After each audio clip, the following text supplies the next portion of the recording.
Ladies and gentlemen, your sponsor presents The Haunted House of Song.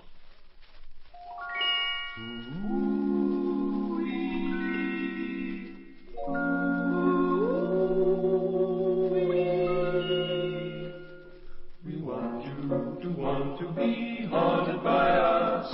We're not here to frighten or cause any fuss.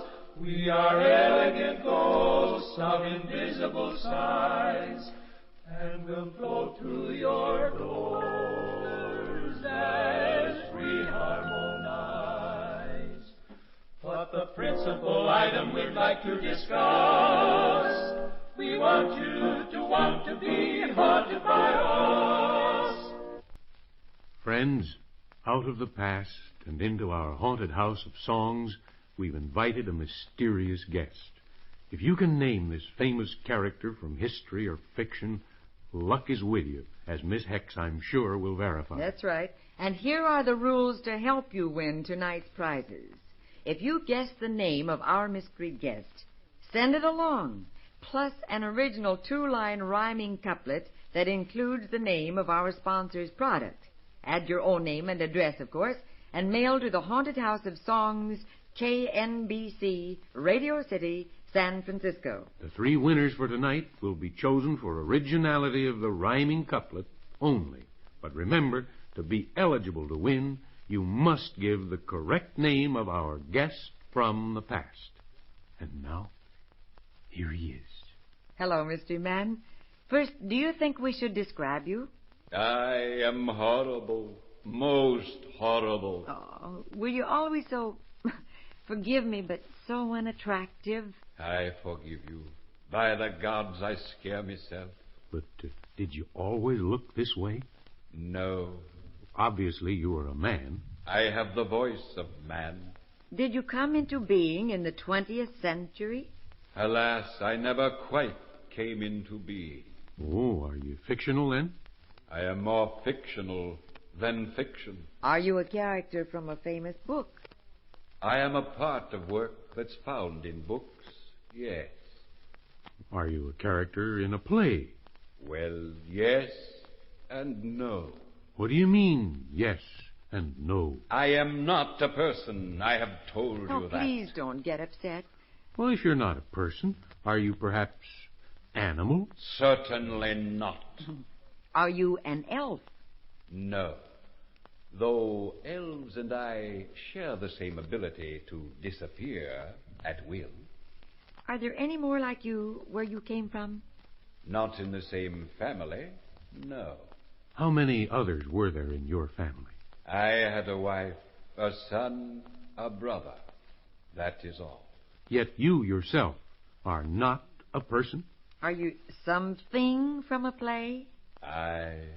Has this play been presented in America? Many times. Mystery Man, are you by chance the spirit of a person in a play?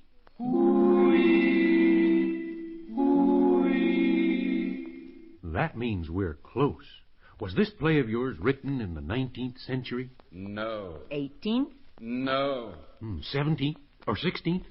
'Twas thereabouts. Was this play written by an Englishman? Yes. Was it first presented in London? Yes. Is it one of the most famous plays ever written? Yes. Will you please quote one of the best known of your passages from this play?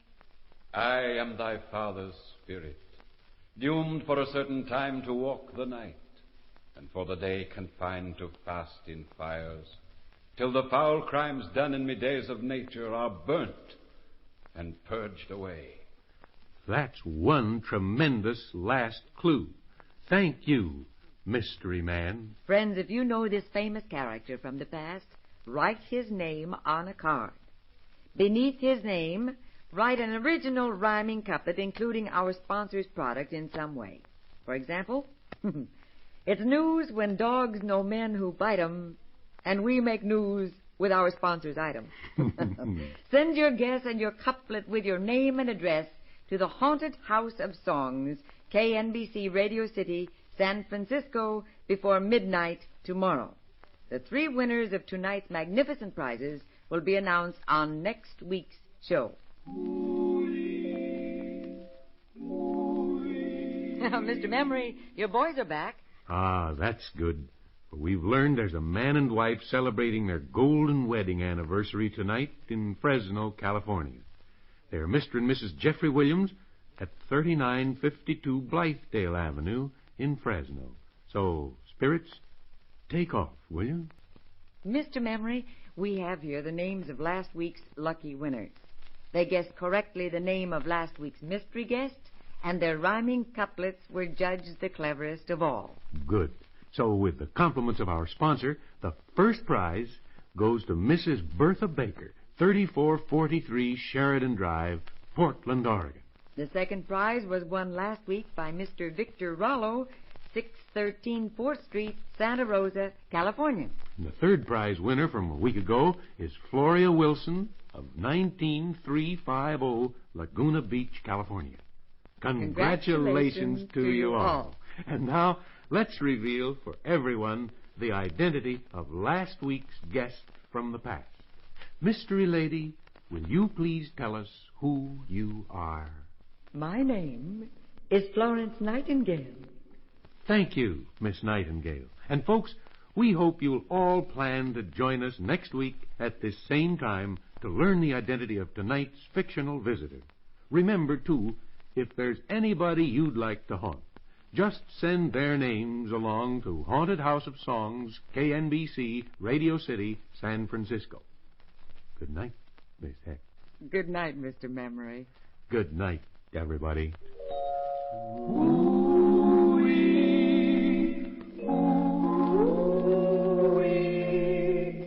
We'll haunt you with love songs and bright songs and sad. We'll give you the best haunting you've ever had. So dust off your memories next week without fuss. We want you to be haunted by us. The National Broadcasting Company presents Lights Out, a summer revival of some of the best stories from the series which many of our listeners will remember. Tonight's story is entitled The Haunted Cell. Lights out. Everybody.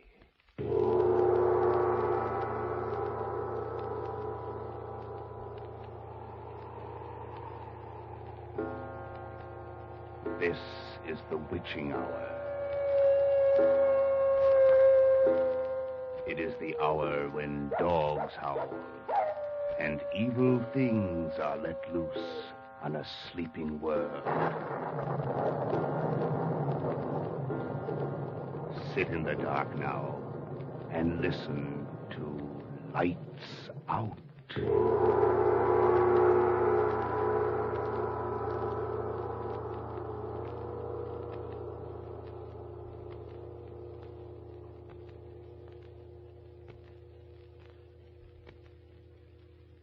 So you don't believe in ghosts, huh? Let me tell you something, friend. Guys that don't believe in ghosts is guys that ain't never seen none, ain't that right? Listen, I can tell you a ghost story that'll make your hair curl. I'll say it'll make your hair curl. Listen. Last August, I was nabbed by a couple of coppers. Never mind the details. It just so happened that they'd come up on me when I was sticking up a filling station, and, well, they drugged me in. It was a tough rap to beat, since they got me standing there flat-footed, holding a gun on one of the filling station guys, and, well, the coppers didn't like me anyway. Huh? Oh, yeah, sure. 'Cause I'd had to bump off a copper a week or two before. And wouldn't it be my luck to be picked up by this guy's partner? Well, they took me in, and they decided to show me the goldfish. You don't know what that is, huh? Well, I'll tell you. You're a liar. Yeah? So what, Copper? You rat. I know you knocked off Ambrose Hogan, and you're gonna fry for it. You gotta prove it first, Miller. Pull the light over this way a little more, John. Okay. Right in his eyes. I'll prove it, rat. Go ahead. Hand me the hose, John. Now, look here. Don't you go ahead. Now, what do you say? I'm not gonna rat to no fight. You ain't, huh? You wait till I get to a mouthpiece, Miller. You'll be walking a beat out in Circleville where the elf. It won't make no difference to you, punk, where I'm walking a beat, not when you're burned. Yeah. Who's gonna burn me? You knocked off Ambrose Hogan. I was in Omaha the night he got knocked off. Listen, Maxie. Get this now. Ambrose Hogan was a white guy. When I seen him laying on a slab downstairs, I took a solemn oath I'd get the rat that done it if it took me 15 You ought to hire a hawk. I'll get you for this, Copper. I don't think you're going to get anything out of him, Miller. There's a smart copper, Miller. Yeah? Listen, I got a way to get things out of smart guys like you, Maxie. Come on over here, John. What are you going to do? Listen, Miller. Shut up. I want a lawyer. You got to let me have a lawyer. You can't get away. You want to sing, Maxie? Or do you want to spend a few hours in the haunted cell upstairs? The what? Oh, another gag, huh? Think so?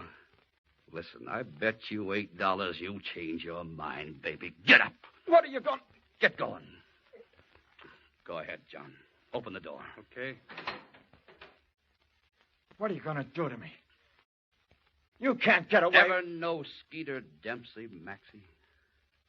Come on, this way. What about him? They burned him last winter. Yeah, that's right. Friend of yours? I knowed him. Well, that's just fine, Maxie. Yes, sir, that'll be just dandy. What you asking about Skeeter Dempsey for, Miller?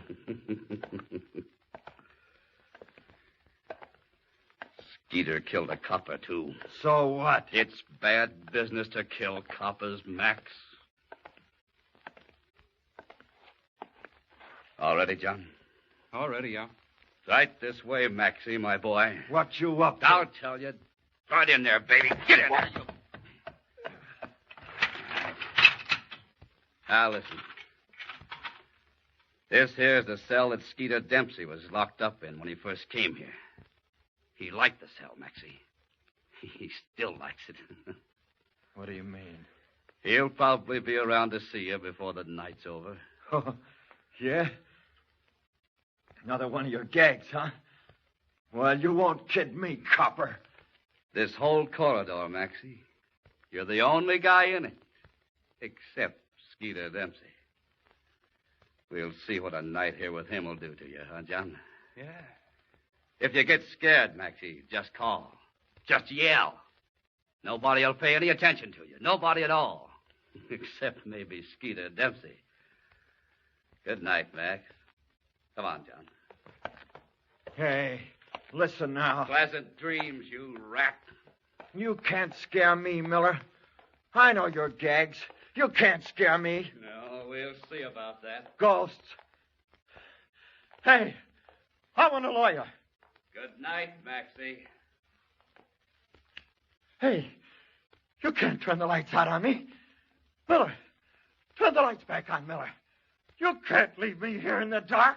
Can't, huh?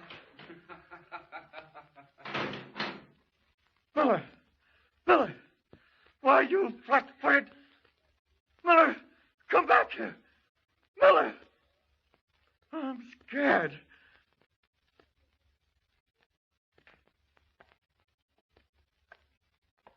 Turn the lights on, Miller. For the love of Mike. I'm scared of the dark. Go on. Turn the lights on, Miller. Please.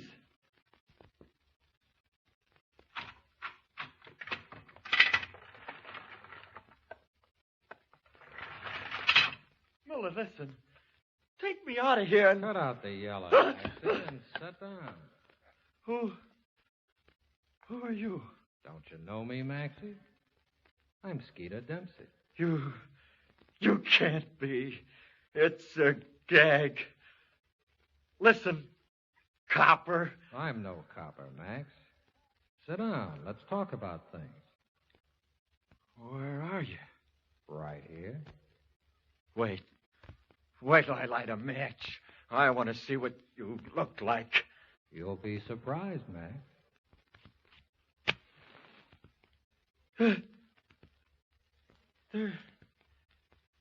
There ain't nobody here. Oh, yes, there is, Maxie. I'm right here beside you, kid.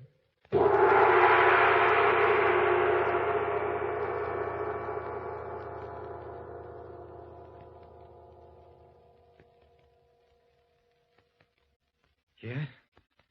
It was Skeeter Dempsey, all right. I recognized his voice right away. When I lit the match and couldn't see nobody there, I guess I fainted. I remember trying to yell, only my voice wouldn't work, and when I come to, I was laying on the cell floor.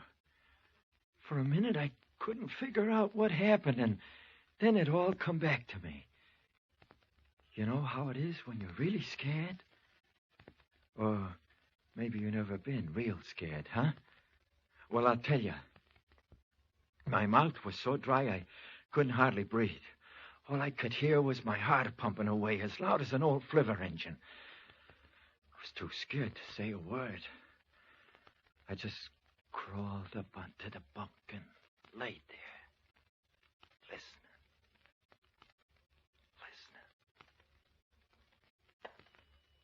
listening. So I scared you, huh, Maxie? Listen, go away now. Whoever you are, go away, go away. Oh, shut up. I ain't gonna hurt you. I could pray you away. No, you couldn't, Maxie. You couldn't pray me away. What they got you in here for? Bumping off. Hey. Nothing. You knocked off that Hogan guy, didn't you? Well, it's too bad for you, Max. Yeah. Yeah.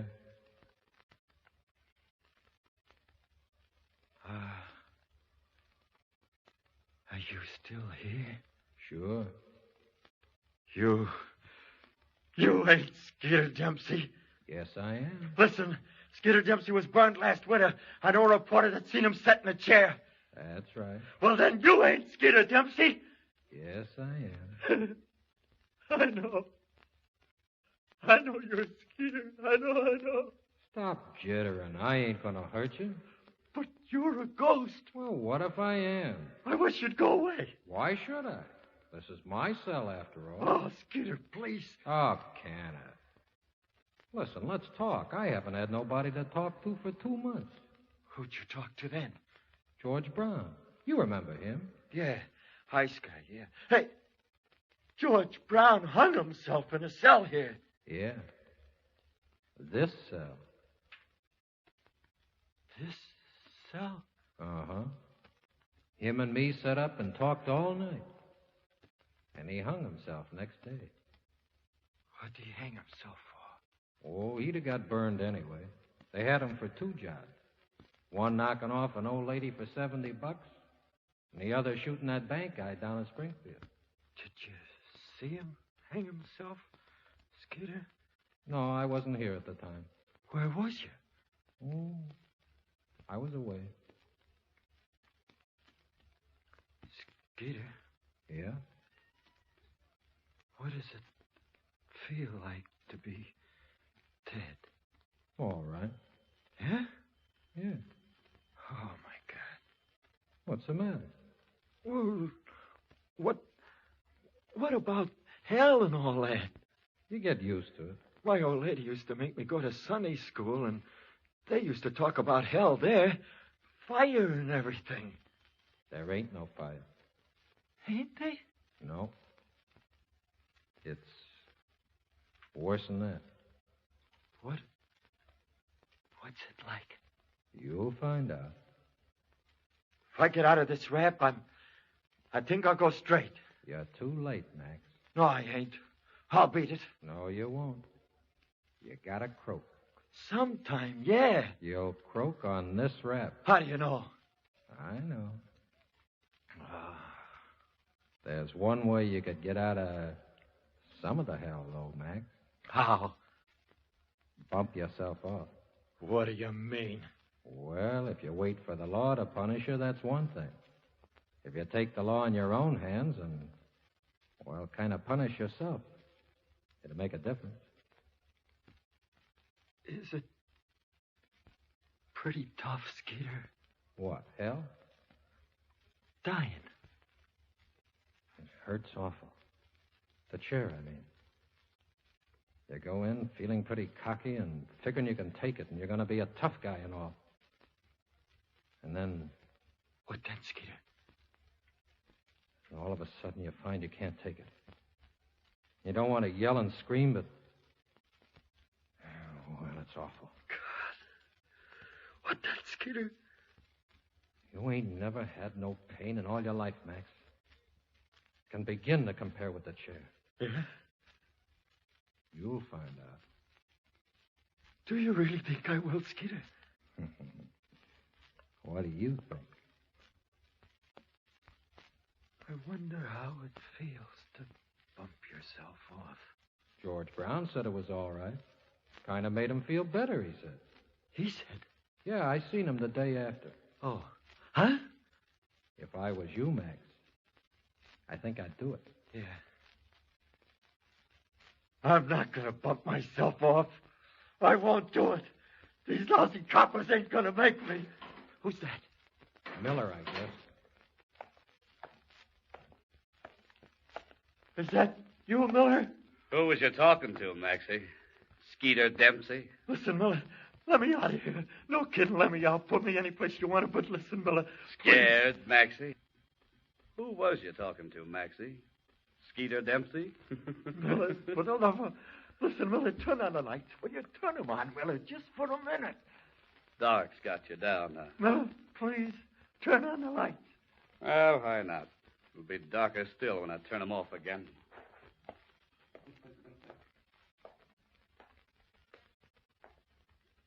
What's the matter now? Miller, there ain't anybody here. That's right. Was Skeeter in here with you, kid? I thought there ain't anybody here. Oh, yes, there is, Max. I would worry about I'm it, Max. right here beside you. And I'm going to stay.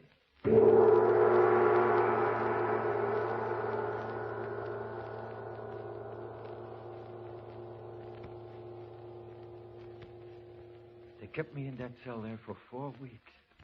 Every once in a while, Miller'd come in and stand there in front of the door and laugh at me. Gonna sign a confession, Maxie? He'd say. Well, I wasn't gonna give him nothing. But that place got me. Just as soon as it was dark, I'd hear Skeeter Dempsey's footsteps, and he'd come and sit down with me. I was awful scared at first. It's kind of hard to get used to practically living with a ghost. But then I kind of get used to him. He was always telling me how I was going to burn and how I'd be better off to hang myself like George Brown done. I guess I was a little bit nuts. Miller wouldn't let me have no lawyers either. They was keeping me in there without knowing anything about it so as they could hand me the rap when the time come. Well, the time come. Someplace or other, Miller dug up the evidence that I wouldn't give 'em, and they had me. And how they had me. So one morning, a few weeks later, I'm sitting in the courtroom. The jury's been out 20 minutes. Everybody rise.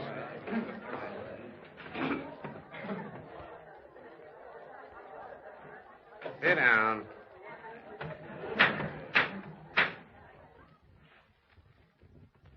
Gentlemen of the jury, have you arrived at a verdict? We have, Your Honor. Will you pass the verdict to the bailiff, please?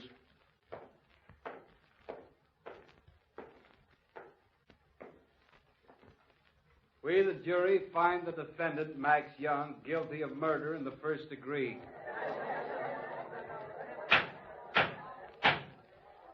Mr. Foreman, is this your verdict? It is, Your Honor. The defendant will rise. Get up, Maxie. Max Young, have you anything to say before sentence is passed on you? Well, no, Your Honor. You realize that in a verdict of guilty of first-degree murder, the death penalty is mandatory? Yeah. Yeah, Your Honor. Very well, then. It is the sentence of this court that you are to be taken from this place and between the 21st and the 30th of December, shocked to death by electricity. And may God have mercy on your soul. All right, Maxie. Come on this way.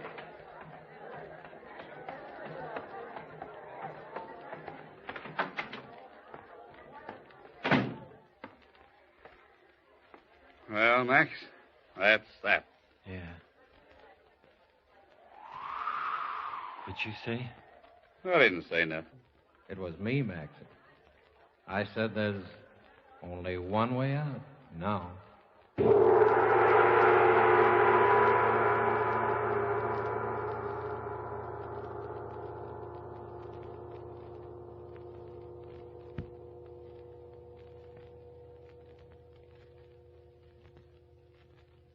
Well, so that was that.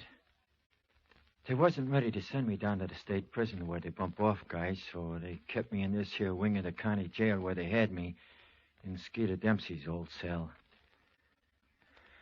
I guess this guy Miller must have liked his pal Ambrose Hogan quite a lot, the guy I knocked off. Huh? Sure, I knocked him off. What's the use of kidding around? Yeah, I guess he must have thought a lot of him, 'cause he kept me in there where it was dark, where I'd be scared to death all the time. Really getting even. But I kind of fooled him. I wasn't so scared of Skeeter by this time. I got so I'd sit in the dark there and I'd be waiting for him. And we'd talk about everything in the world. It was funny. People out of history and funny places and stuff and a lot of things. Skeeter told me he saw a lot of the guys we talked about. Nero and Judas Iscariot. Well, why not? He was dead, wasn't he? And so was they. Oh, but I gotta hurry up with my ghost story, ain't I? That's right. What I was gonna say was, I was sitting there one night, the 23rd it was, day before Christmas Eve, sitting in the dark, and I heard Skeeter coming.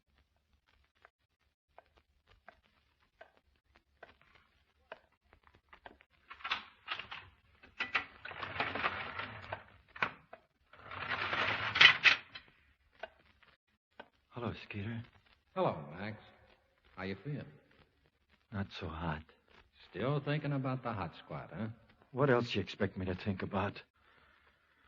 I wish they'd hurry up and get it over with. That's what I wish. It's tomorrow night. What is? They burned you. On Christmas Eve? Yep. Honest, Skeeter. How do you know? I found out. Oh, God. Well, don't take it so hard. I'll walk in with you when they take you to the chair. I'll stand right there alongside you. Will you, Skeeter? Will you, honest? Sure. Won't do you much good, though. Why? I can't keep it from hurting you. Honest, Skeeter, does it hurt a lot? Or is it all over with pretty quick? It seemed to me to last 100 years. Oh, I'm a sucker for pain, Skeeter. Are you? Sure. I cut my finger once. I put in there croaked with the pain. You ain't felt nothing yet. Yeah? Yeah. Gee, I remember, too, when I busted my leg. My old lady sat up all night holding my hand and me bawling. This'll feel like a million busted legs. Listen, Skeeter. What? Didn't you say George Brown told you it didn't hurt much bumping yourself off? That's what he said. What? I was wondering. Well, I know what I'd do if I was in your place. Yeah? Would you bump yourself off? Yeah. I don't think I got the guts to do it, Skeeter. It ain't hard. You got a belt. You could get it around your neck and climb up on the bunk and fasten the belt to the bars up above. Then all you got to do is jump off. Yeah. Yeah. You know, it would help you out if you did. What do you mean? Well, you know, I told you. Kind of punishing yourself, see? I know. But I can't, Skeeter. I can't. I don't want to die. Well, it's all right with me. I was just telling you. Believe me, lad, I know what I'm talking about. Do you, honest, Skeeter? Do you? Yeah. I wish I had the guts to do it. Well, I don't care what you do, Maxie. Only you're going to get burned tomorrow night anyway. And if you want to get out of the most awful pain you ever had, and do yourself a good turn at the same time, well, I wonder what it feels like. George Brown said it only hurt for a minute. He never had much guts. That I remember. No. Here comes Miller. Gonna tell you, I guess. Yeah. He don't look very happy. You what? Can you see in the dark? Yeah. Hello, Max. Hello, Miller. Want me to turn on the lights? I don't care. You getting used to the dark? Yeah. Well, I'll turn them on anyway.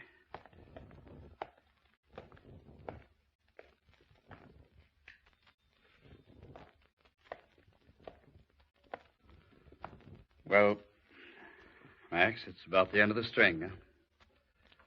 Tomorrow, huh? Yeah. Well, that makes you and me even. Listen, Max. I wanted to see you knocked off on account of Ambrose Hogan. Well... I ain't sore, Miller. You know. Yeah. No hard feelings, Miller. It's your job being a copper and mine being a hood. Yeah. Well, is there anything you want, Maxie? No, I guess not. You ain't got no folks. No. I could get you a bottle of bourbon if you wanted it. Nah, what's the use? Well, we got to get ready to go down to the state prison in a little while. They got the... Well, I mean, that's where you got to go. Do I have to go today? Yeah, I guess so. Well, kind of hate to leave this place at that. Do you? Yeah. Scared me quite a lot at first, but I guess it's taught me a lot being here in the dark all alone. Except for me, Max. Yeah. Well, Max, listen. Try to take it standing up, will you? You know. I'll try, Miller. But it's going to be awful tough. Yeah. Well, look, I'll be back in a little bit, and we'll go. Sure there ain't anything you want me to get, Maxie? No. All right. Oh, I'm sorry, Max. Huh? It's okay, Miller. Forget it.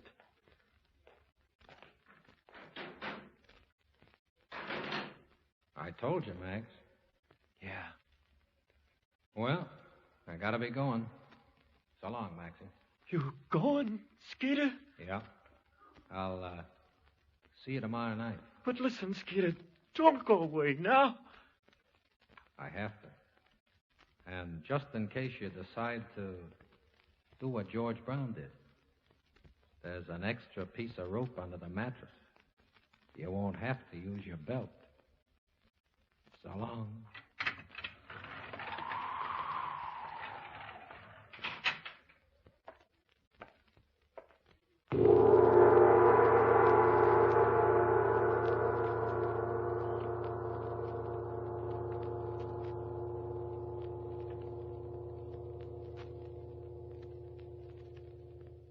Well, there you are.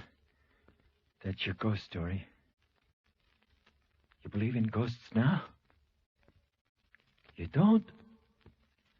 Well, you oughta. You see, I took Skeeter's advice. I hung myself. I've been dead 6 months.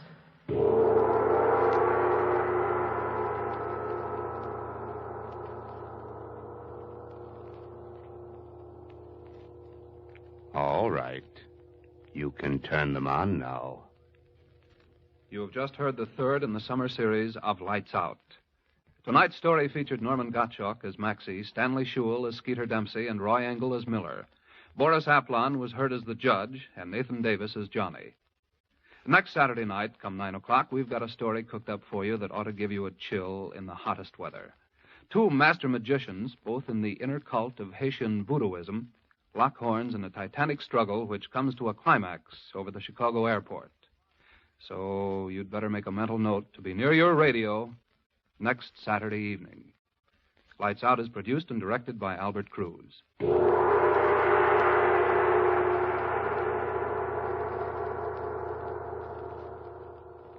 This is NBC, the national broadcasting company.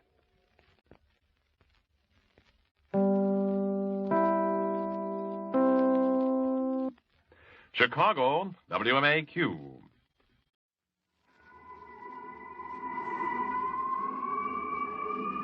Mystery House.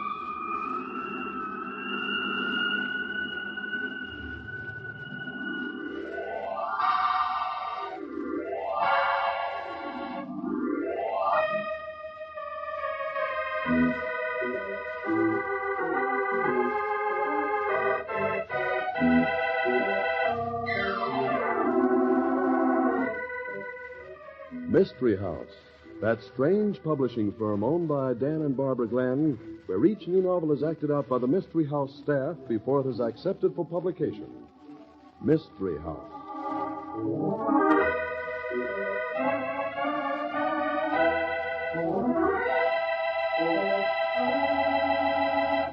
Okay, kids, you all have your parts for tonight's story. Let's see, what's the title, Barbie? It's called Vacation from Death.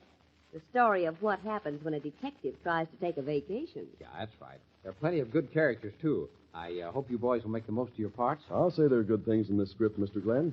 Listen to this.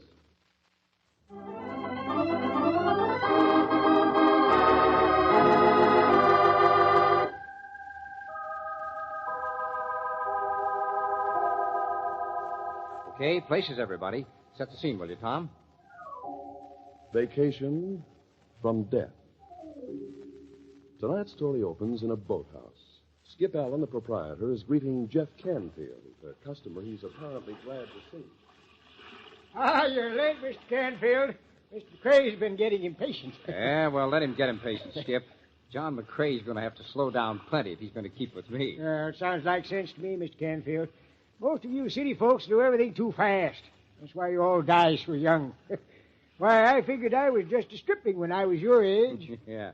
Well, Skip, nobody will ever convict you of speeding, will they? Where's the boat? right off here. There you go. McCrae's got the sweetest little houseboat on the river. You and him are in for the finest vacation you ever had. Nothing on the river to bother you. Not even a policeman. Good. Well, I'll see you, Skip. Yeah. Better not keep McCrae waiting. Yeah, so long, Mr. Canfield. Yeah. Hello? Yeah? Who? Jeff Canfield? Yeah, just a minute. I can still catch him, I think. Hey, Mr. Canfield, telephone. Tell him I've left, Skip. Well, it sounds like it's important. You better answer. All right. Hey, Skip, you haven't got a telephone hooked up on that houseboat, have you? No, I'm afraid that's a little out of my line. Yeah, give me the darn phone. Yeah? Yeah, it's Canfield. What? Now, look, I gave you my answer on that before I left town. Yeah, I'm on a vacation. That's right. No more murders. Well, there are plenty of other good detectives around. Try one of them. Flamand, for instance. Oh, I'm sorry. It's still no. I'm on a vacation.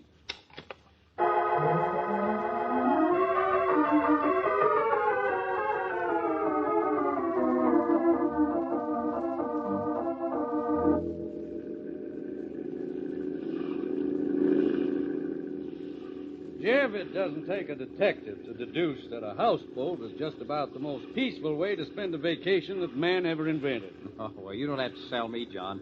I'm happy. Just let me sit here on the deck and drink in the silence. We've just about started, but, peace. It's wonderful. Not even thinking about that telephone call you got on the dock? Maybe, but my hunch is that by the time we get to where this river empties into the Mississippi, you're going to be plenty bored with peace and quiet. Murder is in your blood, Jeff. Not this, baby. I've solved my last case. I've had all the death I can stomach. I hope you mean that.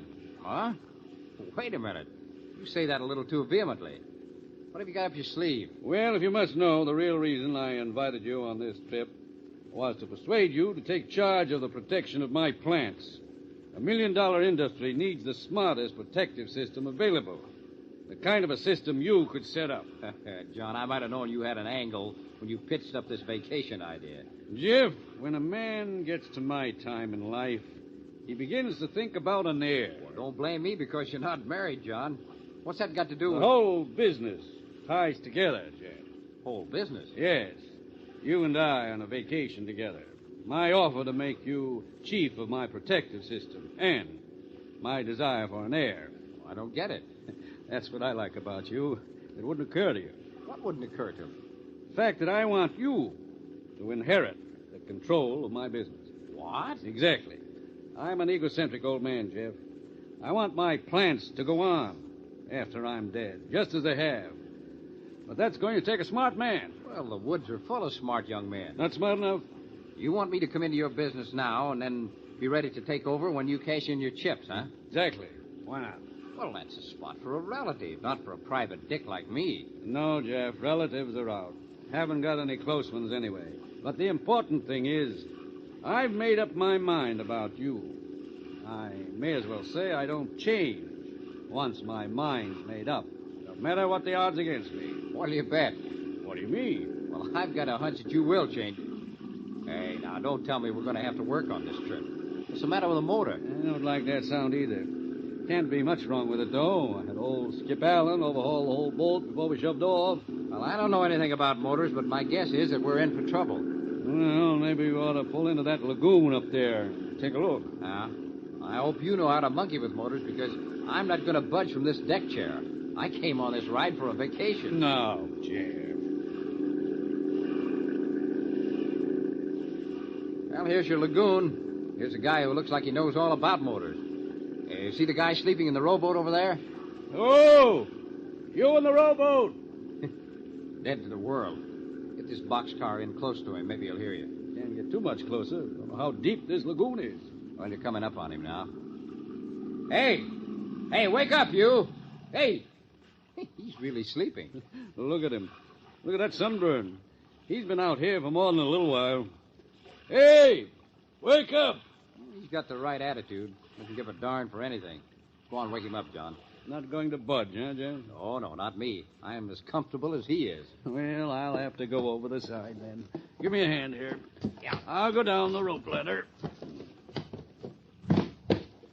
Well, pretty frisky for an old man, John. Hey, Jeff! Huh? What's the matter? Can't you wake him? Jeff, this man isn't asleep. He's dead.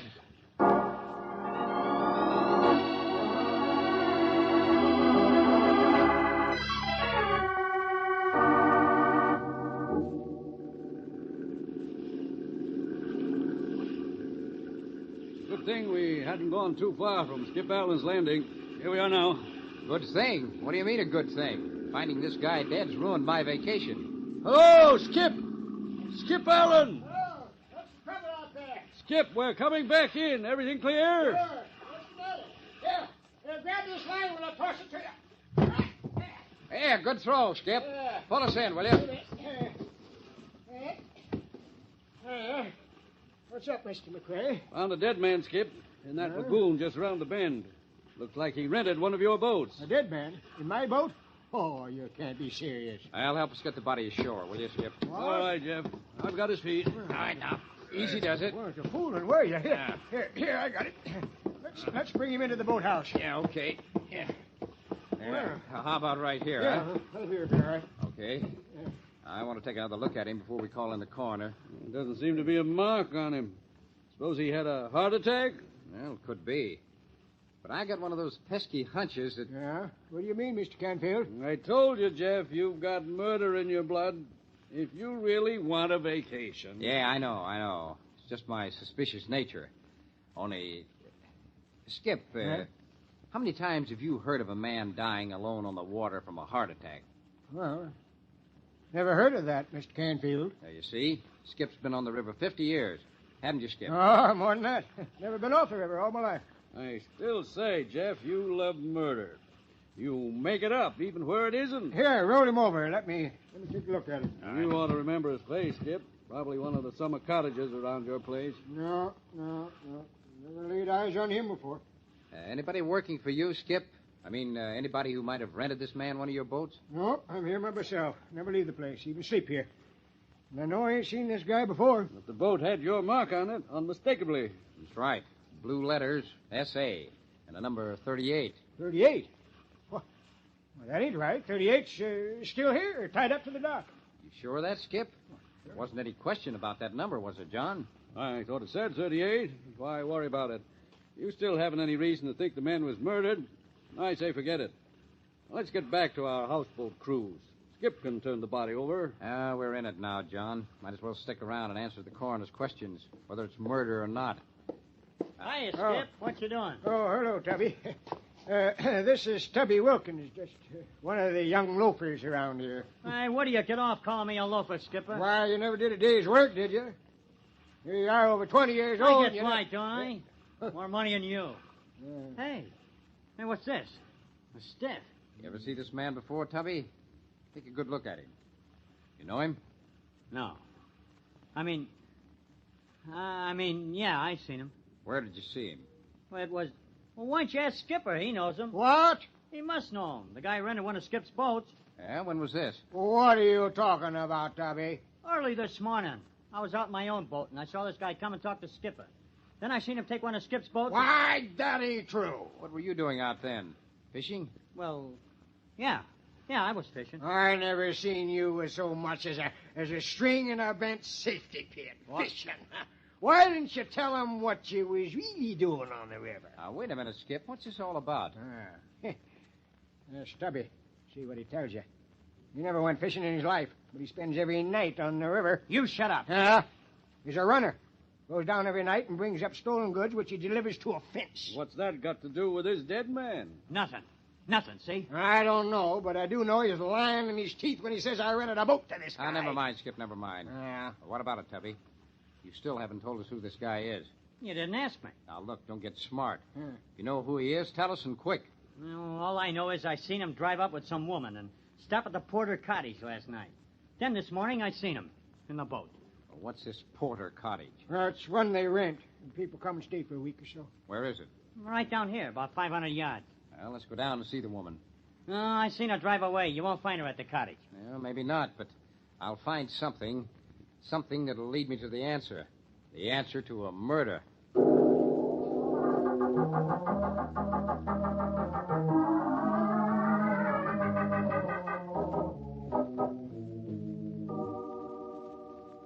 This the Porter place, Skip?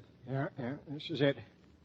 Looks as if nobody was here, all right. I'll take a look anyway. Yeah. While I'm doing that, you'd better run over and find out what you can from Mrs. Porter.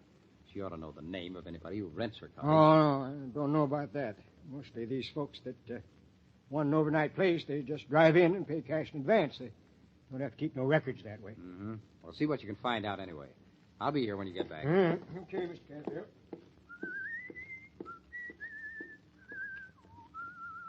A great way to spend a vacation. Oh.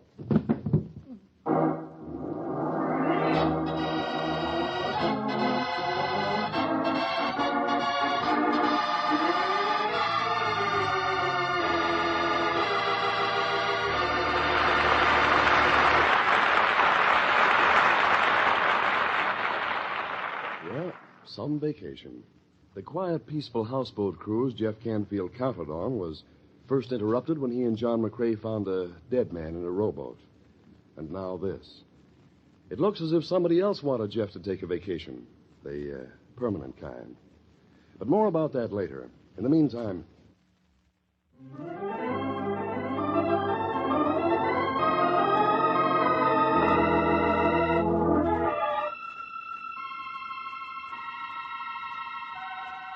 And now, Act Two of Vacation from Death.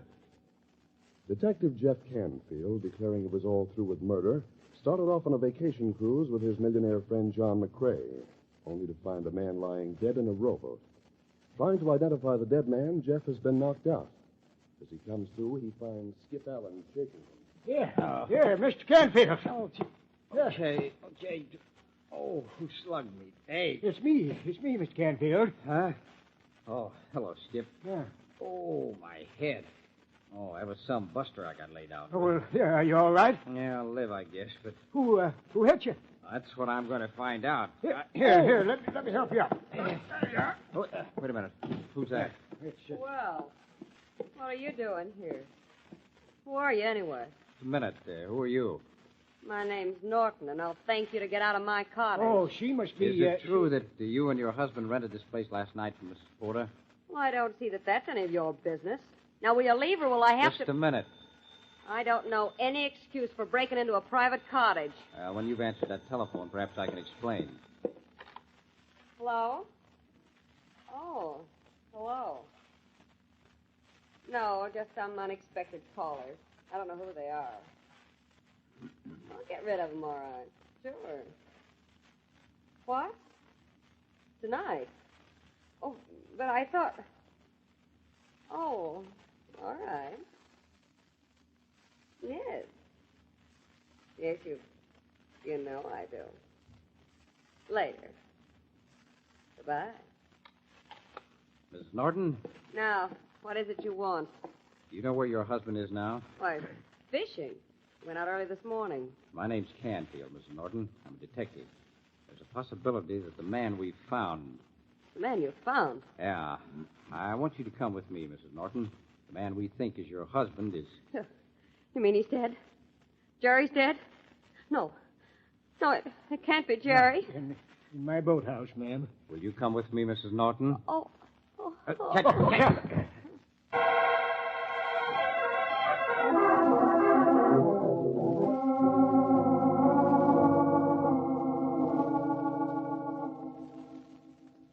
Sorry it had to be this way, Mrs. Norton, but he had no identification, nothing except his fishing equipment and this druggist's box labeled salt tablets. Well, he always used them.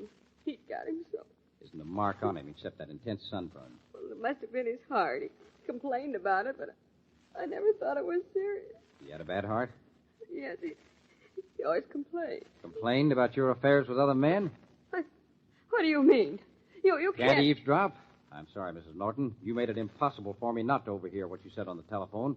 Who were you talking to? We know your husband was dead then. That's none of your business. Perhaps not. But when a man's murdered, a lot of unimportant things become the business of a detective. Now, who... I don't have to answer your questions. No? Well, maybe you refuse to answer because you know too much about the murder of your husband. He wasn't murdered. You have no business... He died under mysterious circumstances. And until that mystery is cleared up, it's the business of a detective to investigate. Are you going to tell me? Or... I'll tell you nothing. Oh, what the... Irene, run! Get out of here while I get him down there. Oh, let go of my arm. I'll break your arm, Tubby. Okay. Okay, you win. All right. Now, no funny business. You've got a lot of questions to answer. Lay off, Irene. That's all I care about. Irene. Yeah, Mrs. Norton. What's she to you, Tubby? You think I'm going to tell you? You're crazy. I want an answer, Tubby. Try and get one. All right, you asked for it. Now, do you want some more? No. I'll talk. All right. Now, what do you know about Irene Norton? I don't know nothing. I just know her, that's all. You knew her well enough to call her Irene. Well, I knew her husband. Down on the dock, you told me you didn't know him, that you just saw him once. Oh, sure. I was afraid you might try to pin it on me. Pin what on you? I didn't ask you to do anything except identify a dead man. Now, you know more than you're admitting. Now, come on, out with it. All I know is he was the guy that gave me my dough. Yeah? You know more than you're telling, Tubby. And if you aren't guilty of Jerry Norton's murder, you better talk and talk fast. Because if you don't talk now, I'm afraid the murderer will see to it that you don't talk at all.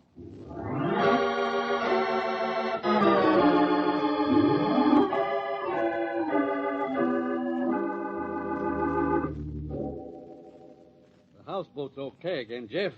Whatever was wrong with the motor's been taken care of by Skip, and we're all set to push off again. Not me, John. Huh? What do you mean? No, I've got a little unfinished business to attend to yet. You don't still have that crazy idea that Norton was murdered, do you? I do, and it's not crazy. But you yourself admitted that there wasn't a mark on his body, no evidence, no nothing. All right, call it a hunch. But I've got $1,000 that says I can prove it was murder. And that's a lot of money to put on a hunch, but if you're crazy enough to do it, I'll take you up on it, providing you don't take too long to prove it. I'm still taking that vacation trip, remember? And I'll take it with you in 1 hour. What? Yeah, I'll call everybody together in 1 hour. Skip Allen, Tubby, and Irene Norton. And I'll have my murderer then with proof. I still say you're crazy. I'll be waiting on my houseboat for you and your $1,000. It'll give me something to spend on my vacation.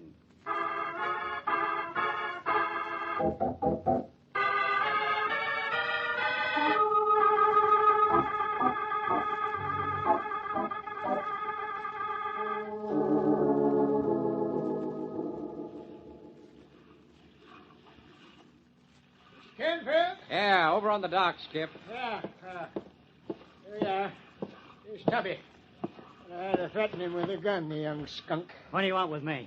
I told you I didn't do nothing. Never mind, Tubby, never mind. You see why I want you. Where's the woman? Hasn't Mrs. Norton showed up yet? No, not yet. But you said everybody was to meet here at 10 o'clock. It's past that already. Yeah, I know, Skip. Maybe she isn't going to show up. Well, I ain't going to stay here either, see? You can't make me. Quiet, Tubby. We're going to find out who murdered Jerry Norton. Now, you wouldn't want to miss that, would you? I don't know nothing about it. I ain't going to hang around and get framed or something. Got a guilty conscience, Tubby? Now, listen, you... What are you going to do, Mr. Canfield? Ah, chassez la femme, as the French say, Skipper. What's that? We're going to find the woman in this case. You got a motorboat ready to go? Oh, yeah, sure, right here. But why... Get the motor started, Skip. We're following Mrs. Norton. Are we? I thought that... Earlier tonight, I saw her take off in a motorboat. In the dark? Well, where would she be going in the dark? Well, my hunch is that she's meeting somebody. Somebody who may know something about the murder of her husband. Get in the boat, Tubby. Why don't you leave Irene alone? What do you think Get in. Okay. All right. All ready, Mr. Canfield? Ready. Shove off, Skip. Okay.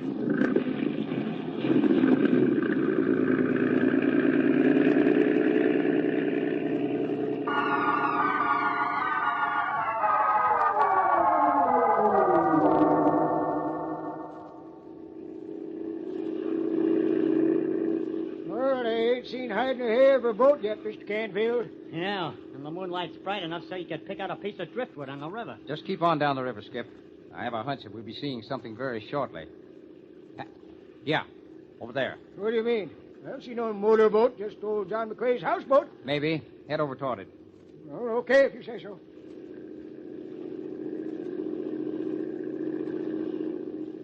You better shut off the motor, Skip. Yeah? Getting close enough so they can hear it. Yeah, but what do you... Cut it. All right, quiet now. Hey, look. Jumping tadpoles. It's Mrs. Norton's motorboat. Yeah, tied to the stern of the houseboat. Uh-huh. Irene Norton didn't show up for our rendezvous because she had a little date to meet John McCrae out here. I'll head us right for the stern, Skip. Yeah? I want to drift right up alongside the houseboat. Uh-huh. You aiming to board her? Right. And be ready for anything when we do. I'll take the lead. I'll have my gun handy. Easy. All right, ready now.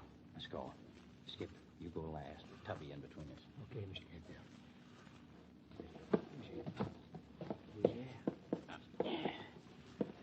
Okay, Skip? Yep, that does it. What now? Do we just walk in and say, surprise? Shut up, Tubby, shut up. You'll find out soon enough. He should be in the cabin right near the stern here. Should never have come out here. I told you to stay put until... Until I get picked up by that dick. Ha! I wasn't born yesterday, John. I know you were baiting it. I'm going to rush him. Now, lay low. There may be some shooting. Now! All right. Don't try reaching for that gun again, John. Next time I won't aim for your arm. You'll pay for this. Oh, no. I think the state will be glad to give you first aid for your wounds. The state? Yeah, Skip. My friend, John McCrae, is Norton's murderer. But that's ridiculous. I had nothing but... Try to run out on me, will you? Sure, he's the murderer. He murdered my husband. I had nothing to do with it. Thank you, Mrs. Norton, but I knew that all along. But you tried to hang it on me and her. No, Tubby, you're wrong. I knew you had something to do with it, but I knew you were too dumb to figure it out for yourself. What? Yeah. You gave Jerry Norton the boat he had, didn't you? Well, sure. Mr. McCrae said Norton was a friend of his. He gave me $50. Uh-huh. And you also gave Norton the salt tablets? McCrae said they were from Irene. Said Norton always used them. Well, apparently he did use salt tablets. However, these tablets were poison. Poison? That's right. When I picked up the box Norton had in his pocket, my finger touched the powder which had shaken off the tablets. And my sense of taste did the rest. All I had to do was discover who'd bought salt tablets, and I was reasonably sure who'd poisoned your husband. It turns out that my good friend, John McCrae... This is asinine. You can't You prove... gave yourself away when you started shooting, John. Well, what about the woman? Well, Skip, McCrae's been having an affair with Irene Norton for quite a while. When Jerry Norton began to get in the way, McCrae figured that he could eliminate Jerry and have Irene to himself. And he would have succeeded, too. Yeah, but it was McCrae that found Norton. Sure. He figured if I was with him when we found Norton apparently dead from sunstroke, there wouldn't be any investigation. He knew that Norton complained about his heart, so he knew he wouldn't arouse Irene's suspicions. But he made one mistake. Yeah? What? Sounds pretty foolproof to me. He thought a detective could take a vacation. He should have known you can't take a vacation from death.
Time to tell tales of the unaccountable, of apparitions by night and phantoms in shadow. Time to tell strange stories of fantasy and the supernatural. Mystery Theater presents The Wendigo, a strange tale of the supernatural by George Selverson, from a story by Algernon Blackwood, and starring Ed Wilson as Simpson and Robert Christie as Dr. Cathcart.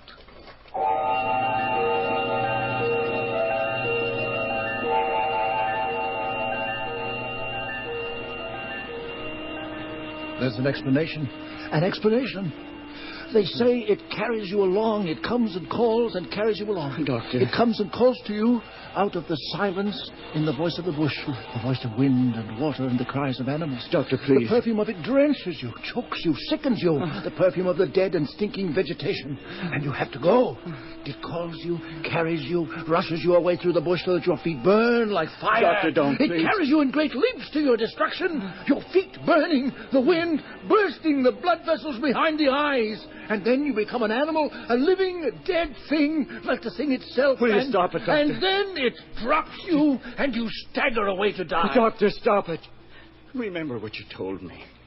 There is an explanation.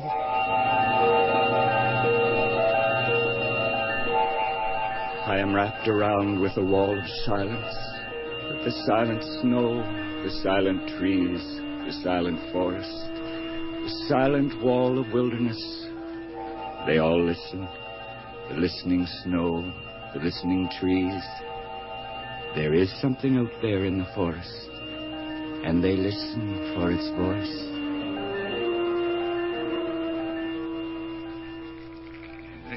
Then there was the time of the wolf in Rat Portage. They tell this story many times of Defago. The time I fight the wolf with these bare hands. Shall I tell you that one, huh? With your bare hands? Go on, Defago. We don't doubt your fallacy for a moment. Thank you, Doctor. Punkwa. Where's that old Indian? I was here a moment ago. Punkwa! Come back here and stir up the fire. Well, what about this wolf? I'm sorry for this one, I tell you. This wolf who makes the big mistake. He picks a man who is afraid of nothing, who knows the woods better than the wolf himself.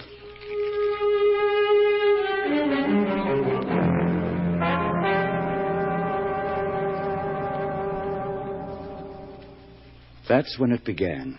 Defago the guide in slouch hat and moccasins, spinning his yarns by the campfire. A breath of wintry wind stealing out of the forest to rustle the tent flaps and stir the blaze. Our Indian cook somewhere in the shadows. Dr. Cathcart watching Defago with cynical eyes. And the fourth of our hunting party, myself, Ray Simpson, nervous and tense, as though expecting a thing that was about to happen. I come many miles in the snowshoes that time. I'm very tired. I say to myself, Defago, my boy, you will sit here a while. You'll rest. But then I am sleepy. And what do you know? I am sound asleep in the snow. Now, this is not at the best of times the very best of ideas, you understand. What do you think? Along comes this Mr. Wolf. And he looks at me and he tells himself, how magnificent. What a triumph. Here is a man, says Mr. Wolf, who's overcome by the cold. And what a pleasant meal I will make myself.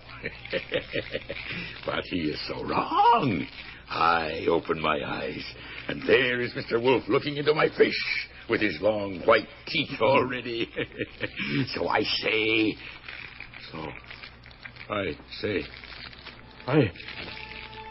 What is it?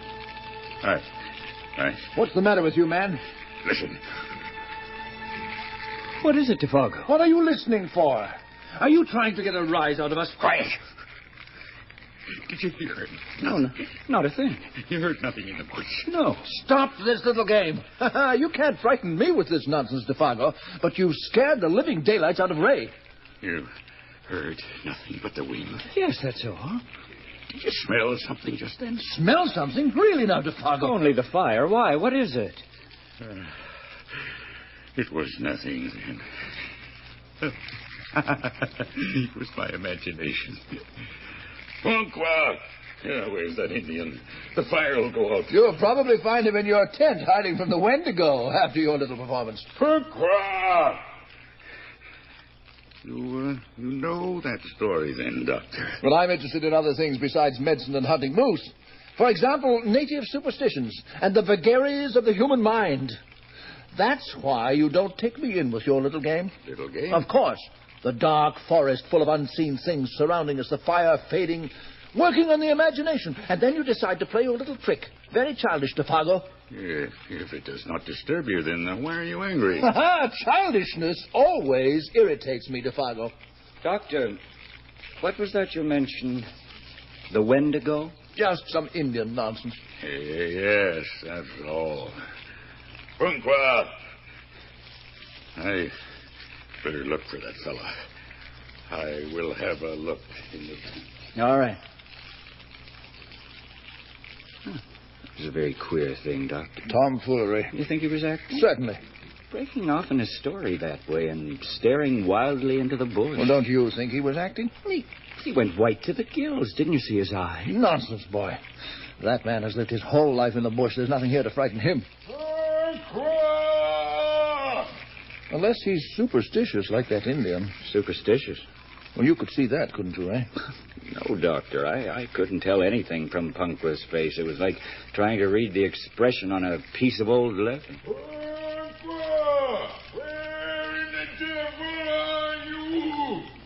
He didn't want us to come up here. Said we wouldn't find so much as a fresh trail of moose anywhere in the 50-island water country. Well, we haven't. We will. It's funny. What? Well, this afternoon when Defargo went off into the bush looking for signs of moose, I couldn't help thinking, Doctor, what would we do if he didn't come back?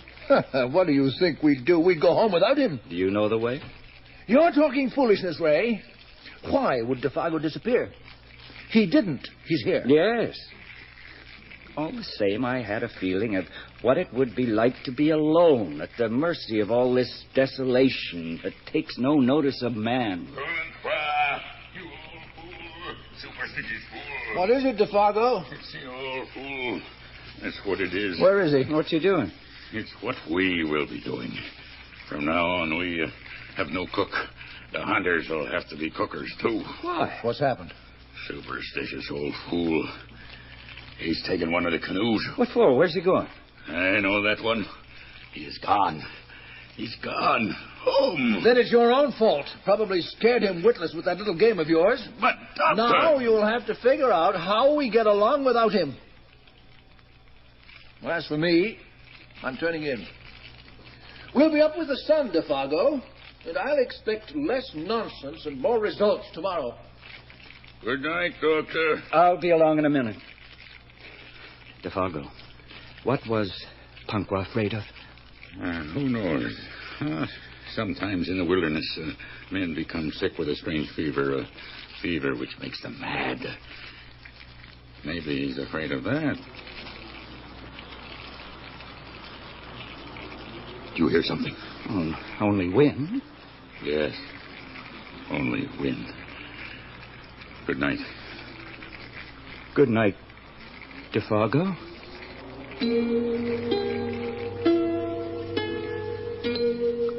I saw Defargo move off to his tent with the lantern spilling 100 moving shadows into the trees. I lay beside Dr. Cathcart on the bed of balsam boughs, and I felt a shadow lying between us. Not a shadow of the night, a shadow of the strange fear that had leaped upon Defargo in the middle of his joking. It crept through the canvas from the world of crowding trees. I felt in my soul the profound stillness of a primeval forest when no wind stirs. Then I slept. Or so I thought. No. I was lying with my eyes open, listening intently, with the running of my blood beating drums in my ears.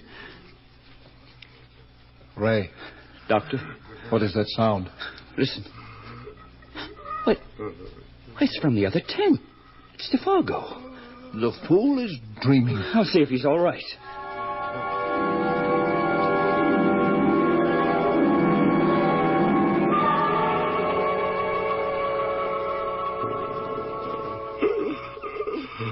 Defargo.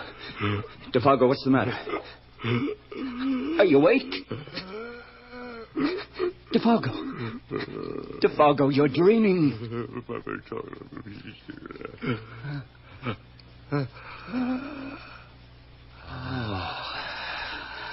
Oh, that's better. What is this? A man sobbing like a child while this whole awful wilderness of woods listens?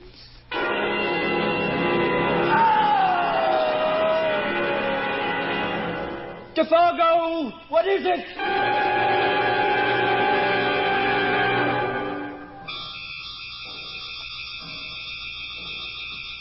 Doctor. I hear it.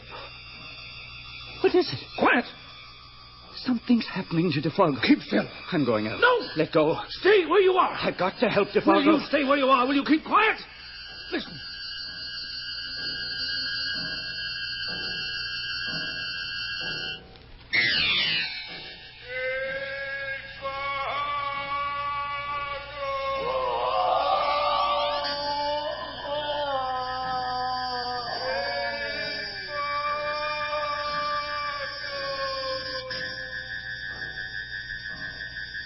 Doctor. Quiet. Fire. Fire. Oh, fire. Oh, my burning feet.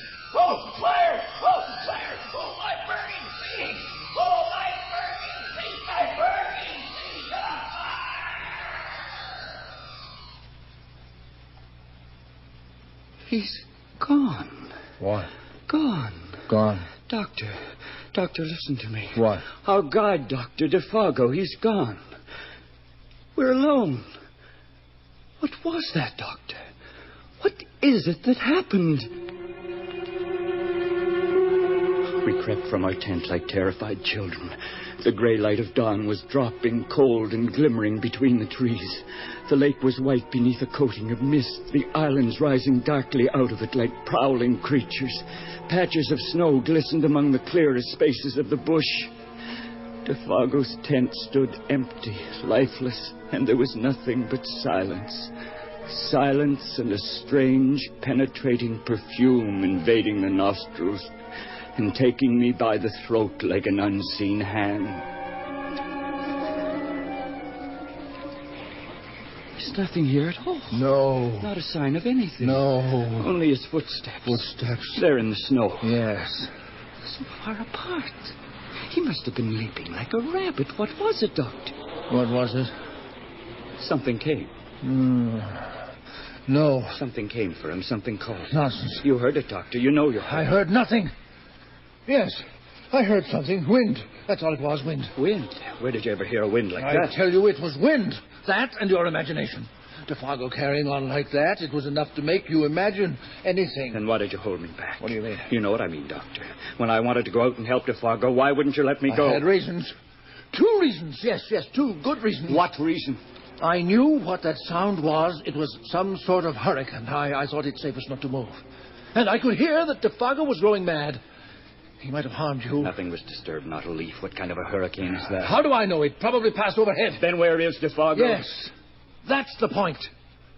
We can't get out of this country without him. We've got to find him and help him. DeFargo! DeFargo! That's no good. He's beyond earshot. How do you know? Because we heard him go, shouting all the way. We'll have to follow his trail. Come on. Doctor. Well? We heard him run clear out of range of our hearing. What about it? How far would we hear him shouting like that? I don't know. Half a mile. But, Doctor, it all took about 15 seconds. 15 seconds? How fast can a man run?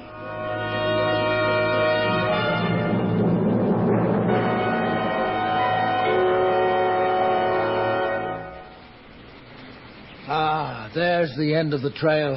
No more snow. Trees are too thick for it here, and of course that's the way he chose to run it. How will we find him? He must have been tearing himself to pieces rushing through the bush like that. We've got to keep going. No, this is no use. We'll only lose ourselves. Without DeFargo, we're lost anyway. We've got to keep after him. No, listen to me, Ray. DeFargo! Nothing. Now listen, Ray, we must stop running around like frightened, superstitious women. And what do we do? We're going back to camp. We're going to organize ourselves for a systematic search. You're so rational. You're so ready with explanations. How do you know we'll ever find him? He can't be far. How can you explain it all away, Doctor? He's rushing away so fast. The crazy words he was using, that perfume in the air and that sound. You can't explain Ray, that. There's an explanation for everything. We are going to keep our heads, or we'll lose them like DeFargo. Now, let's get going. The second time we set out from camp, we took food and matches. Dr. Cathcart carried the new .303 rifle of which he was so proud, and I took a hatchet, blazing the trees as we traveled in a wide sweep in search of DeFargo's trail. Ray! What is it? Come and look. Here it is. We found it. Yes.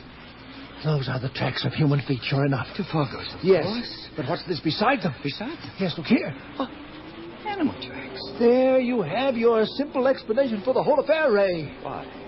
How does that explain anything, Doctor? Those big marks have been left by a bull moose. Now I know what happened. Well? The wind against it, the moose blundered into camp. It uttered a cry of alarm, which we heard in the wind. DeFargo heard it, too, in his sleep. Remember the nightmare he was having? Yes, but why did he... He's a superstitious fellow. And that Indian had filled him with stories about the Wendigo. He suffered a temporary derangement, perhaps nothing more than panic. And now he's tracking the animal. Yes, could be. We have nothing more to fear. Let's take a breather. And a bite of food before we go on. Oh, you were right. You were right. There is an explanation for everything, Doctor. And if you knew the kinds of explanation that have been going through my mind. I know. Here. Take a couple of sandwiches. Thanks, Doctor. I got the water there and parched. Here. Thanks.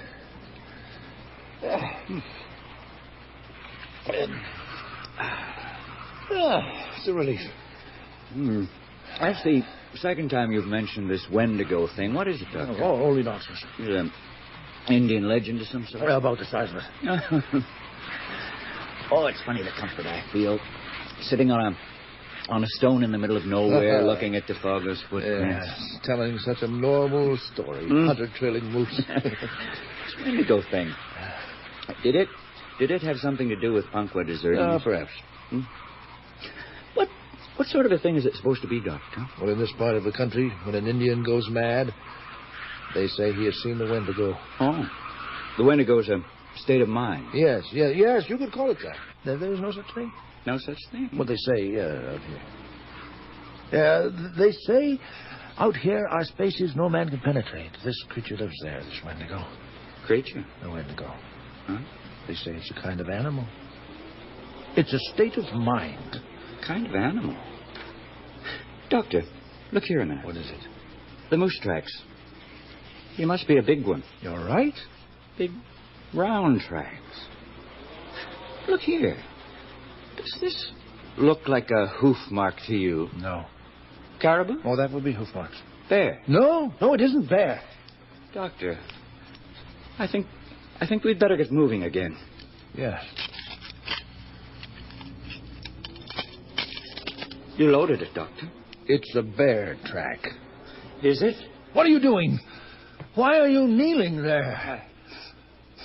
I thought I smelled something. You're acting like a fool. Do you want to lose your mind like Defogo? Then you think he's gone after all? No, I told you what that was. Get your nose out of that track. You're out of your mind. Dr. Cathcart, don't you think we should turn back? Why do you talk such nonsense? There's perfume in that track. Oh. If you let your mind go like that, there's no knowing what you'll imagine next. We've lost enough time. We've got to find Defogo. We went on mile after mile. I dreaded the essential tapping of the axe on the massive trunks. The sound went before us into the dim forest where something was waiting and listening. The doctor pressed on, faster and furious, like a man who denies something he really believes. And the tracks became increasingly strange and unbelievable. There's an explanation. An explanation. How much did you measure? 18 feet. 18 feet from one step to the next. Well, let's check back. We must be missing some tracks. No, there it is in the snow. Defogo took 18-foot leaps. He'd been lifted and carried. Lifted and carried by what? The beast. That's what they say. They say it carries you along. It comes and calls and carries you along. Doctor? It comes and calls to you out of the silence with the voice of the bush, the voice of wind and water and the cries of animals. Doctor, please. The perfume of it drenches you, chokes you, sickens you. The perfume of dead and stinking vegetation. And you have to go. It calls you. It carries you. It rushes you away through the bush so that your feet burn like fire. That's what he said, didn't he? Feet of fire. Doctor, don't It please. carries you in a great, screaming leaps to your destruction with your feet burning and the wind bursting the blood vessels behind the eyes. And then you become an animal. The living, dead thing like the thing itself, and it drops you, and you stagger away to die. Dr. Cathcart, will you stop it, please? This is not like you. Remember what you told me. There is an explanation. Yes, an explanation. Let's look ahead. Check those footprints and the animals. Yes. Now, it just may be that our eyes are playing us tricks, or else... Yes? Yes, Ray. What is it? Those aren't Defogo's footprints. What? We've lost them somehow. Where did he go? Lost them? How could we lose them? And they end here, both sets. There. You see, we didn't lose them. There are still two sets of tracks. Where did they go? Up in the air? There's an explanation. An explanation. And those aren't Defogo's. Look at them. There were two animals here. We've lost Defogo somewhere back. No, we haven't. Those are Defargo's. This is the end of the trail. This is where it left him. Then where is he? Defargo! Don't call him. Don't call him. The big trees closed in on us like gangsters. I stared around with no power of thought, no judgment. The feet that printed the surface of the snow had come this far, and then nothing. And here were Defargo's prints, neat, round duplications of the strange animal track. The feet that produced them had therefore changed, and my mind reared up with loathing and incredulous bewilderment. Don't call him. Don't. Doctor, get hold of yourself. We're going back. But we have to find Defargo. We'll never find him. We'll die in these woods without him. That's better. Better? Why? I tell you, we're going back. We have to give it up. But, Doctor, please. We have to give it up. Oh, all right, then. Let's go back. Good. If we hurry, we can make the camp by nightfall. Yes, of course. We will have it all explained. You'll see, Ray. Yes. Hopelessly lost. It happens in these woods, even with a man like Defargo. There's no chance. We've done everything. There he is. What? Coming through the woods. It's Defargo. No, wait. It's Defargo. Defargo! It isn't Defargo. It is Defargo! You see? No, it isn't Defargo. Yes. Not anymore. What do you mean? Keep him away. Keep him away. Doctor, please. Doctor, put down that gun. Keep him away. Doctor! You're out of your mind. It's all a lie. Give me that gun. All a lie. Superstition, I defy you. Doctor, control yourself. All in the mind. You're nothing.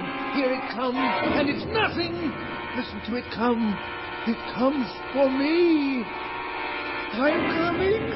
Oh, the fire. The fire. The fire.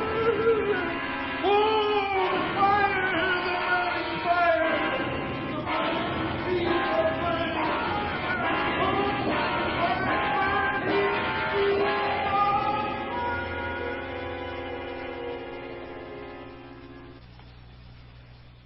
The There's Defargo here in the snow. He looks no different, except that he's dead. And I'm alone. I'm wrapped with a wall of silence. The silent snow. The silent forest. The silent wall of wilderness. They all listen. The listening snow. The listening trees. There is something out there in the forest, and they listen for its voice.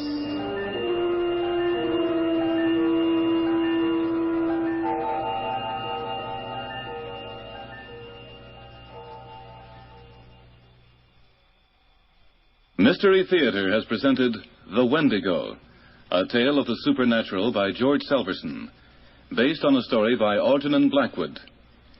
In the cast, Robert Christie as Dr. Cathcart, Ed Wilson as Simpson, and Murray Westgate as Defargo. Sound effects were by John Sliz, and technical operation by Robert Burt. This is Bill Lorne speaking. The CBS Radio Mystery Theater presents...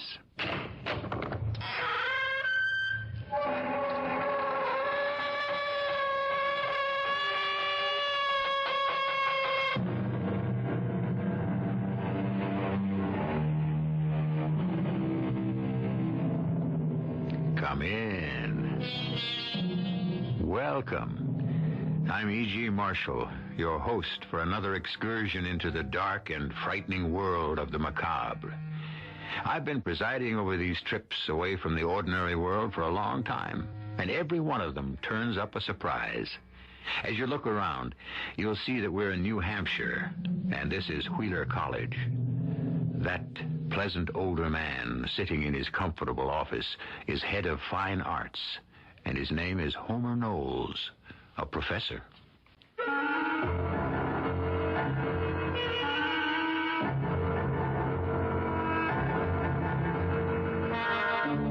Our mystery drama, The Figure in the Moonlight was written especially for the Mystery Theater by Roy Windsor and stars Patricia Elliott and Paul Hecht.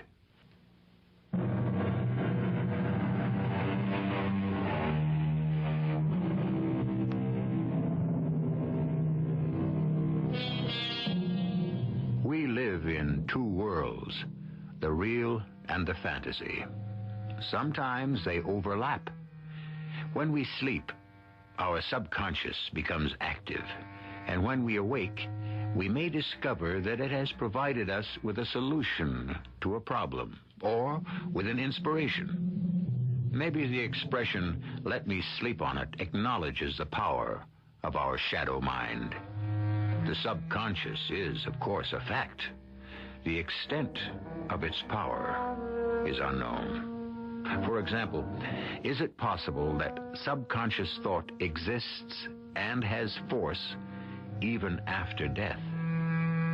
Let us consider that as we eavesdrop on Professor Homer Knowles late one snowy afternoon. Come in, Ted. Come in. Huh. Am I late? Oh, no. It's nothing important. Good. Ben and I became so absorbed in what he calls the importance of continuity. Ben... Oh, Ben Ware, of course. Yes, one of the best graduate students we've ever had, Homer. Oh, yes, exceptional. Now, what's this mundane subject you wanted to discuss? A bequest to the college. Ah, I like that. Who's bestowed what on us? Mrs. Albert Pope. Pope? Don't think I know her. Oh, it's unlikely that you would. She died a few weeks ago and has left whatever art she owned to the college. Don't get your hopes up. She was a poor, simple woman. A thoughtful gesture all the same, Homer. Unusual. You knew her, of course. Yes, slightly. The college has paid her a pension for years. Her husband was superintendent of our fine arts building for a long time. And you arranged it so her husband's pension would go to her. That's like you. Oh, it's the only decent thing to do. Of course. Sure it was. Your irony is transparent. So is your sentimentality. Now, all of us know it, Homer. And we respect you for it. And the bequest?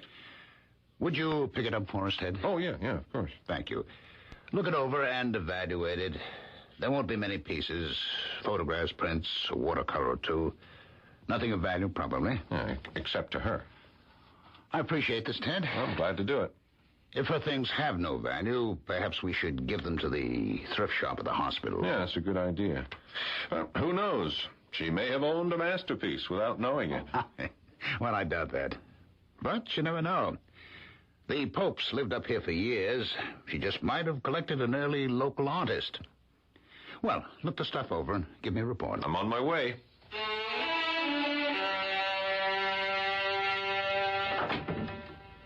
Is that you, Ted? Hi, darling. Here, give me a hand. Oh, now what have you dragged home? The soul of Mrs. Albert Pope. Give it to me in English, Professor. No, I mean it. Here, take this old photo album. All right. Yeah, this big portfolio is heavy. Where did you get all this junk? Homer had me pick it up from Mrs. Pope, the late Mrs. Pope. She gave all this stuff to the college. I gave it a quick glance. Find anything? You know my dream. It won't come true this time, Diane. No, there's no treasure here. But there is one thing that's interesting. Here, let me hang up my coat and I'll show you. But Ben's expected any minute. It's almost 7. Oh, it is? Oh, I didn't realize it was so late. Oh, this will only take a second, Diane. Now, come on. I want you to see this and take a look. Hey. Oh, it's really quite lovely. Yeah, it's pretty good engraving. All the other stuff has no real value. Reproductions, mostly Van Gogh. 2 of the sunflowers are Renoir. She had good taste. Yeah, and a lot of photographs. Ben might like them. He collects pictures of old New Hampshire houses. Then he ought to have this engraving. Hey, that's an idea. Well, what do you think of it? I like it. That's a fine Victorian house and grounds. Whose house is it? Do you know? No idea. Yeah, it is a pretty good engraving. Clean lines, flagstone path leading up to a wide front porch, 3 floors. Nicely framed by firs. Look, the house plantings are very well done. But? No, you know as well as I do, Di. It really needs a figure in the foreground to give the picture a focal point. As it is, it's just an engraving of a house. A beautiful house. Yeah, but the engraving is only architectural, like a plan. Has no meaning. It's just a house. Who's the artist? I don't know. It's unsigned. Yeah. With a figure in the foreground, the engraving would come alive. Well, Ben will still like it. Well, there's no reason he shouldn't have it. Or some of the old photographs. He's a bug on the past. What he doesn't want, I'll take over to the hospital thrift shop. They can sell them. It must be Ben. I'll wash up and be right back, Di. You play host. Hi. Hey, come in, come in. Why, you look pretty, Diane. Ah, flattery earns you a cocktail. And thank you. Where did you get your manners? Most art students are reclusive. Well, I'm absorbed by art, but I can also see beauty around me. Oh, you're too much.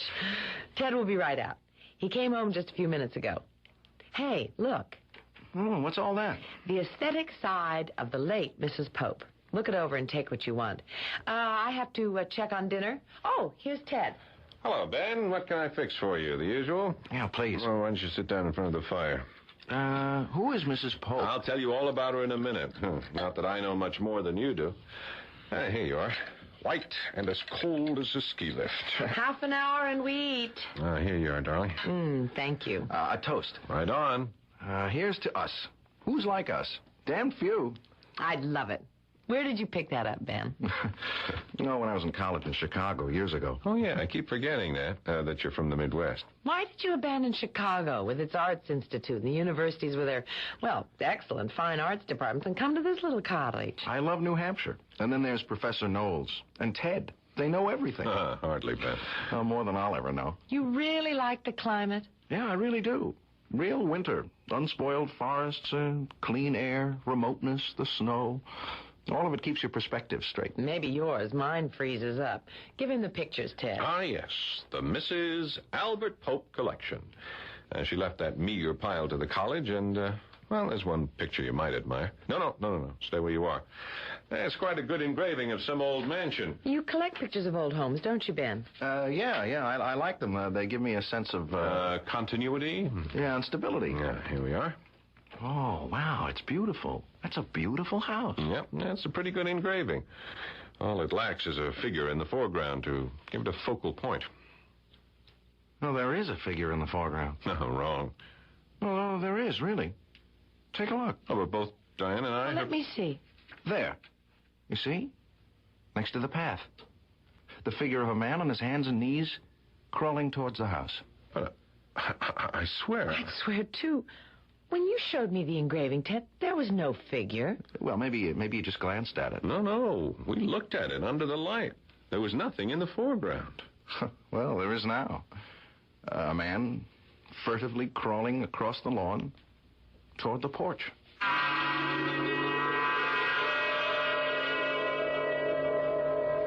Ted? Yeah, yes, darling? Are you going to stay up? It's late.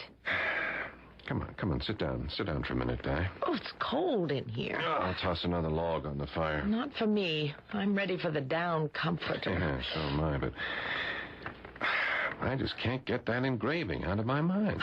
We made a mistake, that's all. There's no question there's a figure in the foreground. But there wasn't. Well, I didn't think so either. But there is. Well, I studied the thing.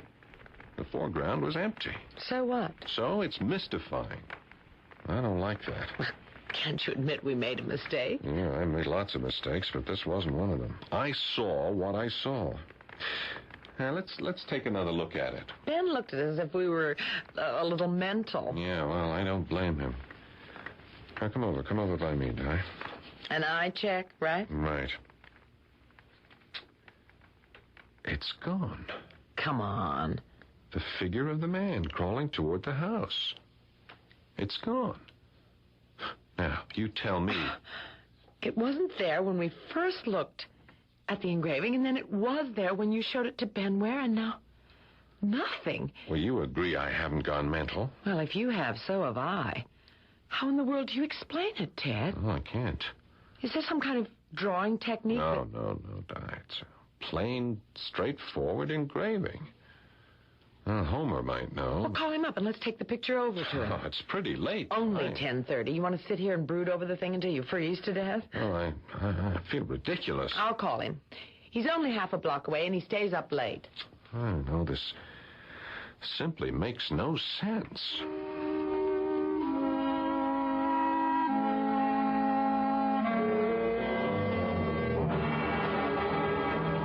Ted, you expect me to believe that the engraving had no figure in the foreground, and that then one appeared, and that now it's gone again? Well, see for yourself, Homer. Well, that won't do much good. I never saw the figure. Oh, this is just foolish, Ted. Well, here, take a look at the thing. Well, it's quite good. Not valuable, but well etched. The prize among the collection of Mrs. Pope? Yeah, well, the rest is nothing. It's prints and a lot of photographs. The house looks familiar to me. Well, that's the clue. I mean, if we knew the history of the house, we might be able to explain this phenomenon. Oh, phenomenon, my foot. But honestly, Homer, the three of us saw what we saw. Oh, let me see. I wonder if that could be the home of that young judge. He's long since dead, Now, what happened to him? Oh, yes. Now I remember. He shot and killed a man for trespassing. Good heavens. Well, why the devil would Mrs. Pope have the engraving? Now, who was the judge? Oh, I just can't remember. It was years ago. Maybe as many as 25. Did you say he killed a man? Well, can you remember who? It might have made news. Oh, not as much as you might think, Ted. It was an occurrence. Murder is an occurrence? Up here, a man's property is inviolate, Stan. Homer, who was killed? Oh, my goodness. I remember now. It was Albert Pope. Aha. The Fine Arts Building Yes, that's right. A man with a bad habit. When he went hunting, he wandered everywhere. He trespassed. The judge... I wish I could remember his name. Well, he warned Albert once, and the next time fined him and jailed him for a week. And the third time, the judge shot and killed him. Yes, that's right. Incredible. And the judge lived happily ever after. I don't know. Well, that's some story, Homer. It's pretty grim, but it has nothing to do with your disappearing figure. All the same, I'd like to know the whole story. Huh. You've aroused my curiosity. Let me check into it. I'd appreciate it, Homer. You may smile at what we told you, but unless Di and Ben and I are deluded, that engraving has the power to change itself. I mean, it's weird. The only explanation is supernatural.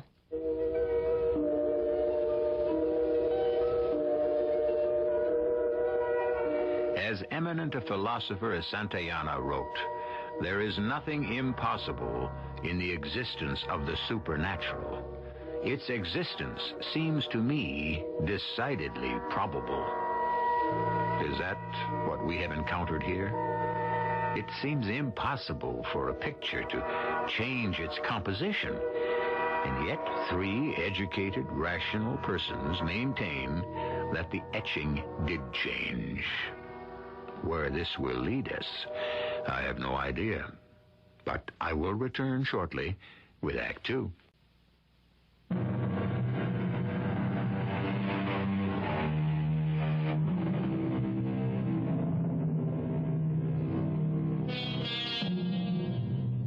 We've gotten ourselves into a byway in the strange world of the macabre. And it has led us to a small college town in New Hampshire and to an etching of an old mansion that seems to have the power to change its composition. There's no rational explanation for it. Is there an irrational one? The subject puzzles and disturbs Ted Morris, an assistant professor of fine arts. Perhaps the history of the house will reveal a secret, a clue. But even as he thinks it, he smiles in disbelief. Oh, boy, I just... Since when have you begun talking to yourself, Ted? Oh, yes. Good morning, Ben. My mother says persons who talk to themselves are crazy. No, she's absolutely correct. I have gone over the edge. I see. That's why you sit there behind your desk grading papers and mumbling to yourself? Is that what I'm doing? Yeah, that's what you were doing. What is it? Ben, there is no figure of a man crawling across the lawn up to the house. But we saw it. No, it wasn't there when I first looked at the engraving. Then you picked it up, and there it was. And last night, I looked again. The figure was gone.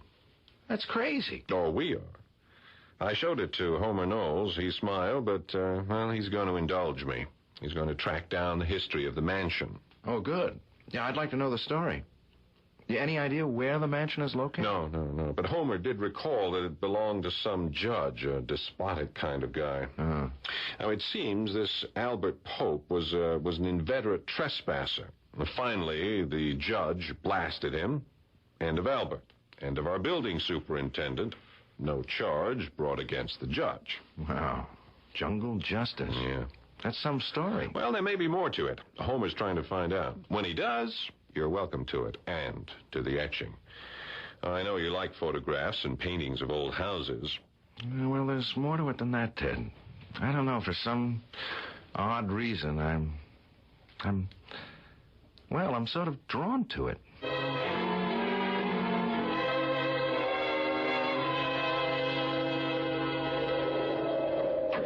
What a pleasant surprise. I haven't dropped in at a bad time, have I, Diane? Come in, Homer. I'm just starting a fire. Let me take your coat. Thank you, my dear. And the package? No. I want to show you something.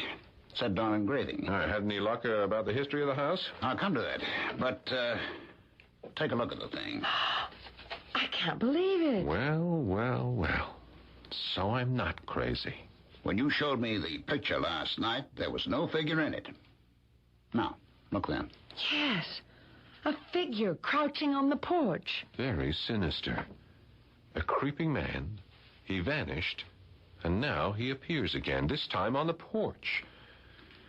You know, we're seeing something being acted out. I refuse to believe it. Now, this is nonsense. It's a very old engraving. Changes in the atmosphere may account for these subtle changes. I can't explain it, but that must be it. And our imagination. No, that won't do. We are not imagining what we can see. Now, I want to know about that house, the judge, and that creeping figure. Now, what have you learned, Homer? The mansion belonged to a Judge Asa Lawrence, a young firebrand. Came to the bench in his 40s. Where? Earned his degree in Boston, went into practice in Orton, and became a judge in 1950. He had a rather heavy hand, really enforced the law. And shot and killed Albert Pope. Oh, no question about that. Oh, he must have been mad. No, he wasn't. The amateur deer hunters in Boston and New York still swarm all over the area during the seasons, and they shoot at anything that moves. Sometimes at each other. And they can't read. The no trespassing signs mean nothing to them. They've got their guns, and by George, they're going to shoot something. Yes, they're a menace. Well, Judge Lawrence fined them dizzy. But he murdered Albert Pope. Oh, he warned him time and time again. Fined and jailed him. But Albert did what he pleased. And his wife became a widow. Anything else, Homer? What about the judge's mansion? It burned to the ground. The judge died from smoke inhalation. When? Recently? No. It's about 3 years after he killed Pope. And when did all this take place? Roughly? I'd say about 1954. So that's the story. Now, there's more to it than that, Homer. I would like to reconstruct the whole tragedy from Pope's death to the fire in the mansion. Well, for goodness sake, why? Because there is something significant we don't know. I think so, too. Something's been unfolding before our eyes. You know what I think? Go on, Don. I think we've been watching the man who set fire to the judge's house.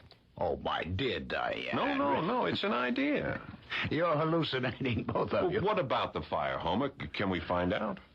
Well, I would imagine so. Someone in Orton may remember it. What about the newspapers? I don't think the Boston papers... Well, no, that's an idea. They might have carried a line or two about the judge's death. Let me check further. I'll leave the engraving with you. Ted! Oh, my. I simply will not believe it. Yes. The figure on the porch has disappeared. But look there. Do you see it? One of the front room windows is now open.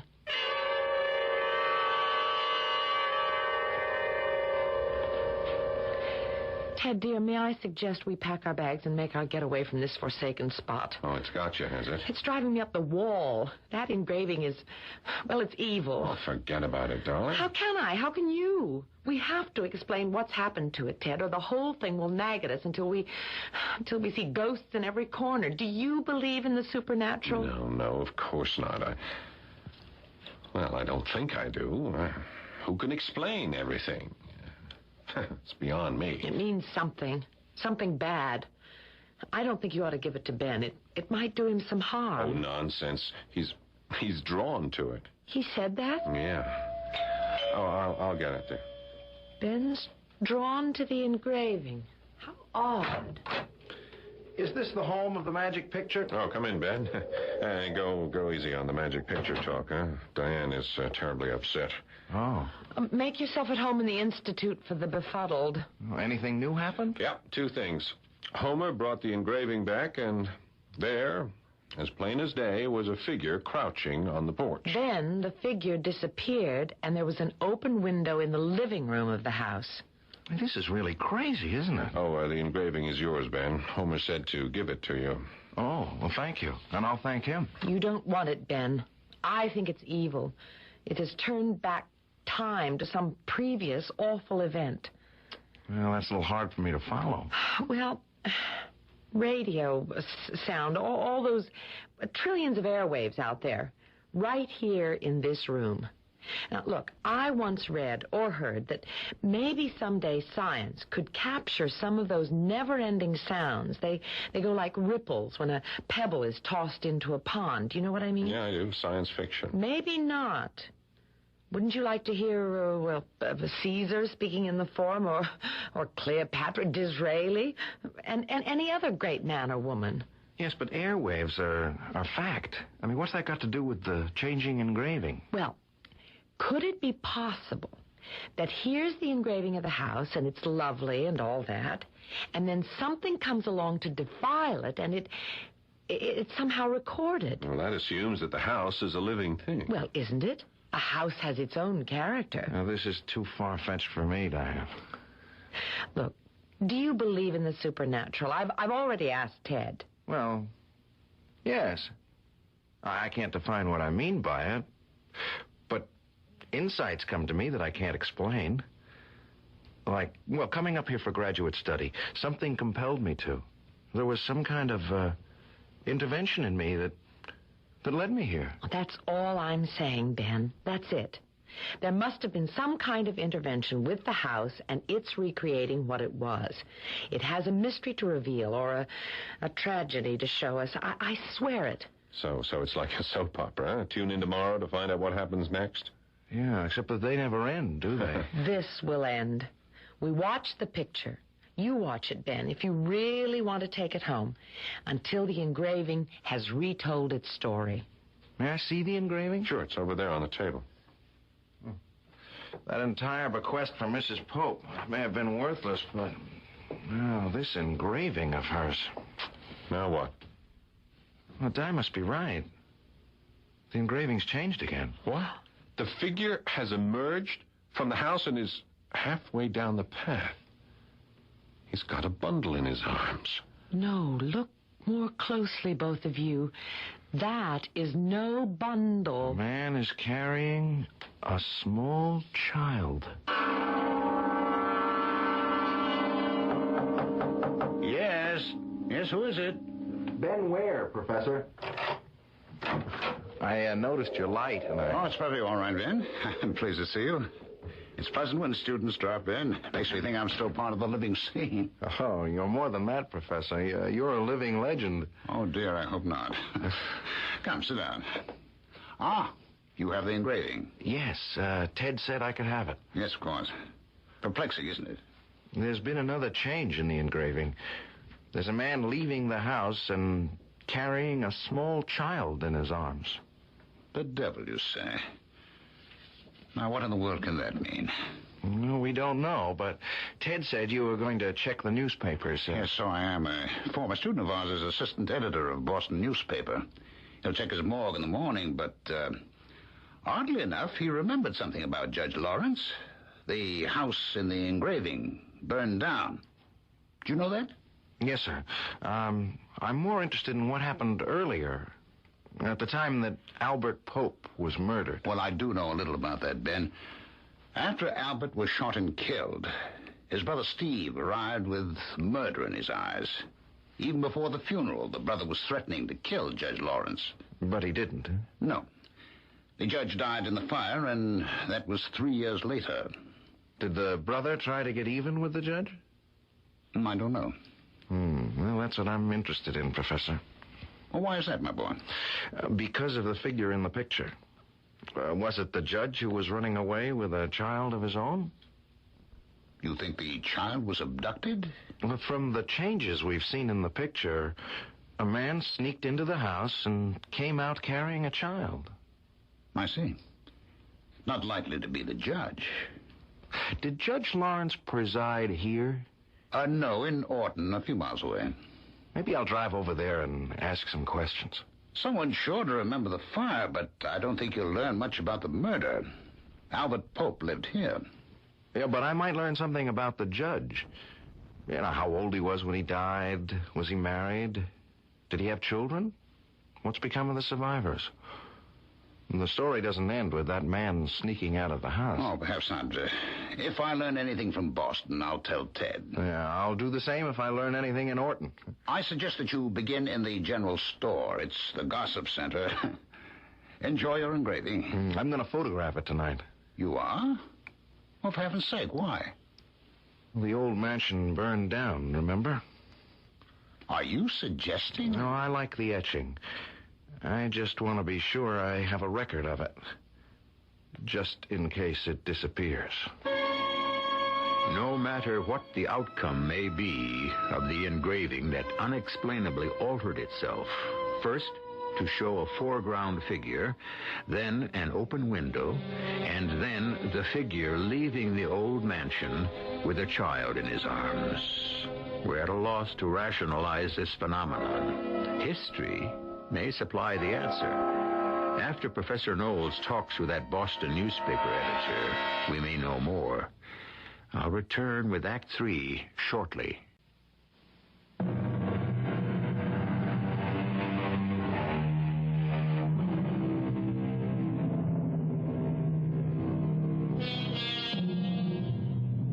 You've heard of the poltergeist. That word is German for noise and ghost. Many will attest to visits by these noisy phantoms. They're noisy, all right. Rapping here and moving objects there. They exist. No question about it. Well, if they can manifest themselves as supernatural visitors, why can't we accept what we have already heard? An old engraving of a house alters itself, and what the beholder sees begins to piece together a tragic story of long ago. So far, we know of a murder, a death in a fire, and we have had a hint of an abduction. It is late the next day at Ted Morris's house. Ben may stop by Homer if he returns early enough from Orton. You know, he was correct about one part of the story, Ted. Ben suspected that the figure carrying the small child from the house was a kidnapper. I knew it. I spoke to a friend of mine in Boston late this morning. The back issues covered the story. And briefly, it's an ugly story. Someone kidnapped the judge's child? Now, Diane, let's take it step by step. Huh? Albert Pope was murdered. His brother Steve came up here from Chicago for the funeral. He was outraged at Judge Lawrence. And a week later, the judge's small boy, about 3 years old, was abducted. The brother did it. Well, that's what everyone assumed, but there was no proof. Steve Pope was arrested in Chicago, but he was freed for lack of evidence. But there is more to it than that, Ted. Whoever kidnapped the child committed murder. No. The governess was stabbed to death. Good Lord. I wondered how a man could break into the house and walk away with a small boy without being detected. And the judge's wife? That's another part of this tragic story. She had died in childbirth. Perhaps that explains in part why Judge Lawrence was such a harsh man.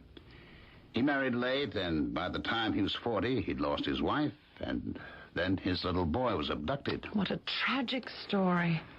Yes, I'm rather sorry I unearthed it. And they never found a trace of the child? None. The search went on for months. The loss, Judge Lawrence's 2 losses, seemed to break his spirit. How is it possible for... No, I suppose it is possible.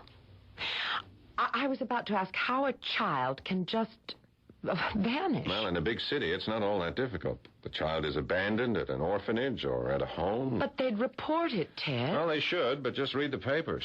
There's always a story of an abandoned child.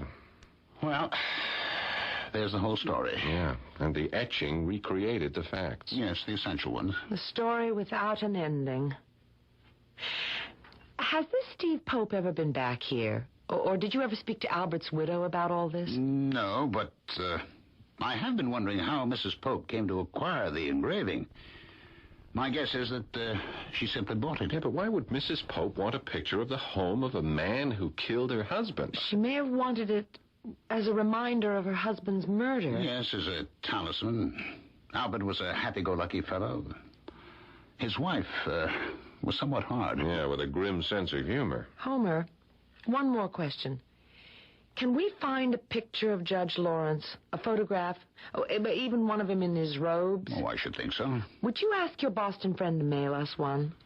I should think there'd be an official picture of the judge in the Orton courthouse. Of course. Why'd you want it, Di?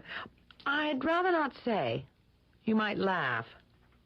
Let me say only that I've got a hunch.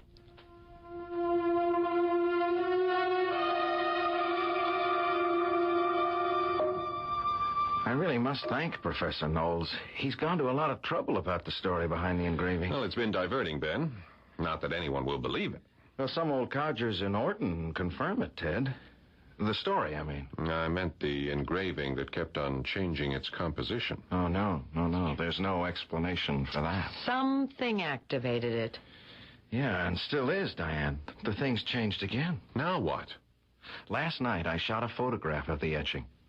I had a hunch that something might happen. It did. I brought it along to show you. Oh, the etching is scorched. Yep.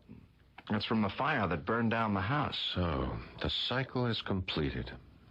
There's an end to it. And somewhere out there is a small boy, perhaps dead and forgotten, or an alive, grown man. Oh, I'd certainly like to talk to Steve Pope. Well, I wouldn't. I've had enough of the engraving. Now, look, all this took place 25 years ago. Please, let's drop it. You drop it. You and Ben and Homer, you have no imagination. I'm going to do some research on my own. Your research, darling, is based on hunch. And hunch is intuition. What's your hunch, Diane? It's so far-fetched that even if it's correct, I don't think I'll tell. It'll come to you across a crowded room? Hey, that's it. What's what? That line from South Pacific in the song, of course. What are you talking about, Diane? How does one fall in love? I don't remember. Come on, don't be funny. I'm serious. Isn't there some magical attraction that strikes two persons at the same time? You know in a glance that you're meant for each other. That's corny, but you know that you're intertwined in every way. Yeah, but what the devil has falling in love got to do with the engraving? You don't see it, Ben? Nope. Well, I do. I know the answer, and I'm going to prove it.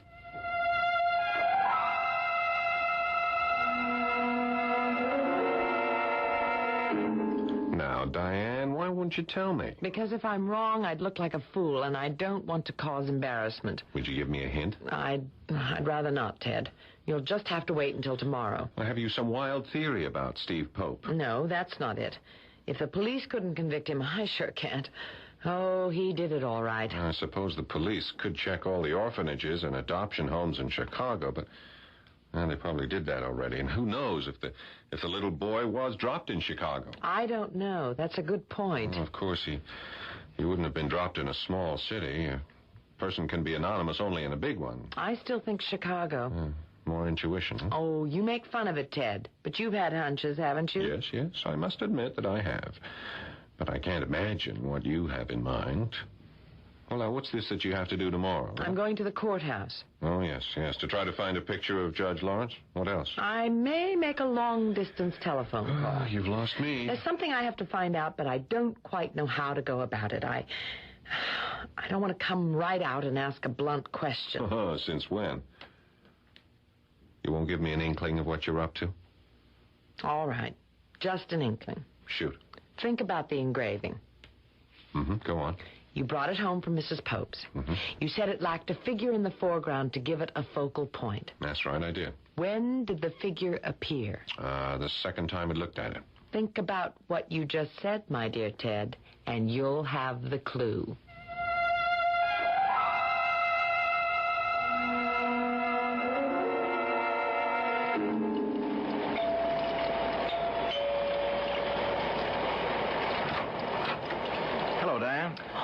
Ben, come in. Oh, what a grisly day. Oh, I love it.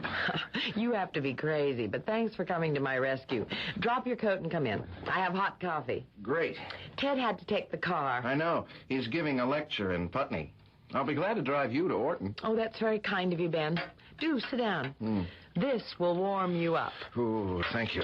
Are the roads passable? Yeah, sure. And Orton's not far away. Nice little town. I had a good visit there. Did I tell you I saw the judge's former estate? No. The house is gone, I suppose. It leveled years ago, and the rubble's been hauled away. The land's been developed. Who owns it now, do you know? Some real estate company, Country Homes. They've sold off a number of 3-acre estates. The judge owned about 50 acres. Must have been something back in the 50s. Beautiful property facing the river. Judge, landowner, artist. Quite a man. And he was only 40 when he died. When you receive your Master of Fine Arts, what then, Ben? Back to Chicago? Oh, no. No, New Hampshire's in my blood. I hope to teach here at the college or at one of the nearby prep schools. And your parents? Wouldn't they like to have you closer by? Well, they've never understood me. Oh, no, not another one of those. Oh, no, of course not. No, they're wonderful. I mean, they wanted me to take a good job in something in Chicago. You know, get married, have children, visit every week. You know, the conventional. And along you come and you like art with a capital A. Yeah, right. They shook their heads, but they never stood in my way. They're great. You'll meet them at commencement. They know all about you and Ted. How do you explain your interest in fine arts? Have you ever tried? No, I can't. I mean, there's nothing in their background to suggest an interest of that kind. Oh? My dad's a shipping clerk in a big book company. Mom's just a housewife. Any brothers and sisters? No, they never could have any children of their own. After you mean? No. What I said. Then? I was adopted.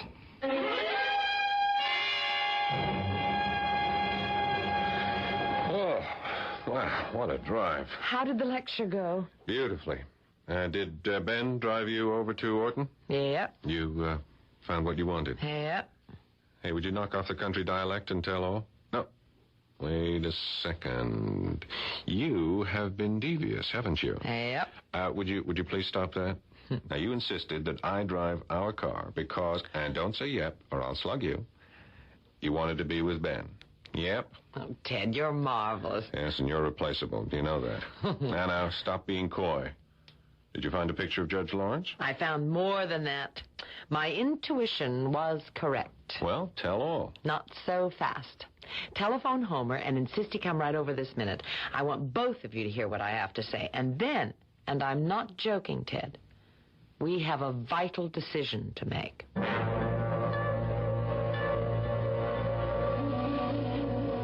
So that's the tragic Judge Asa Lawrence.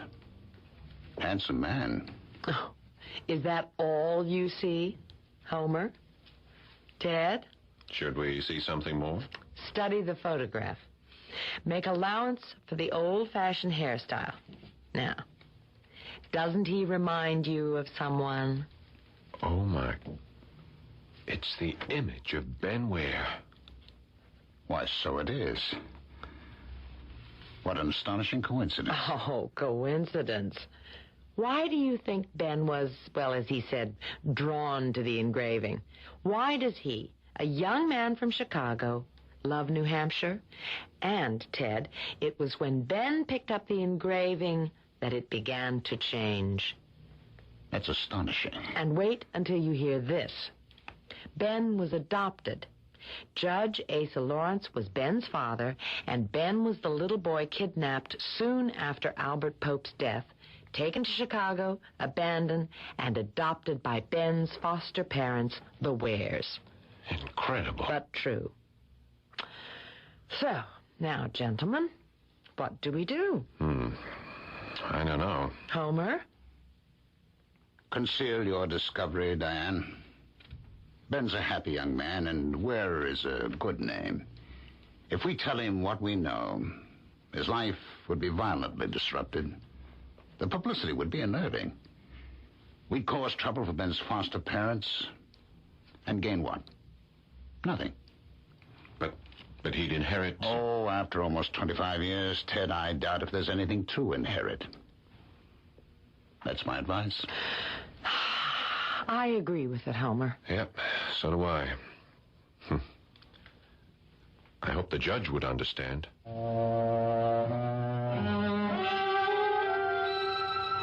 So, once again, we complete an odd tale with an ending you may wish to challenge. It is a hackneyed proverb that states that the violent by violence fall. But hackneyed or not, it's true. Frontier justice draws retribution. That is the tragic moral to be drawn from what we have heard. I'll return shortly.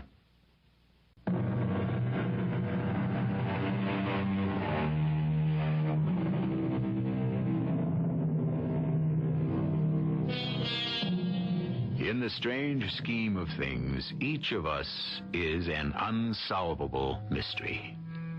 Who are you, really? Even if you can trace your roots back 1,000 years, what preceded them? We are the creatures both of heredity and of environment, and what stirs in our subconscious cannot be exactly explained. Judge Lawrence shot and killed a man. His young son was kidnapped. The judge died in a fire. Why? Can anyone really explain that sequence of events? Our cast included Paul Hecht, Patricia Elliott, Tony Roberts, and Ralph Bell.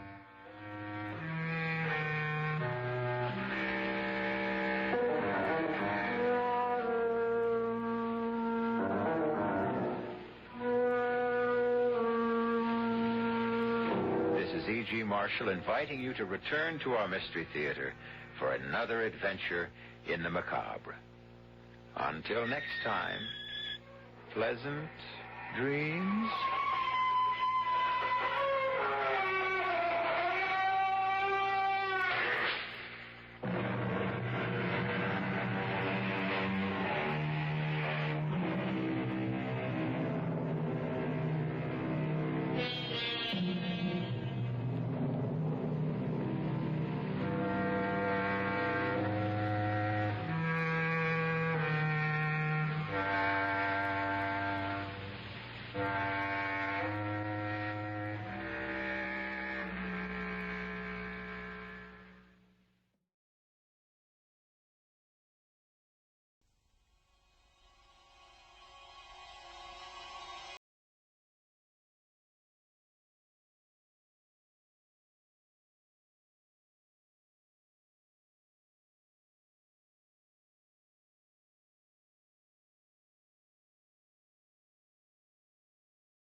Hello there, Jack.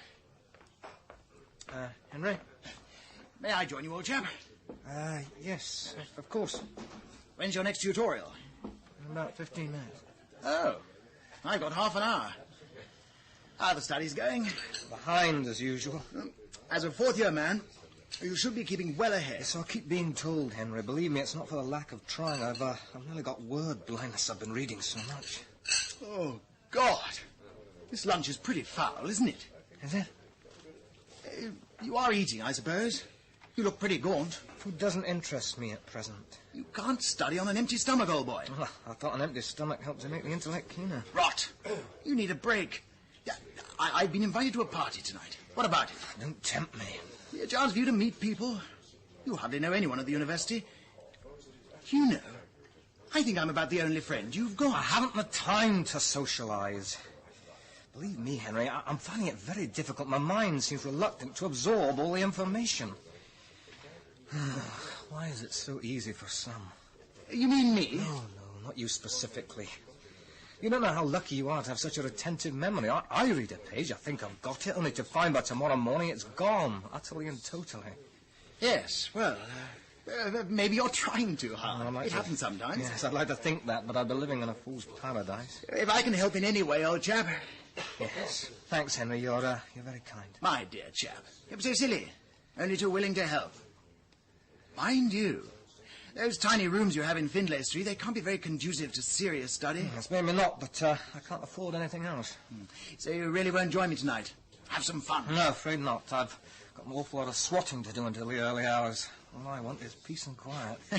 Judging from that part of Edinburgh, that's all you will get. Yes, look, I must go now. I'll see you later. Yes. Well, goodbye, Jack, old man. Damn. Knocked all the papers on the floor.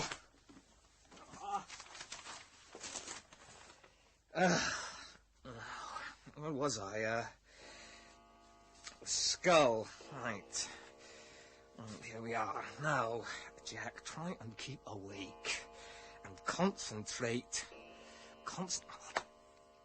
Why don't they supply silent clocks for undergraduates? Go on. 9, 10, 11.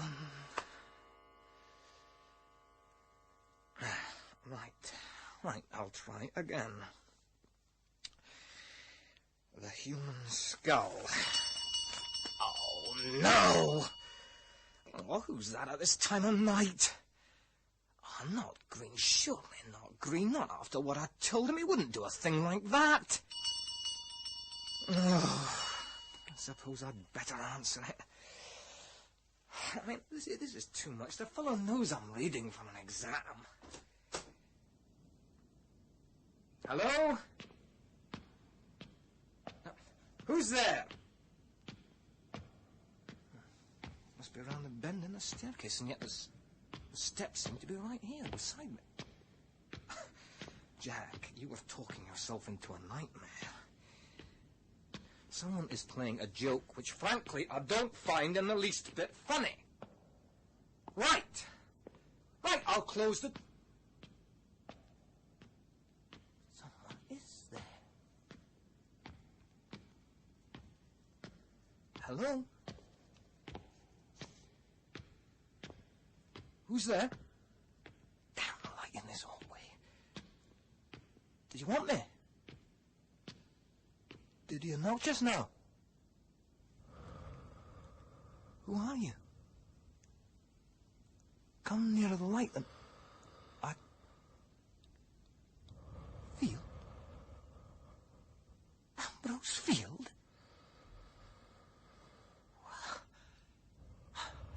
I hardly recognized you, old man. You look so white and thin. Are you ill, man? Come inside, quick. You look absolutely worn out. Come and sit down, please. You've quite taken me by surprise. When was the last time we met? What do you mean, Ambrose? You can't come? I told you, I've got to stay in. Oh, what have you done now? I was rude to Proctor. You are an ass. Why don't you control that temper of yours? The man's an idiot. He doesn't like you. You'll be expelled if you keep on behaving like this. I don't care. You should care. What do your parents say? I don't care about them either. You're just being silly and irresponsible. You do what you like, Jack, and I'll do what I like. You'll never get to university. You'll have no future. You sound just like my father.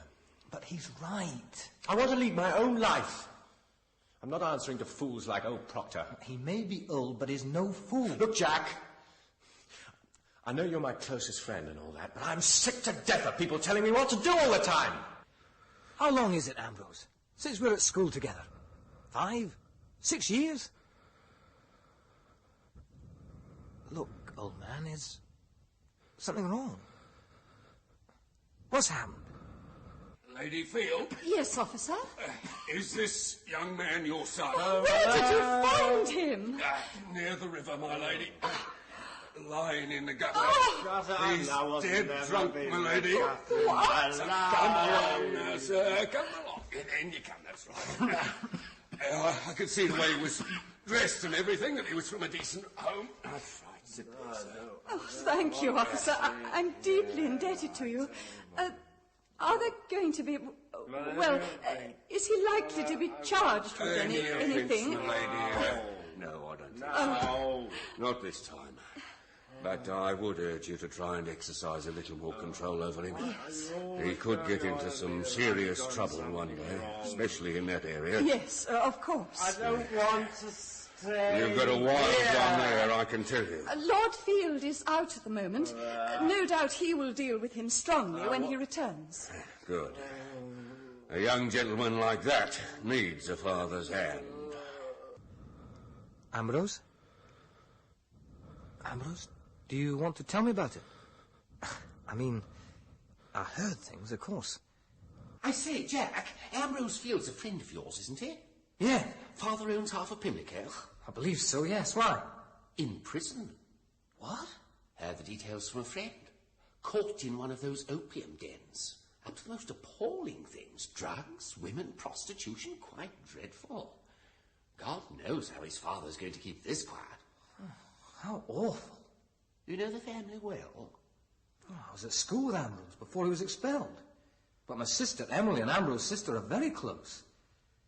I haven't seen Ambrose in... must be a year or so. Why, you look exhausted, Ambrose. You just eat some supper and relax. We'll soon have you looking better. Get some of that food down you. After we've eaten, then we'll have a chat, eh? Must be much to talk about. I've just remembered. I've got a bottle of whiskey somewhere. What an ass I am. I never touch it myself when I'm working, but, well, this is a special occasion, isn't it? Hello, Father. Come in. Come in. So you're here, my son, my heir. You disgrace me, Ambrose.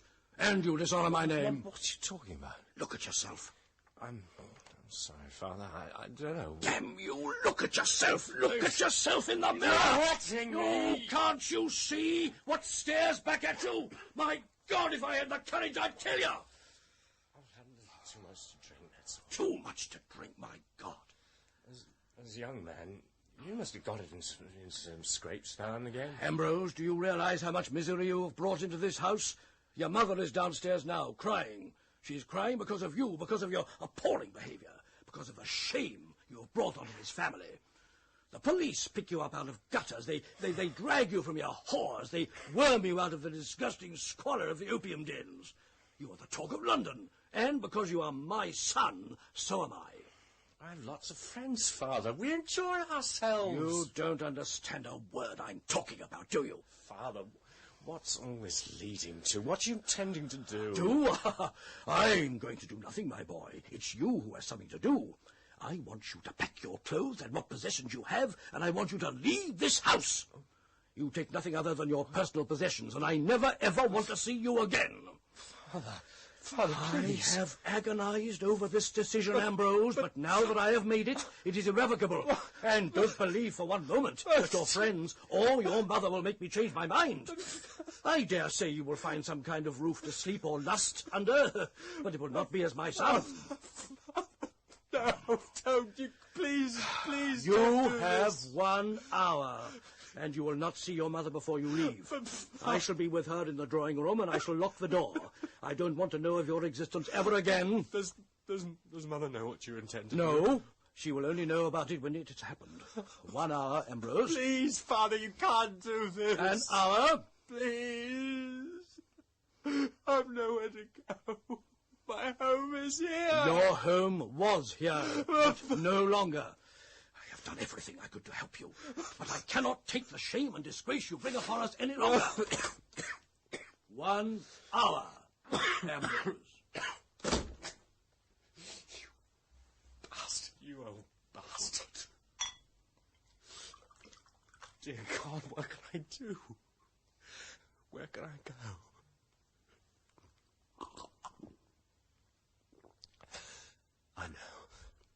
I know the answer.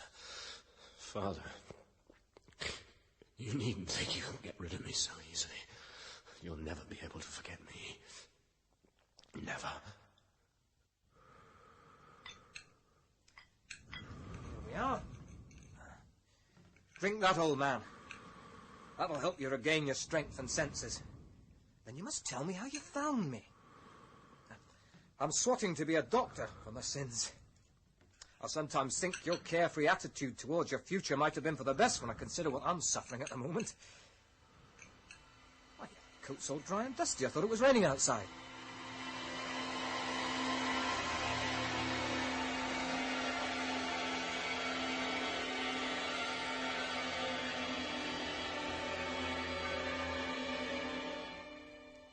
Ambrose? Ambrose? You've fallen asleep.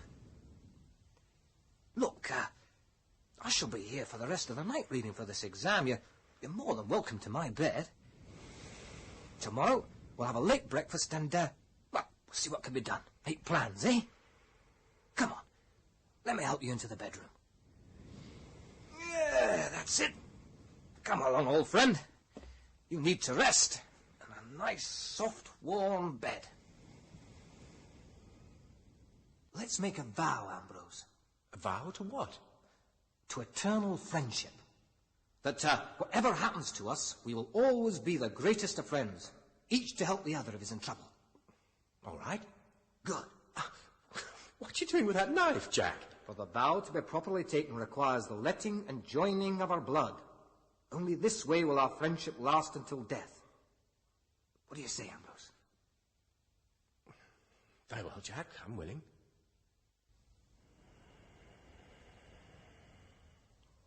I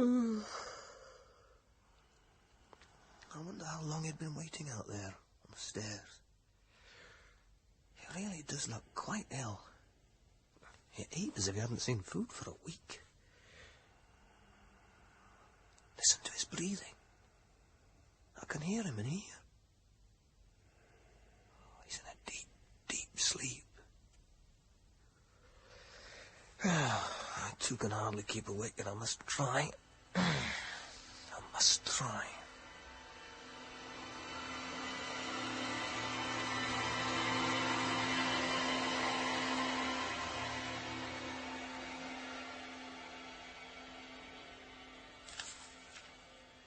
In dealing with a fracture, it is important to keep the limb immobile.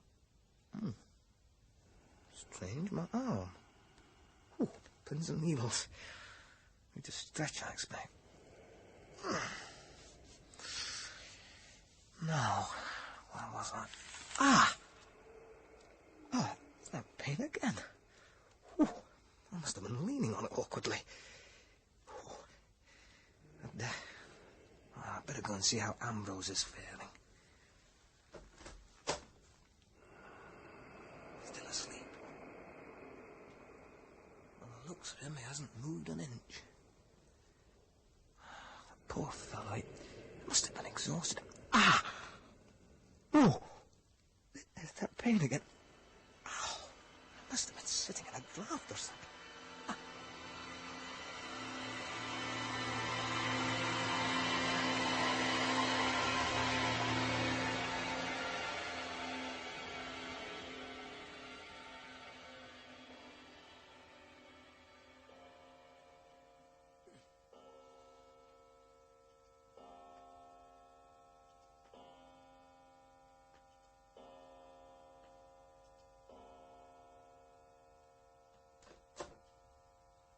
Ambrose, what would you like for breakfast?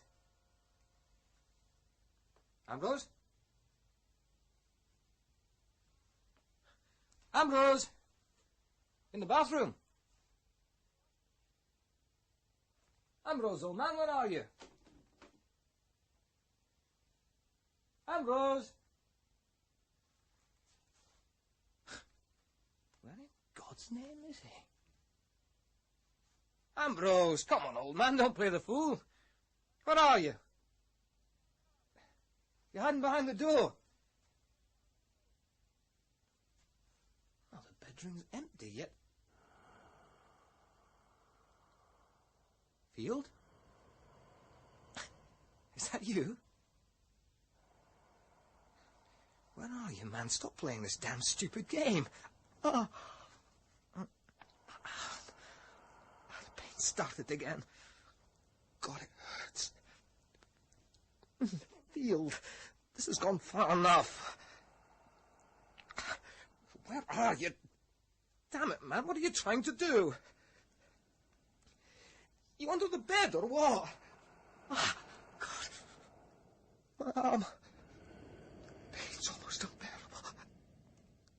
You must be in here. Field. Field. All right. I lay down on the bed.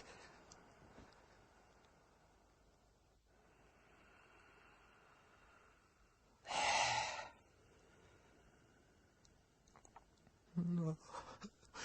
I'm going mad. No! No.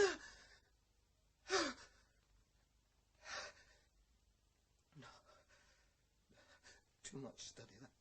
That's it. Students who read too much, sleep too little, have hallucinations. That's a medical fact. That's what it is. Total exhaustion. It wasn't Field who was exhausted. It was me. My senses were shaken. Reason was disturbed. Yes. Field was no more than a hallucination. That's it. And my arm, it still hurts. That's real enough. The impression of the body on the bed, that was real too. But no. Think. Think for a moment, Jackie. He didn't utter a word. Ambrose did not utter a word. Oh, it's incredible. It's absurd. If it's an hallucination, why can I hear him breathe? Why? I've got to get out. Oh, no. Perhaps a walk across Holyrood will clear the air, bring sanity back again.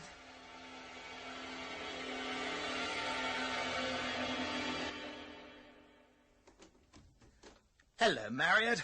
I was getting worried. Henry, what are you doing here? I thought I'd drop in, compare notes, and cadge breakfast from you.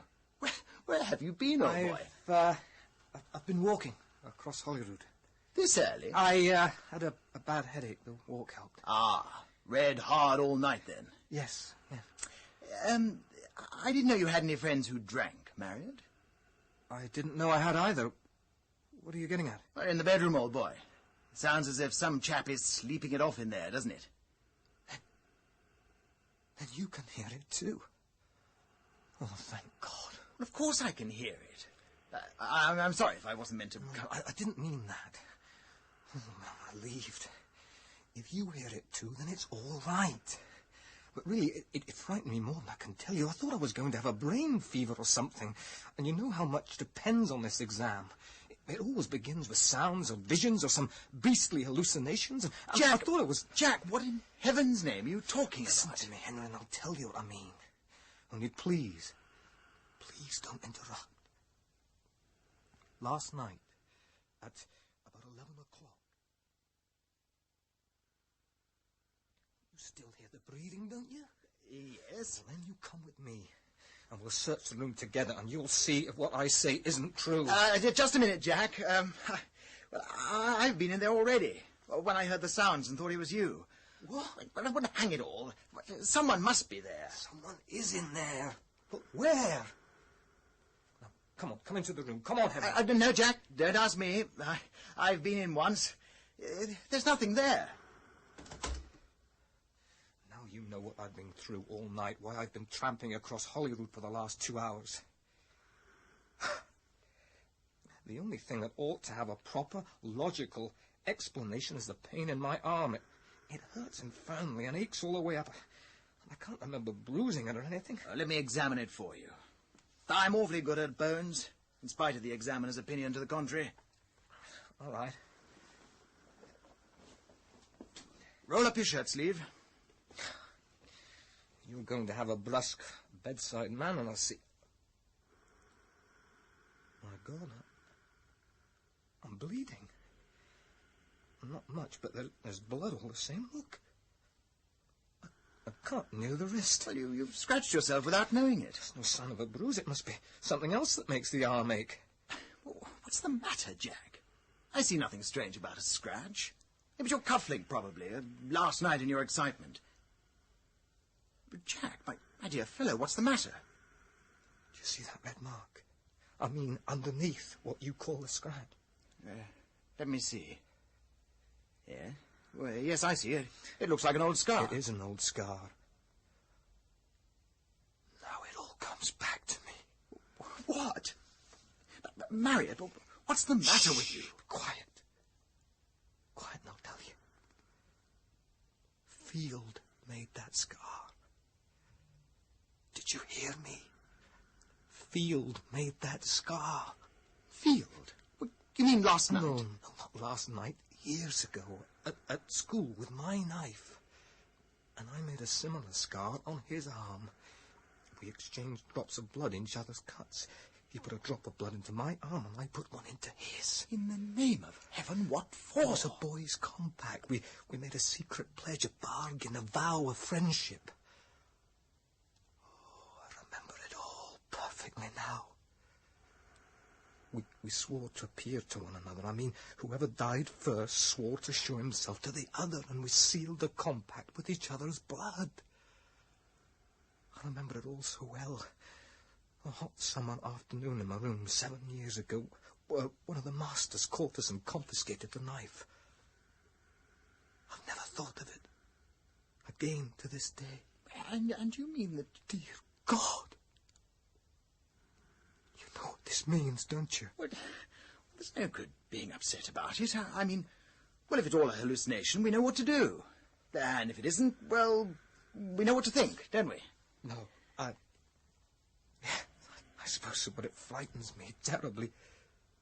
That poor devil. After all, if the worst is true, and that chap has kept his promise, well, he has. And that's all, isn't it?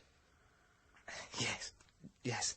There's only one thing that occurs to me, and that is this. Are you quite sure that he really ate like that?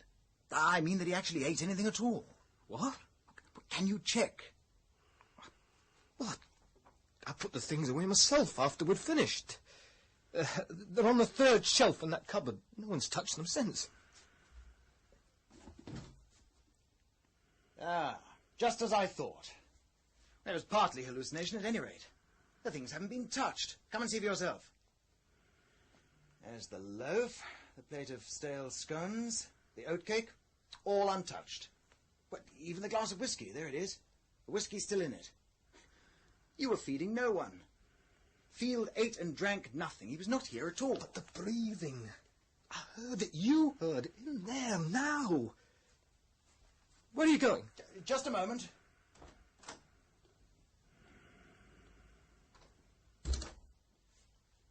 There's only one thing to do. Write home and find out about him. And meanwhile, come and finish your reading in my rooms. I've got an extra bed. Henry. Look, I've had a reply from my sister. What does she say? That's just family stuff. Here we are. Here. It is curious that in your letter you should have inquired about Ambrose Field. It seems a terrible thing, but only a short while ago, Lord Field's patience at Ambrose's behaviour was exhausted, and he turned him out of the house, they say, without a penny. Well, what do you think? He has killed himself. Good Lord. At least it looks like suicide. Instead of leaving the house, he went down and hid in the cellar and simply starved himself to death. They found the body on the 14th, and the doctor said he'd died about 12 hours before. He was dreadfully thin. And he died on the 13th. The very night he came to see you.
Have you ever watched a magician work? A really good sleight of hand artist can pull lighted cigarettes from the air. He's able to saw a woman in half. He can pull a rabbit out of a hat or make a fountain pen disappear. But have you ever seen a magician who could make a 200-pound corpse disappear?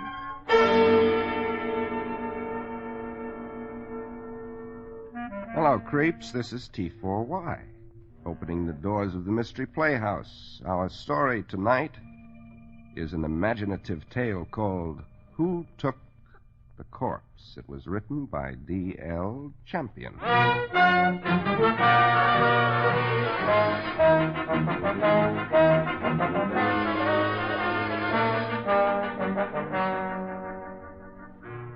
The little town of Fernville's only scarlet crime was born of a corncob pipe and grew to the stature of a celebrated case when its corpse vanished.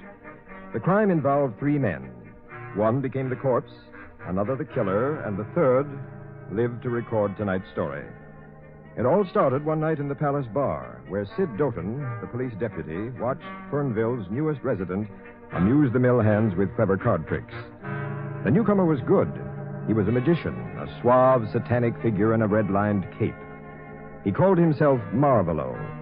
And Marvolo, Sid Doughton noticed as he crowded in to watch, carried his many drinks well.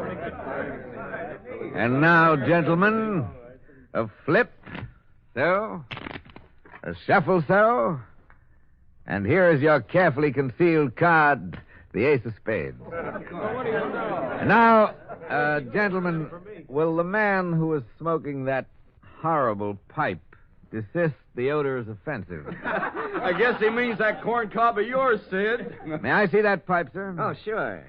Well, let me knock the ashes out first. Here you are. I place the horrible object on the bar. So. Then I place the magic cloth over it. So. What you gonna do, Marvolo? Make it smell like violet? No, I will do better than that, my friend. Now a magic word. Dushavi.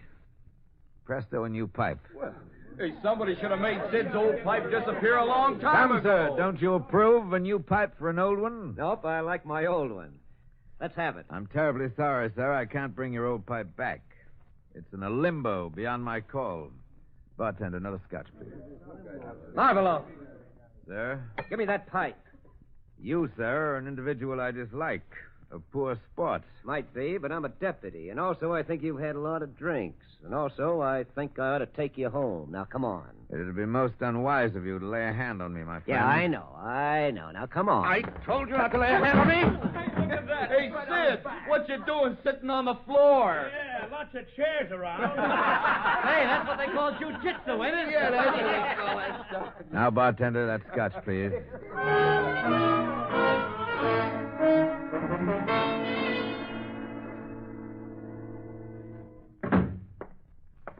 Hello, Sid. I ate your breakfast off the mantel this morning. I sure did. Well, I guess you heard what happened last night, Chief. Hey, what the devil are you doing? Rolling your own cigarettes now? Yeah. Hate breaking in new pipes, and Marvolo never gave me back my old one. I'm going to the bank now, Lem. Oh, that's right. It is payroll day at the mill, isn't it? Oh, hang it, Sid. You used to knock pipe ashes out all over. Now you're spilling cigarette tobacco on me. Oh, I'm sorry, Lem. Well, I'll see you later. And I'll be at the palace tonight in case the boys rough it up. Yeah. Best deputy in the state, but the untidiest man I ever seen.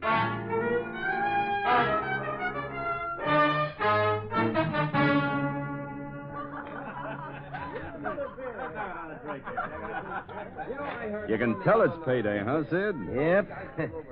Palace is sure busy tonight, Tom. What? Here comes your pal Marvolo. Gentlemen, may I have your attention? Gentlemen, please. Thank you. He's gunning for you, Sid. Now, shut up, Tom, and listen. Card tricks and feats of magic are merely a profession, gentlemen. My basic interest is the study of the occult, the black arts. Very few men, gentlemen, have gone as deeply into the forbidden realm of evil as I. Very few men possess my powers. What's he driving at, Sid? I read men's hidden thoughts. I see their souls mirrored in their minds. Tonight, in this room, a man plans murder. That man plans to murder me. You're all my witnesses. I will point this man out to you by means of this knife. You blasted fool. All right, Marvelo, you asked for it this time. I don't know magic, but this is a 38, and these are handcuffs. And tonight you can study your black books in our jail. No jail and no steel handcuffs can hold Marvelo, you idiot. Well, what do you say we just try it, huh?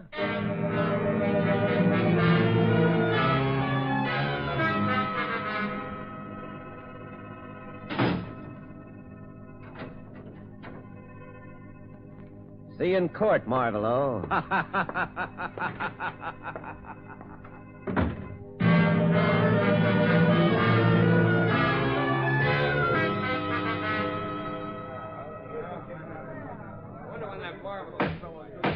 All right. A little quiet, please. Next case. Daniel Biggs, alias Marvelo. Where's the defendant? Sid Doughton's upstairs getting him out of his cell, Your Honor. Well, what's keeping him? Somebody go up and... Judge, what's work? Well, Deputy, where's the defendant? He's gone, Judge. Gone? What do you mean gone? Where? Wasn't he in the cell? Oh, he was locked in the cell with handcuffs on. And I locked the outer door, too, but he's gone. Well, that's ridiculous. Any signs of escape? Nope, the door's locked from the inside, and the bars are solid. He's just disappeared into thin air. But I'll find that black devil, Your Honor. But the last thing I do, I'll find... It could very well be the last thing you do, Mr. Doughton. Order here. How did you get out, Mr. Biggs? Your Honor, how could you expect me to tell you that? The black arts reveal their secrets only to those who keep them. Yes, well, here's a secret the court will share with you. In Fernville, we don't go in for throwing knives around in public places. What is all this grudge between you two, Doughton? Your Honor, this guy has a screw loose somewhere. He goes around thinking that I want to kill him. And so you do. A half hour after I left the palace the first night I met you, your animal brain had conceived a cowardly plot to murder me and to hide behind your badge of office. That's a lie. I warned you last night. Publicly. Today, Doughton, before this court, I warn you that your plan won't work because I am going to kill you first. Why, you... Hold it, Sid. Lem, did you hear that? Yep. Now, look, Marvelo. For that kind of talk, I can arrest you again. For killing, I can hang you. You got that straight? Hang Marvelo? My friend, if your deputy doesn't change his mind about murdering me, I will kill him. And you will be powerless to stop me, or to hang me, or even to prove I have committed a crime. Good day, all.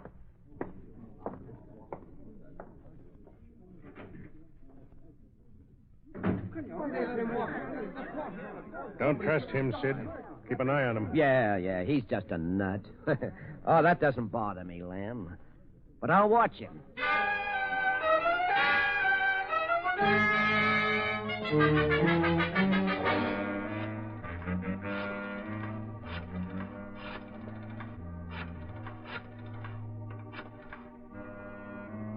Hello? This the freight office? Hello, Tom. This is Sid Doughton. Say, did the express stop today? Yeah, that's right. New radio with a phonograph gadget. Sure, I got it for my wife's birthday. Now, look, I took a room at the Palace Hotel, room 212. I want to keep it there and try it out. Send it over tomorrow, will you? Now, don't forget, room 212.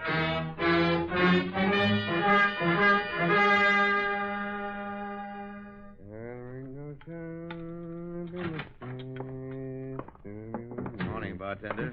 Oh, hi. I must be your first customer. Yeah, you sure are, Marvelo. Ain't noon yet. What'll it be? Double brandy, please. Right, sure. Ah, there you are. Say, you don't come around till night, usually. How come you're here so early? Yes, it is unusual, isn't it? But then it isn't every day that one kills a man, is it? I'm going to room 212. Hey, that's Stoughton's room. He's up there now. There's no radio. Yes, I know. How'd you know? It's a secret. How I know is my secret. Hey, you can't... he's nuts. He wouldn't do that and tell me about it. Sid can handle him anyhow.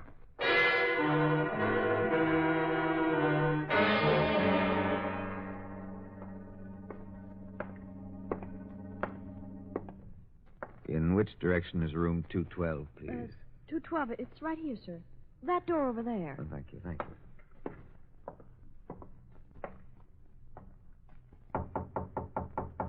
Yeah? Marvelo. You can't say I didn't warn you, Doughton. No, you idiot. No, put away that gun. No, you'll hang. No, don't, Marvelo, don't. No, look, what do you want? This is it, Doughton. And after you're dead, they won't be able to bury you because they'll never find your corpse.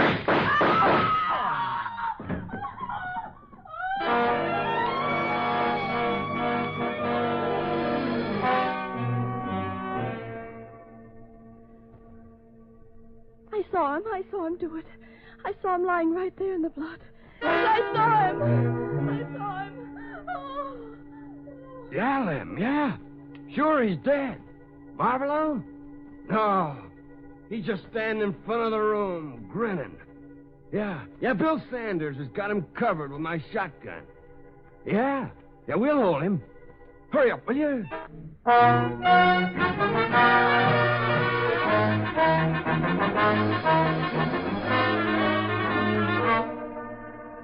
Here comes the sheriff now. Yeah, there he's coming right up the stairs. All right, Bill. Take the shotgun out of his ribs. Well, Marvel, you weren't bluffing, they tell me. You actually killed Sid. You're the police chief, Mr. Tracy. You expect me to testify against myself? Here's the gun. Thanks. Open the room door, Bill.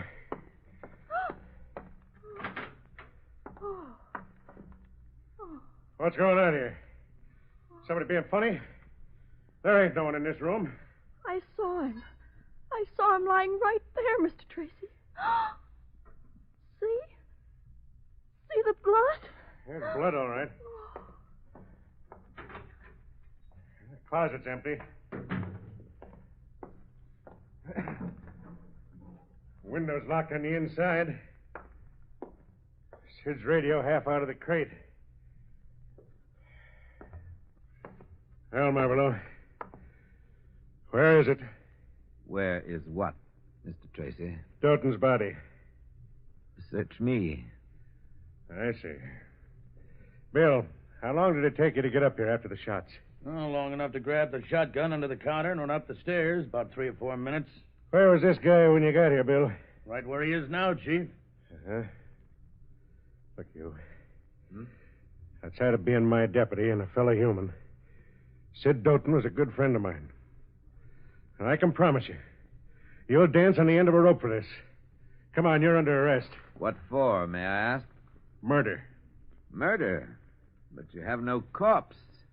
No corpus delicti. How can you arrest me for murder? I can hold you for 48 hours on suspicion of murder.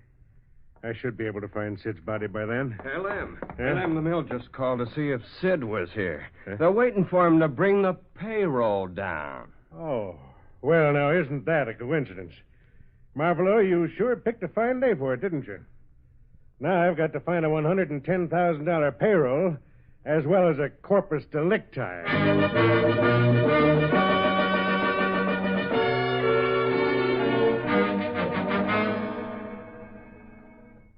Well, then, maybe the guy really used magic to get rid of Doughton.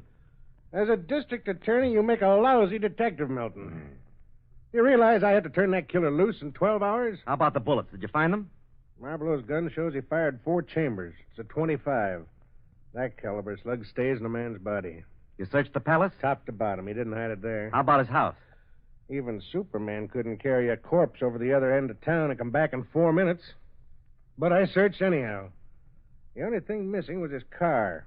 He's got a bill of sale showing he sold it to a dealer who drove it west 3 days ago.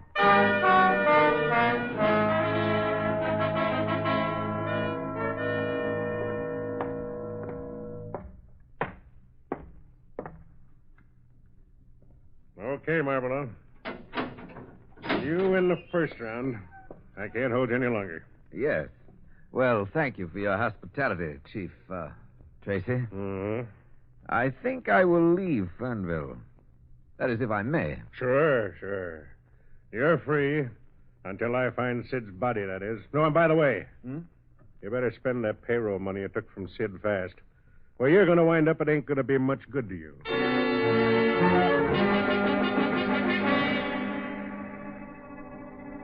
Hello, Melton. Yeah, Lem, what's up? I think I can crack this case.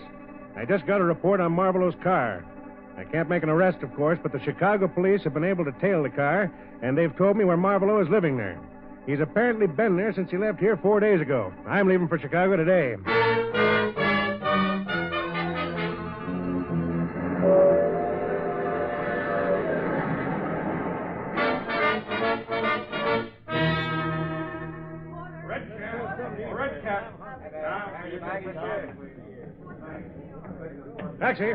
Taxi! Look, son, I want you to drive me out towards Arlington Park. There's no farmhouse out there I want to get to. I'll tell you where to drop me off. Okay, Pop.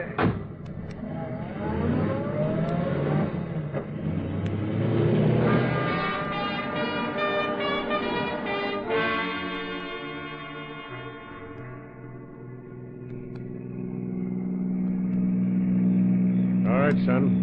Let me off at that crossroad. Well, don't you want to go to the house you want? Nope. I want to surprise a friend of mine. Here you are, son. Keep the change. Thanks, mister.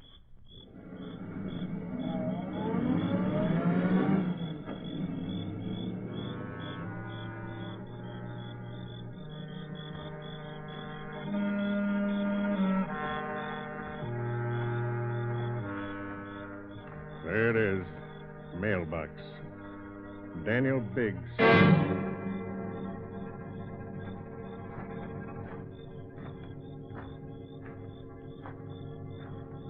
And there's Marlborough's car in the driveway.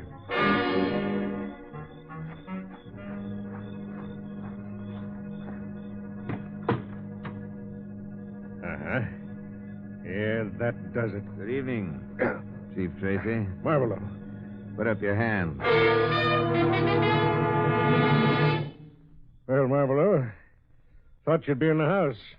I'm getting careless, I guess. Yes, very careless, my friend. I was afraid you might track down my car, but it doesn't really matter. Just keep your hands on sight, please.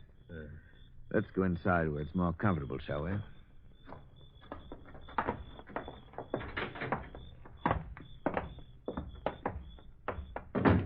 Believe me, I regret having to do this, Mr. Tracy. Yeah. You'll probably regret it longer than I will. I'll do you one favor, Tracy. As a detective, there are aspects of this case which you might like to know about. I'll answer any one question for you. Just one question, Tracy. Before you die. That's very thoughtful of you, Marlborough. Not so. All right. What did you do with Sid's body? Your deputy is... Sid! Sid Doughton!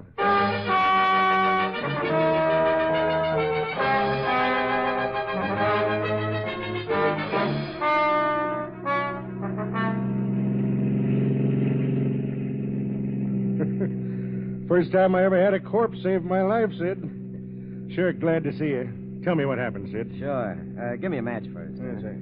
Here. Thanks. Well, there's lots of it that I don't know, Lem. Marlborough comes in the hotel and fires at me. There's a puff of black smoke from the gun, and I pass out. What then? Well, I don't know where he hid me, but I woke up, seemed like years later, in the trunk compartment of this car. Ain't. Now that Marlborough's dead, we'll never know how he worked it. How'd you get away from him? Worked the ropes loose this afternoon, hid in the orchard. I knew he'd taken the payroll from us. I saw him nab you, so I waited. Then I moved in. Oh, hang it, Sid. Why do you knock your pipe ashes out on floors? Oh, I'm sorry, Lem. I forgot. Hey, why are you stopping here, Lem? Well, might as well get some gas. Besides, I got to phone Chicago police about Marlborough. What? Yeah. You got a phone here? Right inside the door. Thank you.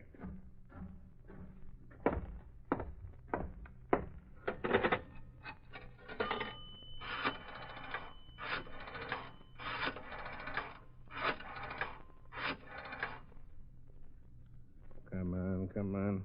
Hello, police headquarters? Give me Deputy Green, please. Hello, Green? This is Tracy from Fernville. Yeah. Say, send that squad car down the turnpike to Letner's gas station, will you? Yeah, I got them both.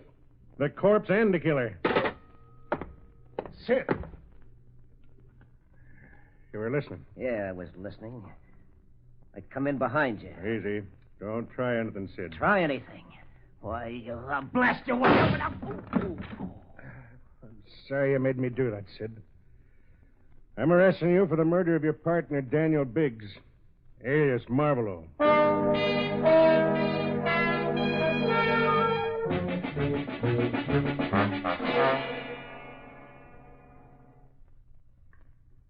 That bandage will hold you till the squad car gets here, Sid.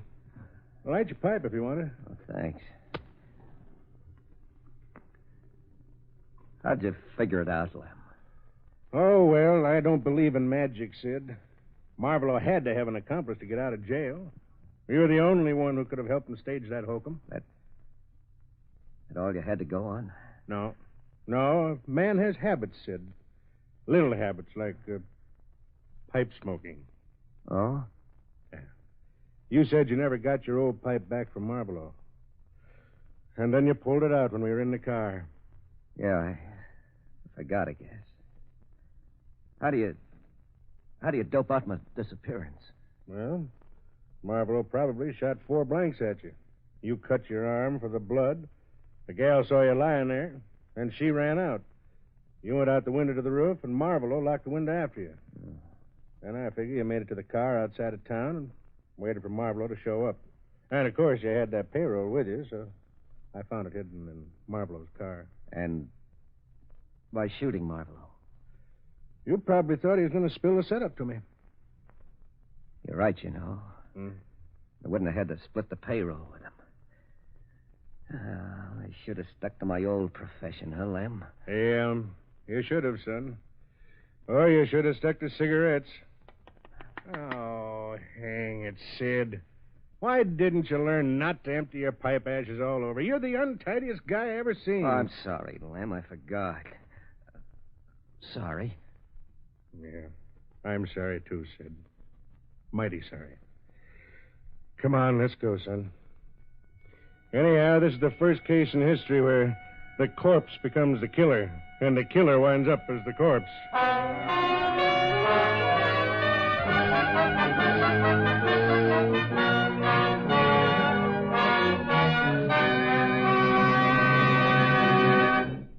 The story was called Who Took the Corpse? This is T4Y closing the doors of the Mystery Playhouse and saying good night. Sleep tight. This is the Armed Forces Radio Service.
The CBS Radio Mystery Theater presents...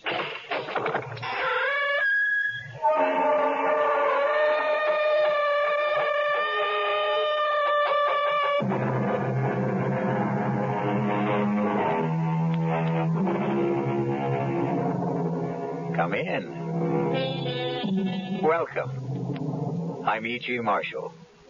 Welcome to the fear you can hear. Welcome to the sounds of suspense.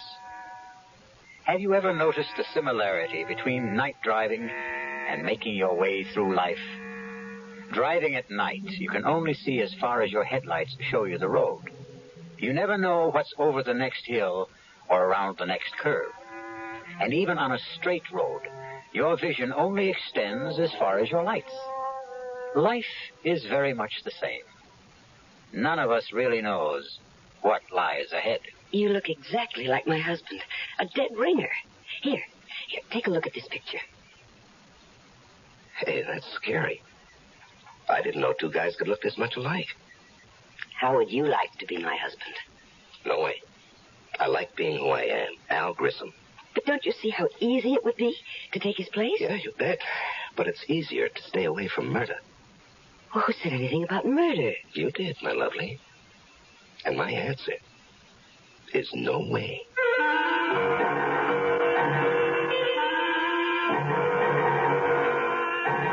Our mystery drama, Dead Ringer, was written especially for the Mystery Theater by Murray Burnett and stars Leon Janney.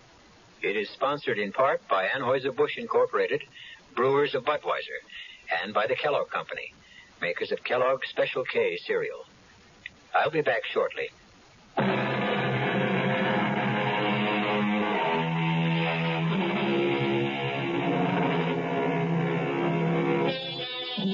You're on a blacktop country road about 18 miles east of the little town of Udalia.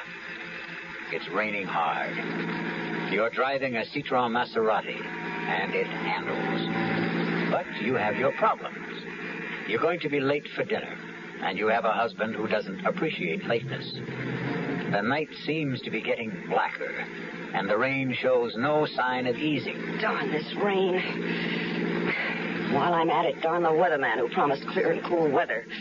Your name is Gloria Winters. And then the headlights pick up something in the road. Whatever it is, it's a problem because it doesn't seem to move. Come on, stupid, move. Get out of my way. Oh, my. It's a man. What happened? A car hit me and drove off. Thanks for stopping. That's okay. Well, a lot of people didn't. Do you think you can make it to my car? Yeah, with a little help. Okay. There we go. That's it. Steady now. Yeah, I guess I better. Just here. Just slip into the seat. Yeah. There you go.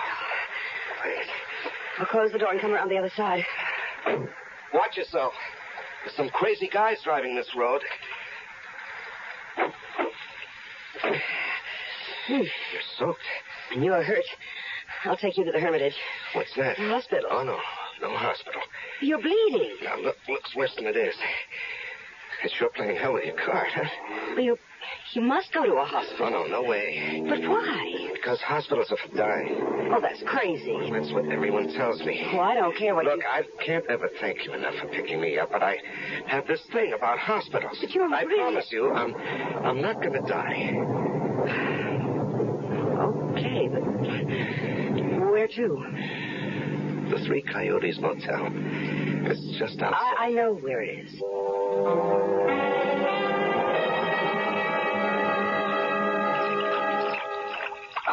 No, come on. Just put your head on the pillow and don't be a baby.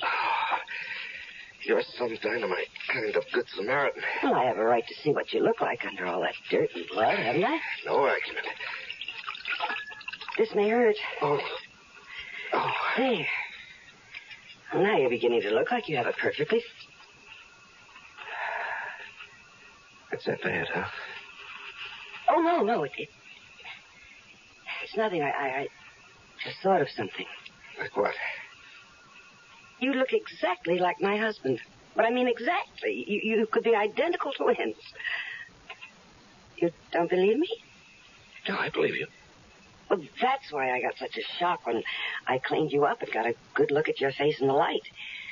You're a dead ringer for Leo. Oh. Why does that shake you up? Well, Leo and I are having our problems. Isn't everybody? I suppose.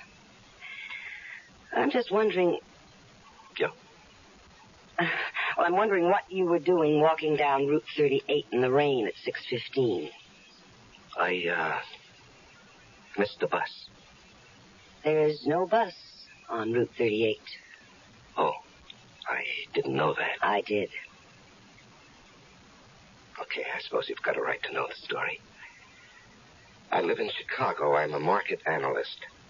Come again? I advise my customers about what to do or what not to do in the stock market, sort of a securities specialist. Are you, married? Oh, no. But that's part of the story. Years ago, I fell in love. She was from Chicago, too, but it didn't work out. You've heard the story 100 million times. You met someone. We said a sentimental goodbye. She cried. I felt sick, and we made the usual commitments. If she ever needs me, you know. Romantic. Mm-hmm. Romantic. Well, the day before yesterday, I got a call from her. She was living near Eudalia. She was in trouble. What kind of trouble? Well, it was private. And there'll be no names. Okay. So I came. Naturally, she didn't want her husband to know. She didn't want my car to be seen by the neighbors. Well, you know how small towns are. Yes, I know. So I let her call the shots. She picked me up, drove me somewhere close to her house.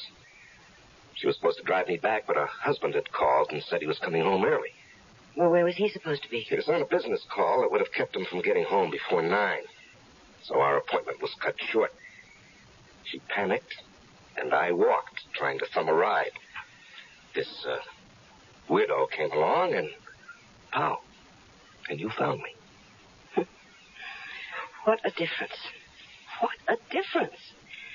You look like Leo, but you were completely different. Leo wouldn't cross the street to help a blind, crippled kid find his crutch, while you... And you stopped and picked up a stranger lying in the road. Well, I told you that Leo and I don't get along. But you married him. I didn't know what it would be like. Anyway, what are you going to do now? Oh, I'm going to change motels and lie low until I can go back to Chicago without having to explain the way I look. What about the girl you came to help? No, that was a bad scene. No, nothing I can really do for her. She has a decision to make. So have I. Will you help me to make it? If I can. Oh, you can, Al. You can. In a very big way.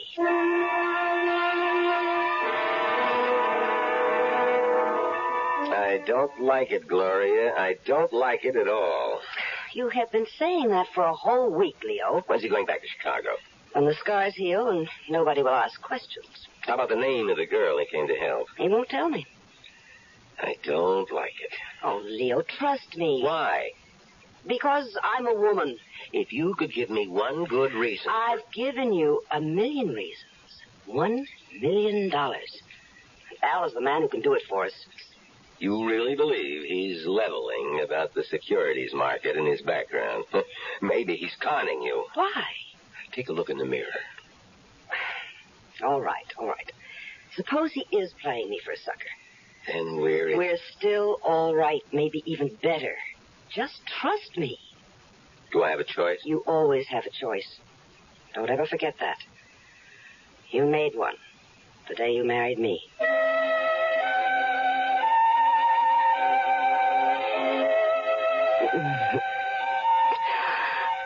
Oh, I do love you, Al. Me too. No, we have some serious Come things. here. Come on, now, be serious. We can't go on like this. What? Isn't that what you were going to be so serious about? Tell me that we can't go on like this? Well, yes. How did you know? Oh, because people are more predictable than the stock market. And, darling, I've studied the market, and I know its moves. Okay. Then continue. With what? What else I had to say? Oh, it was going to go something like this. I told you I was fed up with Leo, and until you came along, I just didn't see any way out, but now... You're doing super. Go on. But now, if we love each other, I can divorce Leo, and we'll get married and live happily ever after. Right? Not exactly. Where'd I go wrong? On the divorce. You don't want a divorce, Leo? I know Leo. He'd never give me a divorce. Does that matter? Well, a woman wants a little security. Hey, with your looks, you don't have to worry about that. Looks don't last forever. Well, nothing does. Some things do. Okay, name one. Death? You know, I never met anyone like you. Not even that girl you came out here to help? Not even her. And you have no parents, no relatives? Nobody except yourself? Just me and my shadow. We've talked a lot about Leo. You've never seen him. And I don't want to. I'd like you to look at this picture of him. That's scary. I didn't know two guys could look this much alike. I told you. Yeah, but... You thought I was laying it on for your benefit. I guess. And now? I believe you couldn't tell us apart. I guess this was in the back of my mind ever since I first saw your face. What was? How would you like to be Mr. Leo Winters? Oh, no way. I'd like being Al Grissom. Don't you see how easy it would be to take his place? Yeah, fine, but what happens to him? Well, that's the problem, isn't it? Yeah, that's the problem. I thought maybe you could think of a way out. Yeah, I can, but I don't like it. Try it on me. No, I think you've already tried it on, and you like it. Maybe. Not maybe, positively. That's what you wanted to lay on me when you said you wanted to talk. You're not only sexy, but you're smart. Yeah, you bet. Smart enough to stay away from murder. Well, who said anything about murder? I did, my lovely, I did. I said murder. And I also said no way. But that's stupid. You don't even know Leo. You're really serious about trying to get rid of him. Oh, think of what it would be like.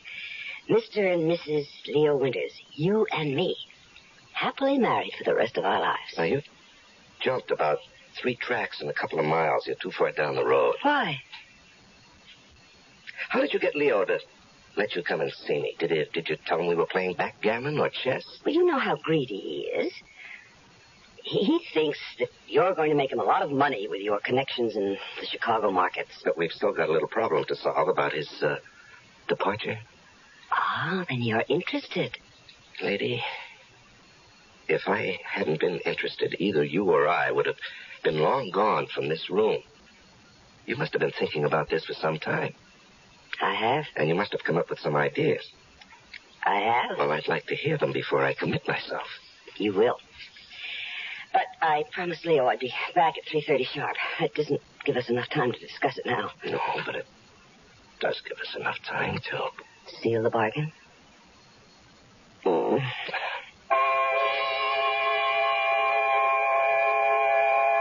Once you agree to discuss the idea of murdering someone, you've taken the first step along a road that is full of hairpin turns, some of which don't even have warning signs. We'll be back shortly with Act 2.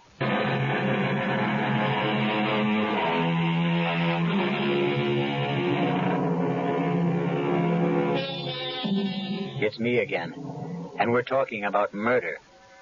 That is, we're not talking about it, but Gloria Winters and Al Grissom are trying to arrange a murder. It isn't a simple task, as you will hear. No, hiring a killer is just setting yourself up for big trouble. Well, do you have any better ideas? No, not yet. Well, you'd better come up with one, because Leo's getting suspicious. Oh?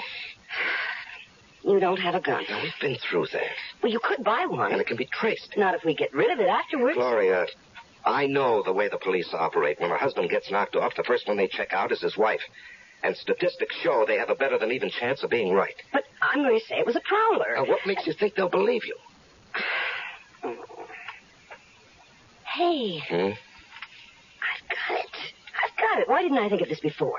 The same thing that happened to you before, only this time it'll be fatal. Hit and run? Of course. You know, the more we talk, the more I'm beginning to think we ought to forget about the whole thing. No. All right. What car are we going to use? Well, we'll rent one under a false name. Mm-hmm. And who's going to rent it? Well... Now, you see, the guy who rents either one of us a car will remember us. And even if we give a false name... But why should they be worried if they get the car back? Because the hit and run will be discovered. They'll start asking questions. Well, I'll be home with a friend as a witness. No. Hit and run is a crime. They'll go looking for the driver of the car, and that has to be me. No, I don't like anything we've come up with. And we've got to stop thinking about murder. Now, the cops are going to be looking for somebody and continue to think of more than an accident. Hit and run isn't natural. Nobody's going to dig much into what looks like a natural death. If we could get a doctor to sign a death certificate, we'd have it made. I know a doctor. Oh? Well, he can't be in on it. He's got to think it's death from some kind of natural cause. I said I know a doctor. Who?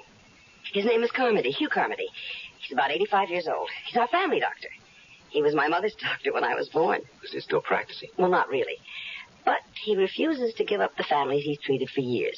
So he still looks after me and Leo, sort of inherited him when we got married. Mm-hmm. An idea? Just a glimmer. Would this doctor believe you? Oh, of course. Come on, let me in on it. Okay. What do you know about poisons? Practically nothing. Yeah, well, that makes us even. Now, what we need is some kind of poison that looks like he died of a stroke or a heart attack or maybe some kind of food poisoning. Mushrooms. What? Toadstools, mushrooms. They're poisonous. Yeah, but he's not going to eat them. He will if I cook them. You know, that might... No. He'll get suspicious if you give them to him and you don't eat them. Well, we need to know more about poison mushrooms. The library. I'll go there. Your mind? You go asking for a book about mushrooms and then call in this doctor to look at Leo who's just eaten some bad mushrooms. All right. I understand. But I still got to... I'll see you later. Where are you going? To find out what I want.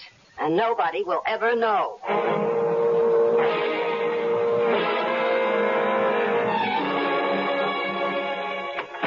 Al? It's me. Where have you been? To see Dr. Carmody. Of all the dumb plays. Relax, darling, and give me a kiss. I think I really have something. What did you do? Toadstool. A fleshy fungus that is poisonous or inedible as distinguished from an edible mushroom. Oh, great. We knew that before you left. But we didn't know that aconite, which was formerly much used as a cardiac and respiratory sedative, is the poison that comes from toadstool or monkshood and can be deadly. You didn't ask? Of course not. I know that Dr. Carmody always visits his few patients between 3 and 4, so I went to his office, told the nurse I wasn't feeling well. Yeah. She knows me and let me in to wait in his office. And he has a lot of books, so I read. Yeah, and what did you tell Carmody when he came back? Oh, he's such an old love. I made up a story about being tired and not feeling well, and he gave me a tonic, which I'm going to get. You know, maybe we're getting somewhere. Oh, we're there, darling. We are there. All right, slow up. Now, first... where can we get the aconite? Aconite. Yeah, that's it.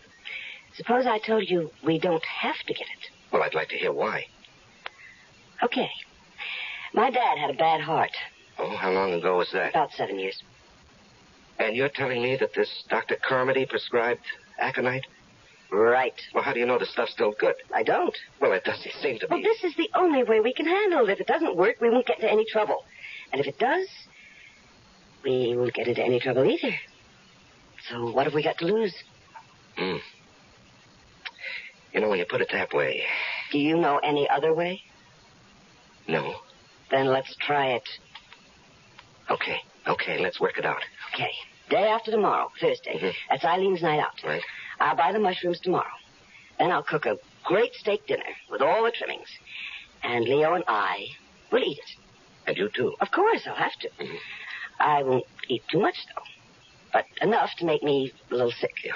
Then when Leo begins to feel sick, I'll suggest we call a doctor. Carmody? Of course, Carmody. He'll come and ask about what we ate, and I'll say steak and mushrooms, and he'll say, mushrooms? And right away, diagnose mushroom poisoning and give us something. Yeah, I'm with you so far. And then? And then after he leaves, I'll tuck dear old Leo into bed, tell him I have to go to the drugstore to get something. I'll go down and let you in. Wait a minute. What do you need me for? We're in this together, my love. And I want you there. Yeah, I'd damn well better disappear after Leo dies.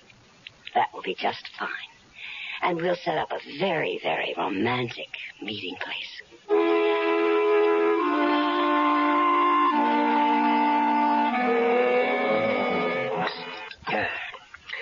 That's real good coffee, Gloria. Thank you, darling. You really should have made that pie. I gotta watch my figure. I know how much you love it. Do you want to go into the den? Not particularly. So, What? you feel all right? I feel fine. Are you sure those mushrooms were good? Of course. I don't know. I feel kind of funny. Even if they weren't, it's too soon for them to act up. How do you know? Oh, I've known about mushrooms since I was a kid. Well, all the same, I've got pains in my stomach. Call Dr. Carmody.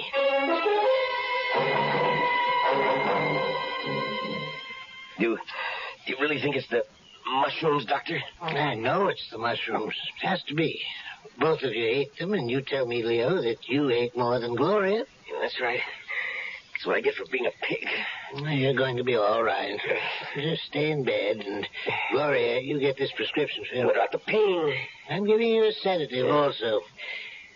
What I can't understand is how you cooked those mushrooms in the first place, Gloria. And Mother told you about those things when you were a child. Well, I know, and I feel just awful. I can't explain how it happened. But I'm sorry. I have no excuse. Yeah, no use crying over spilt milk. Yeah, I better get home to bed. You get that prescription filled, young lady. Oh, I will. Let me take you to your car.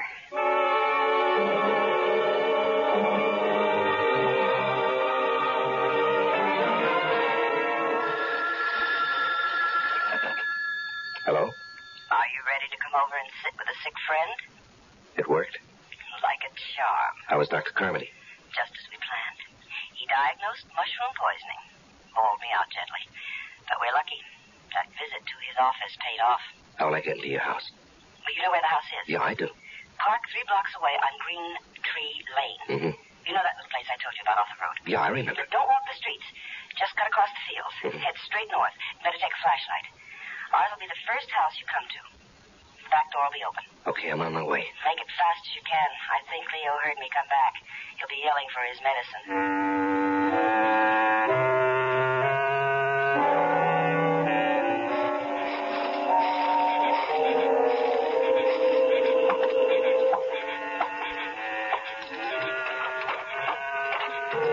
Gloria? Come in and shut the door. Okay. Did you lock it? No, that's a good idea. Here, let me. I'm waiting for the kettle to boil. Why? Well, you don't think I can give him this stuff straight, do you? Well, why not? He's expecting medicine, isn't he? Oh, he won't taste it in his tea. He likes it sweet. And I am going to make it very sweet. There. Hand me the cup. Yeah. You know, I could do with a cup of tea myself. How about something stronger? Oh, you got something? Oh, we're completely equipped. Oh, don't forget to wash out the glass and put it away. Don't worry. All right. Hey, that's plenty. Have to be able to walk straight. Drink as much as you want. I'll finish what you leave. Gloria! Yes, dear? What happened to the medicine? I'd better get upstairs. I'll be right back. Save me a drink? Yeah, how long will it take? Oh, don't ask me, Elle, darling. It's the first time for me, too. That's liquor. Tastes funny. You know, I'm imagining things. I better finish before she gets back. Hey, I feel funny. I better sit down. Al, what happened? I'm sorry. I made so much noise. I don't feel so good. Don't worry about the noise, Al. It's all right with me. What? Well, I guess the aconite wasn't too old, Al. Stupid. This was a setup all the way. All the way. I must admit you did make it tough. Not as tough as you made it for me. You know, you're a hell of a dame. You're right, Al. No, not dame. I was going to say a hell of a liar. It wasn't all lies, Al. I'm expensive. And there is $1 million life insurance policy. Oh, And when I saw your face, I realized that this was just too good an opportunity to miss. You know, there's a little something I...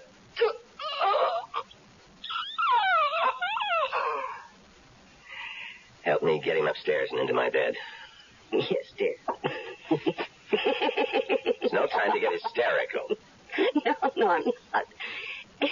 It's just funny to me that Al's going to wind up just where he wanted. In your bed. A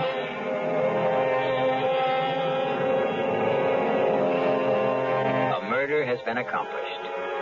The happy couple, Leo and Gloria Winters, still have a way to go before they achieve their goal. But murder sometimes makes for strange and uneasy bedfellows. We'll return shortly with Act 3.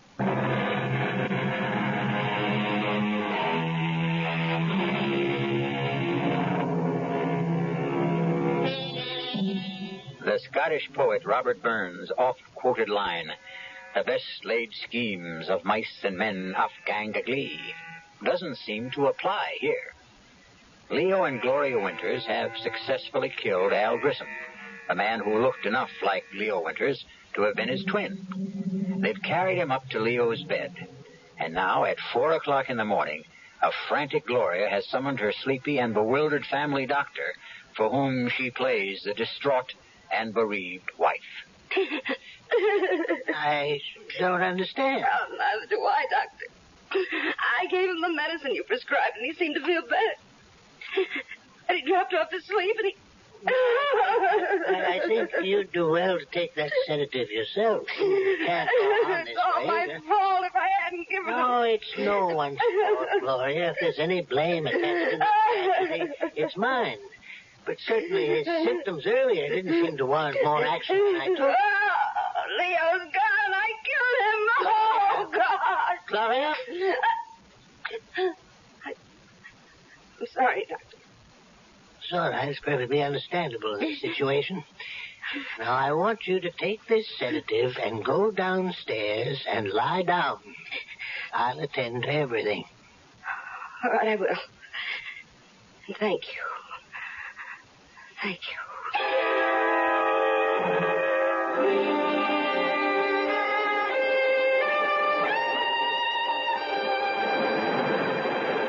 Oh, Gloria, have I ever told you how clever you are? Not more than 1,000,000 times in the last week. That's an exaggeration. So? So I love you. You should. Without me, would we be here on the Riviera in France, living the way we've always wanted, with $1 million, and the whole world waiting to see that we enjoy ourselves? Do you think we can ever go back to the States? Well, I don't want to. Do you, Leo? What's the Leo? I'm sorry. I've been pretty good, though, lately, haven't I, Al? You've been great. You must have really been good with old Doc Carmody, too. Oh, he was so upset and so confused. I threw the most beautiful fit of hysterics you ever saw. Wish I could have seen it. Oh, so broken up. So he insisted on handling everything, even the insurance people. He never gave him a chance to question anything. He signed the death certificate and had the body out of the house and into the crematorium before they ever got there. What about returning to the U.S.? Oh, I don't think we should for a while. Maybe in a couple of years, But never to Eudalia. Maybe San Francisco, New York. We'll see. How about a dip? Al Grissom. A pleasure to see you again, Al. How you doing? Now, that's a silly question. I can see you're doing great. No one stays at a class hotel like this unless he's doing great. But I always said you had class, Al. Yes, and style. Oh, you want to introduce me to the girl who's hanging on to you? I'm afraid you've got the wrong man. Don't you mean you're afraid I got the right one, Al? Look, I don't know you. I've never seen you before in my life. Now, you're not being smart, Al, and you were always very smart. That is, until 3 months ago, when you made your first mistake. Hey, come on, darling. Let's get away from this. You forget it. You're finished with that getting away stuff. Well, how can I prove to you that you've made a mistake? My name isn't Al Grissom. You're registered under a false name? Come on, Al. I'd recognize you anywhere. But I still can't figure why you didn't try some kind of face job. But like I said, you haven't played this very smart from the beginning. Look, mister... Oh, the name is Grafton. Lou Grafton. And I'll meet you at the Promenade Cafe in an hour. 1 hour, Al.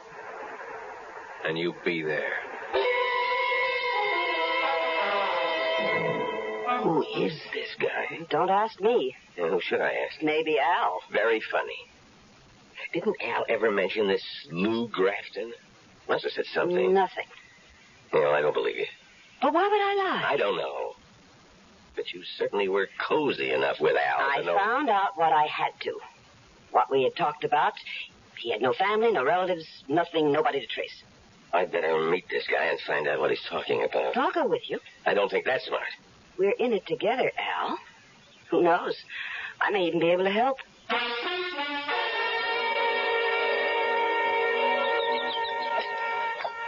Glad you could make it, Al. Sit down. This is Gloria. Nice meeting you again, Gloria.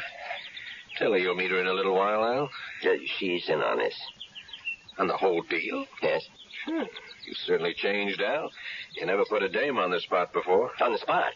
Oh, well, look. All I meant is that she's with me. You've made a mistake, and I don't even know what you're talking about. Darling, why don't we listen to what he has to say? Smart. Al, this is the only time I'm going to go soft. The only time. Well, because we've known each other so long, and... well, because we didn't pull it off the first time. Now, I've talked to John. I got him to agree that if you give us the whole take, we'll forget about what happened. The whole take? The whole $2 million, Al. All of it. Well? Yeah, I'm trying to think. What's there to think about? What's your alternative? You gonna try to run again? You know we'll get you. You've seen it happen 100 times to other guys who tried to cross us. Now, you just tell us where and when we can pick up the cash. And just thank God that I could make the deal for you. It isn't all that easy. What's your problem? It's no use. You wouldn't believe If you it. got a problem, you know we can help, but don't give me any fairy tales. Any time. For what? To think. There's nothing to think about. Oh, from what you said. How much time?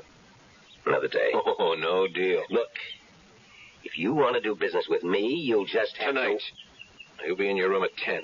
That's plenty of time to think. And while you're at it, think about doing it our way. Or this time, you'll really end up very dead.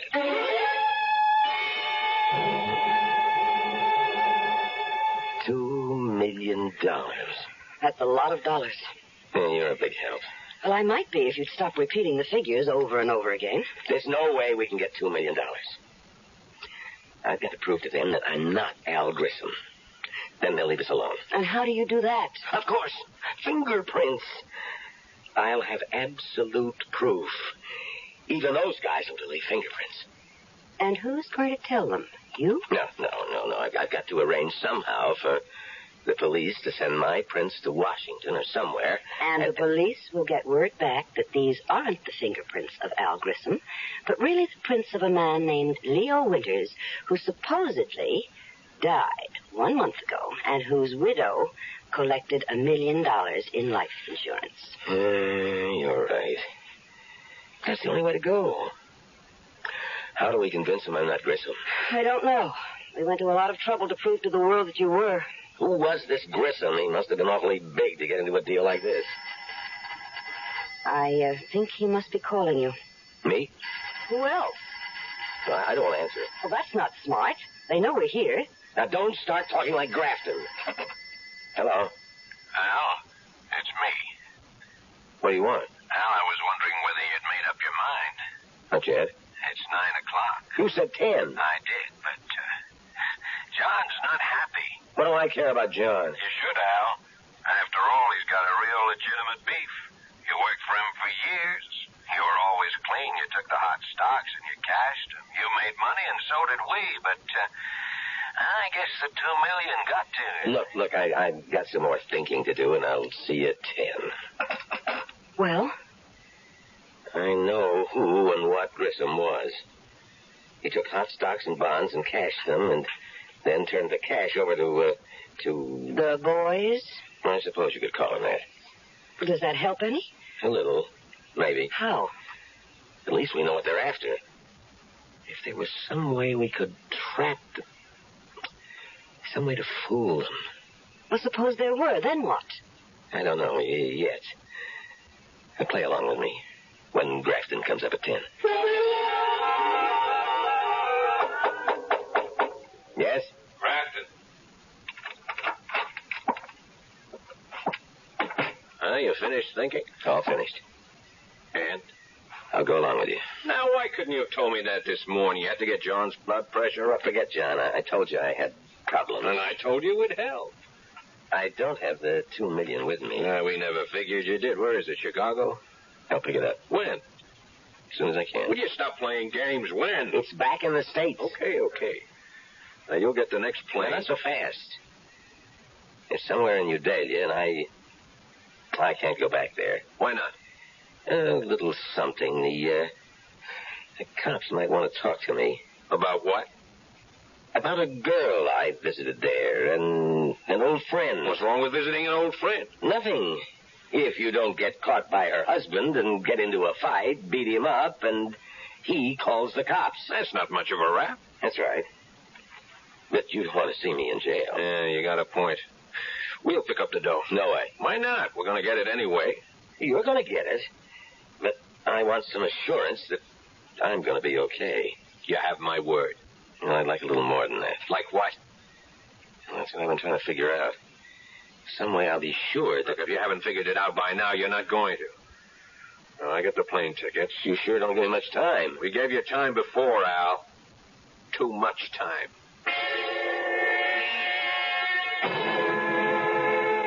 Will you stop pacing up and down like an animal? Gloria, I think I may have an idea. I hope.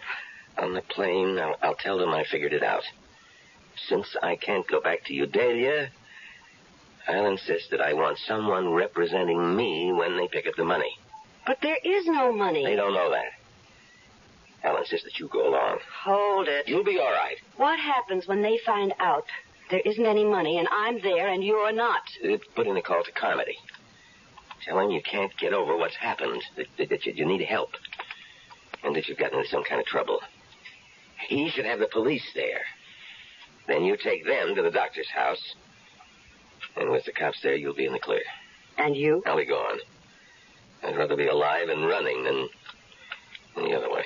I don't like it. Then think of something better, because that's the way I'm going to play it.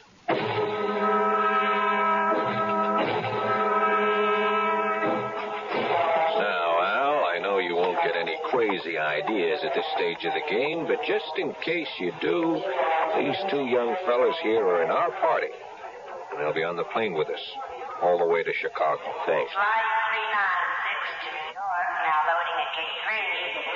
Flight 396 Yeah, that's us. now Let's go. loading at gate 3. Excuse me. One moment, please. What do you want? Lieutenant Fourneau, Interpol. I believe you are Mr. Leo Winters. I'm afraid you're mistaken. I've known this man for years. His name is Al. Mr. Winters. You heard him. You've got the wrong man. Please, don't make a fuss, Mr. Winters. I'm instructed to hold you for the murder of an Alvin Grissom in Udalia. Oh, me? What about her? She's my wife, and she was in on this from the beginning. The whole thing. We know all about Mrs. Winters. In fact, she was the one who informed us about the murder. In return for some small promises.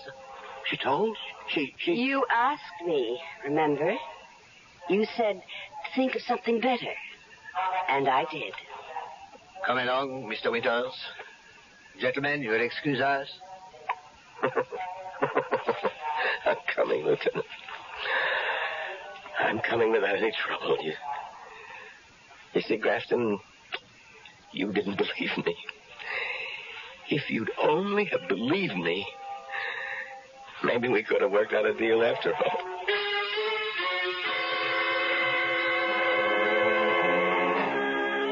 The Winters had a good plan, and it all would have worked, except for one thing they couldn't have foreseen. the bend in the road ahead, and what lay around it. I'll return shortly.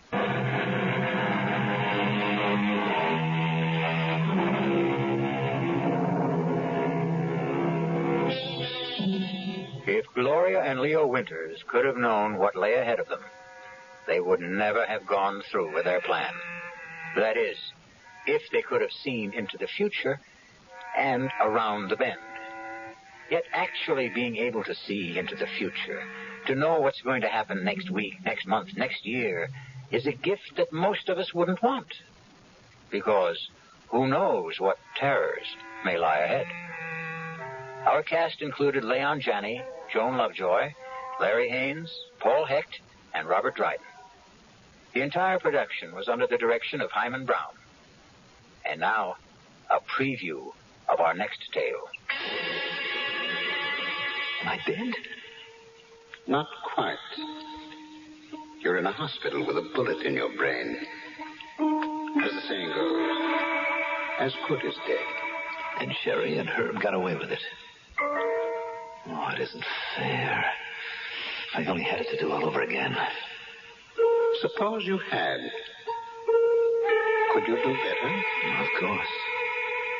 Of course, if I knew what I know now. Naturally. That would have to be a precondition if you're asking for yesterday to live over again. Oh, please. Please, give me the chance. Can you? Well, why not?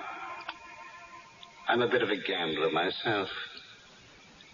Let's see how you can remake yesterday. Radio Mystery Theater was sponsored in part by the Kellogg Company, makers of Kellogg's Special K cereal, and by Anheuser-Busch Incorporated, brewers of Budweiser. This is E.G. Marshall inviting you to return to our Mystery Theater for another adventure in the macabre.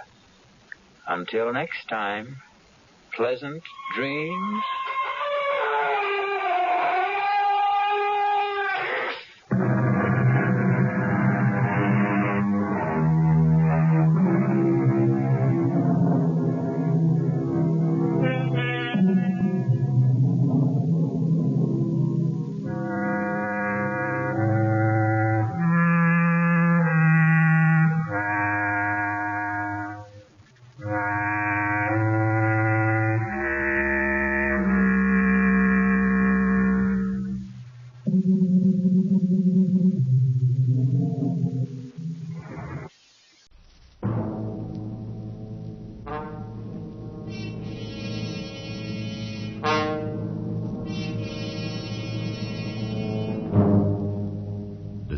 An election bet yesterday? Feel a bad cold coming on? Want to get away from it all? We offer you Escape.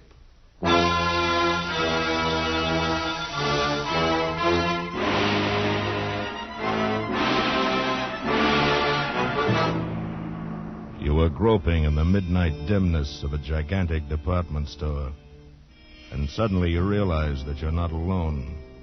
But 100 eyes are glaring at you from the shadows, 100 hands reaching for your throat, and your most urgent desire is to escape. Escape, produced and directed by William N. Robeson, and carefully plotted to free you from the four walls of today for a half hour of high adventure.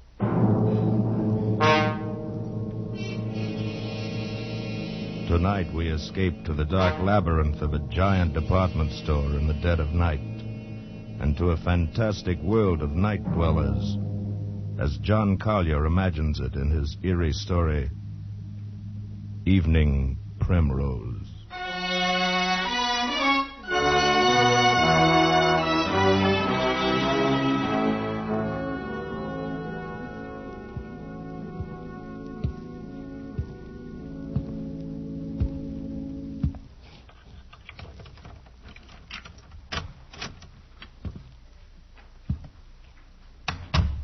Sadie?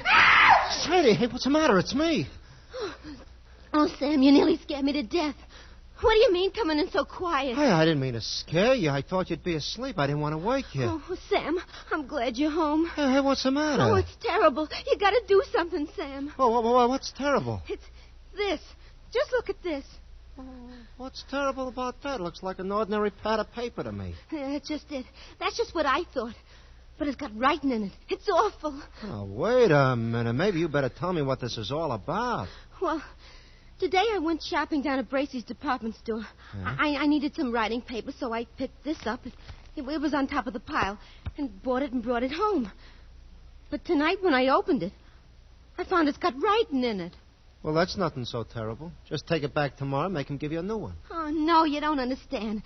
It's what's written in it that's so terrible. What do you mean, what's written in it? Here, you got to read it. Oh, Sadie. No, right now. Read it. Look, Sadie, I'm tired. I've been bowling all day. Please, Sam, please.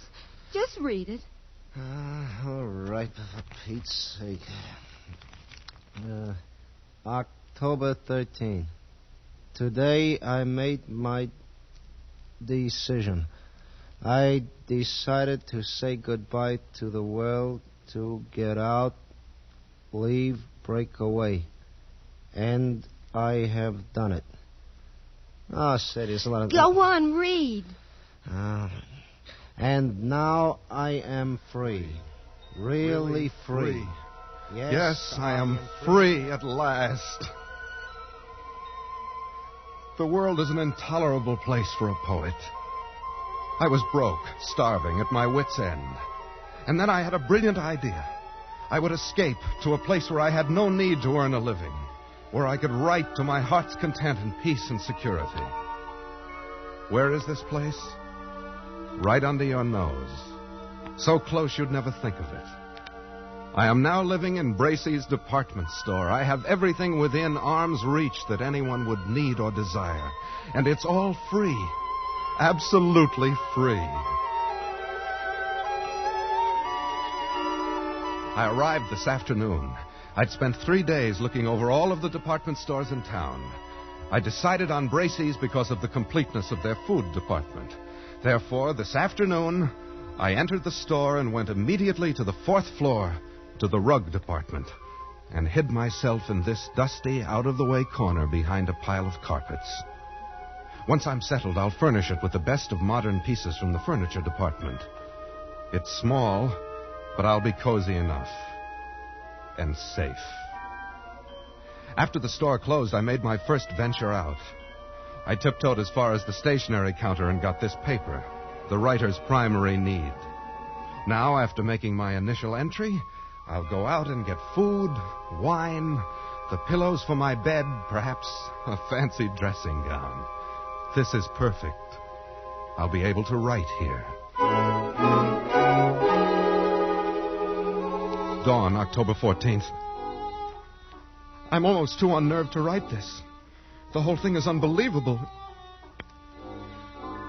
After the store was dark and completely quiet, I crept out and started for the food department.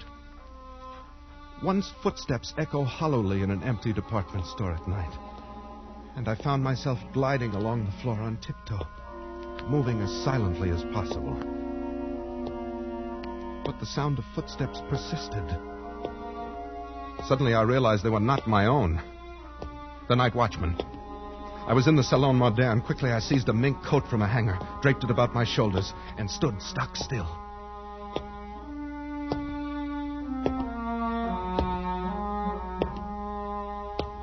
I could have reached out and touched him, but he passed by without so much as a glance. I started to smile, but the smile froze on my lips. There was someone else here. I was looking straight into a pair of eyes. Large, flat, luminous, inhuman eyes peering at me from among the Mrs. Tailored suits a dozen feet away. They belonged to a creature dressed as a man, but he was as pale as a creature found under a stone. His hands hanging motionless at his sides looked more like the fins on a fish than human hands. And then he spoke. Not bad. For a beginner. I'm sorry. I didn't know anybody else lived here. Oh, yes. We live here. It's delightful. We? Yes, all of us. Don't you see? Look around you. I looked around. I saw nothing. I looked again. I saw an old man come clambering out from behind a clock. There were 3 elderly ingenues, incredibly emaciated, pale as lace, almost transparent, simpering before the perfume counter. A chintzy lady swam out from the curtains and drapes. They came swarming thick around me, pale, thin, wispy, moving silently, fluttering like gauze in the wind, whispering. How raw he looks. Who is he? As coarse as the sun. What is he doing here? A detective. Send for the dark men. Yes, send for the dark men. The dark men. They were pressing around me, clawing, holding me, their pale faces contorted with venomous, inhuman hatred. I was paralyzed. All I could do was repeat over and over again, I'm not a detective. I'm not a detective. I'm not. A burglar, then. A burglar? Tie him up. Hold him, carry him to the place. Send for the dark men. Stop. Let him speak. I'm not a detective. Or a burglar. I'm a poet. Then what are you doing here? I've renounced the world. I came here to live where I could be alone. Away from the world. Why, then, he's come over to us. He's just like us. He's come over to us, a poet. He must meet Mrs. Vanderpant. Yes, Mrs. Vanderpant. She's coming now. I followed their eyes toward the balcony. There, coming down the wall like an ancient spider, clambered an old lady. Wrinkled and cracked and emaciated, she must have been at least 80, a shadowy matriarch. And the things around me bowed and scraped as she reached the floor and floated toward us. What's going on here? Where is that stupid girl? What's keeping her? Oh, Mrs. Vanderpant. Well, what is it? Who's this, Mr. Roscoe? Mrs. Vanderpant. May I present Mr. Snell, Mr. Snell, Mr. Charles Snell. Yes, of course. Mr. Snell. He is a poet, and he's come here to live. Oh, he has he? That's what he says, and I believe him. Well? He avoided the night watchman quite neatly, for a beginner. Well, thank you. Very well. We shall see. A poet should find inspiration here. Mr. Snell, Mrs. Vanderpant is our grand old lady. Oh? I am quite the oldest inhabitant here, Mr. Snell. 3 mergers and a complete rebuilding. But they didn't get rid of me. Oh, really? How nice. Where is Ella? Where is my broth? She's bringing it, Mr. Vanderpant. Oh, terrible little creature. She is our foundling, Mr. Snell. She's not quite our sort. Is that so? I have been here, Mr. Snell, ever since the terrible times of the 80s. I was a young girl then. A beauty, they say. And poor Papa lost his money. Braces meant a lot to a young girl in those days. So when I wasn't able to have a charge account, I came here for good. That's better than a charge account. I was quite alarmed when others began to come after the crash of 1907. But it was the dear judge. How do you do? Yes. The colonel. How do you do? Yes. Mrs. Bilby. How do you do? Mrs. Bilby writes plays. Oh. And comes of an old Philadelphia family. Oh, you will find us quite nice here, Mr. Snell. I'm sure I will. And, of course, all our dear young people came in 1929. Their poor papas jumped from skyscrapers. They couldn't bear to be without charge accounts either. Do you mean all these people live here? Oh, and many more. You shall meet them all later. Oh, here comes Ella with my block. Come, you stupid thing. Mrs. Vanderpant is waiting. Yes, ma'am. Yes, sir. I'm coming as fast as I can. Now, Here. be careful. Don't spill it. Oh, but she's young. Well, of course, she is a little younger than most of us. And she's different. She's beautiful. Mr. Snell, Ella is Mrs. Vanderpant's maid. That's right, old man. She's really not our sort at all. You shouldn't say such things. She can hear you. Oh, that doesn't matter. You'll understand these things better after you've been here a while. But it seems to me that you would... Mr. Snell, we have certain rules here. They are necessary for our survival. I'm sure you won't find it hard to observe them. Well, yes, I appreciate... I should advise that you try. If you do not, that would be most unfortunate, Mr. Snell. Most unfortunate for you.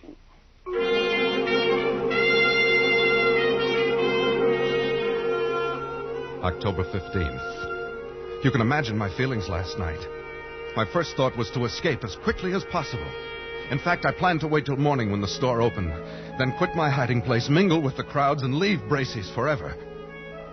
But just at dawn, Mr. Roscoe brought me a cup of coffee, which must have been drugged, for I fell asleep.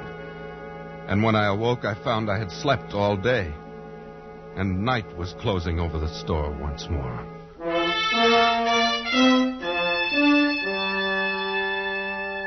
Later, I've spent my second night here. I saw Ella again. Ella, the pearl of this remote, fantastic cave. She's not like the others. A trifle pale, but otherwise normal and human and beautiful. A child of perhaps 18.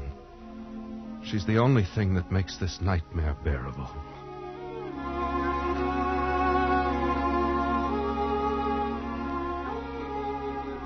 October 20th. Escape seems almost impossible. There's a very effective burglar alarm system, and the doors are all carefully guarded. But that's nothing compared to the Dark Men. Who are the Dark Men? I don't know. But they threaten any transgressor with these Dark Men. I shall try to discover who they are. At least I am sure I'm watched, though they've begun to trust me now. Speaking to the night watchman would be suicide. Even if he believed my fantastic story or didn't shoot me as a burglar, I'm convinced that neither Ella nor I could get out of here alive. She and the night watchman are the only real people here. And how the others hate the night watchman. Odious, vulgar creature. He reeks of the coarse sun. Oh, come now, Mrs. Bilby. He's really a personable young man. Very young for a night watchman. Mr. Snell, sometimes I wonder about your taste. You mustn't stay so much to yourself, Mr. Snell. You must become better acquainted with our ways. Yes, old man. You must come to the play tonight. We're going to be entertained with one of Mrs. Bilby's tragic comedies. Love in Shadowland. I'm sure you'll enjoy it. Oh, I'm sure I will. It's really a festive occasion, you know.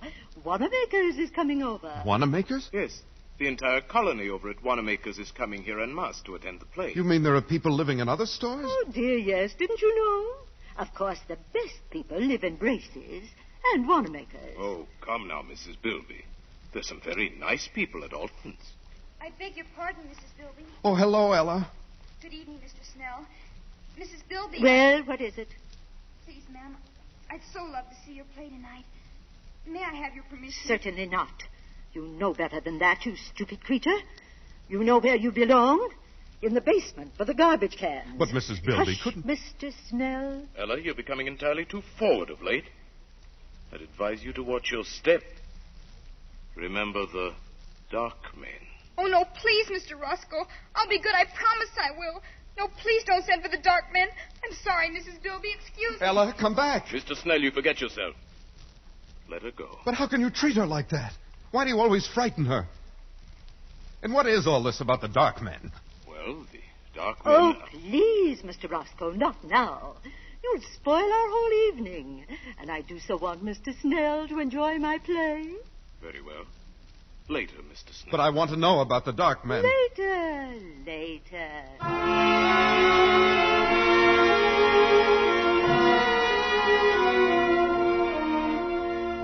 October 21st. At last I found an opportunity to speak to Ella alone. I hadn't dared to speak to her before.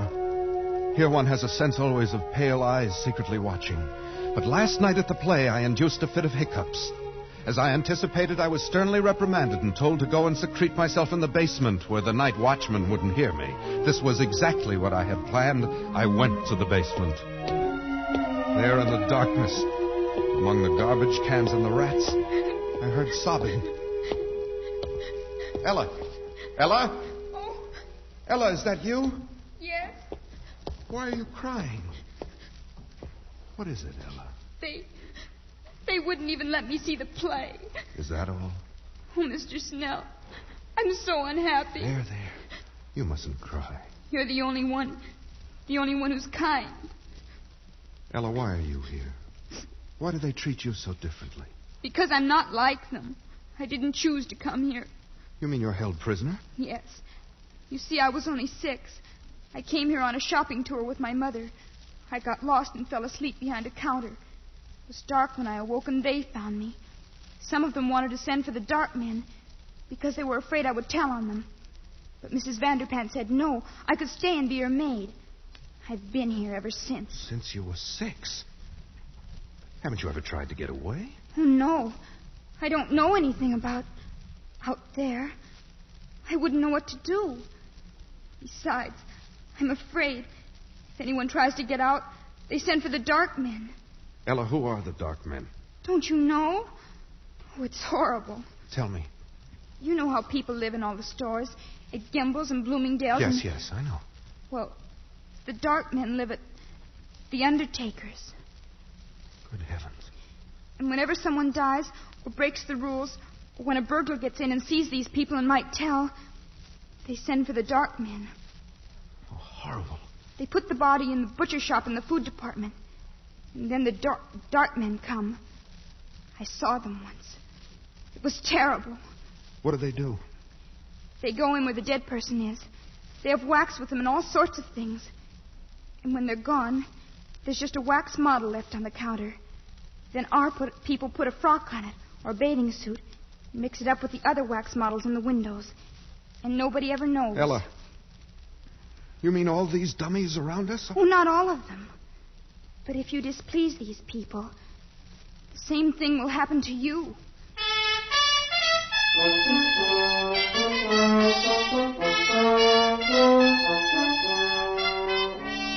October 30th. I haven't kept up my journal. Writing has been out of the question. Once more, I'm frozen with terror. But not for myself now.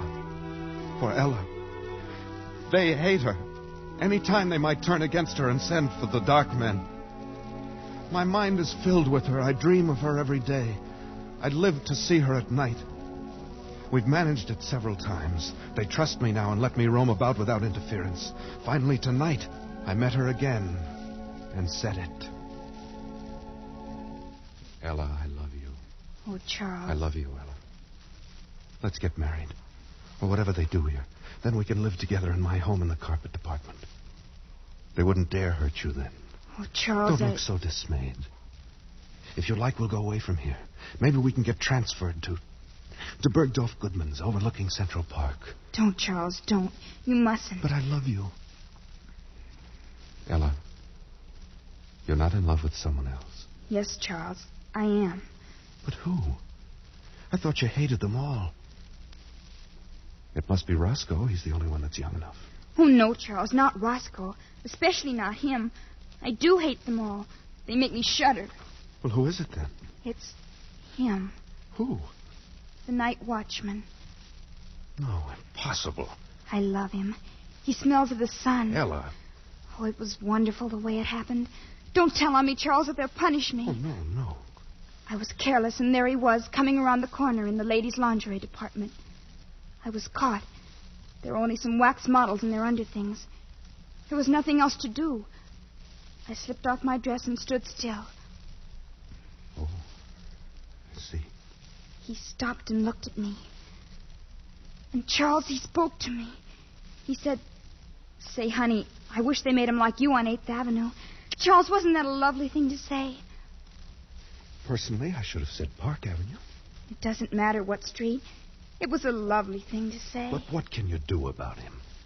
Ella, he belongs to another world. Yes, to 8th Avenue. I want to go there, Charles, are you really my friend? Yes, of course I am. Then I'll tell you. I'm going to stand there again in the lingerie department, so he'll see me. And then? Perhaps he'll speak to me again. Ella, you're only torturing yourself. No, because this time I shall answer him. He'll take me away. Take you away? Oh, no, Ella, I couldn't bear that. You don't love him.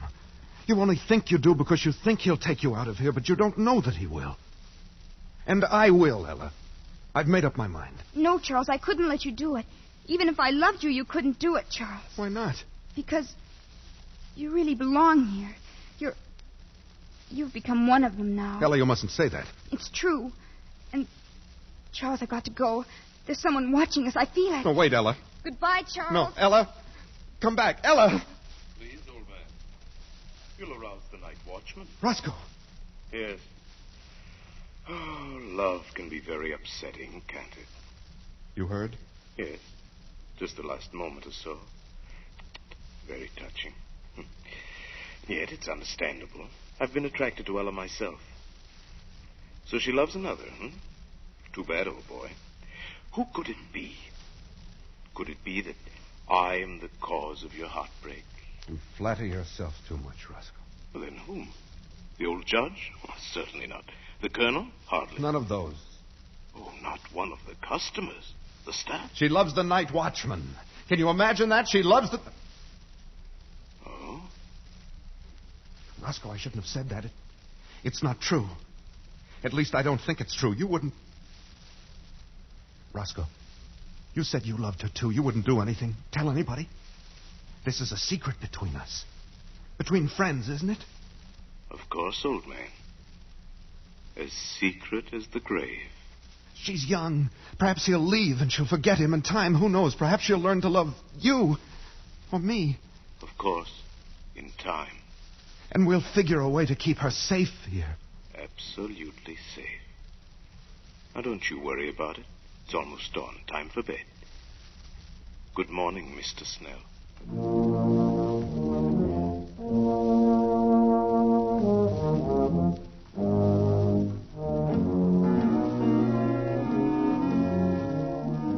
Early evening, November 4th. I was a fool.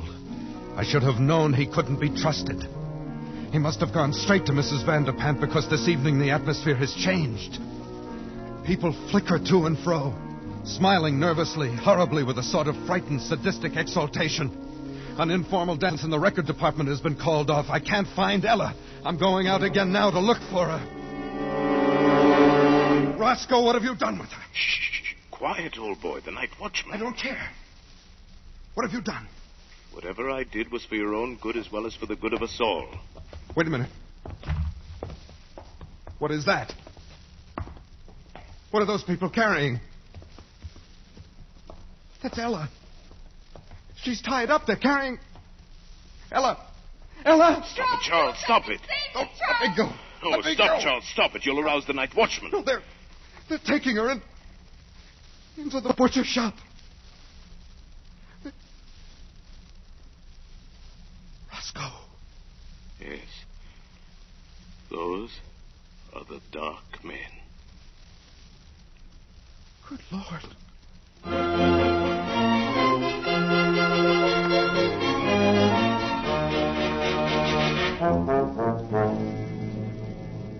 Midnight. I'm scribbling this last entry hurriedly.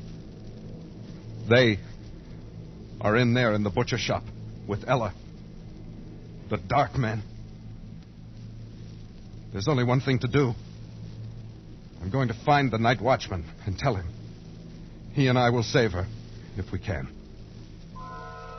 And if we are overpowered, well, I will leave this pad on the stationery counter. Tomorrow, if I live, I will recover it.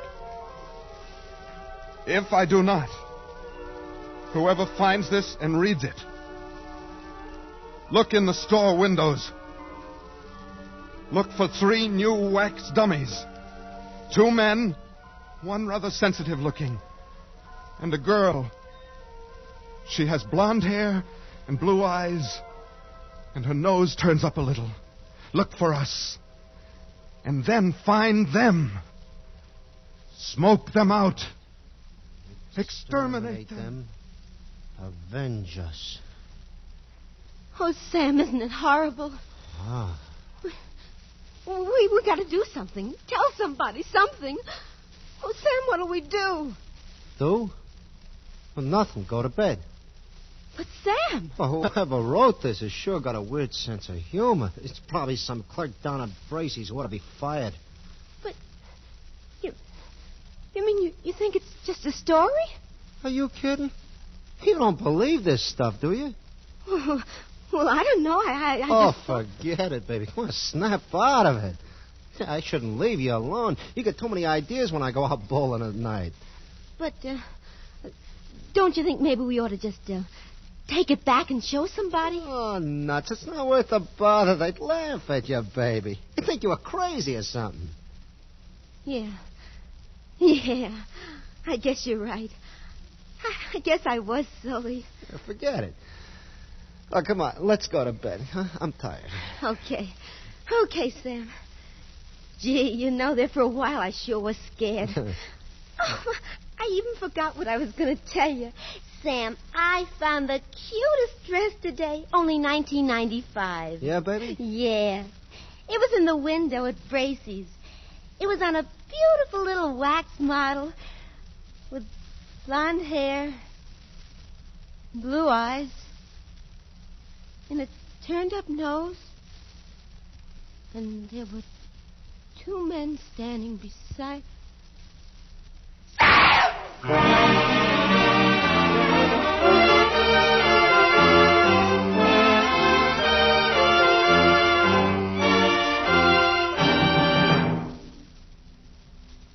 Escape is produced and directed by William N. Robeson.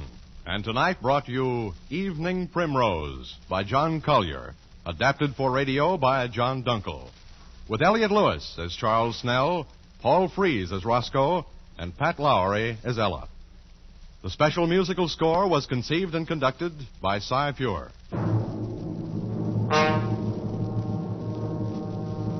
Next week...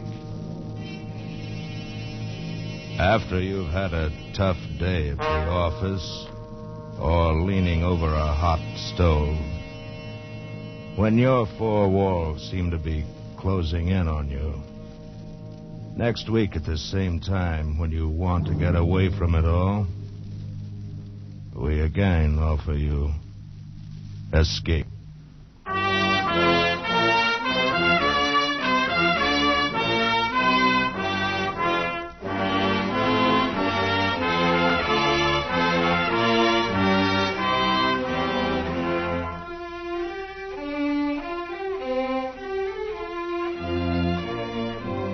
This is CBS, the Columbia Broadcasting System.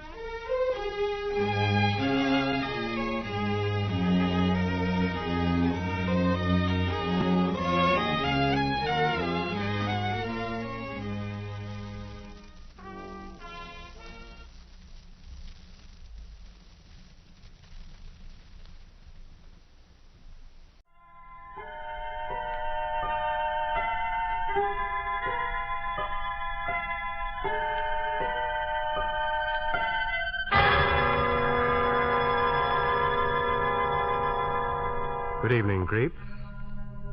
Tonight's Mystery Playhouse story is entitled Mathematics of Murder. You know, it reminds me of a conversation I had recently with a friend of mine who's a detective. He said that some of those mystery writers and their perfect crimes handed him a laugh. He said the only reason those crimes are perfect is because the detectives in the stories are such fools, and he claimed that 95% of those crimes could be solved by any detective with just a little routine legwork. Well, creeps, in tonight's play, you're going to meet that kind of a detective, namely, a leg man. Listen now to Mathematics of Murder.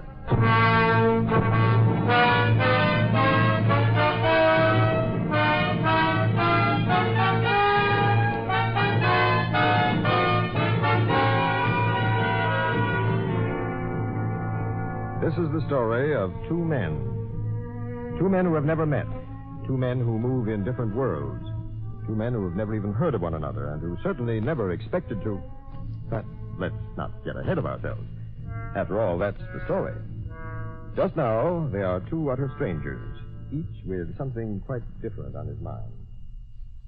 No. No, don't. I'll make good. I'll pay. I've told you that already, only I can't this minute. I haven't got that much right now. I know you're giving me plenty of time already, only... Look, I tell you what. Let me call you back. Well, I'll try some more. There must be someone who... Well, how much time can I have? No, I'm not stalling. This is on the level. Yes, I'm sure of getting it. It's as good as mine now, only I need a little time to collect it, that's all. Yes, of course, I'm sure. This is the payoff. Well, I know how I can get it now. I'm sure, I tell you. I'm dead sure. That was Colin Hughes. Remember that name, Colin Hughes. And now this is a man he's never met or heard of, an utter stranger. A man as remote from Colin Hughes's life as the Bronx from Lower Central Park West. Sam Evans, a man with something quite different on his mind. Yeah, sure, why not? Let's ask him for dinner Friday night. You know, I'm always saying, yeah, only you should taste my missus's borscht and cheese blintzes. Then you'll really taste something. Yeah, that's what I tell him. And it's the truth. Two men, two strangers, each going his own way, each quite oblivious of the other. Colin Hughes and Sam Evans.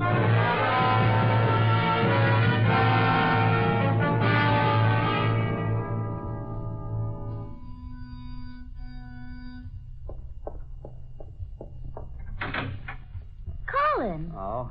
I didn't expect you tonight. You said I just wanted to tell you I'd be over to see you tomorrow night. Oh, that's swell, Colin. Only you come over and see me nearly every night. Well, so I just wanted to tell you, that's all, Myra. Why not ask some people in?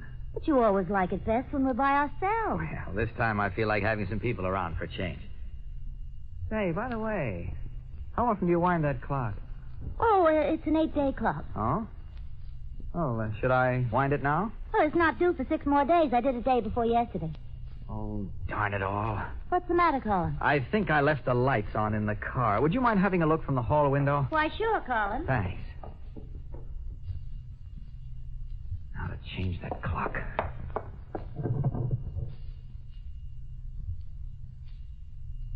There. No, you turn them off all right. Oh, fine. Well, take off your hat and stay a while. No, I'm going now. Already? Mm-hmm.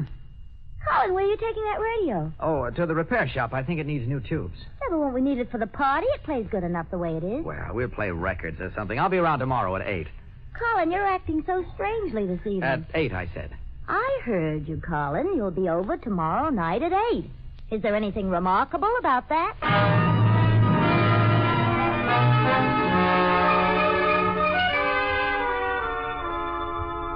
The only remarkable thing about Colin's date was that he was a bit late in keeping it.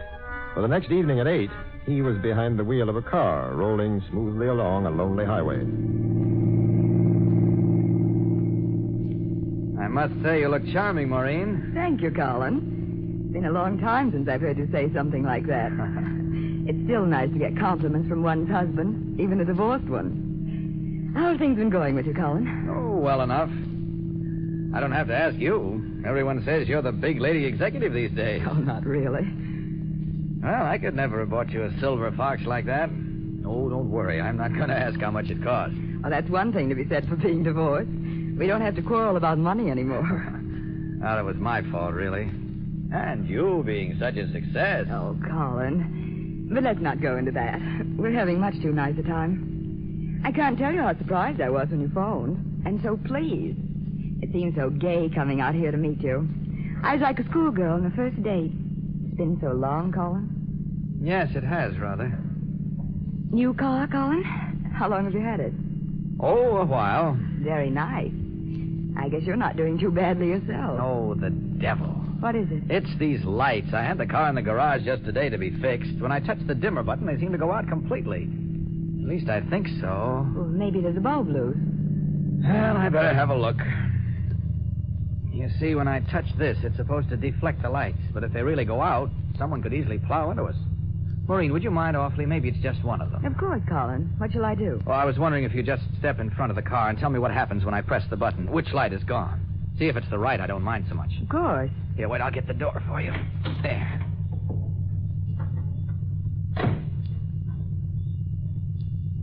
They should both be on now. Yes, they are. All right, now stay there and watch when I... Colin, you're sliding. Colin!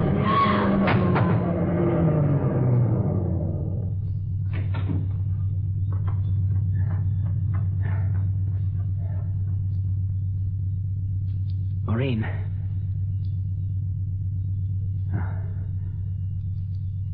Dead sure.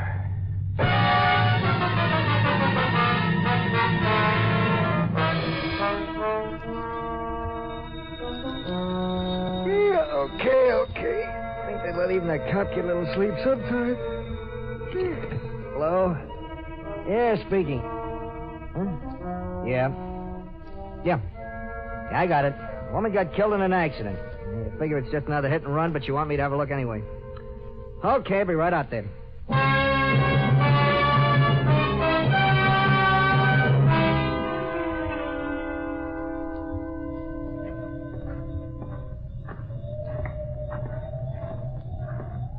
Well, there she is, Inspector. Gosh. Dead when they found her, Clancy? Yeah. Well dressed, huh? Yeah, you don't get Silver Fox for peanuts. Nice looking woman, too. These hit-and-run drivers. Yeah. I guess she must have stepped into the road. Probably didn't even look where she was going. Maybe. Something coming along hits her, then the driver gets panicky and runs off. Maybe. Accident, all right. Hit and run. Maybe. You mean you... Maybe it was an accident. On the other hand, maybe not.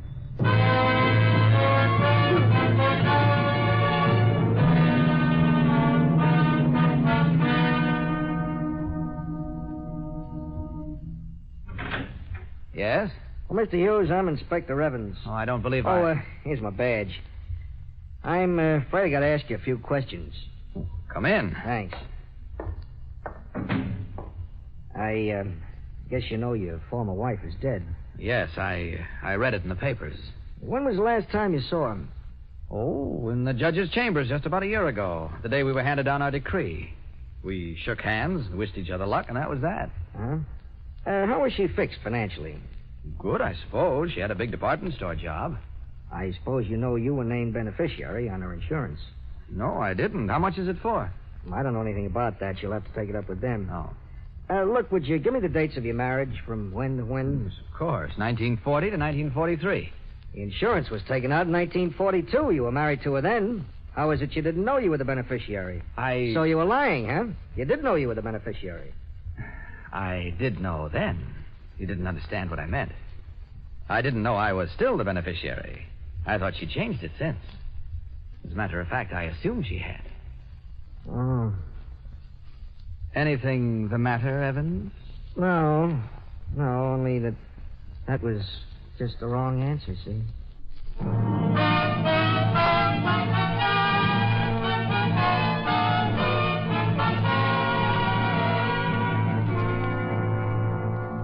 Two men, strangers no longer.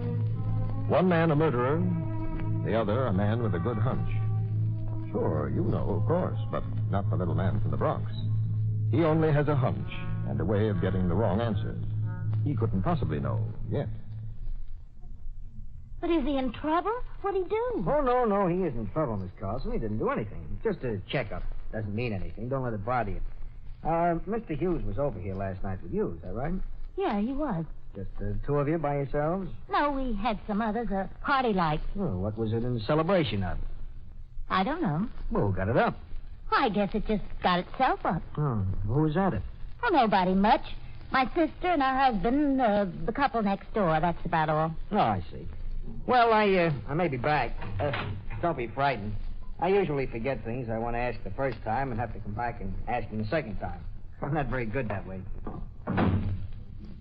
Gee, I suppose he was doing the best he could, but he acted like he didn't know what it was all about. They must take anybody on the detective division these days. You're listening to the MOLLE Mystery Theater on When Radio Was. We'll be right back. And now let's get back to the episode Mathematics for Murder on When Radio Was.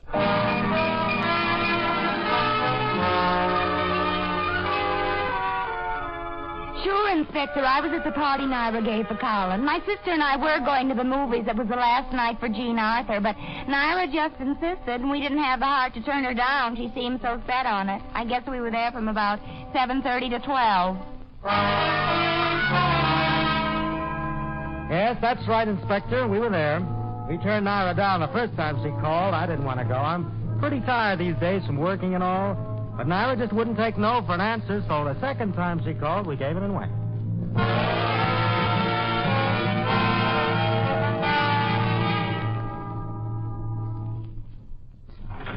Oh, hello, Miss Carson. Oh, hello. I guess you did forget something the first time you was here, like you said. Yeah. Come in. Oh, thanks.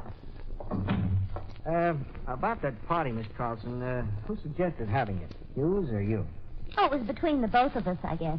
Well, what time did you call him about coming over? Oh, I didn't. He just came.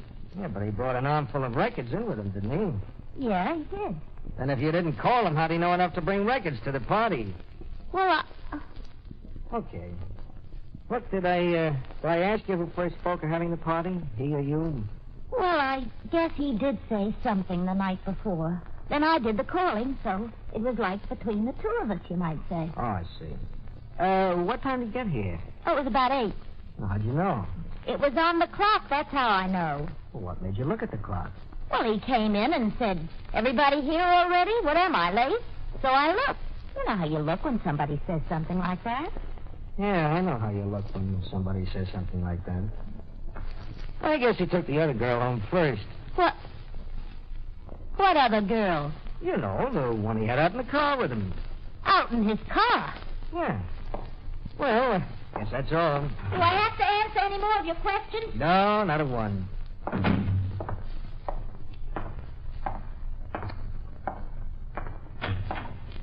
Mister? Yeah? Mister? I forgot to tell you. Yes? That clock was an hour slow. He got here at 8 by my clock. But everywhere else it was 9.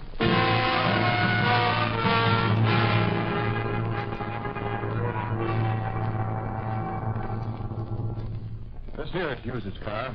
He's kept it in this garage over a year. Has there been any cleaning done on it? No, just bedded down for the night. Hold this light, will you? I'm going to have a look at the tire treads. Sure. What's up, mister? I asked him. You answer him. How long has this car been in? I got the ticket here. Let's see. He brought it back at 11:45. You sure then? It's right here on the car. Before that, when did he take it out? 10 to 9. 10 to 9? That's right. Yeah. What's the matter, mister? It was the wrong answer. All right. He didn't use his own car.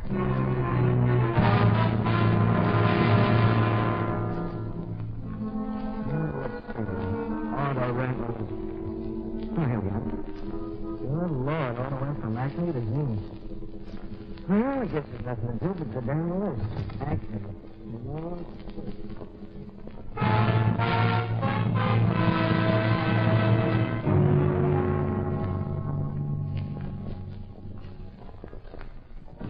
You the manager at Monarch Auto Rentals? Yes. That car out there's impounded. Don't let anyone go near it till I can send someone over here. What's the matter with it? What did you find on it just now? Silver fox hair on the back of the seat. Who rented this car? I'm Mr. Joe Miller. What kind of credentials did he have? Well, You mean you rent cars without security? Ordinarily, no, sir. But he left a large deposit, enough to cover the whole car. Can you describe him? Surely, he's a stout man. He's 50. He's 50. What's the matter, sir? That's a wrong answer. I guess someone else went to town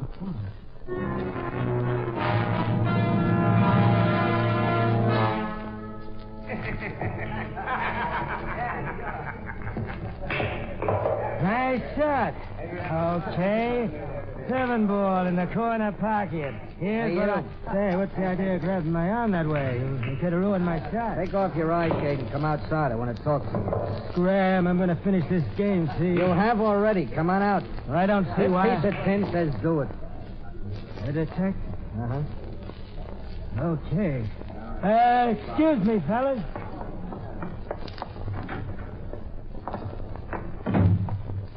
All right, your name's Flynn. Last night you rented a car from Monarch under the name of Joe Miller. What'd you do with it and where'd you go? I don't have to tell you. Okay, you don't have to. You're under arrest for murder then. Come on. Hey, wait a minute. I never murdered anyone. The car's a murder car. Murder?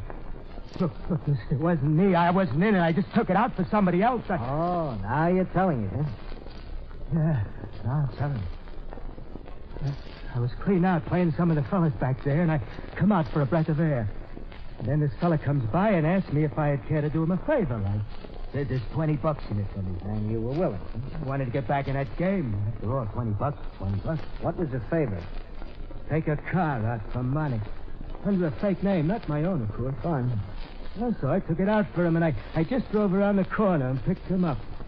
And he dropped me off at the pool room. There was still half of the 20 coming to me, so about 8:45. 8:45? Yeah, 8:45. I went outside and met him again, like we'd arranged.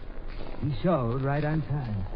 I took the car back for him and reclaimed the deposit. And you gave that back to him? He wasn't there no more. I don't know what happened to him. I couldn't find him. You think you're telling a lie, but you're not. Huh? He wasn't there anymore. He didn't wait. Only you didn't go back to look for him. Even if you had, though, you wouldn't have found him. Yeah, it was a smart play. You figured you'd walk off with the money. It was the best guarantee in the world that you'd stay out of sight and keep your mouth shut from then on. Yep, cheap at that price. I know it sounds phony, but you'll have to believe me. No, I don't have to, but so happens I do.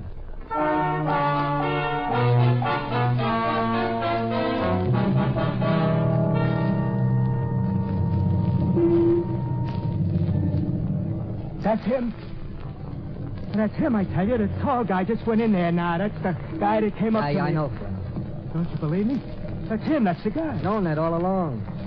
Ain't you going over there, man? No, it would only be your word against his. What are you going to do with me? Look, you got $20 for getting out of that car the other night. How'd you like to get another 20 for staying in it? All the way to wherever it went and back. I don't think so. You don't have to. You get the $20. And I'll get a murderer.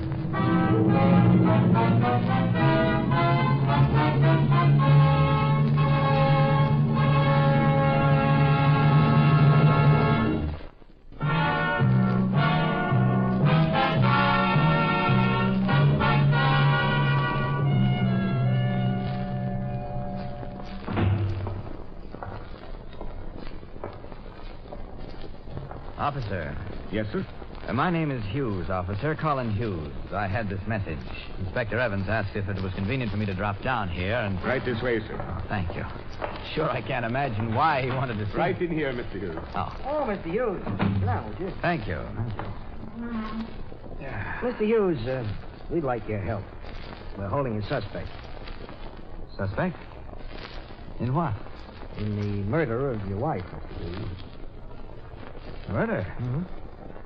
I thought it was the hit-and-run driver. Nope, it was premeditated murder. We've got the man dead to rights. Oh, you have? Yeah, we've been pushing him around all day, and he's just about right to break down and confess. Oh, well, that's fast work, Mr. Evans. No, slow. Could have arrested him 6 hours after his death. You could? Yeah, but I had to wait for proof. But how did you know it was murder and not an accident? Well, you know, they always think they got to be so careful. Your wife's killer had only been a little careless now. What do you mean? Well, put yourself in a killer's place. What? Of course, I know you're not the type. No, I hardly think so. You see, there were tread marks on your wife's fur cape. Trouble was, there were tread marks on her, too, underneath the fur cape. The killer must have run over her when she wasn't wearing the cape. But he was so bent on making it look like an accident, he ran over the cape and then put it on her. Yeah, he fixed it so it couldn't be anything else but murder. Just wouldn't leave well enough alone. But, Mr. Evans, how can I help? Why did you call me? Well, the killers tried to involve you. Me? Why, how? Let me explain. Your wife met her death at approximately 8:20 that night while you were with some friends at a party. Yes. We checked that, Mr. Hughes. No offense, but you understand we have to check everything. Naturally. We also know that you accepted a lift from a stranger for several blocks from Mercer Street on your way over to your girl's house. But we checked on that, too. Now, you wouldn't believe such a ghastly coincidence, but that car and that stranger are responsible for your wife's death. Good heavens. Now, we know that you weren't in any car at 8:20, so all you have to do is tell us at what point you left the car, so we can establish from what point on he took over the car alone. Any objection to helping us steam that out of him? No, not at all. Not at all. Fine. You do that, and I promise you won't be held as a material witness. He'll confess. Now, where did you get out of the car? At Market Street. Market? Yes. Thanks. All right. Bring him in. In there with you, Flynn. Glenn, did you ever see this gentleman before? He's the one that got in the car with me at first. For the last time, where did he get out again? He didn't. He rode all the way. He come up to me and had me hired at... You're a liar, Flynn. He's got a car of his own. I gave him a lift and he rode out all the way. You're still lying, Flynn. Mr. Hughes, at what point did you step out of the car? Market Street. I see. Now, you have no objection to signing this statement to that effect, have you? Is there a point of evidence? No, none whatever. Now, look, shut up. Here's the statement. I rode in the car bearing the license number 908-761 between Mercer Street and Market Street on the night of April 30th. Just sign it. Very well. Thank you. You can go now. Oh, thank you, Inspector. No, I mean Flynn. What? But you said I wouldn't be held as a witness. You won't be. You're being held for murder. What? Oh, but there must be some mistake. You admitted you were in that car. I found a dozen witnesses who testified that Flynn was out of it from 8 till nearly 9 in a pool room. But my girl, I was with her at 8. You got there at 9. No, See, all I had to do was get you into that car. The rest is just a matter of subtraction. 2 men in a car from Mercer to Market Street. Take one out. The car goes ahead and kills your wife. Now, wait a minute. The one who stayed in was the one who killed her. Flynn can prove he got out of the car, and you can't. That leaves you.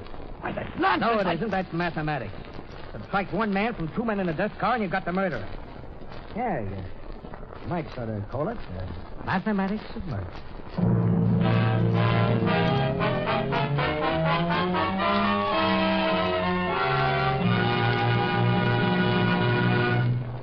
This is the Armed Forces Radio Station.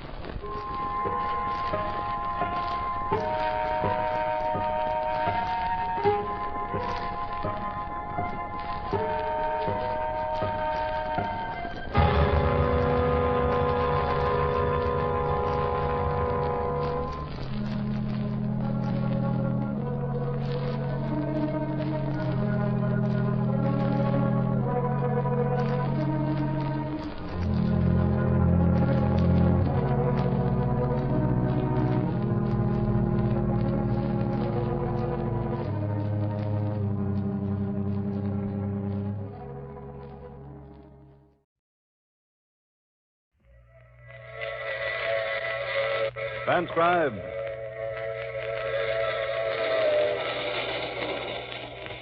The Mutual Broadcasting System presents The Mysterious Traveler.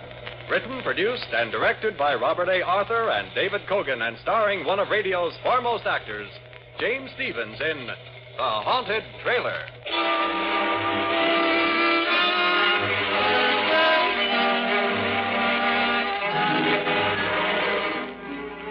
This is the Mysterious Traveler, inviting you to join me on another journey into the realm of the strange and the terrifying. I hope you will enjoy the trip, that it will thrill you a little and chill you a little. So settle back, get a good grip on your nerves, and be comfortable, if you can, as we take a little cross-country trip in The Haunted Trailer.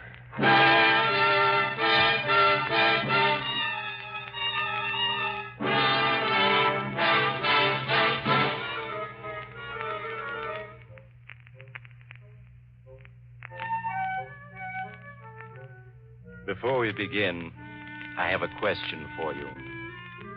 Do you believe in ghosts? No? That's good. Then my story won't bother you in the least. So let me introduce Melvin McGraw, as nice a young man as you'll ever meet, in this world or the next. Melvin is very unhappy. He has a story he wants to get off his chest. All right, Melvin, tell us all about it. Maybe it'll buck up your spirits.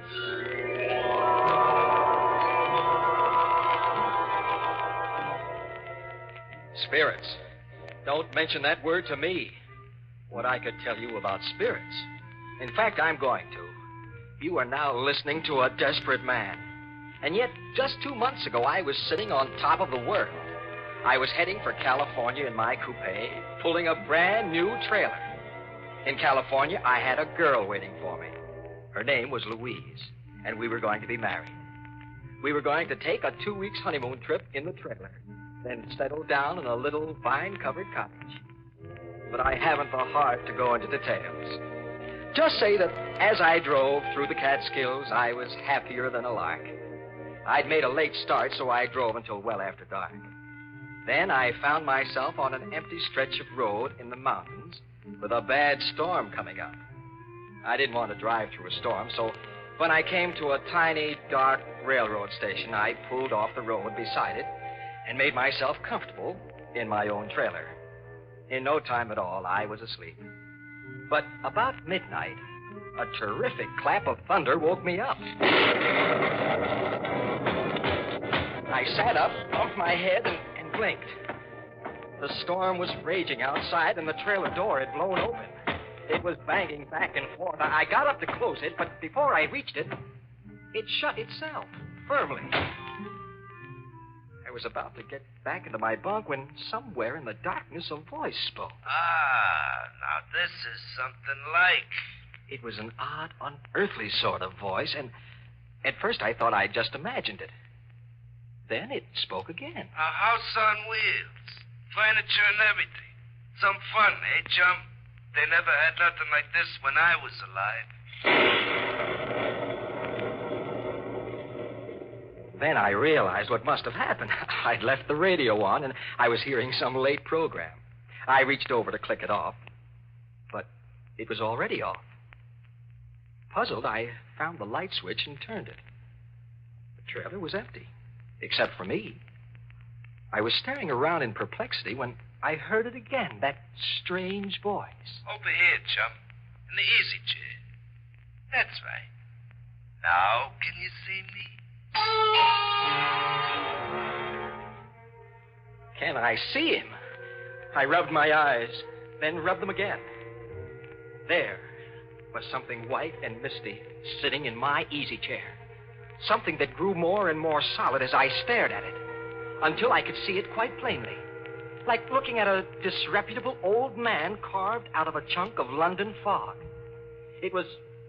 the only thing it could be was... That's right, chum. I'm a ghost. My name is Spike Higgins. Pleased to meet you. What do you mean you're a ghost? There's no such thing as a ghost. Oh, no? Then listen to this.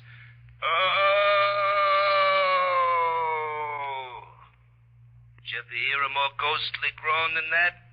Or maybe you'd like to hear a banshee scream. You like it, chum? Every ghost can do it. And now I'll give you another demonstration. We call this one number 3B, the fatal warning. Are you ready? It'll curl your head. Are you prepared to meet your fate? Beware. Beware. Stop.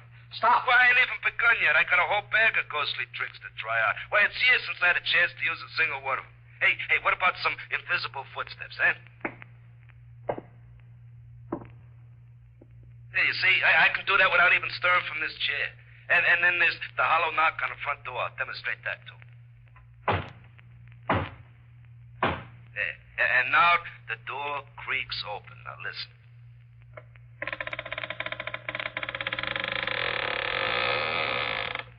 See? Now, just suppose you was alone in a deserted house at night and you heard all them noises. What would you do, huh? I'm asking you, chum. I'd run like the dickens. Yeah, I bet you would. Anybody would. And now do you believe I'm a ghost? Or should I give you some more of my repertoire? No. I'm convinced. You're a ghost. Well, that's better. Now that we're acquainted, you can call me Spike. That's my name, Spike Higgins. Born March 28, 1888. Died April 15, 1930. Well done, now good and faithful servant. Oh, I certainly wish I could wake up. This dream I'm having is ghastly. Not ghastly, ghostly. And you're not asleep. Hey, but speaking of sleeping, it's after midnight, and this is the first time I've been near a bed in more than 20 years. What do you say we turn in, man? You mean you're suggesting you're going to sleep in my trailer? Well, why not? That's what a trailer's for. A home away from home. No. I won't stand for it. Now, get out. Why did you ever come in here in the first place? Well, why did you stop at my territory? Answer me that, chum. Don't call me chum. My name is Melvin. If my name was Melvin, I'd rather be called chum. Okay, Melvin, you invited me in. I did no such thing. I deny it. Well, you stopped beside my railroad station, didn't you? What do you mean, your railroad station? That old station outside, I haunted. A haunted railroad station? I never heard of such a thing. Well, there's plenty you never heard of. Well, back in 1930, I was a bum, see. I rode the boxcars. Well, one night I was trying to get away from a railroad bull. Toughest railroad dick in the business, name of Dan Badger. Well, I slipped off the top of a boxcar just as we was passing his station, see? Well, so I got appointed resident ghost for 7 Pine Station. A real lousy break. Hasn't been anybody in the station after dark for 10 years. And then tonight you come along and park. Well, naturally, I invited myself in. Oh, that's some layout you got here. Well, why did you stay if you disliked it so? Had to. I was doomed never to leave. Punishment, you see. You were doomed to stay here forever? Like I said, never to leave. Why? I'll show you, Spike. This is where you and I part company.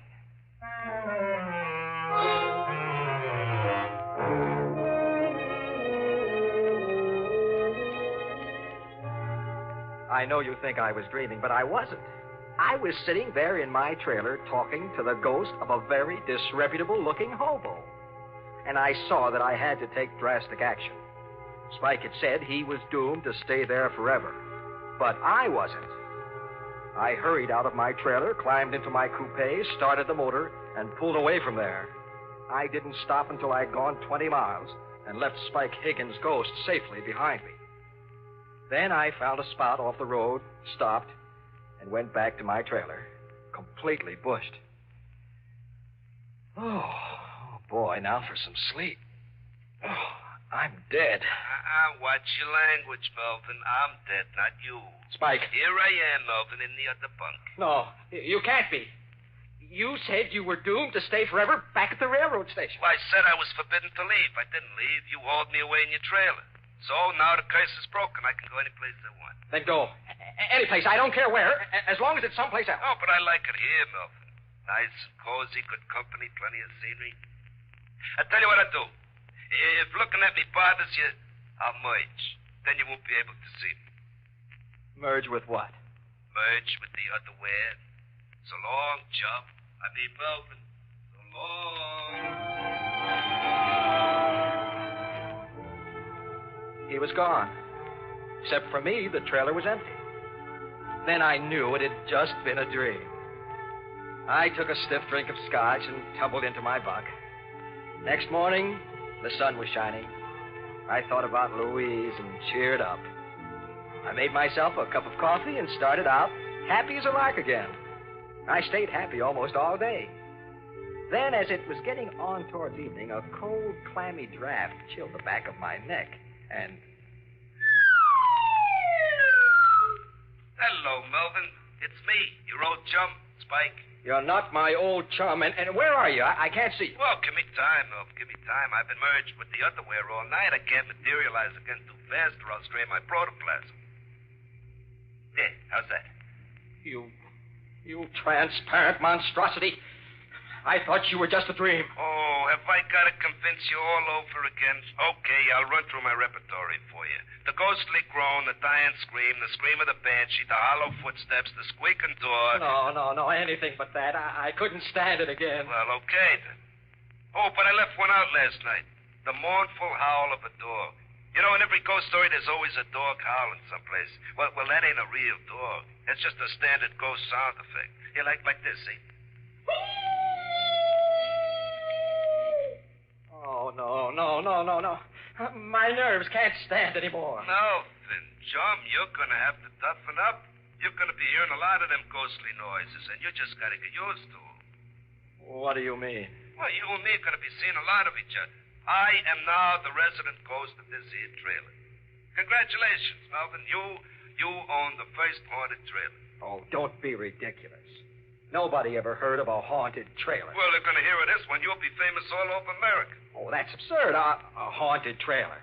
Why not a haunted ferry boat, a haunted boxcar, or a haunted Pullman? What, do you think there ain't? Why, there's a haunted ferry boat makes the crossing at 125th Street every stormy night. And then there's a haunted boxcar. Never gets where it's going. Pal of mine rides it, name of Boxcar Benson. And speaking of trains, didn't you never hear the Phantom Express?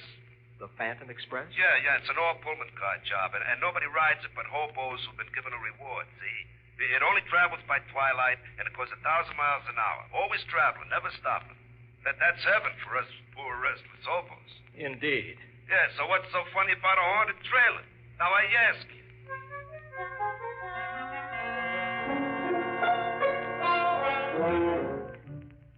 Well, as I got underway again, I was worried. The idea of taking Louise for a honeymoon in a haunted trailer didn't appeal to me. I didn't think it would appeal to Louise either, especially since Spike Higgins seemed to be a ghost completely lacking in all delicate sensibilities. But I didn't have any idea of what to do about it. Not even the ghost of an idea. Presently, Spike oozed himself back into the trailer, and I kept on driving until almost 9 o'clock. Then I turned into a little motel and arranged to park overnight. I had some supper at a diner nearby and then went back to my trailer, hoping against hope that Spike would be gone. But he wasn't. The trailer was full of cigar smoke and the smell of whiskey.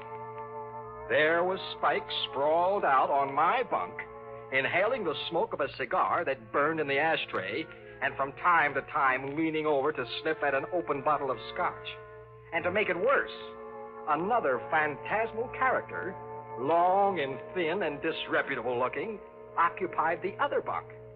They were two thoroughly intoxicated spirits. Oh, many brave hearts lie asleep in the deep. So beware,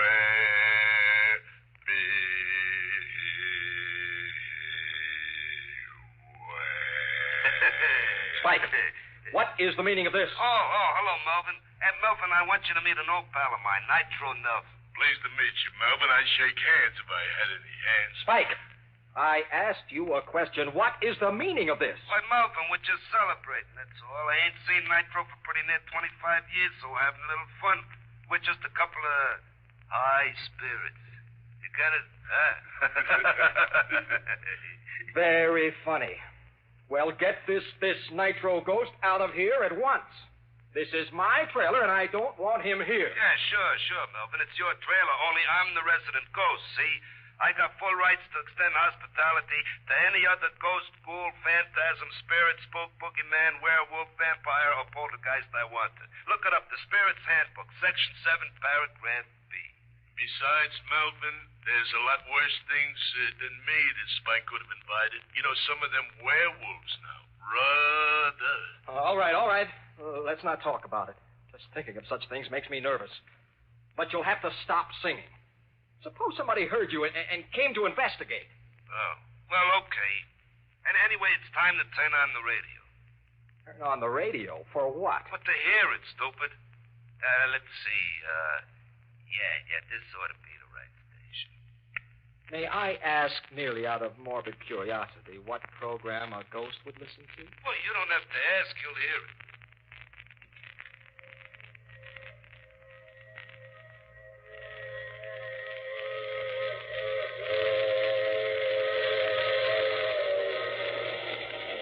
This is the mysterious traveler, inviting you to join me on another journey into the realm of the strange and the terrifying. I hope you will enjoy the trip, that it will thrill you a little and chill you a little. So settle back, get a good grip on your nerves, and be comfortable if you can.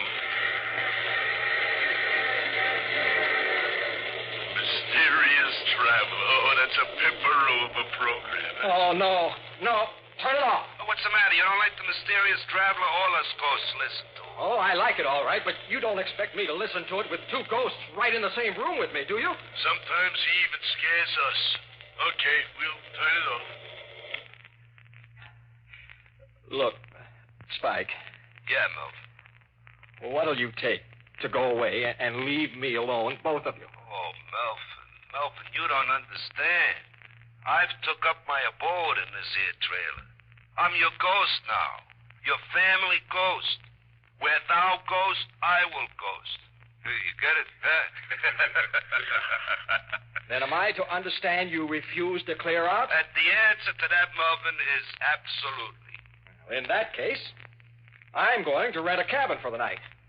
I couldn't possibly sleep in this trailer with you two hunks of animated fog. Suit yourself, Melvin. Anyway, me and Spike got some practice in the dump. Okay, Spike, let's go. First, the mournful dog howl.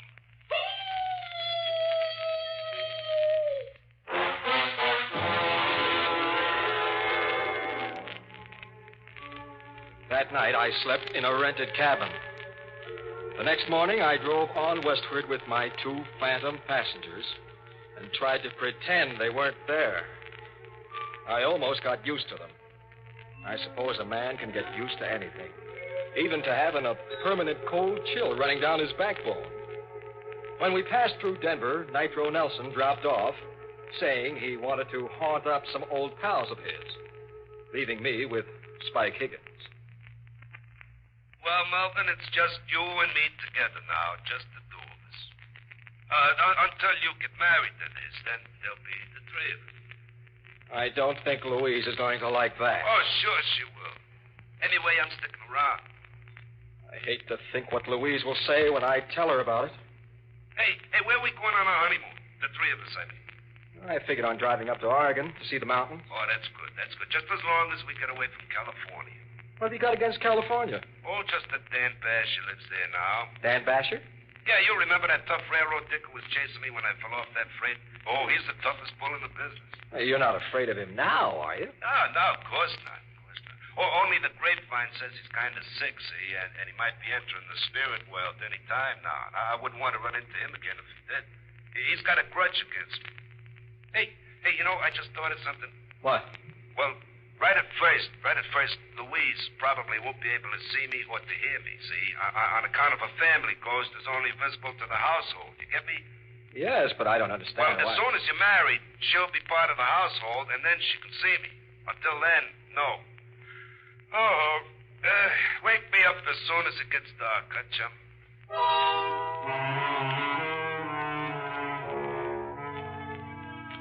3 days ago, we reached Santa Monica. I rented parking space in an auto camp and immediately phoned Louise. Melvin, darling, I'm so glad you're here. I've been worried not hearing from you. Oh, I'll explain all about that. When can I come and see you? Well, I'd better come see you first, Melvin. You see, my uncle isn't well, and the doctor said he must have quiet. I'll be there in an hour. I hurried back to the trailer and tried to clean it up. Spike Higgins' ghost lay on a bunk and watched me cynically. Hey, take it easy, Melvin. You're no good at housework. You know, this place needs a woman's touch. Now, listen, you. You've got to promise not to frighten Louise. I told you, Melvin. She won't even know I'm here. I certainly hope not. That would ruin everything. Here she comes now. Coming, darling. Melvin. Louise. Oh, here, let me help you in. Oh, thank you, Melvin. So this is it. The trailer you wrote me about. Uh-huh, darling. Look, here's the stove, and an icebox, and a built-in bar. A bar? Uh-huh. Oh, now, Melvin, you know I disapprove of spirits. I resent that. Be quiet. Why, Melvin. Oh, excuse me, darling. I wasn't talking to you. Well, then who were you talking to? Oh, it's hard to explain. Oh, look, Louise, here's a writing desk that folds into the wall, and a regular easy chair. Well, it's very nice, Melvin, but all the same, we're not taking any spirits along on our honeymoon, bar or no bar. Oh, she got a surprise coming to her. I said to be quiet. Melvin, how can you talk to me like that? Come on, show her who's boss, Melvin. I told you to shut up. Melvin! I won't stay here and be insulted. You can telephone me when you're ready to apologize. With that, Louise stormed out. That evening, I had to plead with her on the telephone for half an hour before she would consent to let me drive out and see her at her home. Oh, really, Melvin, you were very rude this afternoon. Oh, I'm sorry, darling. I'm overwrought. I apologize. Well, you do look rather haggard, Melvin. And the way your hair stands on end, you really should do something about it. I wish I could. Louise, how soon can we get married? Well, I don't know. It depends on Uncle Dan. Uncle Dan? Uncle Dan Basher, my mother's brother. He's very ill. The doctor just gives him a few more days. Your uncle is Dan Basher, who used to be a railroad detective? Why, yes. And he's dying? I'm afraid so, Melvin. But you needn't look so pleased about it. Oh, sorry, darling. Look, I must talk to him now. Oh, but the doctor said he can't. Just be for a minute, disturbed. darling. It's very important. Well, maybe just for a minute. Come this way. This is his door. Uncle Dan, Yeah? do you feel strong enough to talk? What about? Well, it's Melvin, my fiancé. He wants to meet you. Send him in. Come in, Melvin. Thank you, Louise. Look, I must speak to your uncle in private. Oh, but Melvin, I'll explain later. That's a good girl. Really, Thank you, Louise. Good work. I can never get rid of her. What do you want to marry Louise for, anyway? Oh, I love her. It's a pretty poor excuse for getting married. She's like a mother, my sister. The reason I spent all my life on the railroad. Well, that's what I want to talk about, sir. Do you remember a certain Spike Higgins? Do I remember him? If I could ever get my hands on him. You know him? I know his ghost. He's haunting my trailer. He is, huh? I'd certainly like to meet up with him. Oh, I'd certainly like you to. He's outside now. My trailer is parked at the curb. Well, in that case, I was figuring on postponing the event for a few days. But for the privilege of meeting up with Spike Higgins' ghost. Yes? Lad, go outside and wait. I'll be out in a couple of minutes. In the spirit.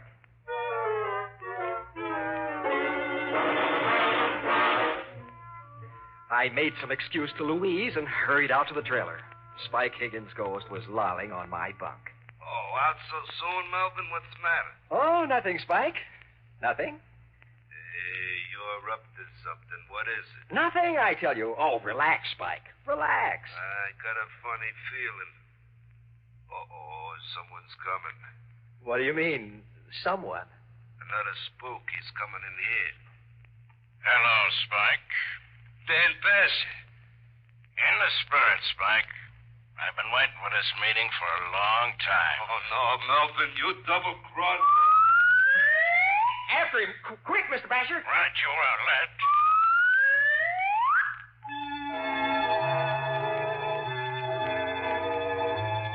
I rushed outside. 3 blocks away, I saw a long freight train puffing away. Spike Higgins' ghost was racing forward with Dan Basher's spirit gaining on him. For the first time in a week, I felt happy again. Melvin. Louise. Melvin. Uncle Dan. He's gone. Yes, I know he is. You know? Well, what do you mean? Well, I just saw him running for that freight train. You saw Uncle Dan running for a freight train? Oh, I certainly did. Wonderful fellow, your uncle. Well, Melvin, are you mad? Mad? Not a bit. I am as happy as a lark. Well, you must be out of your mind. Your poor Uncle Dan has just... Oh, Melvin, and you just stand there laughing about it. Laughing! But Louise, you don't understand. Oh, I understand all too well. You want to break our engagement. Hiya, Melvin. So you want to get rid of me, do you? I certainly do. There, I knew it. I just knew it. Louise, darling. Oh, just like a dame. Always weeping. Will you shut up? Isn't there any way to get rid of you? Well, there certainly is.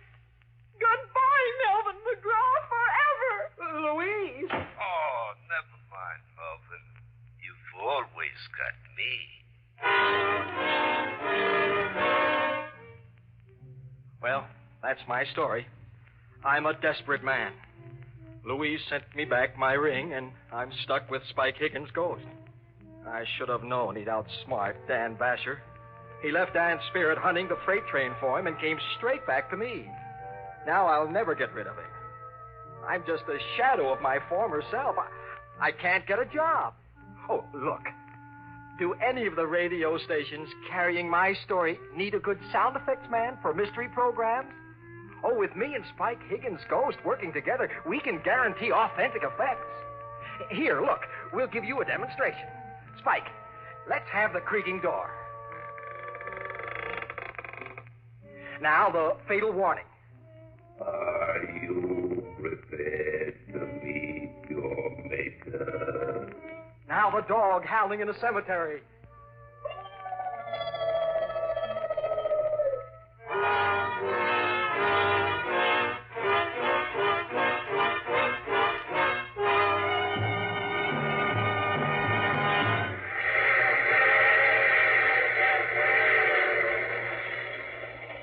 This is the mysterious traveler again.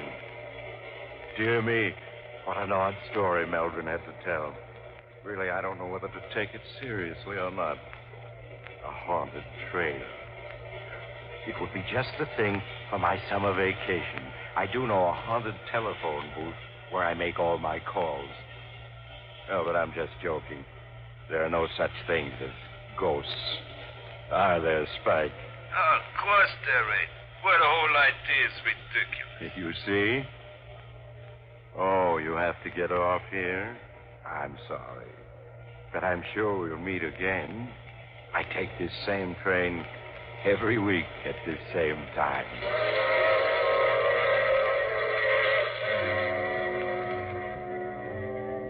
You have just heard The Mysterious Traveler.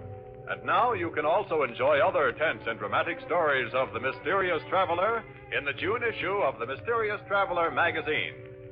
In our cast were James Stevens, Larry Haynes, Bill Zugert, and Shirley Blank, with Maurice Tarplin starred in the title role. Music is under the direction of Emerson Buckley and was composed by Richard DuPage. This program came from New York.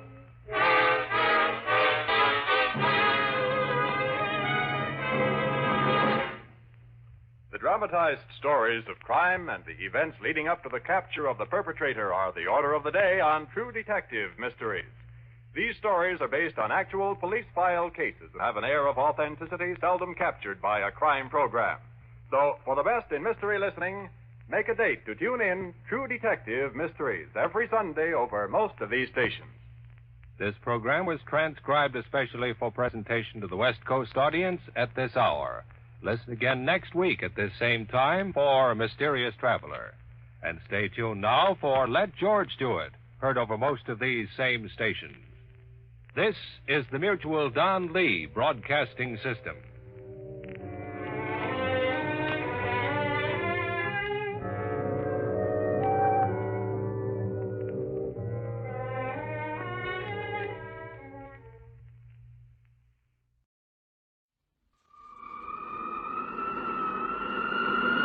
Mystery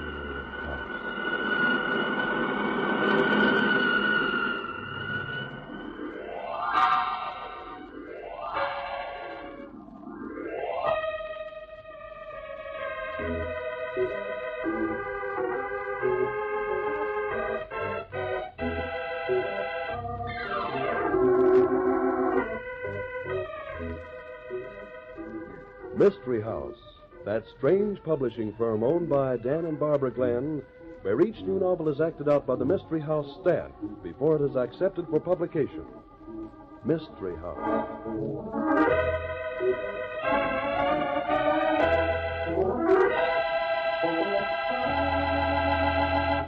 Well, Barbie, the novel we're trying out for Mystery House tonight, Murder Hires a Hall. I've read it and I like it. Well, I do too, but we'll see how it plays. The whole point of having our publishing staff act out these stories. Yeah, I know, but I'd take a chance on this one without even trying it out. I disagree, Mr. Glenn. I don't think there's any point in taking chances on anything in this day and age. Yeah, Tom, but this story... Well, I'm not talking about stories particularly. There's no need to guess on anything when you can get authentic, reliable information. I'll bet this is leading up to something. Of course it is, Mr. Glenn. Listen.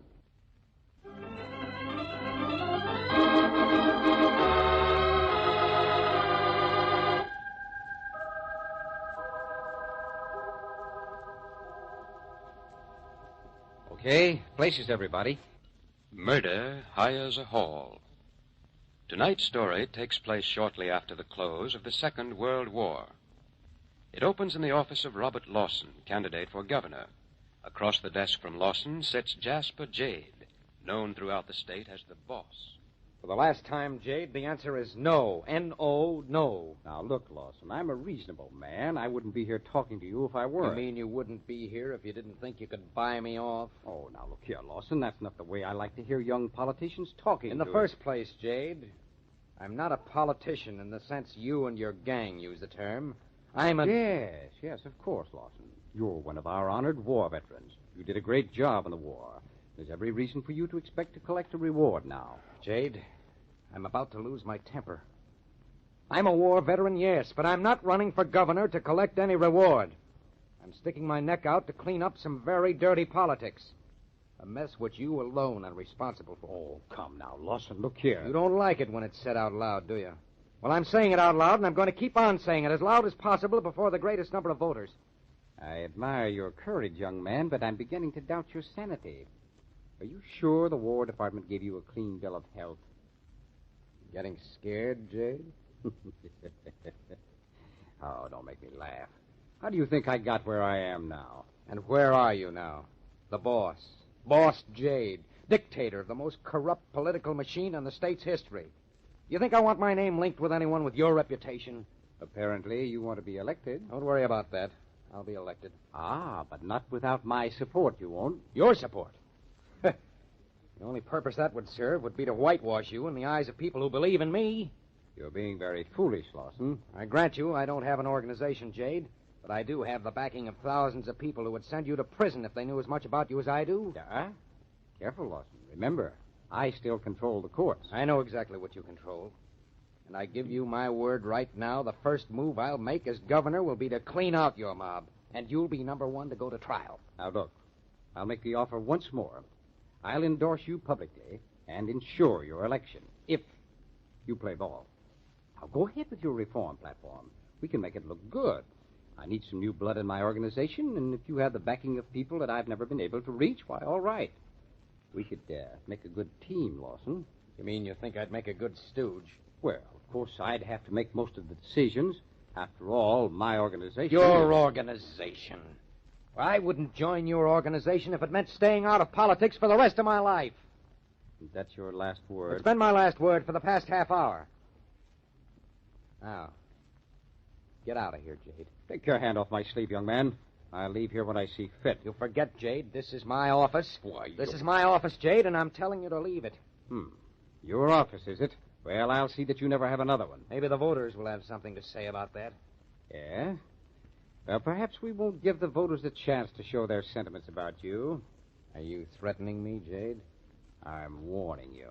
Get out of here. Get out of here before I lose my temper. Well, hello, Mr. Jade. What a place to bump into you. Goodbye. Karen, I'm sorry you had to see this. This what? This intimate little farewell? Okay, you have your jokes. I'm sorry I have to be more serious about things like... I'm not laughing, Bob. I'm more serious than you are. I've got to persuade you to... Now, Karen, please don't start that again. Nothing can persuade me to give up this campaign. But do you know what it means, Bob? It's suicide. Or maybe something worse. I've started it, and I've got to finish it. That's all. No, that isn't all. What about me? Don't you... Karen, you know I care more about you than anything else in the world. But, darling, I swore I'd break the yoke Boss Jade holds over the voters, and I'm going to do it. You mean that's more important than I am? Karen, of course it isn't more important than you. You're everything I want, but... But you want to be governor more. No, of course not. But look, Karen, when I came back from the war, I was determined that I was going to see that people at home got some of the things so many soldiers died for. I don't really care about being governor, but I'm going to see that Boss Jade is thrown out of this state, and if I have to be governor to do it, I'll be governor. Oh, stop that Galahad stuff. Galahad stuff? Karen, what's got into you? Oh, I'm sorry, Bob. I didn't mean that. But, Father... What about your father? He's going to have to pull out on you. He's been my strongest backer. His newspaper is the one way I've had of reaching the voters. His support has meant everything. Yes, and if he continues to support you, he'll lose everything. But how? Even if I lose the election, he'll Winning still... or losing the election has nothing to do with it. You forget that Jade controls the only paper mill from which Dad has been able to buy newsprint. Well, there must be a way. There isn't any way. You know what the paper mill situation is. And without paper, Dad will have to quit publishing. Bob, you've got to give up. You've got to quit this useless fight against Boss Jade. It isn't useless. I'm going to beat Boss Jade if it's the last thing I do. Well, you can't do it alone. Well, I've certainly counted on your father's support, but if I have to do it alone, without any newspaper backing me, I'm still going to do it. And what about me? What do you mean, Karen? Unless you announce your withdrawal right now, you and I are finished. But why? Karen, I can understand your father being forced to pull out. He has to think of his newspaper and all the people dependent upon it, but you and I, we belong together, fighting the same battle. Don't you understand? I can't stand by and see my father ruined. But he won't be ruined if he withdraws his support. Unless you either accept the support of the Jade machine or withdraw completely from the election, Jade will expose Dad and break him completely. Expose your dad? Why... Dad has spent his life as a crusading editor. When he hired a business manager, he didn't watch him closely. Now he finds that his business manager is one of Jade's men. And he's been so unscrupulous that Dad's paper and Dad will be completely ruined if certain facts are ever brought to light. But that's not possible. That's what I thought. But I saw the evidence. Jade's paper has it all set in type. Dad's picture and a complete set of facts that will force him out of business and make it absolutely impossible to defend himself. Oh, that's preposterous. We'll take it to court. Oh, you know that won't do any good. Jade controls the courts. But, Karen, that's just one more reason for me to run Jade out of business. You haven't a chance without Dad's support. But I can't give up now. You can, Bob. You must. If you love me. You know I love you. That's why I have to make this fight, regardless of the consequences. You couldn't respect me if I turned out to be a quitter. I couldn't respect a man who brought about the ruin of my father. Well, I'm afraid your father will have to look out for himself. But what about me? Don't I count for anything? Karen, you know what you mean to me. If you really mean that, you'll sign this statement. Oh, but this is a statement to the public saying I'm giving up the fight. Oh, darling, can't you see? It's the only thing to do. No, Karen. This is one thing I can't do for you. All right, Bob. If that's the way you feel about it. Wait a minute. What's that you've got in your bag? Oh, I didn't want you to see that. A gun. But why? I'm sorry, Bob. I tried to keep this from you. There are people who would go to any lengths to keep you from being governor, Bob. You mean they threatened your life? But you don't have anything to do with my political life. No, but everybody knows that you and I are going to be married. They figure threatening me is a way to get at you. Don't you worry, darling. Nothing's going to happen. But I do worry, Bob. Please, sign the statement now. Please, darling. Let's both get out of this while we can. And admit defeat? I'm scheduled to speak before a packed house tonight, and I'm going to blow the roof off. Oh, Bob, for me, please, sign that statement. Nothing doing, sweetheart. This is a fight to the finish. It's either Boss Jade or me.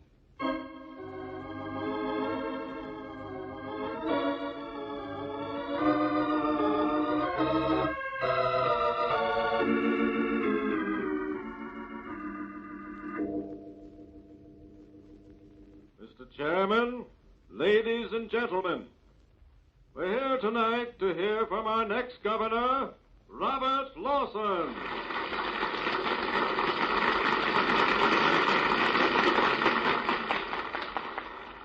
Yes, we're here to listen to him as he gives you the facts about the worst cheating the people of this community have ever been subjected to. The facts, ladies and gentlemen, not a story, but facts. How Boss Jade is... How did you get backstage, Walker? Never mind that.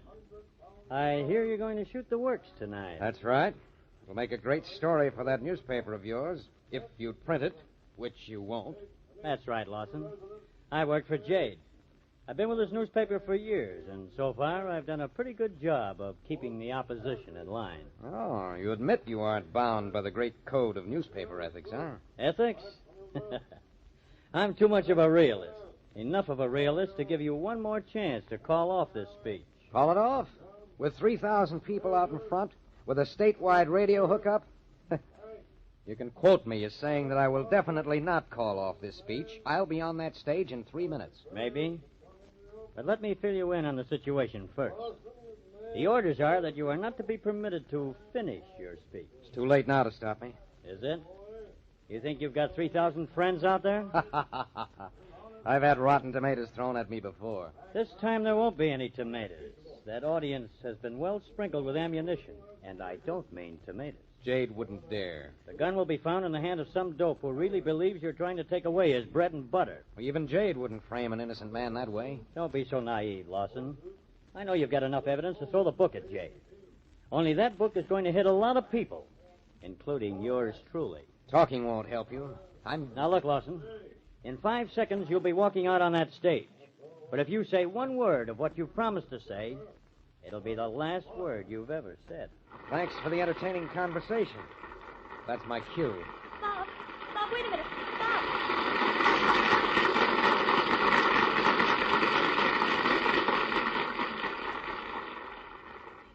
Ladies and gentlemen, without preliminaries, I want to come directly to the subject, which is the principal reason you're all here tonight. I propose to tell you about one Boss Jade, Jasper Jade, dictator of... Hey, the girl, grab her, somebody, she did it. Where did... This isn't my gun. Oh, Bob.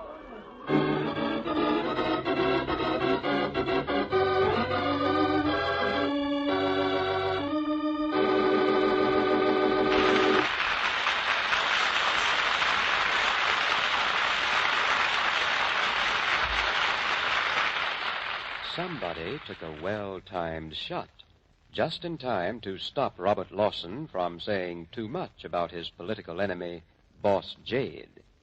And it looks as if that somebody was trying to lay the blame on Karen Lindsay, Lawson's girlfriend. But let's see what the second act has to say about that. In the meantime...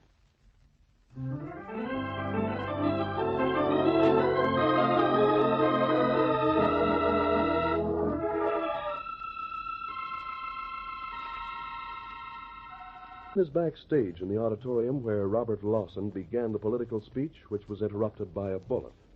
Police Lieutenant Murphy has arrived. But I didn't do it. I know I didn't. Look, Miss Lindsay, tell me what happened. It'll be much easier for everybody. But, Lieutenant Murphy, I know I didn't. No, there's no use denying it. You came here with a gun. You were found right after the shooting with this in your hand. The gun that shot Lawson. But that isn't my gun. What do you mean it isn't your gun? Mine was a little pearl-handled revolver. I carried in my purse. That's a laugh. What do you think you are, a sleight-of-hand artist? Walker, be a little careful. We don't want to draw any attention. None of that now, Mr. Jade. Look, Miss Lindsay, the bullet that hit Lawson came from this gun. The gun you were holding. But it isn't my gun. I never saw it before. Where did it come from, then? I don't know. All I know is that I came here trying to find Bob. The stage was full of people, and I was jostled. I had my own gun in my hand. What did she have a gun for? I brought the gun because I'd heard things. I knew Bob's life was in danger, and I wanted him to have the gun to protect himself. I tried to attract his attention. You still haven't explained the other gun. I don't know. I remember passing Mr. Jade, and then Walker got in my way. I was so confused, I was only thinking of getting to Bob. Someone must have changed guns with me. That isn't easy to believe, Miss Lindsay. You don't have any reason to believe that this gun isn't yours. Well, of course it isn't mine. Bob would know. He knew I carried a pearl-handled revolver. Well, suppose we call the hospital. Chances are Lawson may be able to talk now. Operator, this is a police call. Get me to the hospital in a hurry. Yeah. Look, this is Lieutenant Murphy. Is Lawson conscious? Okay. Ask him to describe the gun that Miss Lindsay carried in her purse. Yeah, in her purse. Call me right back. Look, Murphy, I know you got a routine to go through, but you practically got this thing pinned on the Lindsay girl. You can't hold me here. I got to get this story to the paper. Walker, quiet, remember? Remember what, Mr. Jade? I don't like your tone, Murphy. I was just cautioning Walker that it's our duty to be cooperative. Oh. Well, nobody leaves here until I say so. Murphy speaking. Yeah? He what? He says it was a pearl hand... Ah. Okay. Yeah, thanks. I told you. That isn't my gun. Maybe not, Miss Lindsay. But where is the pearl-handled gat? What'd you do with it? Well, it must have... Someone must have exchanged guns with me in all that confusion. Maybe. You say you saw Mr. Jade. Now, look here, Murphy. You admit you were backstage. Well, of course I was backstage. I was late. I didn't arrive until just before you got here. Walker was here when the shot was fired. He can tell you that I hadn't arrived yet. What about the audience? You got 3,000 suspects out there. But we don't have a motive for any of them. And we do have motives for all three of you. I resent that, Murphy. I'll have you thrown off the force. Exactly. That might be your motive, Mr. Jade. Lawson was a threat to your power to dictate to the police department. You might easily have tried to kill him. Why, Joe, you're a man in my position, stupid. Why, it's ridiculous. Ah, that's a nice point. You wouldn't stop the murder, but you might have hired someone. Someone like Walker. Now, wait a minute, Murphy. Supposing Miss Lindsay's right. Maybe somebody did swap guns with her. Hey, you, Walker, you bumped into her. You think you can scare me? Where's the other gun? I haven't got it. I know you haven't got it. I've got it. What? Where did you find it? In Walker's topcoat pocket. Here it is. Pearl handle and all. Why, I never... Well, Walker? I told you to be careful, Walker. This is a frame-up. I never touched that gun. It begins to look as if the frame-up was on Miss Lindsay. You and Jade... Now, wait. This has gone far enough. I won't stay here and listen to such accusations. You know where to reach me. Now, just a minute, Jade. You're defying the law. That's impossible. I am the law. Get him back here. If anybody's being framed, it's me. Jade planned to murder Lawson. Lieutenant, you can't let him get away. Look, Murphy, I didn't do it. Jade had a guy planted in the audience. Forget it, Walker. Mr. Jade won't get very far this time.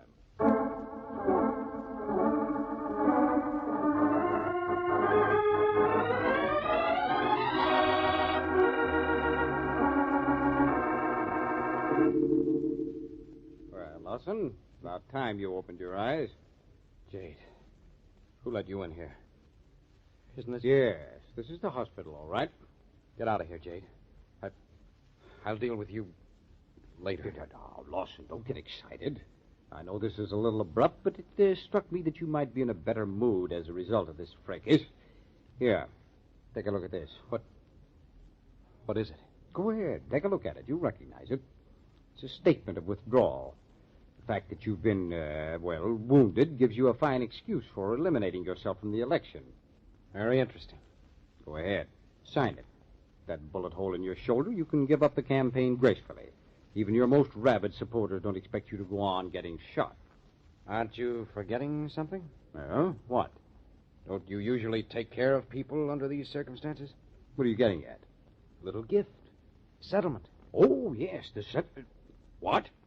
I said it, the settlement.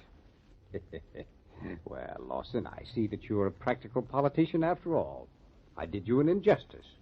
I thought your crusade was really on the level. Don't bother me with flattery. How much? Well, I guess we can come to terms. Let's say, the same as the last payment you made on my case? What's that? Yes, you, well, sure, Lawson. It's worth that much to me. That'll make it nice for both of you, won't it? That makes everything perfect. Give me a little time for the shoulder to heal. I don't want to give you a wobbly signature. That's fair enough. Well, you surprised me, Lawson, but you took a load off of my shoulders. Well, I'll run along now. Oh, no, you don't. What? Still got some business to attend to, Jade. Murphy, you showed up just in time. Where's Karen? Pulled a faint just as we got to the hospital. They got her lying down in one of the other rooms. Listen, Jade, you can't hang this on me. You fried your own soul when you ran out on Murphy. That'll take a lot of fixing. Now, you see here, Walker. I may have to get a new political reporter. After that skipperoo in front of the witnesses, you're going to need a lot of new things, including a good lawyer. Murphy, get Karen in here. There are some things I want her to know. Okay. Walker, you know where she is. Murphy, I think we have everything just about cleared up. Lawson seems to think the shooting was one of those unavoidable things that politicians face.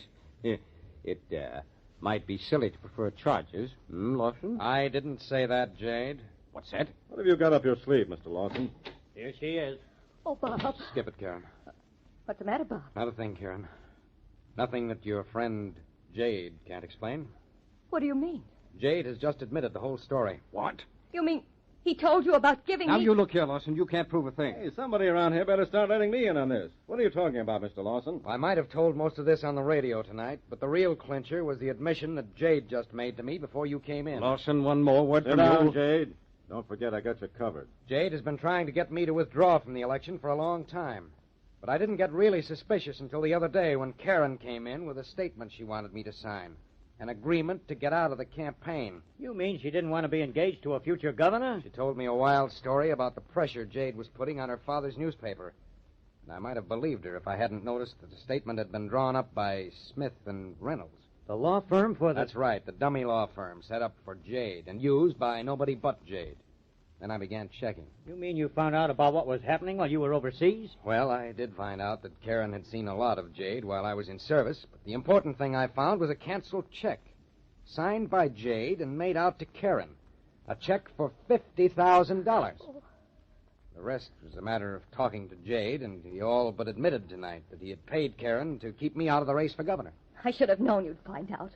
But Jade kept after me. The shooting was the girl's idea, I swear it. Maybe so, but it wasn't exclusive. What do you mean, Walker? Jade had a gunman planted in the balcony, right next to the fire exit. But the girl beat him to it. Jade made me do it. He told me I could make it look as if Walker had fired the shot. What do you mean? The girl's gun was found in Walker's coat pocket. Jade invented that story I told you about the guns. He gave me the second revolver, told me to hide my own in Walker's pocket. Jade wanted to get rid of Walker. I told you it was a frame-up. Jade's been giving me the heat because... Because of me, Walker? He figured I was getting soft, that I knew too much. You're fired, Walker. You'll never work on another paper as long as I... As long as you what? Well, Miss Lindsay, looks like you picked the wrong man when you teamed up with Jade. Come along, both of you. I'm sorry about this, Lawson. Don't worry about it. I've learned my lesson. Next time I hire a hall, I'll know enough to look out for murder.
And now, the MOLLE Mystery Theater, presented by MOLLE.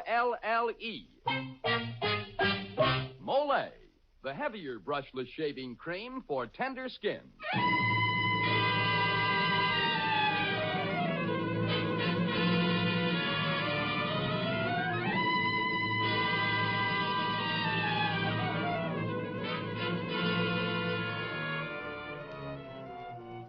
Good evening.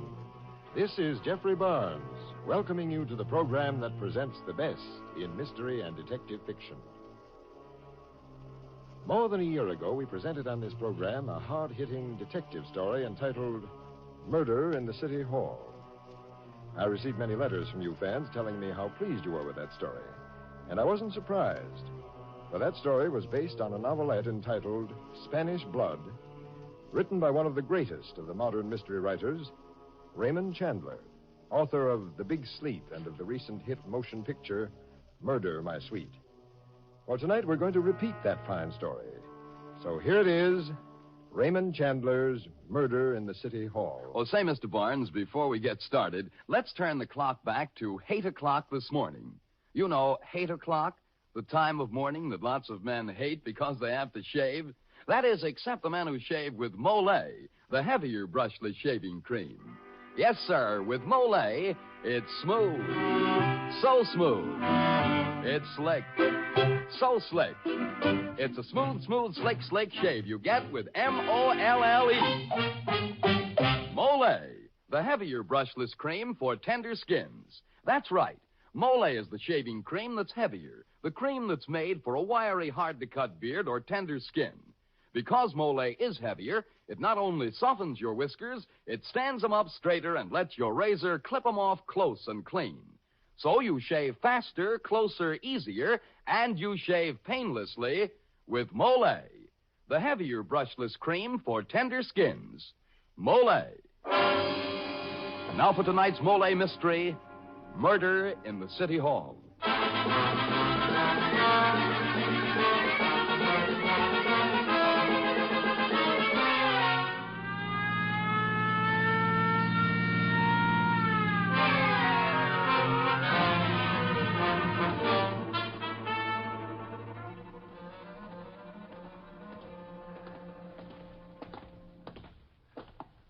Down this corridor, Sam. It's the end office. Oh.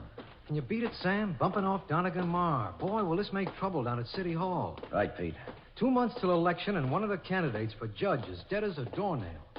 We went to school together, Donnie and me. Carried the torch for the same girl.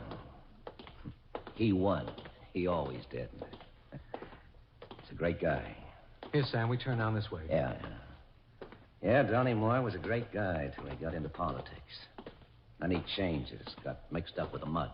Keep out of politics. That's my motto. And something happened to his marriage, too. Went kind of sour. Feel sorry for his wife, Belle. Still carrying the torch for us, Sam? Yeah, maybe. Here we are. All right, officer. Lieutenant Sam De La Guerra and Pete Marcus of Homicide taking over. Yes, sir.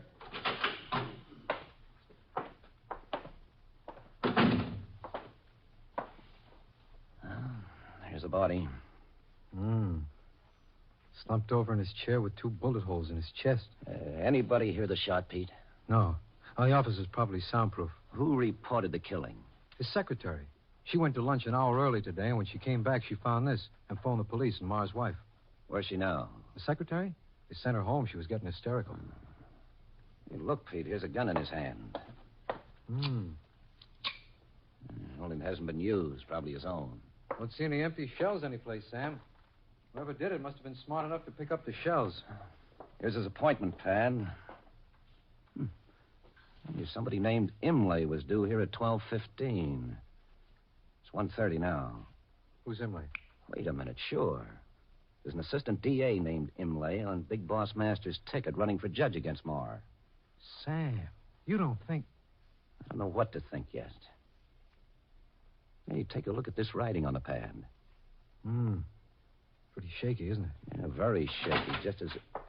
Hello, boys. Afternoon, Mr. Coroner. How are you, Dad? Well. An important stiff this time, yes? Yeah, let's see what we can make of it. 2 slugs, eh? Small ones. Look like about 25 caliber. A lady's gun. Yeah, close to the heart, but not touching. Must have died about an hour ago. About 12:30.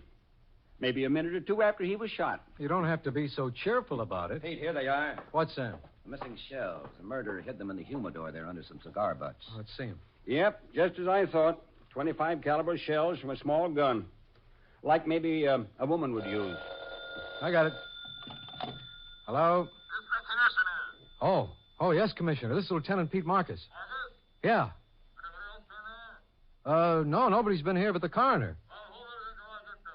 Hold everything till you get her. Sure thing. No printer, cameraman yet. Only me and Sam De La Guerra. Yeah. Yes, sir. Here, Sam. The commissioner wants to talk to you. Hello, Commissioner. Sure. What am I doing on the case? Well, I was just standing around. They sent me over. Well, sure, I knew Donnie Moore, but I didn't room with him.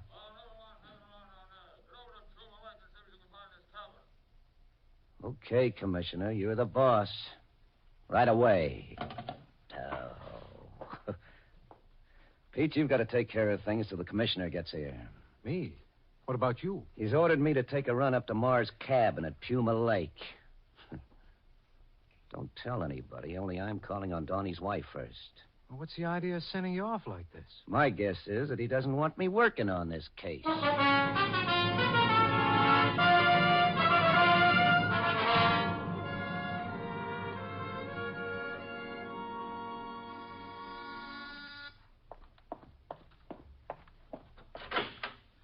Oh, hello, Mr. Sam. My, it sure is good you came. Well, Minnie, I'm sorry about what's happened, but I've got to see Mrs. Moore right away. Oh, sure. Come on in, sir. No reporters yet? Oh, no, sir. Nobody ain't been here yet. Only the commissioner. He just phoned about 5 minutes ago. The commissioner phoned here? Why, yes, Mr. Sam. What'd he say? Well, I don't rightly know, Mr. Sam. He talked to Mrs. Moore. And she ain't said a word even to me ever since she heard the awful news. She just stands around like she's dazed. Well, I'll go on into her. And don't talk to anybody, Minnie. Don't say anything.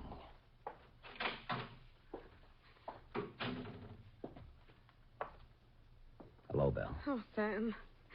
Sam, I don't know what to say. It's all so terrible. I know. Donnie was in a tough racket, Belle, and when you play with fire... Who killed him, Sam? That's the important thing.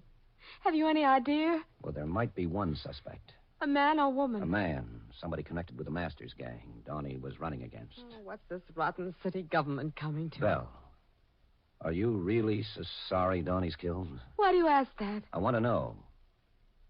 Yes. Yes, I am sorry, Sam. I really am. I didn't think I could be, but now that he's dead... I knew something went wrong between you two. Donnie'd been running around with a fast crowd, other women... Oh, please, I'd rather not talk about it. Just as you say. What did the commissioner just say to you on the phone? Oh, how do you know he called? Well, let's not go into that, Belle. What'd he say? Well, it seems that a man named Imlay, one of Donnie's opponents in the election, had been mixed up with a nightclub singer called Stella Lamott. The commissioner found some rather sensational pictures of Imlay and Stella in Donnie's desk drawer. What? Why, he's crazy. Pete and I looked. We never saw any pictures. The commissioner thinks Donnie was trying to blackmail Imlay into withdrawing from the race. Evidently, he and Donnie had quite a row, and Imlay beat him to the draw. Do you believe that, Belle? I don't know what to believe. Belle, do you want me to do anything about this? Oh, I do, Sam, I do. Donnie's eyes stare at me from the walls wherever I look. Well, how about giving me the keys to his cabin up at Puma Lake? Why? I've been ordered to go up there and look around. Certainly, Sam, you can have the keys. But wait just a moment. I'm going with you.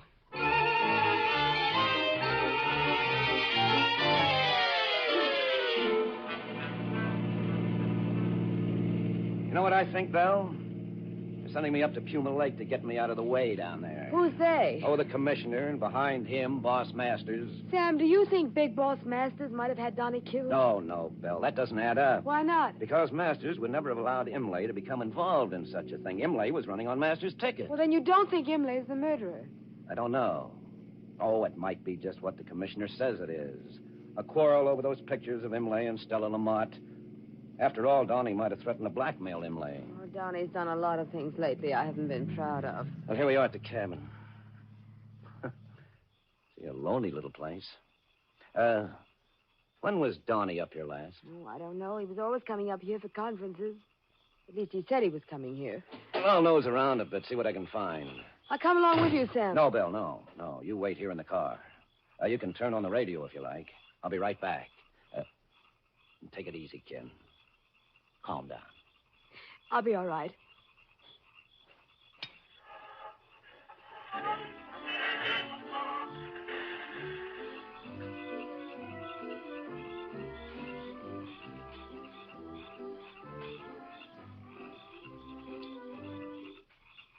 We interrupt this program to bring you the latest bulletin on the City Hall murder of Donegan Moore. The The police are now working on the theory that Marr was killed in a quarrel resulting from pressure which he was putting on his rival, Assistant District Attorney Imlay, in order to force his withdrawal from the coming municipal election. A warrant has been issued for the arrest of Imlay, but at present Imlay's whereabouts are unknown. Keep tuned to this station for further bulletins.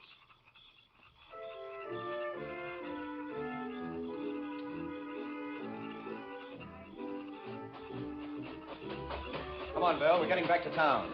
Did you find anything, Sam? Well, let's get going, and I'll tell you on the way.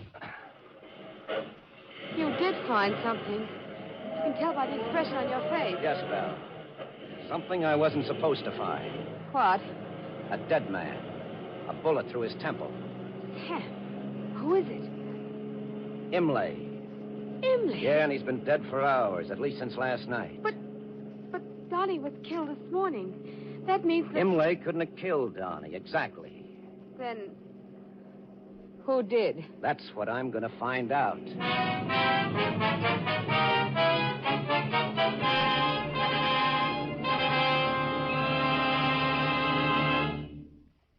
As the curtain falls on Act One of tonight's MOLLE mystery, it looks as though Marr and Imlay don't stand much chance of being elected. Now. What think you, Mr. Seymour? Well, Mr. Barnes, would you believe it if I told you that there are plenty of men who'd be willing to change places with either of them? Damn. Well, almost, anyway. For instance, there's the fellow who'd sooner be shot at than shaved. And say, man, if that's how you feel about shaving, chances are you have wiry whiskers or a tender skin. So try MOLLE, the heavier brushless shaving cream for tender skins. MOLLE gives you a shave as smooth as sailing, as slick as a whistle. Yes, MOLLE is a heavier cream. The cream that not only softens your whiskers, but holds them up straight as corn stalks while your razor cuts them down quickly, easily. With MOLLE, you shave faster, closer, easier, and you shave painlessly. Try it. See if you don't say, it's smooth. So smooth. It's slick. So slick. It's a smooth, slick shave you get with MOLLE. MOLLE, the heavier brushless shaving cream for tender skins. MOLLE. Now here is Jeffrey Barnes and Act Two of Murder in the City Hall.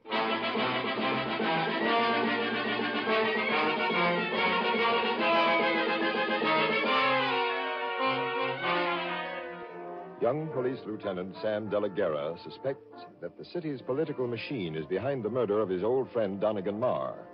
The police believe that the machine candidate for the judgeship, a man named Imlay, committed the killing in self-defense. But De La Guerra knows Imlay could not possibly have killed Donegan Marr. Now he returns to police headquarters. Hi, Sam. Good thing you're back already. The commissioner wants to see you. Yeah, and I want to see him, too. Listen, Pete. Were you in Marr's office when those Stella Lamont photographs were found? Well, yeah, but I didn't find them. The commissioner did. Did you see him find them? No, but I don't think he planted them, if that's what you mean. That's exactly what I meant. Now, look, Marr is murdered.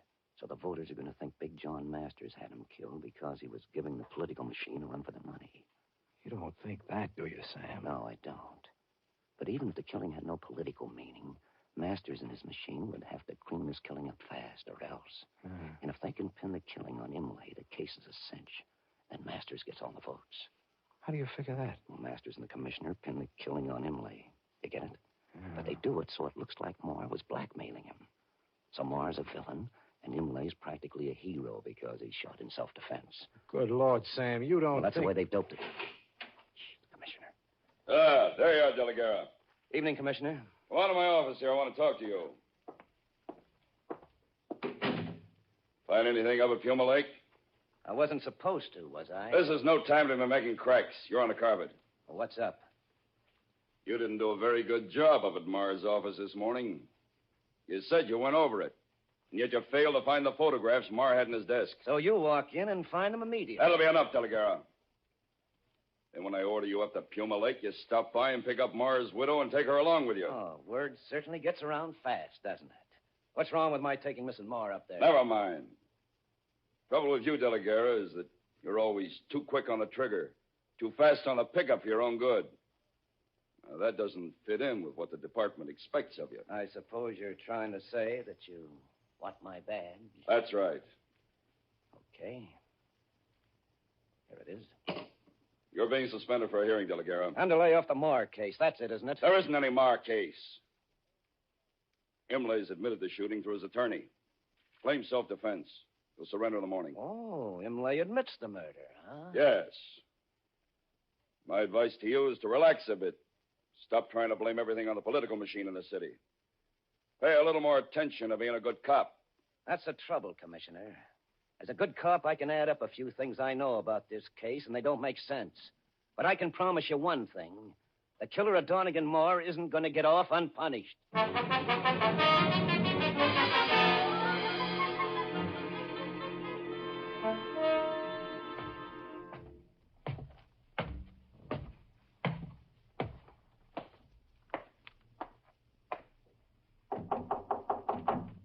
Yeah? Who's there? It's me, Sam De La Guerra. Hello, Joey. Okay, copper. Come in. What do you want? I got $100 for you. This ain't Christmas. Why? You know a girl named Stella Lamont? I don't know. I might. Well, you ought to.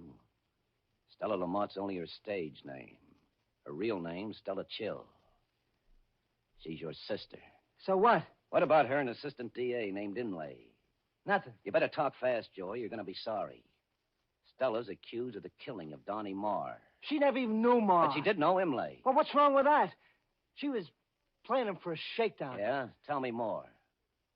Stella and a guy named Taribo were working together on it. He put Stella up to it. So she put some drops in Imlay's liquor, and he passed out. Then she and Taribo set up those pictures. She put an arm around his neck and put a bottle of liquor in his hand. And just like a dame, she gets scared and spills the whole thing to me. Why'd she get scared? She got to like Imlay. She was afraid Taribo might rub him out. So I followed Taribo. I live in a shutter. After a while, I trail him to Big John Masters' apartment. I see. Did I get my $100? That listens good so far.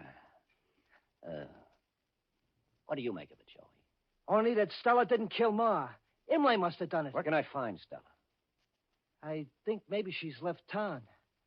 Just like I'm going to do. It ain't healthy for me, and it's not.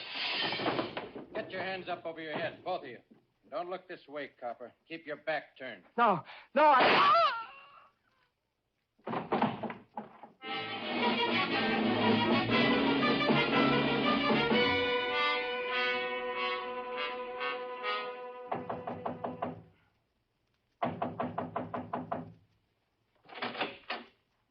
What do you want?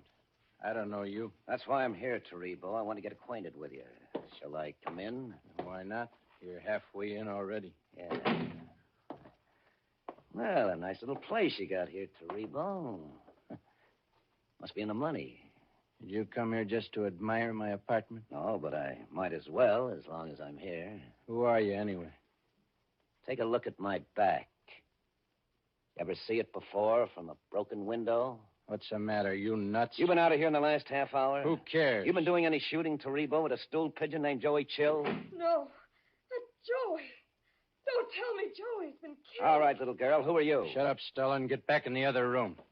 I'm Stella Lamont. I'm Joey's sister. Don't tell me he's been killed. About 20 minutes ago. He was telling me all about what... Oh. There. That ought to keep that copper quiet. Taribo, what do you know about Joey being killed? What do you mean? What do I know? Who killed him? How do I know? You've got to talk fast, Taribo. You've got to tell me where you were a half hour ago. Shut up, Stella. Get on the phone and get Masters here in a hurry.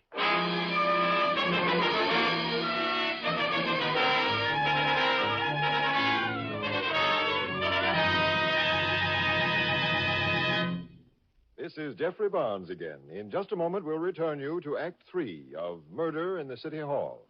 Here's something for dandruff sufferers to keep in mind. Most ordinary hair preparations are no more effective for combating dandruff than plain water is, for they merely do what plain water does, that is, remove loose dandruff. But a scientific product called double danderine does more. It actually works where most ordinary hair preparations fail. For double danderine kills the germs that many outstanding authorities contend are a cause of a common type of dandruff. Yes, and it actually kills these germs on contact. Now, the amazing effectiveness of double danderine is due to a special ingredient called Alzan, an active antiseptic so remarkably efficient that many hospitals use it. And among hair preparations, double danderine and double danderine alone has it. So try double danderine and see if you don't agree that most ordinary hair preparations can't compare with its dandruff-combating effectiveness. If you're not satisfied, return the empty bottle and get your money back. Buy double danderine at your druggist.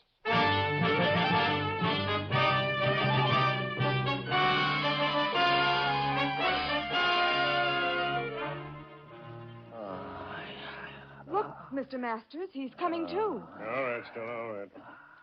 Pretty tough lieutenant, isn't he, Toribio? Too tough for his own good. Come on, copper, sit up. Hey. Well, quite a reception, huh? Well, Boss Masters is himself. What's the idea? All right, Delegate. From now on, I'll do the asking. What do you want coming here to Toribio's apartment? I was looking for Stella Lamont. Why? I want to find out who killed Donnie Marr. What's there to find out? Imlay has confessed through his attorney that he killed Marr. Why hasn't he appeared and made his own confession? We expect him to do that in a day or two. Only he won't. Because he's dead. Lying flat on his face in that cabin up at Puma Lake. Imlay? Dead? He can't be. And what's more, he was dead before Marr was killed. He couldn't have killed Marr. Well, Garrett, what you say is true. Sure. Imlay probably went up to talk with Marr as soon as he got wind of those pictures you had Toribio fake.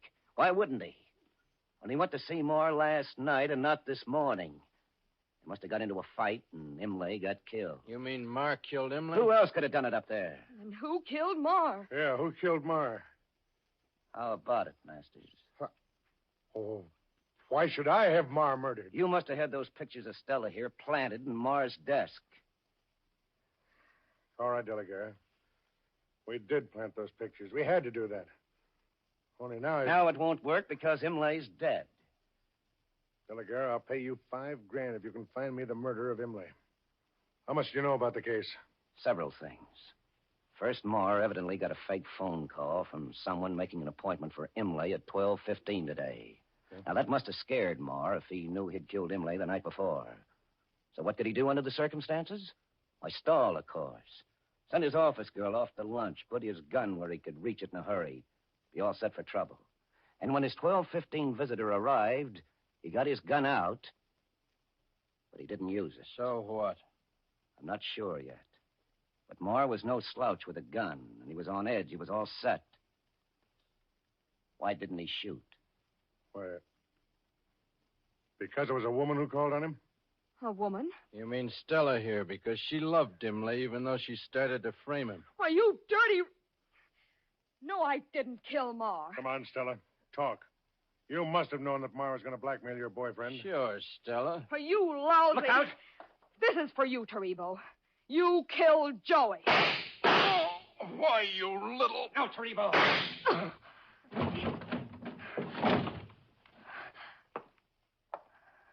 Stella.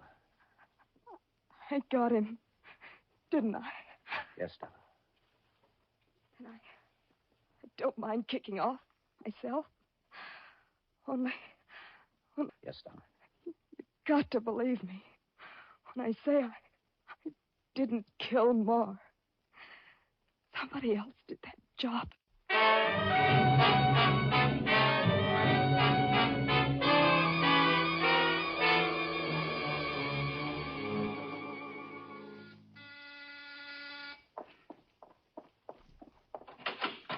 Oh, hello, Mr. Sam. Oh, hello, Minnie. Where's Mrs. Marr? In the other room. She just sits in there and don't Okay, sleep. okay.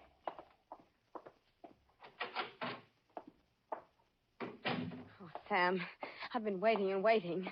What's happened? Stella Lamont just killed a skunk by the name of Toribio. Oh. Case is officially closed, I guess. I pinned Donnie's murder on Toribio somehow. There'll be an inquest, of course, investigations, plus a lot of people shooting their mouths off to horn in on the publicity.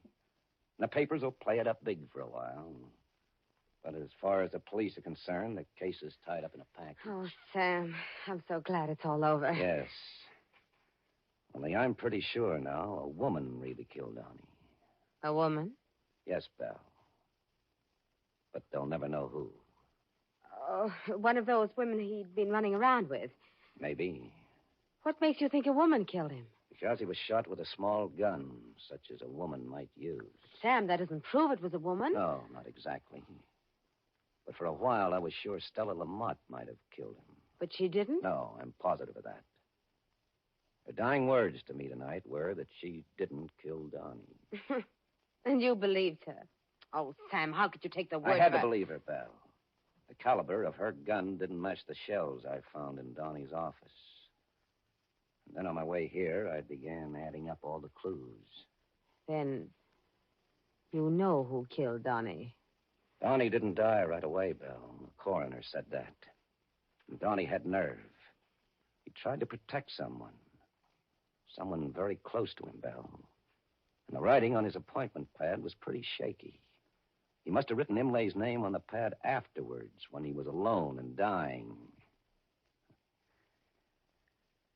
Well, maybe Donnie was sorry how he had treated you, Belle. What? Anyway, he wanted to shield you. Oh. All right, Sam. It was the horrible kind of women he went around with. I was desperate. I had to stop him. Downtown, they like the case as it stands now. Nobody will ever figure out who killed Donnie. I'll get my police job back, all right. And you, Belle, you're going to do what Donnie wanted you to do. Do? Do what, Sam? You're going to suffer, Belle, Oh, no. the way you're already I don't suffering. want to. No, Sam, I can't stand You're it. going No. to suffer the way Donnie wanted you to suffer. You're going right on living with the memory of how you killed him until you've really paid. The hard way. No, Sam, I'm not. I couldn't bear that. I'll give myself up. Okay, Belle. Let's get going.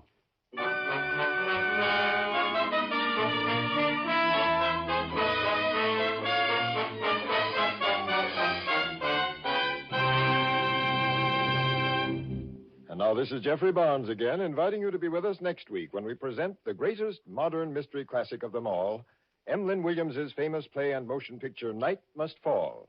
And as guest star, Miss Virginia Field, star of the Broadway hit Doe Girls and the motion picture Waterloo Bridge.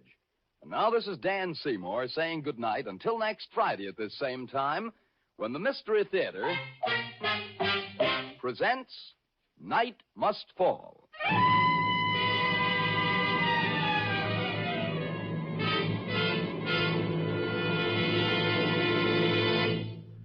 Tonight's Mystery Theater presentation came to you from Radio City in New York.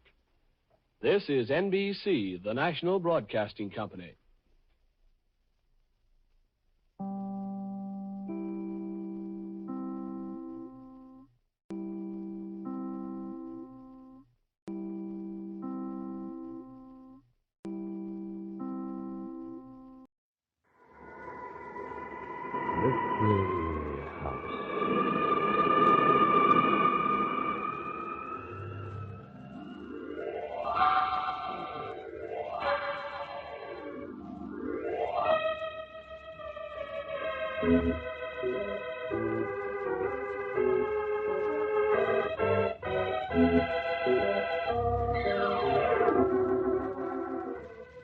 Mystery House, that strange publishing firm owned by Dan and Barbara Glenn, where each new novel is acted out by the Mystery House staff before it is accepted for publication.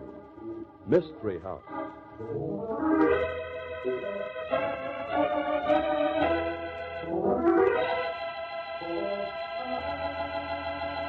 Well, Barbie, you're looking very pert tonight. Well, thank you, kind sir. I'm going to play the part of a glamour gal in the story we're testing for a Mystery House novel tonight. You'll be a hit, baby. Well, I don't think I'd like being a glamour girl if it means being the kind of person I'll portray in this story. Oh, a meanie, Well, somebody has to play the bad parts. Well, that's what I like about my job, Mr. Glenn. I'm always a hero.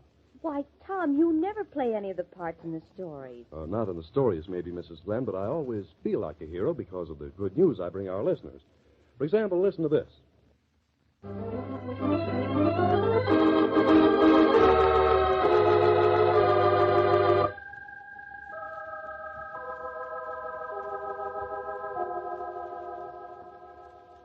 places, everybody.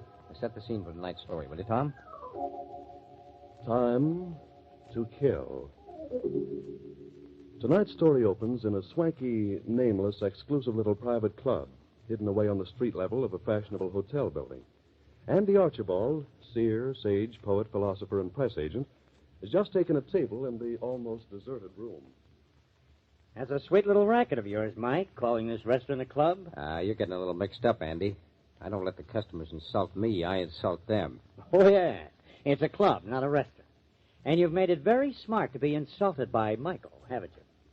You know, Mike, maybe you and I should change jobs. No, thanks. I'm making a good living, and you owe me a neat little bill for last month, Andy. Who's going to pay it? Why, my new client, of course, Michael. Client? When a cheap press agent starts talking about client... I'm not a press agent anymore, Michael. I've risen. I am now a public relations counsel. Yeah? Well, I'll be impressed when you pay last month's bill. Oh, come on. Get me a club sandwich and a cup of coffee. And your new client will pay for it, eh? Who is this new client? Get ready to bow your head reverently, Michael. It's the incomparable, the lovely, the glamorous Monica Manning. What? That... Now, look, Andy, I've always kind of liked you. Take a tip from Uncle Mike and run. She's poison. Oh, you wouldn't say that if you knew her, Michael. She's lovely. That's what it says in the movie magazines. She's a phony and a heel. Do tell. I didn't know you were a buddy of hers, Mike. Since when did you start traveling in her set? A long time ago, sonny boy. And her set ain't much, I'll tell you that. We jerked sodas together out of the same tap. Then surprise, Mike.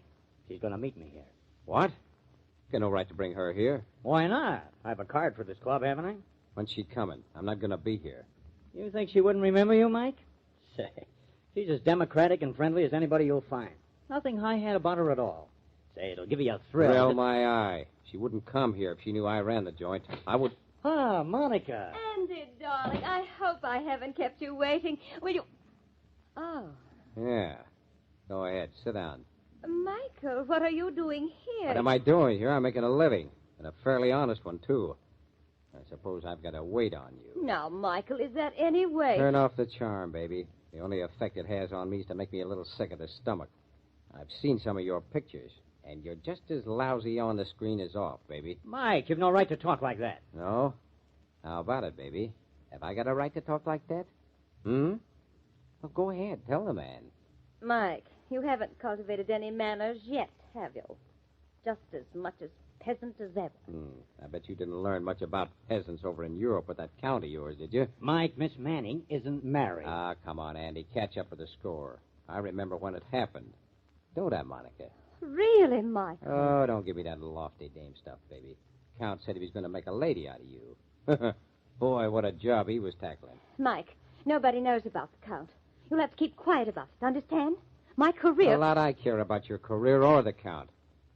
I could show you something, baby. Something that ought to mean a lot more to you than the Count or a career. Yeah, I got a notion to do it, too.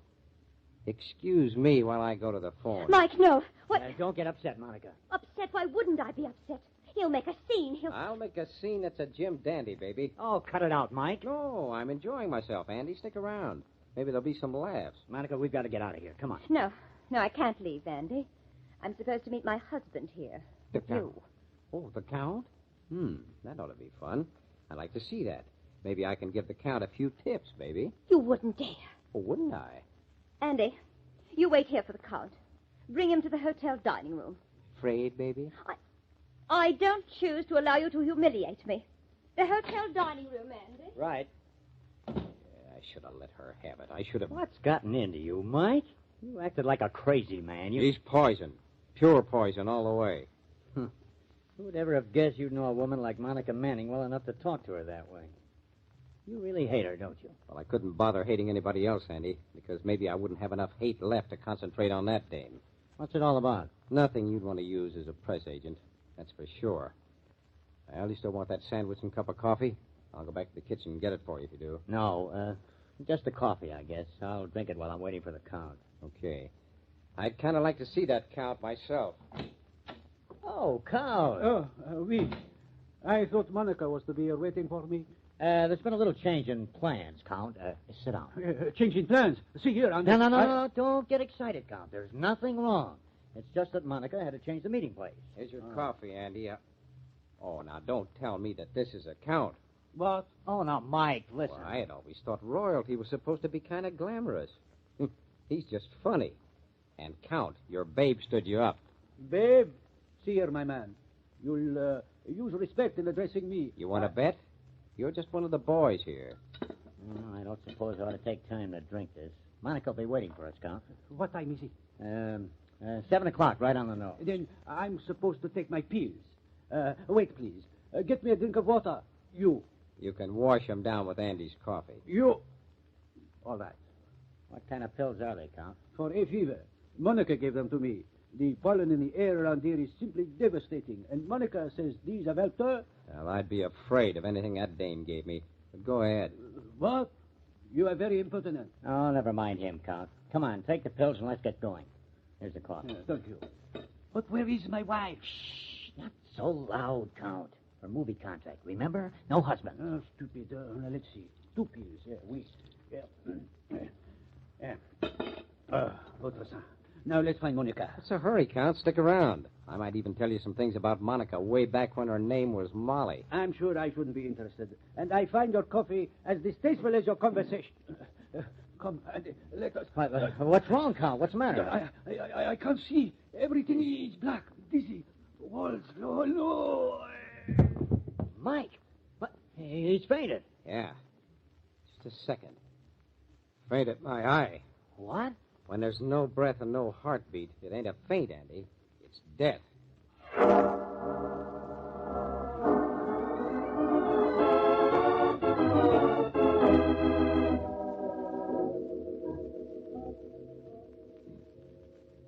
Now listen, Captain Reagan. Now listen to answers to my questions, Andy. Lock that door there. All right. I don't know a thing about it, Captain Reagan. You run a high-class club like this, you don't look for goof pills. Your coffee's always been pretty bad, Mike, but I never heard of anybody dying from it before. It wasn't the coffee. Like I said, those pills... What pills? The Count said he had some hay fever pills. He took a couple and washed them down with coffee. Then he fell over dead. Why did he come here to take his pills? Oh, he was here to meet a gal. Ah, and he said the gal gave him the pills. And I'll bet you'd like to know who the gal was, wouldn't you? Mike, you can't... You keep out of this, Andy. You think I'm going to let that little louse cause me any more trouble? You're nuts. Now, listen, Mike. It was the glamorous, the lovely, the enchanting movie star, Monica Manning. Well. And you just got a job as a press agent, didn't you, Andy? That's got nothing to do with it. Monica didn't... You're pretty fond of Monica, too, from what I hear. And she was meeting this Count here. As for you, Mike, you made a crack about Monica Manning not causing you any more trouble. Well, I got nothing to do with this. Your trouble with Monica Manning, Mike. It interests me. It's nobody's business, and it ain't a part of this setup. I hate to admit it, but I think he's right. Yeah, then... The Count was married to Monica, but he was a bigamist. We were trying to keep it quiet till we could get it cleared up. He didn't have a divorce when he married Monica, and his first wife had followed him here to make trouble. That's what this conference was to be about. Well, you can imagine what kind of a mess that would have stirred up for Monica, the kind of publicity. She probably slipped the Count that point. I'd say the second wife would be a better bet as a killer. Monica Manning. Hey, that shot was at me. It just missed my hand. There's something crazy here. The room is locked. Nobody could have gotten in here. No, but they did. And something tells me it was no friend of mine. Hey, there's a bullet crease in the bar here. The bullet That's right. The shot that hit the mirror grazed the edge of the bar. See where the line of fire points? Where? To that ventilator. Yeah, the cold air shaft. Goes straight up into the hotel. That's it, Sherlock. Somebody climbed down the cold air shaft and fired through that grate at me. Maybe, maybe not. But the ventilator shaft's big enough to hold a small body. Just a minute. Well, now, isn't this something? What is it? It's a gun with a timing device on it, fixed to fire at 7:45. I'll be darned. Mike, you had plenty of opportunity to put that gun there. I think we'll just take you and a cup of coffee down to the station.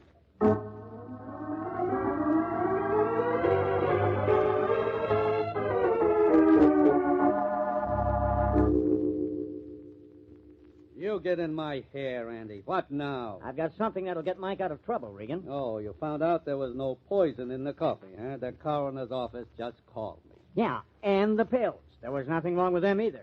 That lets Mike and Monica both out. What'd the guy die of? Fright? The laboratory says the poison in the Count's stomach had been there a couple of hours before he died. You know, a delayed action job. The kind of poison which would take effect in from an hour and a half to 2 hours. And somebody poisoned him who knew about those pills. And maybe somebody who knew he was going to Mike's club to meet Monica.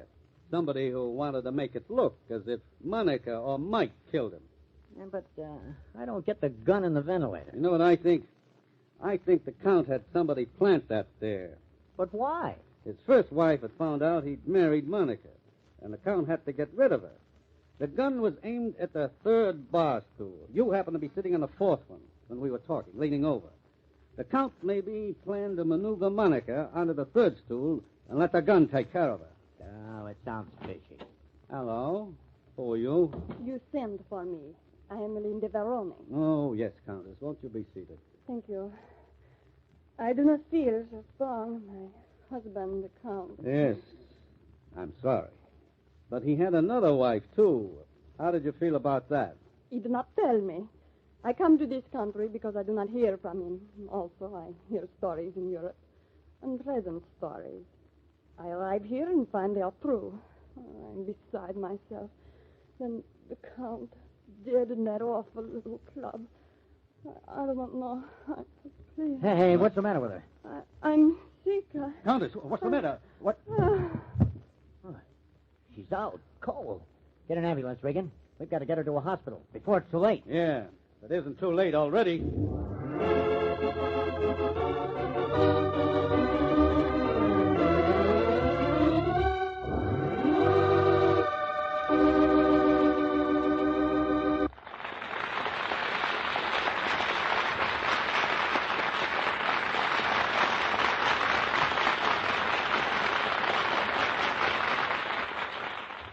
Mysterious Count de Veroni murdered for sure.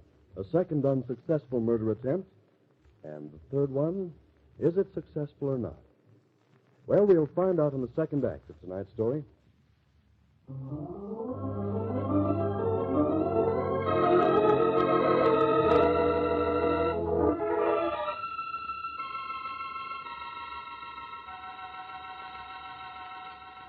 And now, Act Two of Time to Kill. Publicity agent Andy Archibald has just gone to the apartment of the beautiful Monica Manning, and Monica seems terribly nervous. Andy, they haven't found out about Mike. Mike's blown the lid, baby. He spilled the whole story about you and him. Why, Andy, it would be almost as bad as the bigamy thing. You promised to keep me out of this. It's your job. It's getting to be too big a job, honey child. How in the world did you ever happen to marry Mike? We were kids, working at a soda fountain. Oh, yes. Mike has a daughter by the name of Molly. I'd forgotten that your real name was Molly Maniszewski. I don't know why I ever married Mike, Andy. I was so far above him. The Count recognized it. He took me to Europe when little Molly was only a couple of months old. You can see I had to skip out, can't you? I couldn't take the baby, of course. The Count educated me. He gave me everything. You can see it was the only logical thing for me to have done, can't you, Andy? It gave me the opportunities I needed. I had to do it. You can see that, Andy? I can see you didn't give me the whole story, baby. Now, about the murder. Murder? What are you talking about? With what you've done to Mike and that kid, I wouldn't put murder past you at all, Monica. Andy, you mustn't talk like that. You're my publicity man. Look, Captain Regan's coming up here. He's on his way now. Well, tell him I don't know anything about it. I'm afraid you'll have to tell him yourself, Monica. You should have told me when you were planning homicide. Maybe I could have covered up for you. I didn't kill the Count. If I were you, I wouldn't deny that the Count was causing trouble. Have you told Regan he was trying to blackmail me? No. Well, then I'll tell him. It was a shakedown, pure and simple. You know that. You can swear it. I don't know whether that's so good or not. But why? When they find the Count was taking $100,000 from you to keep his wife from marrying that bigamy thing, well, it wouldn't help you much on the murder rap, would it? Well, I don't know, but I didn't kill him. Maybe not. But you were the person who made the date with him to meet in Mike's club. You knew about it 2 hours early. You could have given him that poison, knowing it wouldn't take effect until he was at Mike's. I didn't. Are you sure you didn't think you could make it look as if Mike killed him out of jealousy? Well, I never dreamed of such a thing. Mike isn't jealous. He hates me. And there was just one other person who could blackmail you with this bigamy thing. The Count's real wife, Helene de Veroni. And she had an accident. Only we got her to the hospital in time to save her. You really think I tried to kill her? That I killed the Count? Cards are stacked against you, Monica. I'm asking you to give it to me straight. I can't help you unless you tell me what really happened. Maybe we can make it look like self-defense. Self-defense? With the Count poisoned? Does make me laugh. All right, so it isn't self-defense. The point is, you'll have to trust me if you want to get out from under that. Just a minute, this phone. Hello? Who? No, Captain Regan isn't here yet. What? I'll take it. Hello? Yes? You say the woman took that poison herself? But I can't believe... Oh, it wasn't poison. Sleeping pill. To make it look as if she'd been poisoned, too. And she's admitted it? Wonderful. She did it. She killed the Count and tried to throw suspicions away from herself by taking sleeping pills. Quiet. Yes, I'll tell Regan as soon as he gets here. Thank you. Goodbye. Now maybe you'll believe me. But why would she kill the Count? Oh, you fool. So she could get the money. The blackmail money I was paying. She was his legal wife. Yeah.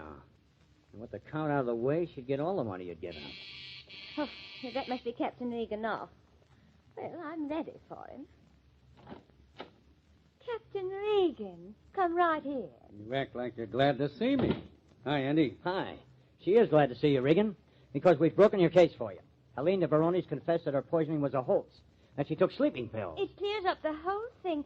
She had motive for killing the Count. His marriage to me, blackmail money, revenge. It's so plain, so simple. I see what you mean. Oh, the phone again. Probably for me. Hello? What? Yes, he's here. Thanks. Hello? Oh, hospital, huh? Yeah? What? You blundering fools. How? What? How long it... Well, I'll get there as fast as I can. Goodbye. What now? Helene de Veroni's escaped from the hospital. Got her clothes and skipped out. Got past everybody. Come on. We'll go to the hospital and see what we can find out about it. You go ahead. I'm going somewhere else. Where? Maybe it's just a hunch, but I think I can find her. I'll check with you later. Okay, but stay out of trouble. I'll certainly try to, Regan. Same to you.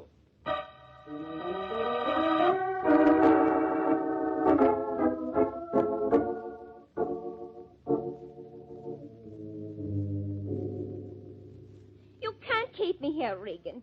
I've told you all I know. My career. Getting yourself out of a murder jam's more important than your career.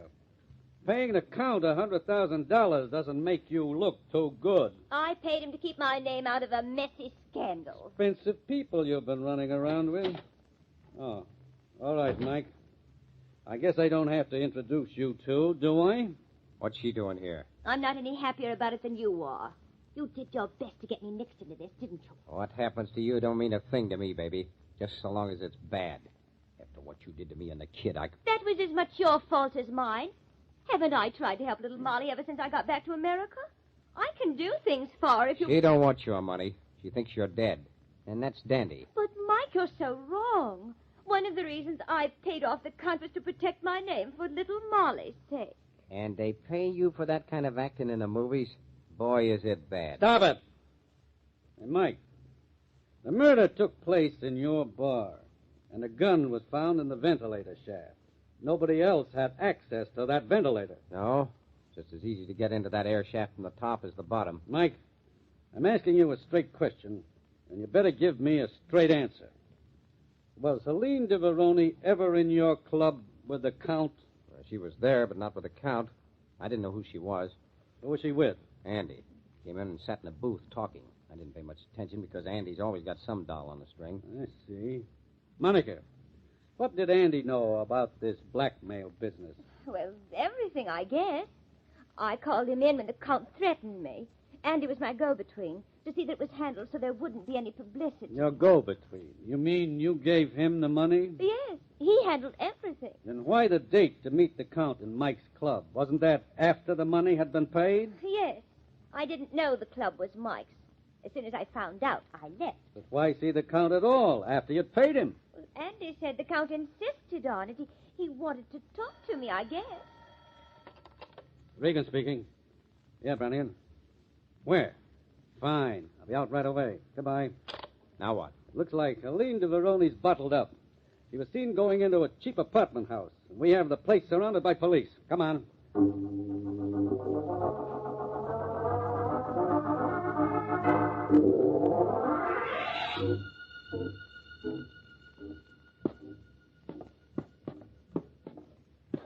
Third floor. I hope she's here. You stay behind me, Monica. Maybe some shooting. Down this hall. I wish it weren't so dark here. Well, I'm glad it is. Come back here, you fool. Trying to run out of me, will you? I'll show you who to get smart with. Mars, is it Andrew? And who has the money?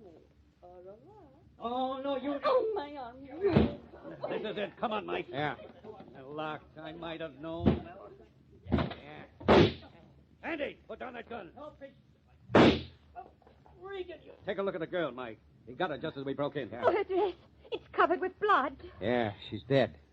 You shoot to kill, don't you, Andy? She was double-crossing me. I was getting the money back for you, Monica, but Regan had to shoot me in the hand. Now, isn't that just dandy? You were getting the money back for Monica. That's real touching. It's true. I discovered Helene de Veroni murdered the Count to get Monica's money for herself. So then you decided to murder Monica yourself. Oh. What? Andy had it all figured out. That gun in the ventilator shaft. Only he forgot one thing. Fingerprints. What? The gun had been let down from the hotel air shaft. Then Andy poked around the ventilator grill and got it adjusted to point toward the third bar stool. The only prints on the gun were Andy's. When you weren't there, Monica, he decided to make it look like somebody was trying to get him. He knew the gun would go off, and there was nothing he could do about it. You think I'd let a bullet come that close to me? I know it. The fingerprints sewed it up. But I gave you your head to let you trip yourself up. It could have been Andy who gave Helene a sleeping pill. Yeah, and the poison that killed the Count. Well, it was a cinch. I went up to pay the Count the money Monica gave me, and instead I told him she wanted to pay it in person. I told him about a new cocktail I could make for him. He didn't like it very well. He thought it tasted funny. But the gun, I still don't see why. He had to get you to keep the $100,000, and he thought he could put the blame on me. But your timing was bad, Andy. You didn't expect the cops to show up till after the gun went off. Everything you did depended on time. But the poison acted on the Count quicker than you expected. And Monica didn't stay for the date with the Count. I'd still have been all right if Helene hadn't crossed me up. I'd have had plenty of time to get away. Time. Well, you'll have time enough from now on. But it won't be time to kill.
And now, the MOLLE Mystery Theater, presented by MOLLE.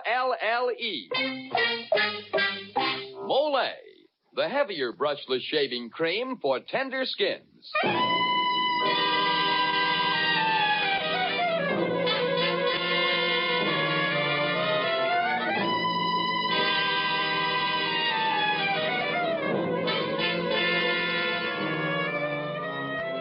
Good evening. This is Jeffrey Barnes, welcoming you to the program that presents the best in mystery and detective fiction.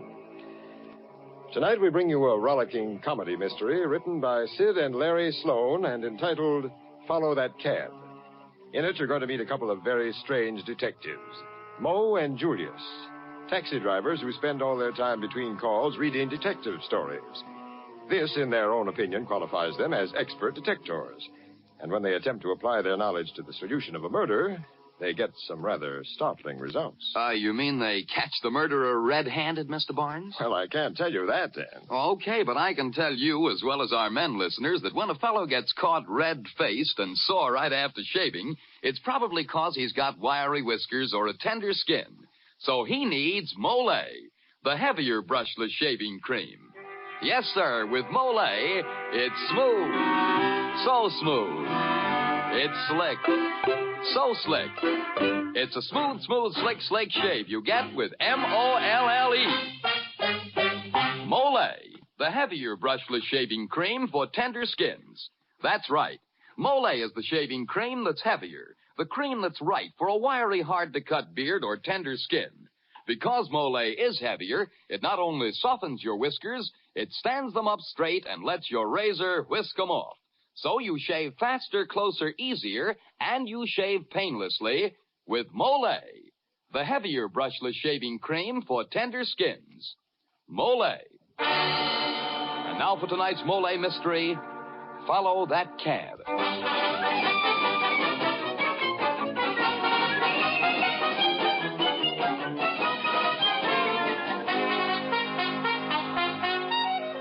Maybe you were reading in the papers about them two hack drivers, Julius and Moe, which is solving this here Larkin murder.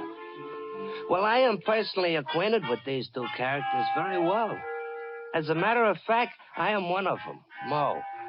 You see, Julius is all the time reading a magazine called Absolutely Authentic True Crime Fiction, in which is running a series by the name Daniel Daremore Detective, which is our ideal. Now, on the day in question, Julius and me is parked in a hack stand at 55th and 6th waiting for a fare. And I am standing with my foot on his running board while he is reading AATCN. Then a dark, furtive man climbs into the cab. Yeah, go on, Julius. Driver, he whispers hoarsely, urgently. Driver, follow that cab. What's the matter, Julius? Moe, how many years you been driving a hack? Let me see. My wife's appendix. 11 years. Me, I've been pushing one for 9. So? So what? It says here in black and white that the dark, furtive man is saying, driver, follow that cab. Did a guy ever say that to you, Moe? Gee, you're right, Julius. You got a head full of brains. You know what, Moe? If I had the chance, I could be a private dick like this here Daniel Daremore and this here man. Yeah, I bet you could, Julius. You're smart. Smarter than Daniel Daremore. Oh, I would not go so far as to say that, Moe. I would. Julius, you are a genius. Maybe. But you know, Moe, I could make with the clues and the fingerprints. Yeah, fingerprints. Just give me a chance, Moe. Just give me a chance. I'd show him. Can I go with you on your cases, Julius? Sure, Moe. All good dicks has got stooges. Gee, Julius, you're a real pal. Follow that cab. Oh, it just ain't done, Moe. It never happened. Driver, follow that cab. Huh? I said follow that cab. Hurry. Yes, sir. Bye, Julius. Well, what do you know?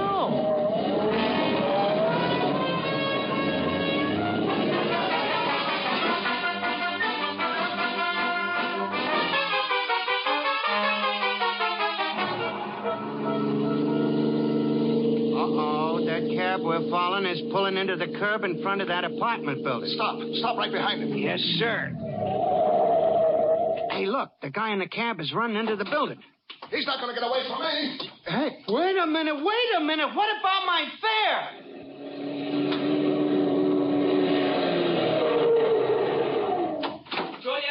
Julius, I followed you in my cab. What happens? What's the deal? It's murder. That's what it is, murder. Murder? Yeah, that big so-and-so is running off into that building without paying the tab. And I'm going in there and collect. Come on. Julius. Mo, that was a shot ringing out.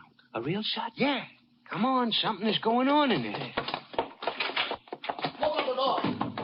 Open up. Oh, there's the guy who was in my cab. Come on, Mo. Yeah, right with you, Julius. Come on, Mo. Come on, please, open up. Hey, you. Someone's been shot in this apartment. Shot? How do you know? Oh, I heard it, Julius, didn't you? Shut up. I ain't asking you. I'm asking this gent here. Oh. Okay, mister? I was trying to get into this apartment when I heard a shot fired inside. Oh, you was trying to get in, hey? Besides jumping taxi fares, you're also a burglar. No, you don't understand. Hey, Julius, the door is open. What? It was closed. Locked just a minute ago. I tried it. A likely story. Julius, if the door's open, why don't we go in and see what goes? Don't rush me. Come on. Well, everything looks okay in here. Holy mackerel. A corpse, Mo. A corpse. Yeah, and dead, too. It's Larkin. Say, how come you know his name? I was associated with him. And he was the guy you was following in my cab. Yeah, Julius, look, he's got something in his hand, a dead corpse. Get it, Mo. No, you get it, Julius. I don't want to touch no stiffs. A fine assistant you were gonna make, afraid of stiffs. Get it. Okay. It's a piece of paper. Give me it. Yeah, sure, Julius. Here. Been trying to see you for weeks. You can't brush me off any longer. You stole Joan away from me. Signed, Boynton. What's your name? Burton. I wrote that note. This is very serious. I get it all now, Julius. This guy here... I told you before, Mo, I am running this here investigation. Now, the way I see it, you two guys is in love with a lady by the name Joan. But Joan isn't a lady. Now, look here, buddy. Leave her mortality out of this. Please. Joan is the name of a song I wrote which Larkin stole from me. I tried to see him to get what belonged to me, but he wouldn't let me in his office. You see, he's a song publisher. So you knocked him off to get even, huh? Julius, leave us call the cops. You're not going to turn me in. I didn't do it. Wait a minute. Maybe you didn't. Suppose we was to let you go, Boynton. Then you believe? You can't do this, Julius. I'm doing it. Thank you. I didn't kill Larkin, but I'd have a terrible time trying to prove I did. Just a minute, Boynton, before you go, just for the record. Where do you live? Live? Yeah, we gotta know, just for the record, you know. Oh, 709 East 78th Street. Take that down in the notes, Mo. Notes? What notes? Take it down. Oh, okay, Julius. I got it. All right, Boynton, go on. Beat it. Thanks. But, Julius... Shut up. Wait till he gets outside. Julius, we're going to get into all kinds of trouble letting that guy go. He done it. I know, Mo. I know he is knocking off this body here. But if we turns him into the cops, what's in it for us? Nothing. If, on the other hand, this case is a mystery, no one knows who done it, the cops is baffled, and then we are solving it from the clues. What clues? Think of the tabloids with my picture on the front page. Heroic hacky solves case which is baffling entire police force. Think of it.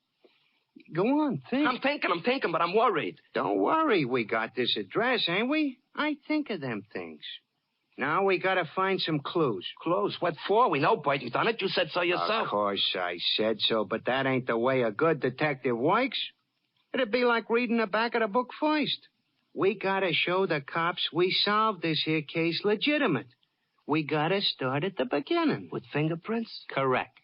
Now, I just happen to have here in my pocket my little nifty knick-knack fingerprint detecting kit. Oh, did you right away for one of them? I seen the ad, too, in the magazine. 49 cents covers postage and handling. Yeah, just the same as the G-Man uses.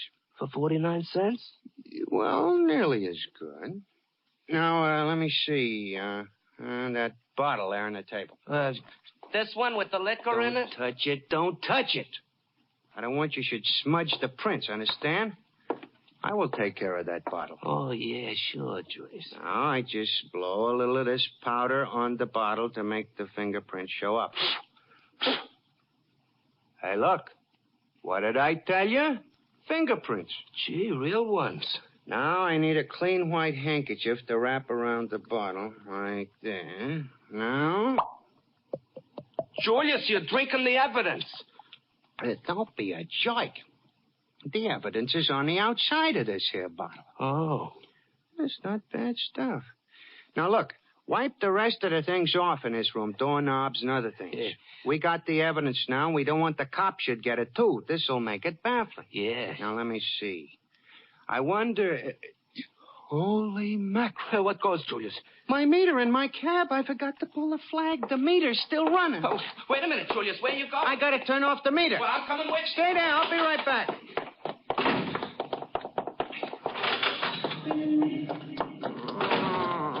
Holy mackerel. Look at that meter. $1.65.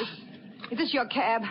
Oh, yeah, lady, but... I want to go to Grand Central Station. Hurry. Yeah, but, lady, I'm busy. Oh, didn't I see you cancel the meter just now? Yeah, but... Then you're not busy anymore. Come on, I'm in a hurry. No, lady, you'll have to get out of the cab. I ain't driving you no place. Look, how would you like to lose your license? I wouldn't. Listen, I've hired you to drive me. If you refuse, you can lose your license. I'll report you. Okay. Don't get yourself in an uproar, lady. I'll take you. Okay, Grand Central Station.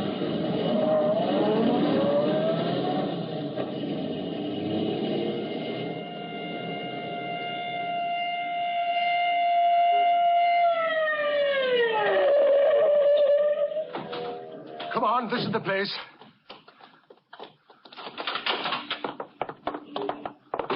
Now, I think maybe it was a false alarm, Sarge. Some crank hearing shots. Well, we'll soon find out. Here, this is the apartment. Is that you, Julius? Stay right where you are. What? Cops? Yeah, and what are you doing here? Me? Yeah, stay right where you are. Don't make no false moves. Come into the apartment, Mike. Shut the door. Okay, Bill. Hey, take a look at that. That's Larkin. He's dead. Yes, I see he is. Brother, you got plenty of explaining to do. Start talking.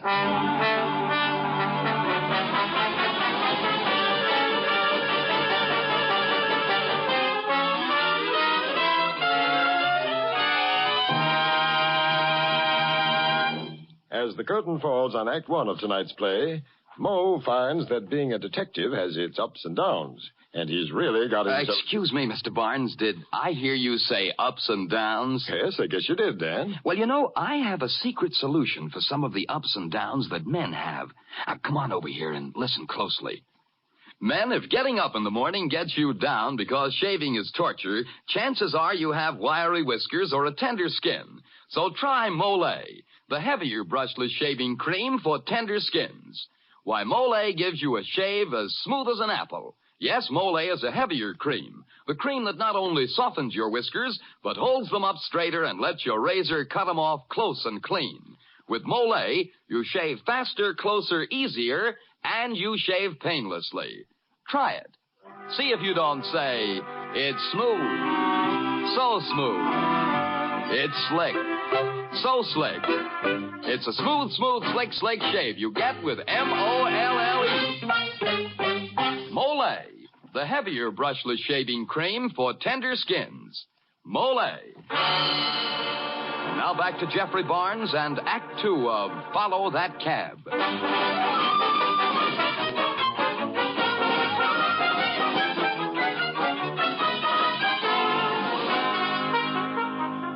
Moe and Julius, taxi drivers and would-be detectives, having apparently caught a murderer red-handed, let him go so they can solve the case by the clues. Having wiped away all the fingerprints to make the case more baffling, Moe is left alone with the corpse, all unaware that Julius is not coming back. And now the police have arrived on the scene and confront Moe. Well, buddy, what have you got to say for yourself? For myself? Nothing. Don't look at me. I didn't do it. Yeah, that's what they all say. Frisk him, Bill. See if he's got the murder weapon on him. He ain't got nothing on him. I'm being framed. What did you do with the gun, buddy? It ain't here. I just been looking for it. It ain't here. Oh, it ain't.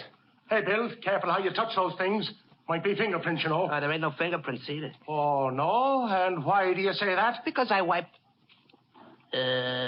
Because you wiped them. Go on, as you were saying. I wasn't saying nothing. Where's Julius? Where is he? You was gonna say you wiped him off, right? Where's Julius? He said he's coming right back. One false move out of you and I'll let you have it. You really think I done it? Who else? You look mighty suspicious. I didn't do it. Burton done it. Burton, I tell you. Yeah, well, tell that to O'Brien. O'Brien? Yes, buddy. He's chief of the Homicide Bureau. And you're under arrest for murder.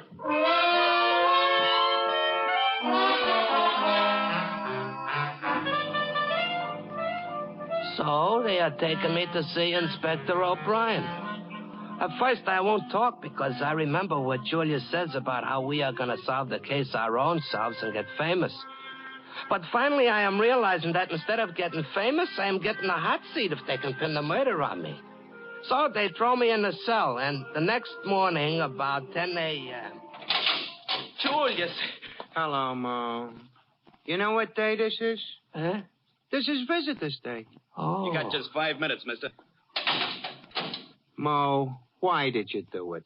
Do what, Julius? You don't have to pretend now, Mo. You can tell me. I'm your friend. I don't get it, Julius. What? Mo, crime does not pay. Why did you do it? Do what? We know you done it, Mo. Confess and things will go easier with you. Confess? Come. My patience is getting exhausting, my friend. You know you murdered Larkin. Murdered Larkin?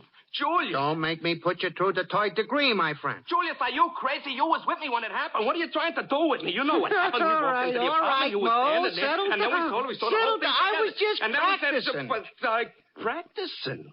For what? You know the way Daniel Dearmore, once he gets a crook in a corner, how he starts to make with a third degree and busts him down? Oh, that. You didn't have to do that to me, Julius. I didn't do it. You had me scared for a minute. Did I? Well, Julius, you got to get me out of here. Don't worry, my friend. That little matter has just been taken care of. I turned in the evidence to Chief O'Brien. You mean the bottle of whiskey with the fingerprints? The empty bottle with the fingerprints. Yeah, the empty bottle. Oh, I give O'Brien Boynton's address. Then you were in the clean. The cops will pick up Boynton, and I will be in the tabloids as the guy which cracked this case open. Here comes Chief O'Brien to let you out now. Hi, O.B.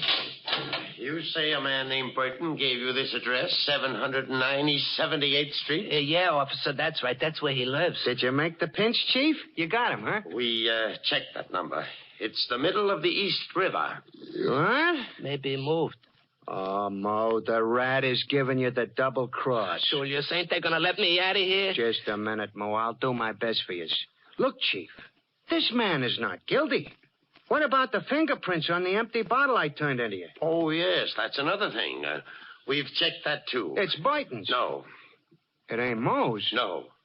It belongs to the man who's going to burn for Larkin's murder. Whose prints is it? Yours. Mine? What do you know? I took my own prints.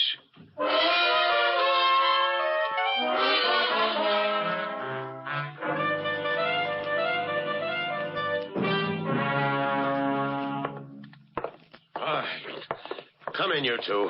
Sit down. Yes.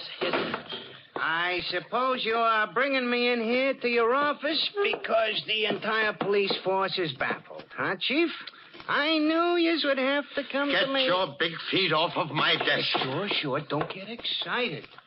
Say, what's all this here stuff on the table, Chief? Oh, that's some odds and ends we picked up in the Larkin apartment. Keep your hands off that stuff. All right. Clues, huh? They might be. Stay away from it. You've done enough damage already. Yeah, enough damage already. You know, you two boys are lucky. Very lucky. Yeah, lucky. How do you mean, Chief? Burton has just given himself up. He saw in the evening papers that we were looking for him. So you're in the clear. Burton give himself up? Julius, we are free. Yeah, very interesting. Extremely. By the way, O.B., is Boynton confessing? No, but he will. I am sorry I cannot see eye to eye with you, O.B. No? No. Now, I have a theory about who is knocking off who. Oh, look, you. One more theory out of you, and I'll send you up for 10 years. Now, get out of here, and get out fast before I change my mind and hold you as accessories after the fact. We're going, ain't we, Julius? Yeah. Whew. It certainly is lucky for us that Boynton gave himself up. Mo, Boynton didn't do it. Didn't do it? But we seen him. You said he done it your own self. It's a dame which done it. A redhead dame. She's the dame which got in my cab yesterday and makes me drive her to Grand Central Station. Why her, Julius? See this picture? Yeah. That's her. I took it off the table in O'Brien's office. It was found in Larkin's apartment. Julius, you should have. I remember she was very suspicious, nervous. Yeah, but what about Boynton? Mo, all good dicks are getting off on a red herring now and then. Remember what happens to Daniel Daremore in the case of the Black Nighty? Oh, but that wasn't a red herring he got off on. That was Shut up. Now, look. This redhead dame, which is in such a stew to get away, is the real killer. Yeah. Yeah, Julius. A redhead herring, huh? Mo, we know who done it. We got a picture. Now all we gotta do is get her. Yeah, all we gotta do. Hey, wait a minute, Julius. Remember what O'Brien said about being accessories? Accessories, smasheries. We got the real clue now. Let's go find her.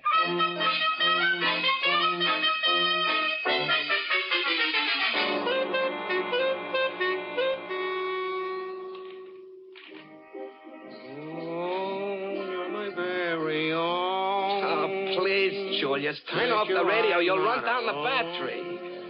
Look, Julius, we've been waiting parked out in front of Larkin's building for 8 days now, waiting for that dame to show up. What's the matter? Getting discouraged? Oh, look, Julius, maybe she won't never come back here. She's got it. Says so in the book. A criminal always returns to the scene of the crime. I know. Yeah, and that song which Boynton wrote, it's driving me nuts. All the radio programs are playing it. Turn it off. I like it. But okay. Look, let's quit this detecting business, Julius, and get back into the hat business. That dame won't never show. Hey, Mo, look. That dame. The one we're looking for. The redhead herring? Yeah. Hey, she's going into the building. Come on, we're going after her. This is Larkin's apartment. There she is. What? Okay, lady, you are under arrest for the murder of Larkin. I don't know who you are, what you're talking about. Look out, Mo, she's reaching for a gun. Yeah, sure. Damn me. I got it, Julius. Nice work, my friend. Now, missus, what you got to say for yourself? Well, okay. Okay, you got me. Now, aren't you proud of yourself? Hey, Julius, the dame's boiling. I can't help it. Crime does not pay. Yeah, you're right. I killed him. I killed him because he mistreated me. He beat me. Me and my 4 children. 4 kids? A dirty rat. Well, I'm sorry. It was bad enough when we were poor, but when he started making money, he just threw us out. Out into the cold, cold night. We were starving. Starving? Oh, that dirty bum. Yeah, I had to sell my new mink coat to get food for my little children. A guy like that didn't deserve to live. That's what I kept telling myself, so I bumped him. I killed him in self-defense. Everything went black before my eyes. I didn't know what I was doing. Naturally. Hey, Mo. Yeah, Julius. Got any money on you? About $1.75. Give it to me. For her? Yeah. Here. I couldn't accept it. I insist. Gee, you are a generous character, Julius. Oh, don't mention it. Here, lady, take it. Oh, gee, thanks. Thanks a lot.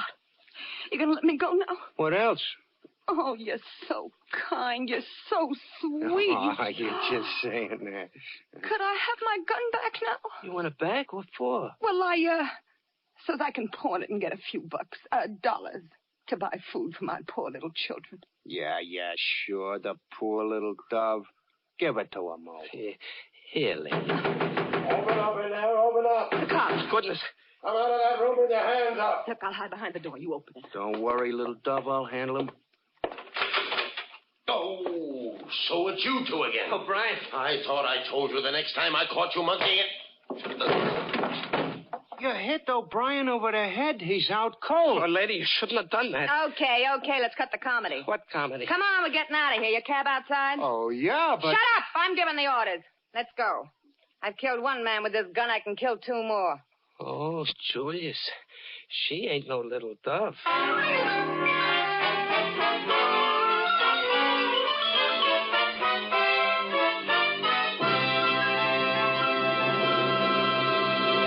This is Jeffrey Barnes again.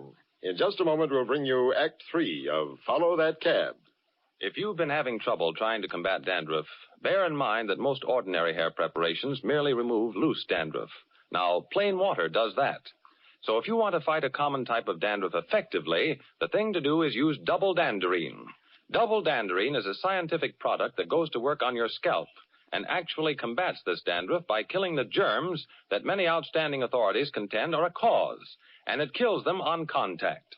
Now, the reason why double dandrine is so amazingly effective is that it contains an active antiseptic called Alzan.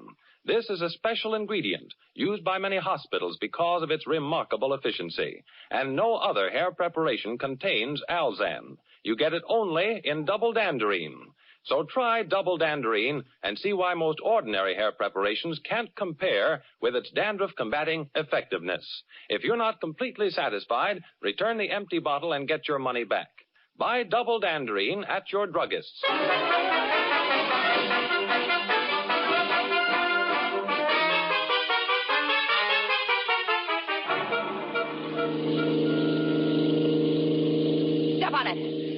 The cops are gaining on it. I can't go no faster, lady. I got it down to the floorboard now. Just take it easy with my cab. You shut up. I'll tell them what to do. Yes, ma'am.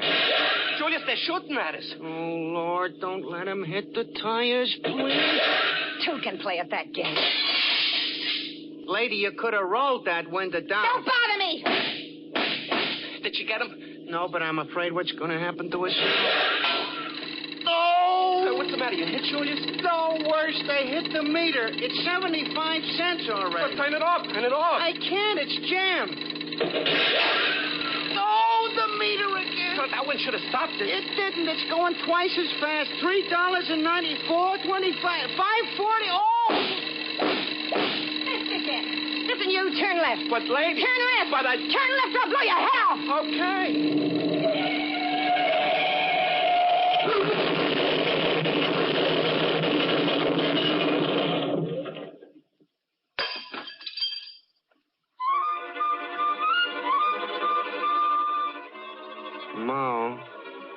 Ma, what happened? What happened? No street?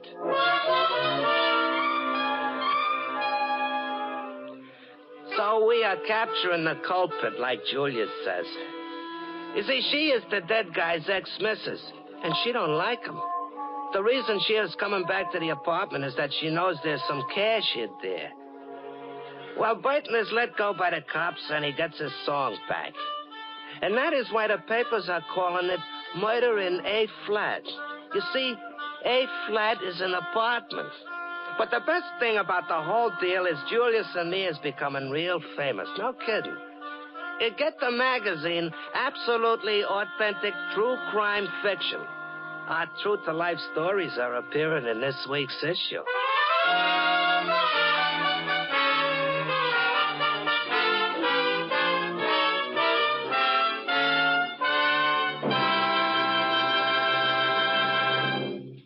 And now this is Jeffrey Barnes again, inviting you to be with us next week when we present Richard Connell's The Doctor and the Lunatic.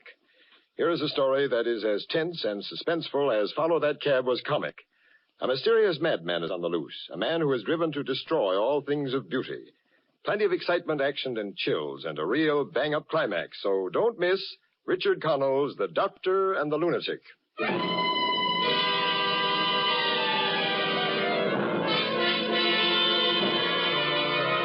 The original music for the MOLLE Mystery Theater is composed and conducted by Alexander Semmler.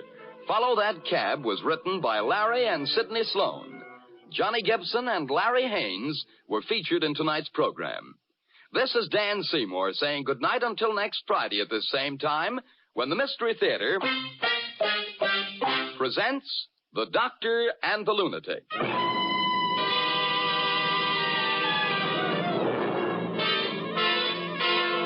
This is NBC, the National Broadcasting Company.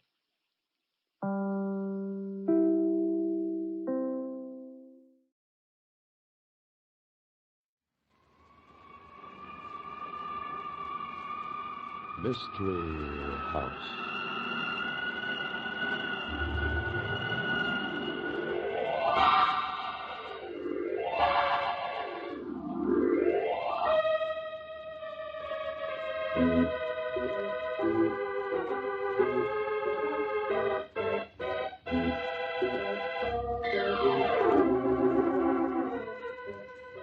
Mystery House, that strange publishing firm owned by Dan and Barbara Glenn, where each new novel is acted out by the Mystery House staff before it is accepted for publication.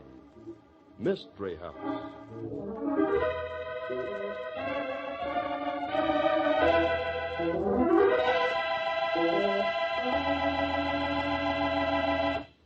Barb, you said tonight's story had something to do with a Scotch background. Right, Dan? Well, now, no cracks about the Scotch being stingy, please. You know my ancestry's Scotch. How could I forget? Say, I don't see why everybody thinks it's so smart to crack wise about being economical. It's just good common sense. Oh, you're an expert on common sense, are you, Tom? I certainly am, Mr. Glenn, and I can prove it. Listen.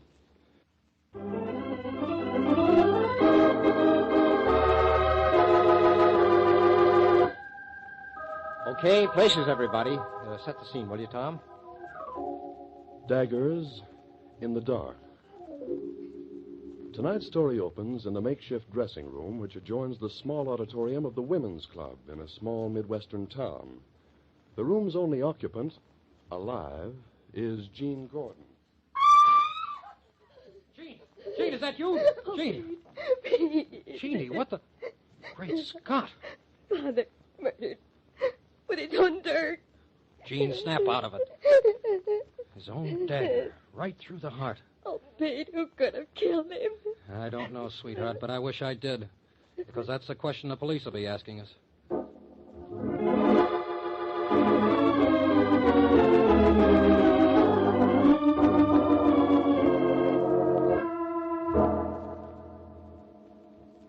All right. I'm Joe Briggs, sheriff here. I take it you're Gordon's daughter. That's right, Sheriff. Jean discovered the body. Who are you? Vale, Pete Vale, booking agent. Yeah? Where's the body? Let's have a look at it. Hasn't been touched, Sheriff. There, under the window where Jean found it. Ah. What's this getup? Did he always wear this? Kilts? Sure, he was a Scotch entertainer. That's why he's here in town. Didn't you see the show? You mean he wore skirts on the stage? Oh, please, Sheriff. My father's dead. It was a Scotch act, Sheriff, father and daughter. Scotch songs and dances, both of them dressed in tartans. Both of them, huh? What about the young lady? She ain't wearing them. Well, I changed into street clothes Before your father was murdered, huh? What about this knife sticking in him? Ever see that before? Oh, that's what the Scotch call a dirk, a dagger. It's part of the costume, part of the act. You mean these people are knife throwers? No, the Scotch Highlanders wear a knife in their stockings, just below the knee at the top of the stocking. That dirk was Gordon's, the one he wore in the act. Yeah, and all either one of you knows is that he was found laying here on the floor with that knife in his heart. Is that it? No, Sheriff, that isn't all. Now, Jeannie... Be quiet, Pete. This is something the sheriff should know. Well, all right, come on out with it. What is it? Well, Father and I, we've been quarreling. Jeannie, for the love of Mike... No, Pete, they'll find out sooner or later. I'd rather tell it my own way. Jeannie, you're just making it tough now on you yourself. lay off, mister. What's your story, young woman? Well, Father was old-fashioned. He used to be a big-time entertainer with his Scotch stories and songs. But he didn't realize that times had changed. Get to the point. What she means is I was fighting with her old man. What? No, Sheriff. I wanted to break away from Dad. I did it once and was doing all right on my own, doing modern stuff, jive. But he got so angry about his own daughter singing jazz songs that he came out of retirement and had Pete set up this tour of tank tops. Huh? Look, Sheriff, it doesn't mean anything. Old man Gordon was big time, sure, 20 years ago. Command performance for Kings and all that stuff. Made a lot of dough. But when Jean here got set to be a star in her own right, he got mad. Especially when she started jazzing Scotch songs. Well, what's that got to do with this? Nothing. You see, the only reason Pete is here... I'm their manager. That's why I'm here. Oh, don't try to kid me, Vale. I know managers don't come along on one-night stands. Especially managers of people performing before small-town women's clubs. That's right, Sheriff. Pete and I want to get married. That's why. Jeannie, now you have done it. Pete wanted to have it out with Father, once and for all, but I asked him to let me do the talking. I knew Father didn't want me to marry Pete. I knew Pete would just make him angry, so... So? So I talked to Dad, and it was just as I'd expected. He wouldn't give his consent. I told him we were going to get married anyway, tonight. So your old man tried to stop you, and you stuck the knife in him, in self-defense, No. huh? Look, I was just outside when she screamed. I ran in and caught her. Oh, so that's your story, huh? The only thing she didn't tell you is that I saw her father right after the show. You saw him? I thought you was waiting outside. Well, I wasn't. Well, you'd better tell me where you was, or I'll have to dig it out of you. I don't have to talk unless I want to. Oh, Pete, please. Sheriff, he's only trying to protect me. He thinks the evidence looks bad for me. Well, right now, it don't look so good for either one of you. Are you sure nobody in the audience knew your father was killed? Well, I don't know. I didn't hear anything before it happened. Wasn't anybody working backstage? Sheriff, these women's clubs, all they've got is a committee to run the show, and everybody on the committee is so busy congratulating themselves after it's over, nobody worries about the performers. Well, it strikes me, young lady, that neither one of you have been paying much attention. That makes it tough when you're trying to get away with murder. Come along.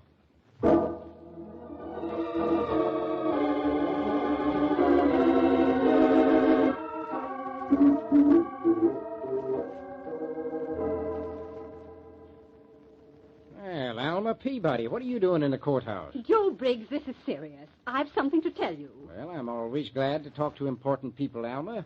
But I got about as much work to do as I ever had here, and I know. That's why I'm here. Well, all right. Get it over with. It's a cinch I won't be able to do anything until you do spill it. Joe, I know something about that murder. What do you know?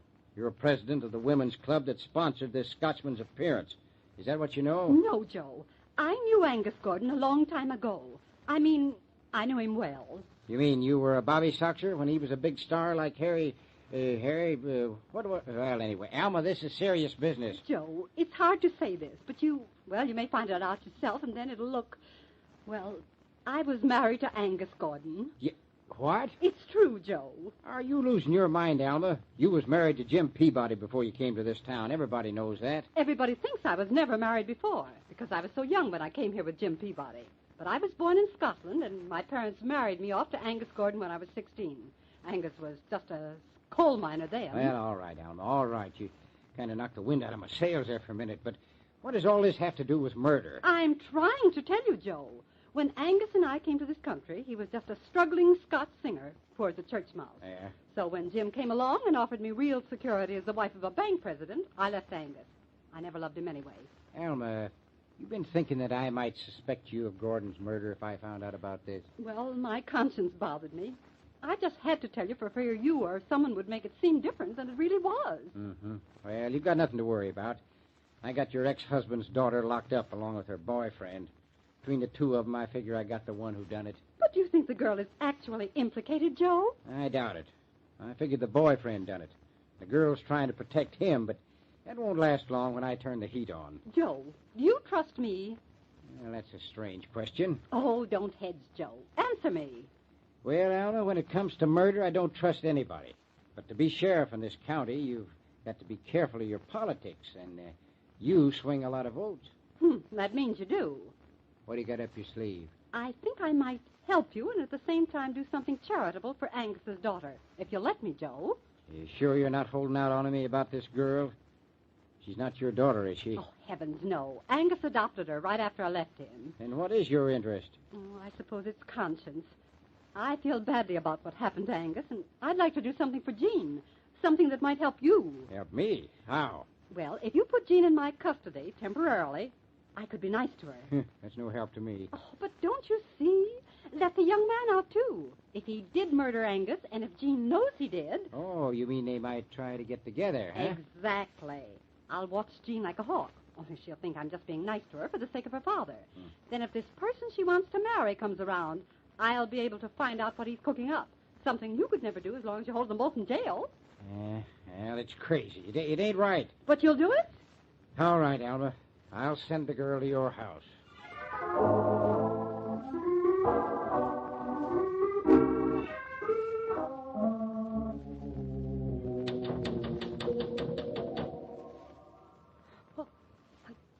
Pete. Let me in before somebody sees me. Oh, Pete, where did you get the ladder? How did you get here? There. I made it. Oh, Pete, you're crazy. What are you doing here? That sheriff has an idea we'll try something together. That's why he sent you here and let me out on bail. But this time of night, what's the idea? I wanted to be sure old Mrs. Peabody'd be asleep, so I could talk to you privately. Oh, she's asleep, all right. But, Joe, what are we going to do about you? The sheriff is sure to get you convicted for what happened to Father. He practically told me that. Yeah. I understand he offered you a nice little deal. What do you mean? That's why I'm here, baby. To tell you can't get away with it. Pete, what are you talking about? I never thought this would happen to me. Falling for a gal and having her turn out to be a double-crosser. Pete, I've never seen you like this. No? Well, you never will again. Do you really think I'd sell you out? Oh, spare me that, will you, Jean? It's bad enough to know it. Peter Vale. Oh, you really think... I don't think anything anymore. I just came to tell you I'm going to beat it. But before I go, come over here. Close to me. Pete, what's got into you? Nothing's changed between us. Listen, Jean. Before I go, there's just one thing. Oh, Pete, please. Not this way. I won't listen to you. I can't. Okay, baby. If that's the way you want it. Oh, no. No, Pete.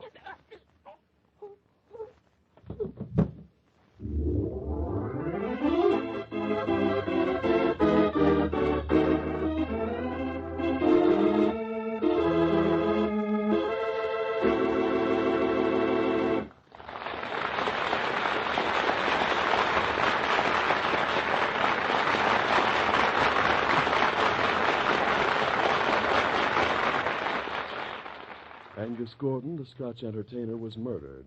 And now Angus' daughter, Jean, was she murdered, too? Well, it looks very much as if Sheriff Joe Briggs has plenty of problems to solve in the second act of Dagger in the Dark. But now, while the scenes are being shifted, listen to this.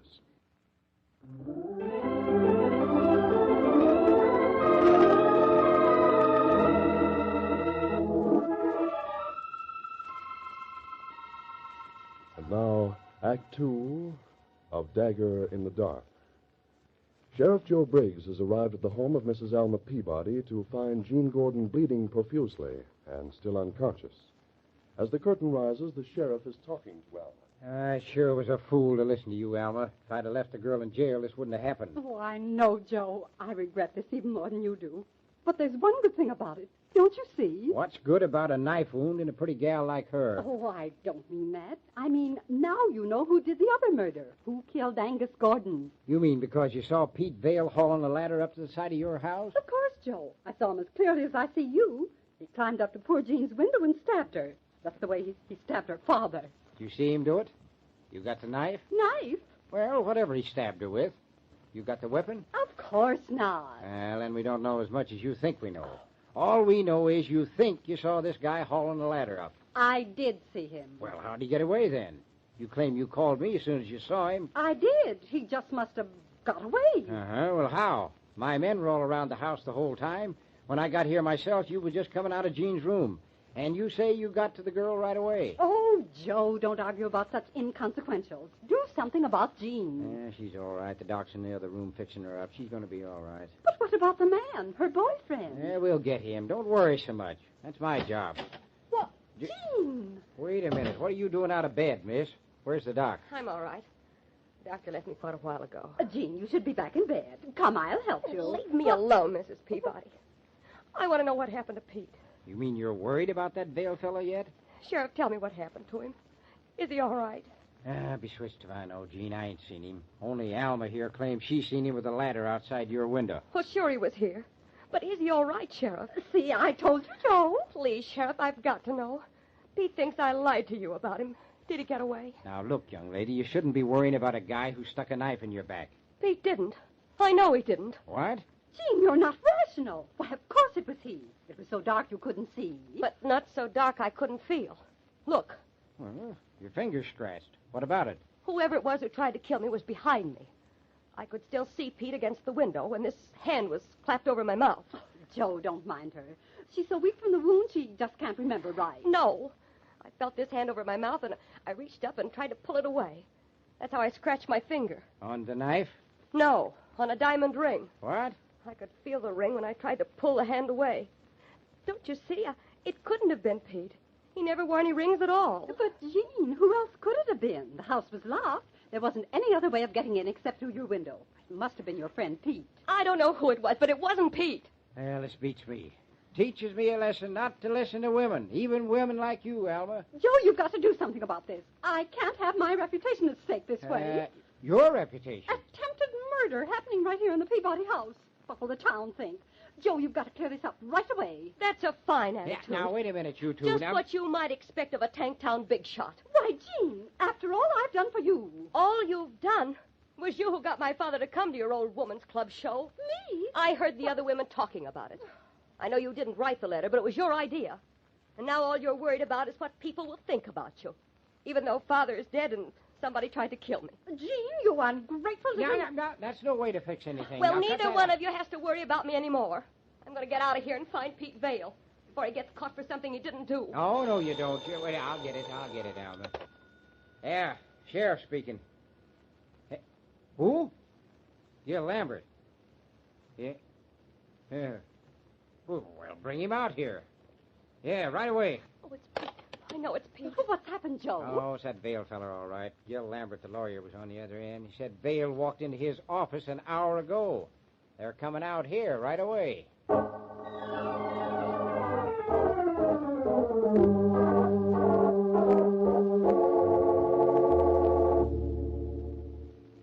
Okay, Gail, come on in. You too, Vale. Hello, Sheriff. Oh, Pete. Ginny, are you all right? Now, break it up, you two. This thing isn't settled yet. The The idea, the audacity of this young man. Now, Mrs. Peabody, don't be too unkind. Joe Briggs, if you're any kind of a sheriff at all, you're going to... What are you fretting about, Alma? There's plenty of men guarding the house. Nothing can happen. Why don't you arrest this young man and be done with it? Well, first, I want to hear what Gil has to say.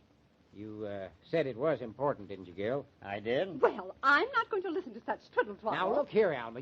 It's all right, Joe. Let her go. We don't need her for this. Let me go. I like that. I'll go as I please. And next election, I'll see we have a new sheriff in this community. Yeah, go ahead, Pete. Tell the sheriff what you told me. Oh, Pete, please get yourself out of this. I will, sweetheart. Just a minute. Now, come on, Vale. Let's hear it. Not so fast, Sheriff.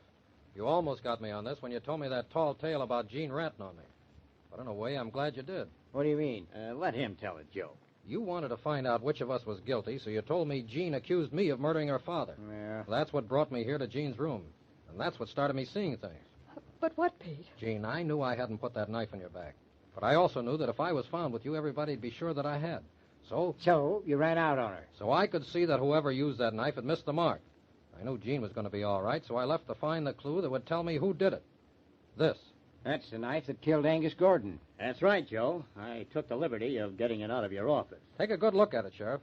See anything? Pete, what are you getting at? That's Father's dirk. No, it isn't. Look at the head. Yeah, some kind of scratches. But there's writing on it. Engraving so small, I can't quite read it. That's right. Look at it through this enlarging glass.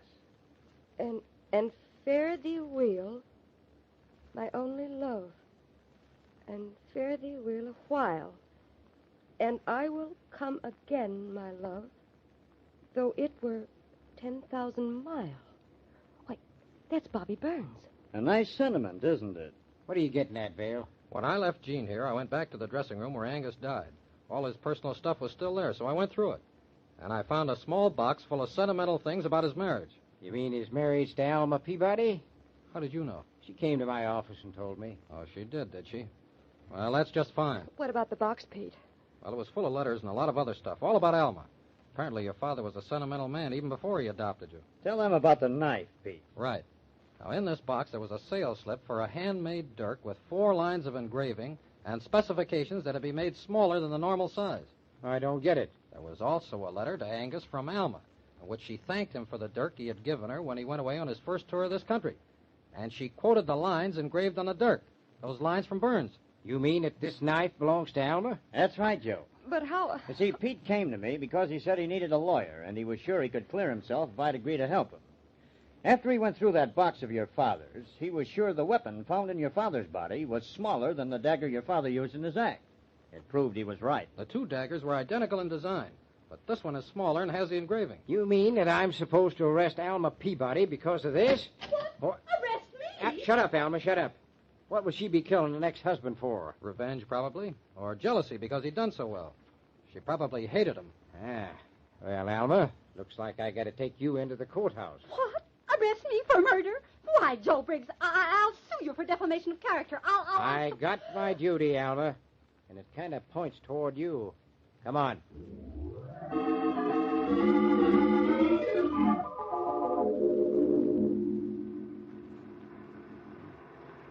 You will live to regret this, Joe Briggs. I've never been so humiliated in my life. Well, there's nothing much I can do about it, Alma.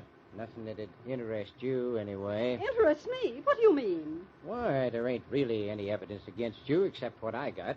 What do you mean, Joe Briggs? Oh, that stuff about the daggers. That could be blown higher than a kite. You see, I'm the only one who knows your real motive. What? What are you talking about? Peabody's been dead quite a spell, Alma. Money don't last forever. What? The way I figure, you asked this Angus Gordon for some money for the sake of old times. Well, how did you know? And I make it my business to know such things. Sheriff, ain't I? And he turned you down. Wouldn't give you a penny. But, Joe, you couldn't know that, right? No, I heard it myself, Alma. Gordon was a mite worried about you. Yeah, figured you might be up to something. Joe, that's not true. He was, well, as nice to me as he could ever be to anyone. Yeah, sure would look good for you if I was to testify about that meeting, wouldn't it? Well, you couldn't do such a thing to me. Well, I've got my duty, Alma, and then there's the law. What about the law? Well, a man can't testify against his own wife. What? Joe Briggs, you must be out of your mind. Be quite a thing for Joe Briggs to be married to Alma Peabody, wouldn't it? Have folks buzzing plenty. And it'd clinch you're not getting caught, too. But, Joe, I didn't murder Angus Gordon. Sure, but you think it over, Alma.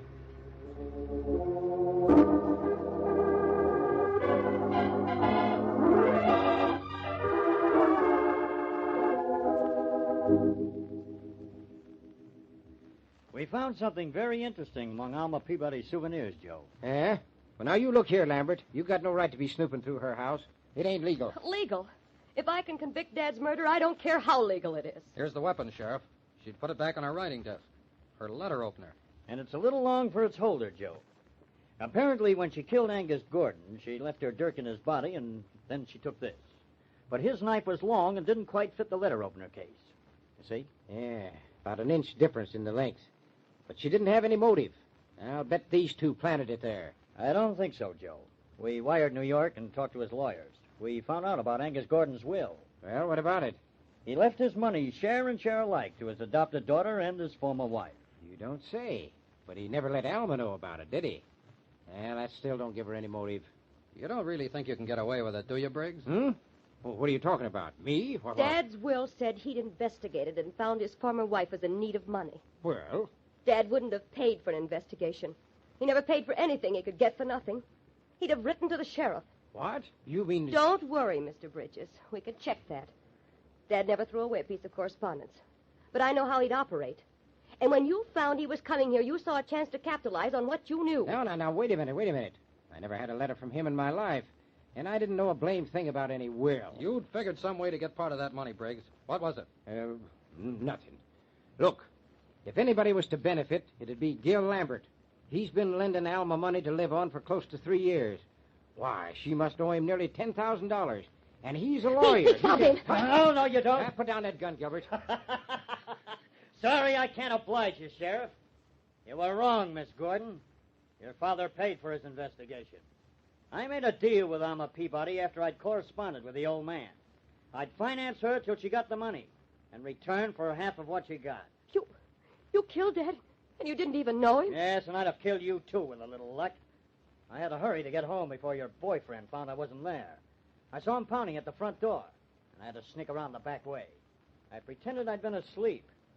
How he ever happened to come to see me... Put down that gun, Gil. No, thanks, Sheriff. She still gets her share of the money. And someday I'll get my part of it from her, because you won't get me. No, I think I'd rather keep it all for myself, Mr. Lambert. What? Well, you... Yeah. Nice work, Alma. You got him. I was never much good with a dirk, but as a girl, I rather prided myself on my marksmanship. I knew he was guilty, but I was scared to death. When you went for Mr. Vale, I was, blind with fear. I don't blame you, Mrs. Peabody. But, Pete, how did you happen to pick Lambert? I don't know, Jeannie. Just, a stab in the dark.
And now, the MOLLE Mystery Theater, presented by MOLLE. MOLLE, the heavier brushless shaving cream for tender skins.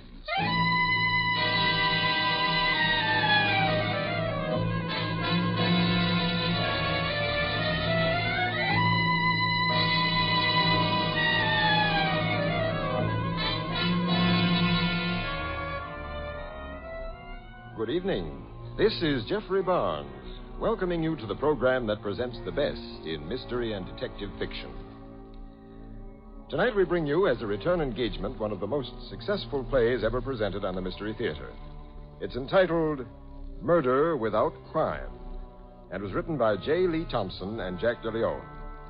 Barry Kroger, featured recently on Broadway in the play Thérèse, is the star of tonight's story and will be heard as Matthew. John Sylvester plays Stephen. And by the way, a most important element in tonight's play is a piece of furniture, an ottoman. Not like the usual footstool, but quite large. Large enough, in fact, to hold firewood or perhaps a body. Say, look here, Dan Seymour. How can you laugh at such a grim thought? Well, a man can laugh at worse things. For instance, shaving torture. You know, a lot of men can laugh at that because they use MOLLE, the heavier brushless shaving cream. Yes, sir, with MOLLE, it's smooth. So smooth. It's slick. So slick. It's a smooth, slick shave you get with MOLLE. MOLLE, the heavier brushless shaving cream for tender skins. That's right. MOLLE is the shaving cream that's heavier, the cream you need if you have a wiry, hard-to-cut beard or tender skin. Because MOLLE is heavier, it not only softens your whiskers, it stands them up straighter and makes it easy for your razor to cut them off. So you shave faster, closer, easier, and you shave painlessly with MOLLE, the heavier brushless shaving cream for tender skins. Now for tonight's MOLLE mystery, Murder Without Crime.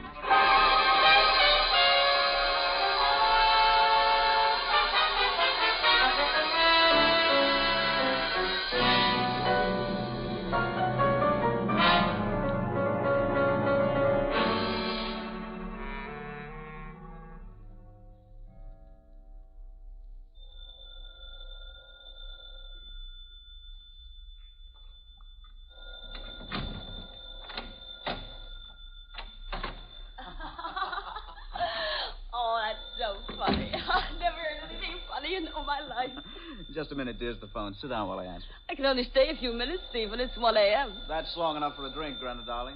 Are you thirsty? I'm always thirsty. Hello? Hello? Whoever it was hung up. Must have been a wrong number. It probably got tired of waiting. What are you staring at, darling? That picture on the mantelpiece. It wasn't here the last time I was here. That's Jan, your wife, isn't it? Uh-huh. It's a picture Jan taken just before she left me. Oh, well, I'm not going to worry about her. Turn on the radio, darling. I feel like music. Something soft and sweet to fit my mood. Sure. Come and sit on the ottoman with me. Oh, darling, this is so wonderful. Soft, light, sweet music. Whom do you love? You. Oh, let me hear you say it. I love you. Say it with more passion. I love you, I love you, I love you.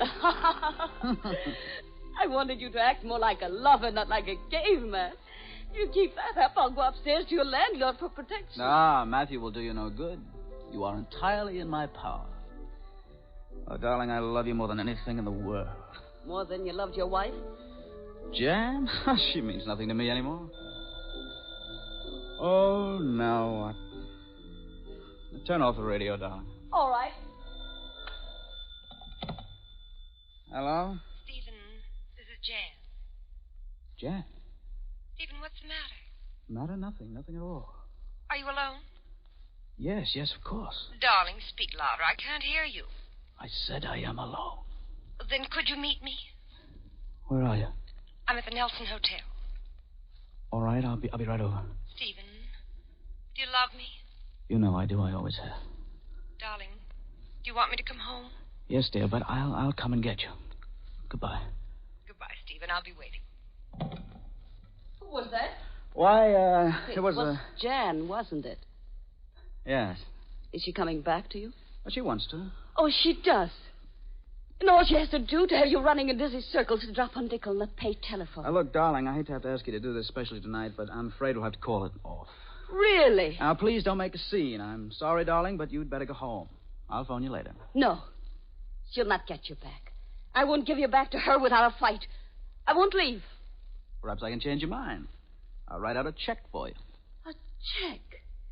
You think you can buy me off? All you have to do is to run to your checkbook. Oh, I'm sorry. I shouldn't have said that. It was rotten of me. Brenna, what are you doing? Don't take that dagger off the wall. Leave it alone. All right, Steve. Go ahead. Go ahead, meet your wife. Tell her how you love her. How you've always loved her. Meet her.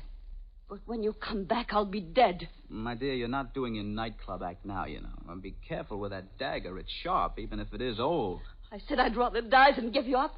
Well, I meant it. If you're thinking of taking such a step, I'd suggest another method. This might be bad, you know. Men don't like their women scarred. I'll show you. You dirty rotten. Oh. Granna. Granna. Granna. Oh, Lord. Beth. Must be Matthew. What'll I do? I must do something, but what? The ottoman. I'll put her in the ottoman and nobody will know.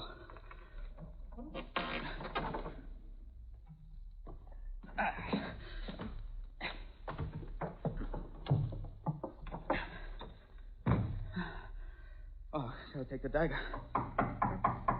Just a minute. Gotta clean the blood off this dagger. There. Put it back. Yes, I'm coming. Just a minute. Oh. Hello, Matthew. Stephen, I was just leaving my apartment upstairs when I heard something, and as your landlord, I thought... My dear man, you look ghastly. What on earth have you been doing? Doing? No, nothing. Are you sure? Do you mind if I have a drink, Stephen? Help yourself. Thanks. You gave me quite a fright just now. Oh? How? When you didn't answer the door. In fact, I had to summon up all my courage to come in at all. Good heavens, why? I don't know. I should have said, I wondered if you would answer the door. Why shouldn't I answer the door? Oh, I thought perhaps you might have got tired of it all. Or whatever people get tired of when they make up their minds to blow their brains out. I was quite prepared to find you dangling someplace. Why should I want to hang myself? Well, I heard a rather loud gasp. Almost a scream. You know, the kind of a scream you expect a woman to give when she finds her lover dead. Oh, it's probably a wild party across the street. Strange. I could have sworn it came from here. Well, it didn't. Well, Matthew, I don't want to turn you out. By the way, is Granna here? Granna? Good Lord, no. I could have sworn I heard you coming in with her a few minutes ago. Well, you're wrong. Now, Matthew, you must go. Oh, must I? I was hoping we could chat a while tonight. Anniversaries are so fast, don't you think? Anniversary? What anniversary is this? It's yours. 4 years ago tonight, you came to live here. Remember?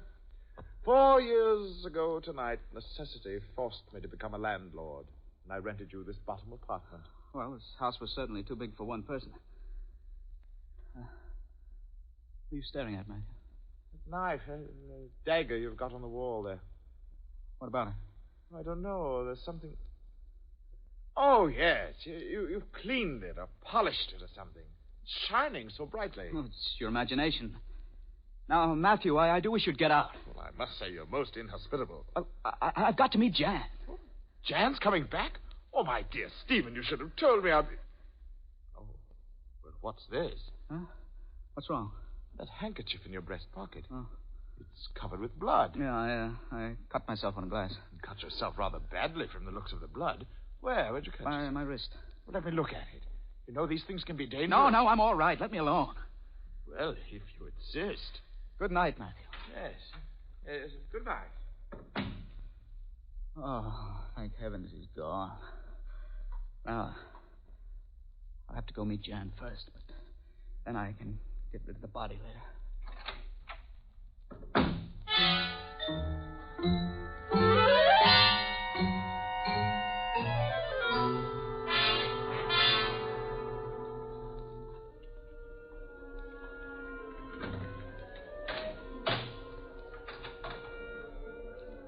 Stephen? Stephen? Gone. Now, I must find out why that man was so nervous and why he kept staring at the ottoman. Now, let's have a look. It's Grenna. Grenna! Good Lord.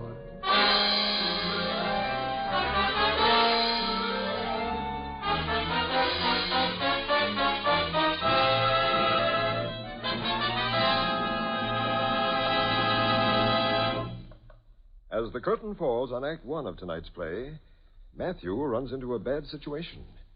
As for Stephen, well, it looks as if he's gotten into even worse trouble.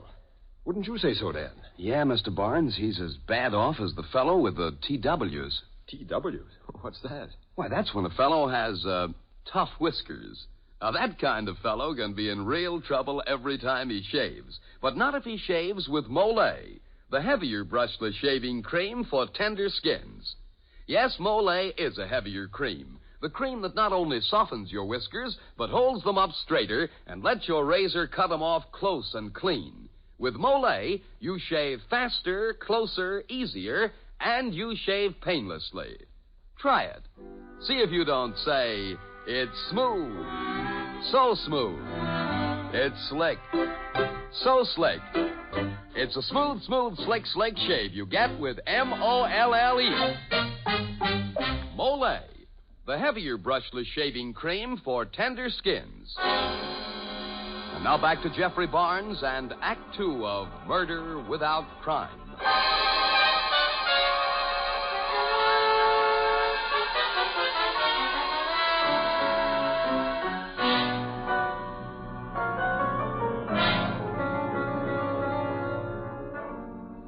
Stephen has accidentally stabbed his sweetheart Grenna and hidden her body in the ottoman. Unknown to Stephen, Matthew, his landlord and neighbor, has entered the apartment and discovered the body. And now Stephen returns home with his formerly estranged wife, Jan.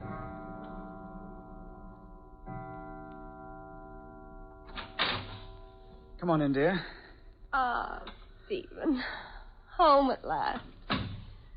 Well, it doesn't look too bad, darling. Oh, you know it's a mess. I wish you had given me a few hours to clean up a bit. Men aren't good housekeepers, you know. Stephen, you'll have me thinking you didn't really want me to come home. Oh, that's ridiculous. Oh, Jan, if you had only never gone. Well, I'm back now, darling. Yes, you're back, and it's wonderful. Jan, I love you. I really do. You know that. Who could that be? Hello, Matt. Jan, my dear. Hello. Good to see you again. Oh, you're looking even more beautiful than when you went away. Well, that must be because I'm so happy to be back with Stephen. Has he been bad while I was gone? Jan, much as I hate to drive that light of ecstasy from your eyes, Stephen has had a ravishing blonde up here every night of the week. What more, I believe you. Well, Stephen, you and Matthew chat while I freshen up a bit. I won't be too long. She's beautiful. Perfectly beautiful. You know, Stephen, if I were 10 years younger, I'd take her away from you. No chance. Am I as bad as all that? I came down, Stephen, because I seem to be hearing too many things tonight. Remember how I thought I heard Grenna with you earlier? There's nothing worse than an imagination, unless it's a conscience. Stephen, what's the matter? Nothing. Oh, there's something wrong. I tell you, there's nothing wrong. Well, Matthew, I must write some letters. I must say, Stephen, you're not at all the genial host tonight. Whenever I'm alone with you, you spend all your time thinking of schemes to get rid of me. I really brought you an important message. Well, what is it? I have a friend who has lots of money. He said you always wanted to get rid of that ottoman, and he wants to buy one. Oh, so? So I sold him yours. Mine? But I'm afraid I couldn't. Don't be silly. You've always complained about that ottoman being an eyesore. You can't have any reason for not wanting to sell it, can you? Oh, of course not. As far as I'm concerned, you can take the thing out tonight. Can I? Oh, what's this book lying on it? Crime and Its Consequences. What a pedantic title. But interesting, isn't it, Stephen? Uh-huh. Listen to this passage.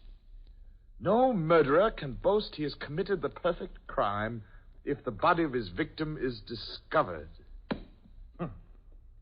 Stephen, doesn't murder fascinate you? Well, of course it does. Everyone loves a murder. And shall I tell you why? It's because they think that murder can never touch them. You, for instance. You can't possibly imagine yourself being involved in a murder, can you? I suppose not. But why not? Stephen, why did you tell me that Grenna wasn't up here tonight? Why? Because she wasn't here. Shall I tell you how I know she was up here, Stephen? By her scent. Jasmine. Oh, well, as a matter of fact, she was here, but only for a few minutes, and then I made her leave. I thought it wiser, what with Jan coming home. And she left without a scene. Then she must be waiting for you somewhere else. Oh, that's what you suspect. I'm sorry, Matthew, you're barking up the wrong tree. Well, I feel better. What's the big joke? Well, I've just accused your husband of planning to lead a double life with another woman. And apparently he finds it amusing. Ah, the ravishing blonde. Where do you think he's keeping her, Matthew? Well, from the way he's been acting tonight, you'd think he was keeping her right here. Perhaps in that ottoman. I've had all your idle talk I can stand, Matthew. You refuse to take a hint to leave, so now get up. Stephen. It's all right, Jack. Really? I can understand how a man becomes irritable under certain circumstances. Well, I'll see you both later. I'm sorry, Jan, but he does get on my nerves. Besides, I'm upset tonight. I gave my wrist quite a gash. Oh, darling, let me see. Oh, how did you do that? The refrigerator. You know how those ice trays jam. It bled a good deal, and the way it aches, I think it's become infected. Well, let's put some iodine on it. Huh? Iodine? There isn't any. Yes, there is, dear. At least there was some in the medicine cabinet. Oh, well, it's gone. Well, let me take a look. Oh, I looked. There is none, Jan. I guess I'd better find a drugstore and get some, although I don't feel much like going out. Well, I'll go, darling. Oh, Jan, would you? Yes, of course. Oh, you could take the car. I hate to ask you to do this, Jan. It's all right. I know you hate to drive at night, and I'm quite good at it. I don't want my newfound husband to die on me. Oh, darling, you're wonderful. I'll be back in 20 minutes. Don't drive too fast. No, I won't. 20 minutes. Now, gotta get Grenna's body out of here. I'll get that old trunk out of the back room, put the body in it. Then carry the trunk down to the car. I've got to hurry.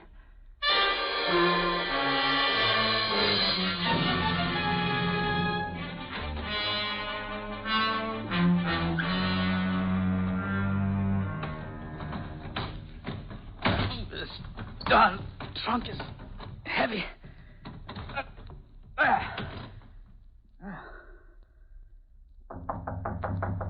Oh, that must be Matthew again.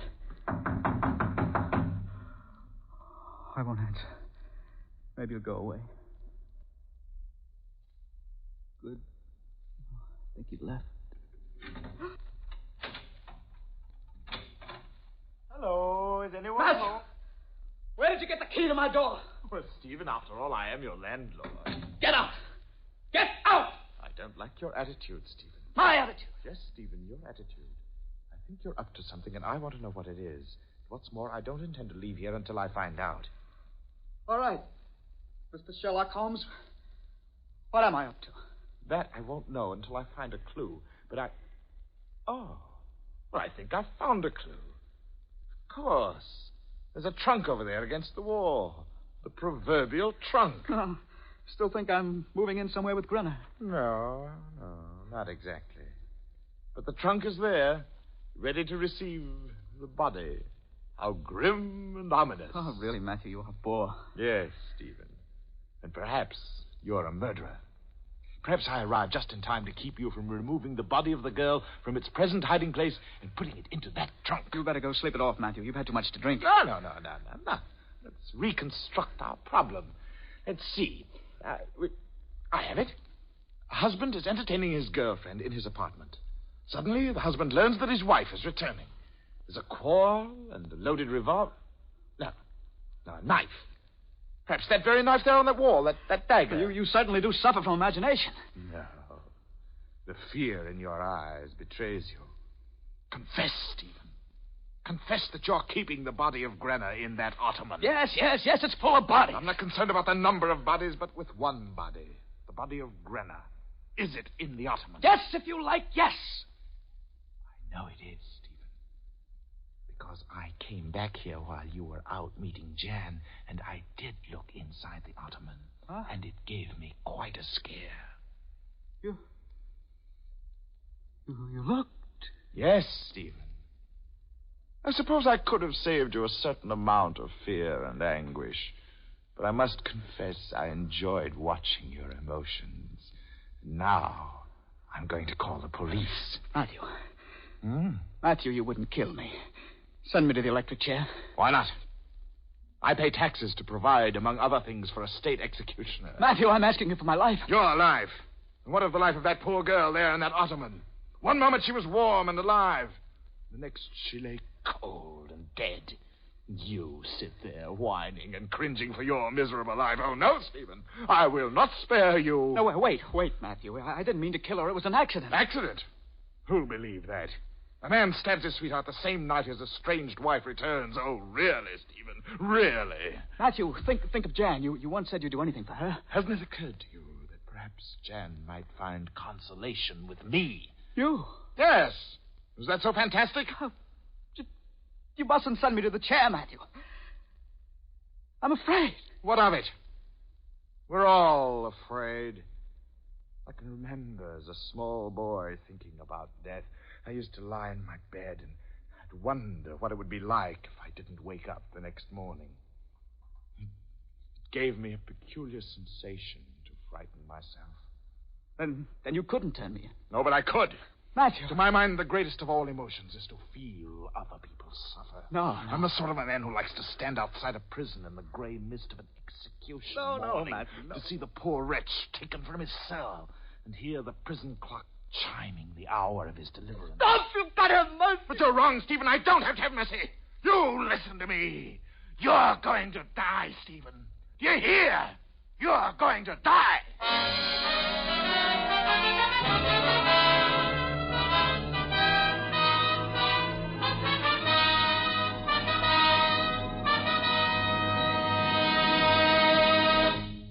This is Jeffrey Barnes again. In just a moment, we'll bring you Act 3 of Murder Without Crime. Thousands of people who suffer the social and business handicap of dandruff are discovering that the way to combat it effectively is with double danderine. You see, double danderine is unlike many hair preparations available today, for such products really do no more to fight a common type of dandruff than plain water does. That is, they simply wash loose dandruff away. But double danderine actually combats this dandruff by killing the germ that many outstanding authorities contend is its cause. And double danderine kills this germ on contact. Now, a special ingredient named Alzan is the reason for double danderine's astonishing effectiveness. Alzan is an active antiseptic so remarkably efficient, many hospitals use it. And of all hair preparations, only double danderine has it. So try double danderine and see if you don't agree that most ordinary hair preparations can't compare with its dandruff-combating effectiveness. If you're not completely satisfied, return the empty bottle and get your money back. Buy double danderine at your druggist's.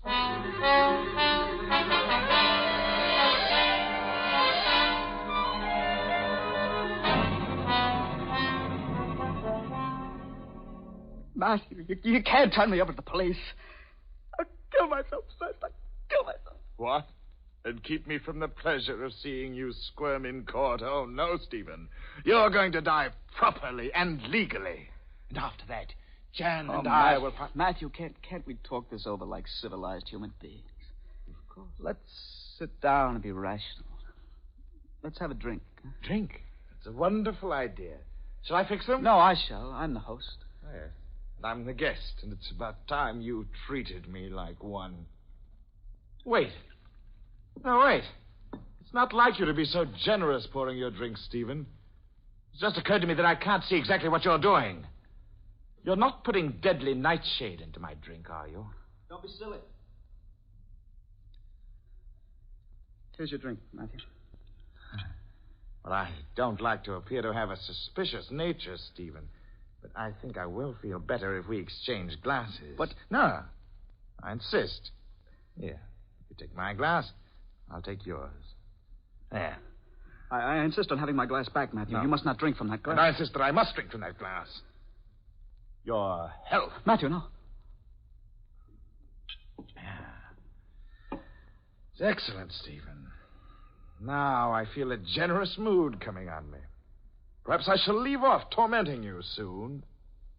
You know, I've enjoyed myself more in the past hour than I have in years. Have you, Matthew? And would you like to know why? Because, Stephen, I've hated you for as long as I can remember. Hated you and envied you. Because you've always had the things I wanted. Plenty of money. Jan. Even Grenna. But you never showed it. Especially I hated you for your way with women. They like you. And they've never liked me.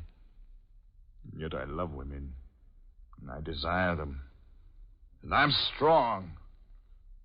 You weak, cowardly. Have you quite finished, Matthew? Something's wrong. Stephen, you've poisoned me. Ah, no, Matthew. You poisoned yourself. You insisted on switching the glasses. I tried to stop you. Stephen, you can't. It's all a horrible mistake. Save me, Stephen. Save me. You mustn't let me die. They'll hang you for murder. They'll hang me anyway for killing Grenna. But Grenna's not dead. Look. In the ottoman. Not dead? What are you talking about? She's gone. Her body's not hit. Yes, I know. You only wounded her last night. I found her and took her to my apartment. And the two of us thought we would teach you a lesson. You're not a murderer, Stephen. Listen, yes. Matthew. Matthew. Hello? Stephen, this is Grenna. Grenna? Yes, Stephen. I'm alive. I'm here alive. Stephen, let me speak to Matthew. Stephen, hello? Matthew, did you hear her? She wants to speak to you when you're dead.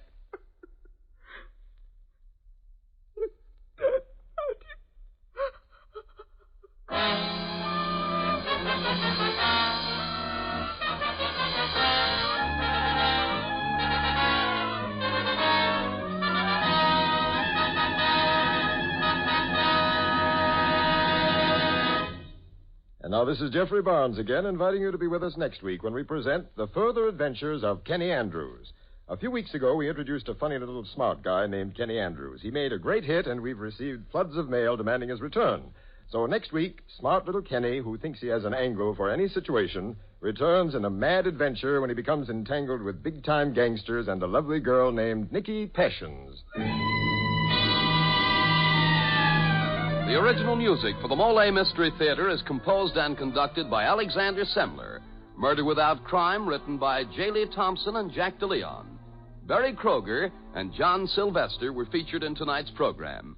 This is Dan Seymour saying goodnight until next Friday at this same time when the Mystery Theater presents The Further Adventures of Kenny Andrews. This is NBC, the National Broadcasting Company.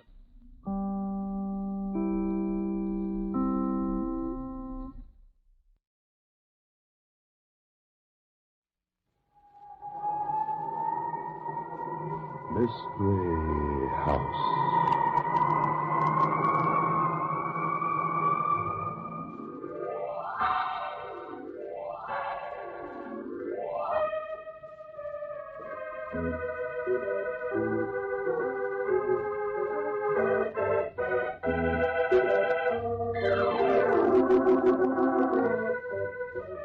Mystery House, that strange publishing firm owned by Dan and Barbara Glenn, where each new novel is acted out by the Mystery House staff before it is accepted for publication. Mystery House.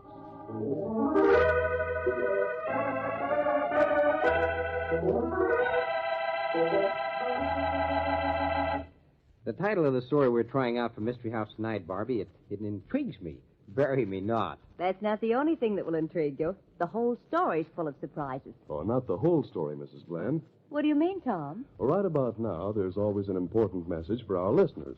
And here it is. Listen.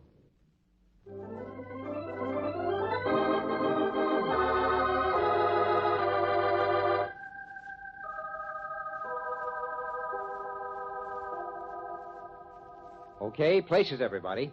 Set the scene for tonight's story, will you, Tom? Bury me not. Tonight's story opens in the office of Police Lieutenant Kane. Vera Blythe is being questioned about the mysterious death of her husband. Well, I'm sorry, Mrs. Blythe. I don't like this any more than you do. But I have to have all the facts about your husband's death. But, Mr. Kane, I've told you. I don't know anything about his death. Oh, come now, Mrs. Blythe. You've admitted you and your husband had been quarreling. Well, of course we quarreled. Every married couple quarrels, but... But, Mrs. Blythe, you went too far, didn't you? Your temper got the best of you, and when your husband walked out... No! When he walked out, you followed him to his hotel room. No, I didn't. You brought a gun with you, not intending to use it, but you lost your temper. He goaded you. No, I didn't. I tell you, I didn't. Mrs. Blythe, look. The gun has your fingerprints all over it. Nobody else's. It was lying on the floor next to your husband's body. And you were found rushing down the hotel stairs within 3 minutes of the time the shots were heard. But I didn't do it. He telephoned me. I thought he wanted to make up. I went there because he called me. Mrs. Blythe, the evidence is all against you. You went to his hotel room and asked him to come back. Your pride was hurt. Or if either of you were to walk out, you wanted to do the walking. So you tried to get him back. No, I didn't even know where he was until he telephoned me. You went to his room and he only laughed at you. He told you it was all through. And because he was so calm, you got hysterical. And before you knew it, you had the gun in your hand. He was still laughing at you. So you pressed the trigger and fired at his laughing face. You couldn't take your hand off the trigger. The gun kept right on firing. And the bullets kept hitting that laughing face. Yes, you wanted to wipe that laugh away forever. And from the looks of the corpse, you just about did it. Oh, no, I couldn't have done that. I didn't touch the gun. I hadn't even seen it for a week. Mrs. Blythe, you're suffering from shock. We call it a form of self-hypnosis. That's why I'm trying to help you. I want to restore your real memory of what actually happened. Oh, maybe you're right. Yeah, I have been suffering from shock. I shouldn't let myself get hysterical. That's better. But, Mr. Kane, I didn't do it. You did? No, not again. Now, let's not go through all this again. Please, Mr. Kane. Let me tell you what I do know. Okay, go ahead. Orem hasn't had an acting job for over a year. But actually, he was getting paid by Dr. Gale. Alfred Gale, the Vitamin King? Yes. Orem looks so much like Gale that Gale hired him as a double. Why should Gale need a double? I don't know. I suppose Gale was afraid because he had so much money. That's ridiculous. I know. I thought so, too. But Orem used to substitute for Dr. Gale at lectures. I mean, when Gale was engaged to give a lecture on health, he'd get Orem to appear for him. Your husband looks so much like Gale, the public couldn't tell the difference? Even I couldn't tell the difference. Except that, well, Orem had a scar on his leg just below the knee. Yeah, well, what about their voices? Wasn't there a difference in them? Oh, yes, but Orem was an actor. He could change his voice so that no one would ever know. Why? This telephone call you said you got. You're sure that was your husband's voice? I'm positive. I lived with him too long to mistake it. But I don't see what... Well, if you didn't kill your husband, then somebody else did. Now, I don't say I believe you, Mrs. Blythe, but it's just possible that this Dr. Gale did have a reason to be afraid. What do you mean? Well, supposing Gale had some enemies, the killing kind. If somebody told them that Gale had checked into this cheap hotel, they'd have seen that as a perfect chance to do away with him. You mean maybe Gale had whoever these men are tipped off that he was registered under Orem's name? I said maybe. Now, look, can you identify your husband's body, if it is his body, by that scar on his leg? Yes, but that won't prove... No, it won't prove anything. But it may make it a little easier to get Gale to sing. Granted, he knows something about this. But nothing. We're going to the morgue right now.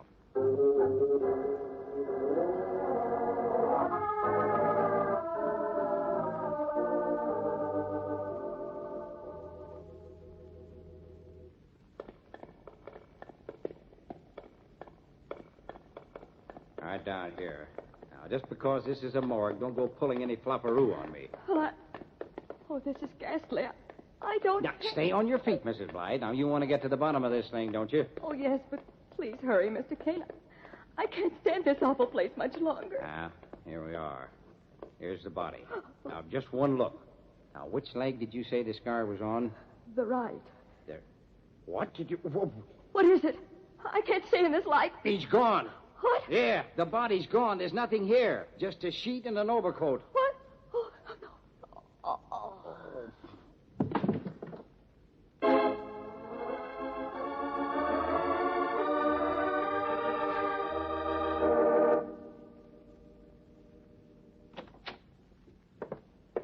Come in, Brady. Come in. Tell me all about it. Sit down, Brady. Sit down. Don't jump. Now, Chief, look. Brady, if there's one thing I can't stand, it's excuses. I've got bodies disappearing. I got women fainting and going home to bed. But I ain't going to have excuses. Now, I want that body, Brady. Now, where is it? Chief, I'm trying to tell you. Don't try to tell me, Brady. Just tell me. Where is the body? Where? Chief, it's... Don't tell me you know where it is, Brady. No, don't do that. That'd be too much. Why, it's only 4 hours since it disappeared. Now, you couldn't possibly have found it in 4 hours. Now, could you, Brady? Well, the body ain't disappeared, Chief. I've been trying to tell you. What? Now, Brady, look. I'm a patient man, Brady, but I'm not going to stand for any tomfoolery about this. Now, where did you find it? That's all you've got to tell me. Where did you find it? In the morgue. What? Yeah, I've been trying to tell you. It was in the morgue all the time. Yes. Right in the same place where it belonged. It's there now. I'll show you. Brady, wait a minute. Calm down. Look, you don't seem to understand. The body I'm talking about was gone. I was there myself, Brady. I saw it gone with my own eyes. And I still got 20/20 eyesight. So help me, Chief. It's the truth. The body was right there where you told me it should be. And with the face all smashed in by bullet holes, too. Yeah, with the smashed face. But... Brady, I'm warning you. You'd better be sure of this. If you... Oh, come on. We're going down to the morgue. And you'd better be right about this, Brady.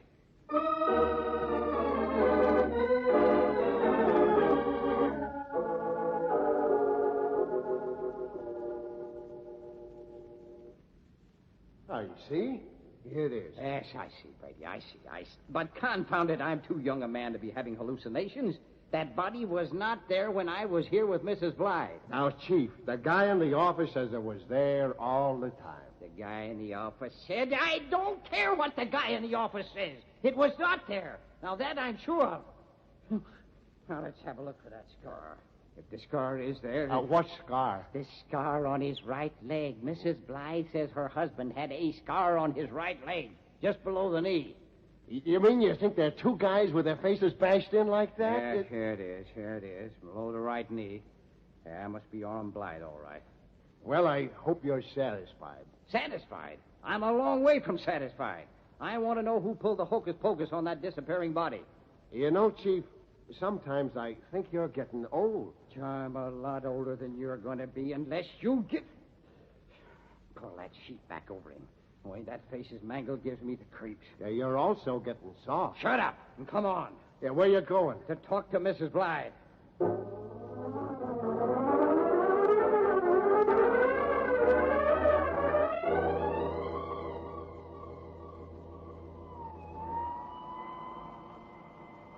Go ahead, step on it, Brady. Look, you don't have to worry about red lights. You're a cop, remember? Okay, but what's the rush? I thought you said the Blythe dame went home to bed. Yeah, I know, but that body switch is making me nervous. I think maybe I was a fool. You think? Now, shut up, Brady, or I'll be making your face look like that one we saw in the morgue. Still, why the rush? I don't get you. Has it ever occurred to that thick brain of yours that maybe Mrs. Blythe played me for a sucker? You pulled that fast shuffle in the morgue and then that faint. It's a pretty neat way of getting loose from us. You mean you didn't leave nobody to watch her? Of course I left somebody to watch her, Underwood. And he's about as smart as you are. But now, look, Chief. So far, against you, I look pretty good. Yeah. I got dough that says the dame didn't do it. All right. Skip it and turn this corner. You have to do that, you know. The Blythe place is that brownstone front there. Yeah. Well, I still got a hunch the Blythe dame is here. Yeah? I'll save your brains. We're going in and see. It's the second floor. Hey, come on, Brady, come on. Yeah, it's Underwood. They got Underwood. All right, go on. Find Mrs. Blythe. I'll look after Underwood. Okay. Yeah. Underwood. Underwood, did you... Hey. Yeah. His pulse. He's gone. Hey, Brady! Brady? Brady? Yeah. They got Mrs. Blythe, too. She's bleeding something awful. Yeah, let me look. Yeah, it's a flesh wound in the arm. Nice, soft place to get shot. In the arm.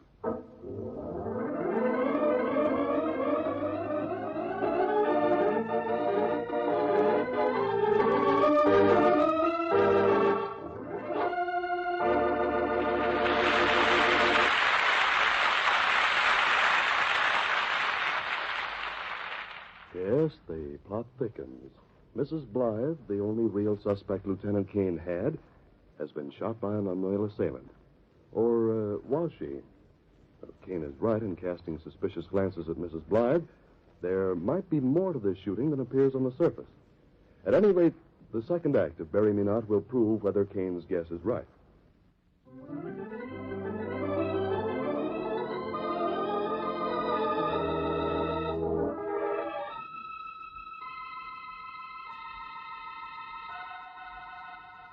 And now, Act 2 of Bury Me Not.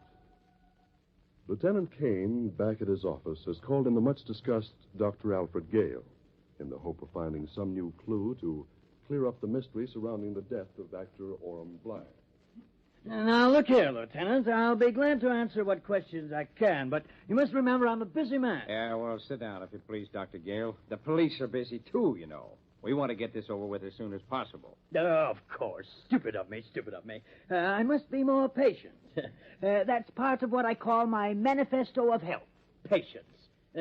Must learn to use my own advice, huh? Well, we have to get information about the persons who've been threatening you. Threatening me? What do you mean, threatening me, Lieutenant? Now, look, Doctor, we know you hired Orm Blythe as a double. That's true, isn't it? Yes, but... Mrs. Blythe believes you used her husband as a decoy against somebody who wanted to kill you. What's that? Ridiculous. Man in my position, respected, loved, ridiculous. Not quite, Doctor. You had a reason for having a double. What was it? I'm a busy man. Too busy. Appointments, lectures, my vitamin business. Too many demands on my time. Forced to have someone to pinch hit for me. Someone who could deliver my lectures and gain the same confidence from the public as myself. Obvious, isn't it? Someone who looked like me. A spitting image of me, eh? That was this actor fella Blythe. Perfect. Looked just like me. Could talk, too. So I hired him to take over my lectures. Gave me more time. Right, Doctor. Orm Blythe gave you more time to spend on your gambling. What's that? Now, look here. You can't... Oh, I can't, Doctor? Well, I have. You know, the police have underworld connections, too. Underworld? My dear sir, do you realize... Suppose I talk for a while, huh? I've checked up on you through the underworld. And what do you think I found out? See here. I'm a busy man. I can't sit around listening to false accusations. Oh, you misunderstand me, Doctor. I'm not accusing you. But certain characters in the underworld do accuse you of welching on a gambling debt of over $50,000. What's that? Oh, it's ridiculous. I'm a busy man, too busy to be bothering Doctor, with... let's not waste time on the gambling debt. The point is that it's perfectly possible that somebody who had an interest in that debt might like to blow you to bits. Bits? Why, you had me all wrong, Lieutenant. Oh, don't bother to deny it, Doctor. The point is, did you or didn't you get a tip that somebody was going to rub you out? And if you did you plant Orm Blythe in your place so that he was murdered instead of you? Ridiculous. Absolutely ridiculous. Yes, I don't blame you, Doctor. It wouldn't look so good to have the newspapers tell that story. No, it might affect the vitamin business. It's a trumped-up story if I ever heard one. That actor fella was always having trouble with his wife. Told me so himself. Obvious his wife did it. Murdered him in cold blood. Isn't that the expression? You're a detective, too, huh? Well, then how do you explain the fact that Mrs. Blythe was shot, too? Obvious. Trick. She deduced you were suspicious of her. Shot the policeman, then shot herself. Made it look like she'd been attacked. Found it easy to confuse you. Well, as simple as that, is it? Yes, simple. Well, we'll see, Doctor. In the meantime, I'm going to give you a little protection against your gambling friends. Protection, eh? For me? That's right. Sergeant Brady is going to go with you, and he's going to stay with you, just in case. I assure you, Lieutenant, that it's absolutely unnecessary, absolutely. Oh, just a little service from your police department. I protest. It's an imposition. On who? On me, of course. You don't seem to understand, Lieutenant. I'm a busy man, too busy to be worrying about policemen. You won't have to worry, Doctor. That's what Brady's paid to do. In the meantime, Mrs. Blythe and I have some unfinished business with the corpse. Corpse? What do you That'll mean? be all now, Doctor. You'll find Sergeant Brady just outside the door. Now, look here. Good day, Doctor.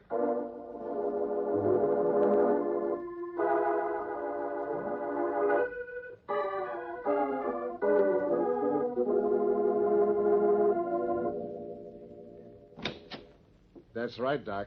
I'm coming in with you. Imposition. I don't need protection in my own home. You never know, Doc, with the friends you got. Might as well do the thing gracefully. Make yourself at home, Brady. Have a cup of coffee? I could stand some java. Hey, where you going? Oh, great Scott, Sergeant. You seem nervous. I said where you going. Oh, just to get the coffee, Sergeant. Well, all right, but just remember, where you go, I go. Exactly what I was thinking. Ridiculous, isn't it? Now, what's ridiculous? You going every place I go? I got my orders. I'm sticking to them. Yeah, of course, of course. You're here to protect me, huh? That's right. Exactly. Strikes me, Brady, we might make a bargain, huh? What are you talking about? Simple. You want to do your job, I want to do mine, huh? Yeah, only right now you are my job. Yeah, so it is. Occurred to me, though, we might make our jobs easier for both of us. Now, what do you mean? Simple. I can't do my job with you gazing constantly over my shoulder, and I fear following me every step is going to prove irksome to you. Maybe so, but that's the way it is. Suppose you were to... Listen, Doc, I know what you're going to say. Only it's no deal, see? No matter how busy you are, I'm sticking with you. If your friends take another crack at killing you, I'll be ready for them. And then... Hey, who turned out them lights?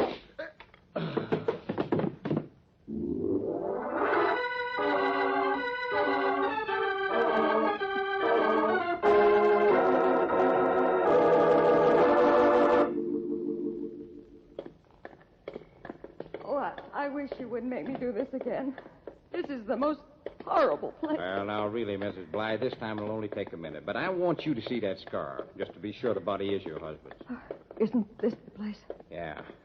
Should be right here. Let's take you. Now, what is it? No, not again. They can't do this to me. What is it, Mr. Kane? What? No, you look. Tell me I'm wrong. Tell me I can't see anymore. What? What? It ain't true, is it? There's no body there. Tell me. Go on. It is gone. Come on, we're going to... But, Mr. King, are you sure?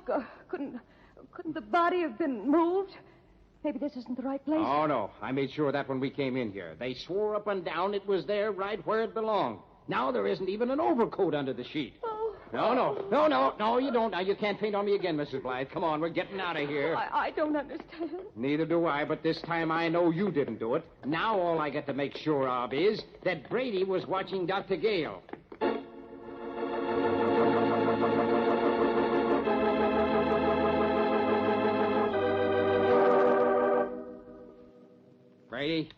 Brady, for the love of Pete, what's happened to you anyway? Brady, come on, wake up. Come on, guy.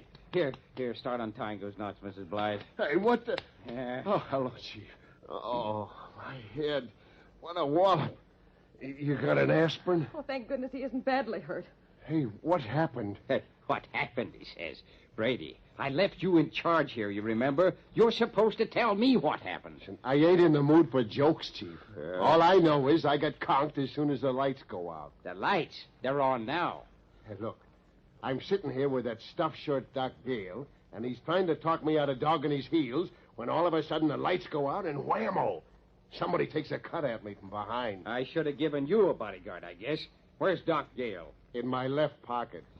Are you being funny? Oh, well, let's find him. Sure, where? Where? We'll have to search the house. He may be a stiff by this time. Oh, please, no more dead bodies. Come on. Where's the stairway? Maybe he's upstairs. Yeah, right through this archway, you hear? Okay, let's... Hey, Doc Gale. Yeah, they got him, too. See. No? Huh? Oh, he ain't dead. You can feel his breath. Who shot him? He wasn't shot, Mrs. Blythe. He was hit on the head with a blackjack and then choked. But the murderer must have been in a hurry. He didn't choke him long enough. Yeah, but look at those fingernail marks on his neck. There's still blood coming from him. Well, let's pick him up, Brady, and put him on a bed somewhere, huh? Okay, there's a big sofa in the parlor. Yeah. Here, I got him. All right. Easy now, Brady. You've got his legs all tangled up. No, he can't be. He can't be. What's wrong with her? Here, help me put him down. Oh, I should have known. Mrs. Blythe, now what's the matter? I should have left you at home. Look at his leg. Here, Look. what's the matter with his leg? Can't you see? You pull the trouser leg up. What? Brady, look. That scar. It's Orem. It's my husband. Hey, he's moving his eyelids. Now, calm down, Mrs. Blythe. Maybe Dr. Gale had a scar, too. Oh, not just like that. It couldn't be just like that. Look out, Chief. He's coming Get through. away from me, coppers. I'm getting out of here, and I won't hesitate to shoot. No, you don't. Give me that gun, Gale. Give it to me. What do you think you're doing? Yeah, I knew this guy was a rat. Orem, what's the matter with you? Greetings, Vera. So nice to see you again. Oh, so you aren't Gale after all, huh? If you're not sure, how can you expect me to be? Orem, I knew you'd get into trouble, but this is... Really, Pharaoh, your tears never were convincing. You've always been a horrible actress. Now, you leave your domestic complaints out of this, Gale. I mean, Blythe, you've got some explaining to do. You mean the police department is stymied? You mean you need me to explain? For 2 cents, Brady, let him talk. Hey, why, that guy must have slugged me himself. He turned out the lights Brilliant, and... Brady, brilliant. An astounding deduction. Go ahead, Blythe. Talk. Yeah, now I get it. You didn't find the body at the morgue, did you, Chief? Now, that's it.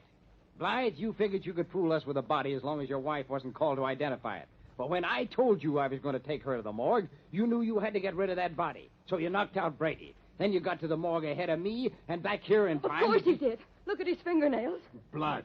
Yeah, he grabs a hold of his own throat to make it look like he's been choked. Then he beans himself on that marble stairway, so he's out as cold as I was. Wanted to pin it on your wife because you hated her, huh? Of course I hated her. Oh, I don't understand. Orem, what have you done? He was pretty cute. He wanted to trade places with Gale and get all of his money. All he had to do was kill Gale and make it look like he himself was killed. So he called you and asked you to come to his hotel. In the meantime, he'd arranged to have Gale get there just ahead of you. He took your gun, Mrs. Blythe, to kill Gale and left it there on the floor. He had everything arranged so that you'd be found at the scene of the murder. Well, I knew he hated me, but this... Don't waste your tears on him, Mrs. Blythe. You're lucky to get rid of him. You know all the answers, don't you? But there's one little item I'm going to have the pleasure of telling you. The extra body. That was almost a masterpiece. Well? I was fortunate in learning you discovered the presence of the scar on my own leg. I knew if you saw Gale's body, you wouldn't find the scar, so... This better be good. So I telephoned a mission house and said I was giving a charade, for which I needed a man with a scar just below his right knee. Of course, I used Gale's name and offered to pay him handsomely. When he arrived, I had no trouble destroying his face in the same way you found Gale's. Bullet holes are excellent for quick makeup. But the scar wasn't the same as yours. No, it would satisfy everybody except Vera. That's why you got to see the scar and she didn't. She didn't, yeah. Thanks to you killing a good cop and winging her. Of course. I couldn't let her see either body. 2 bodies, and you thought there was only one. 2 bodies? Well, I'll make you a little bet, chum. There's going to be another one. Yours. And this time there'll be plenty of witnesses.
And now, the MOLLE Mystery Theater, presented by MOLLE. MOLLE, the heavier brushless shaving cream for tender skins.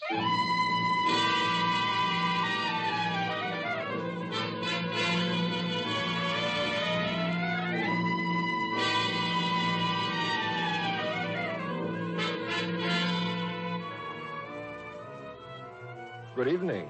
This is Jeffrey Barnes, welcoming you to the program that presents the best in mystery and detective fiction. Tonight's story is a modern, hard-boiled adventure written by Ray Bradbury and entitled Killer, Come Back to Me. Richard Widmark, star of the recent Broadway hit Kiss Them For Me, will play the leading role.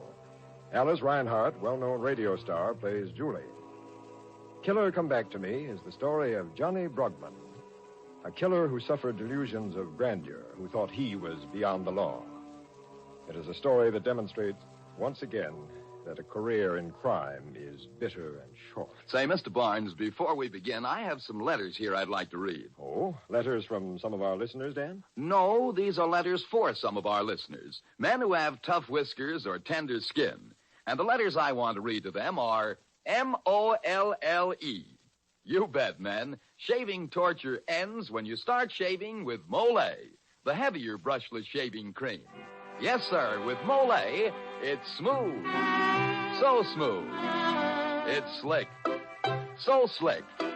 It's a smooth, slick shave you get with MOLLE. MOLLE, the heavier brushless shaving cream for tender skins. Yes, MOLLE is the cream that's heavier, the cream for a hard-to-cut beard or a tender skin. Because MOLLE is heavier, it not only softens your whiskers, it stands them up straight and lets your razor sail right through them. So you shave faster, closer, easier, and you shave painlessly with MOLLE, the heavier brushless shaving cream for tender skin. And now for tonight's MOLLE mystery, Killer, Come Back to Me.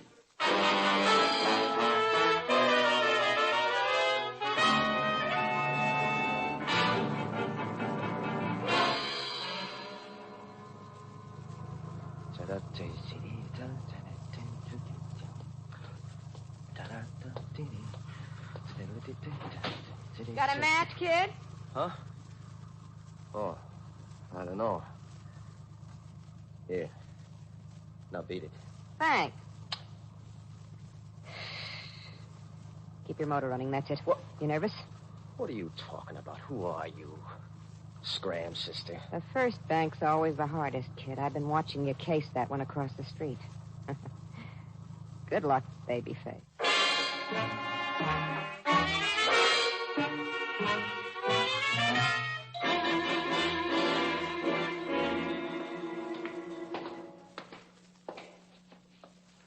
Yes, sir? Get him up. Hey, what's Hand over that money. This is stick-up. All right, don't Quick, Oliver, I'll blow your brains out.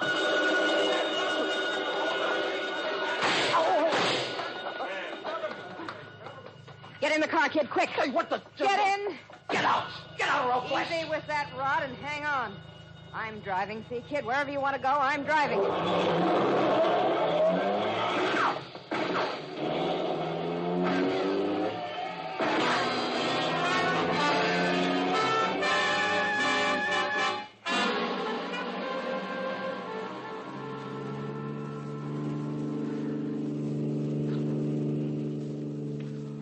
Losing them at 80. You picked a good car for a hot one.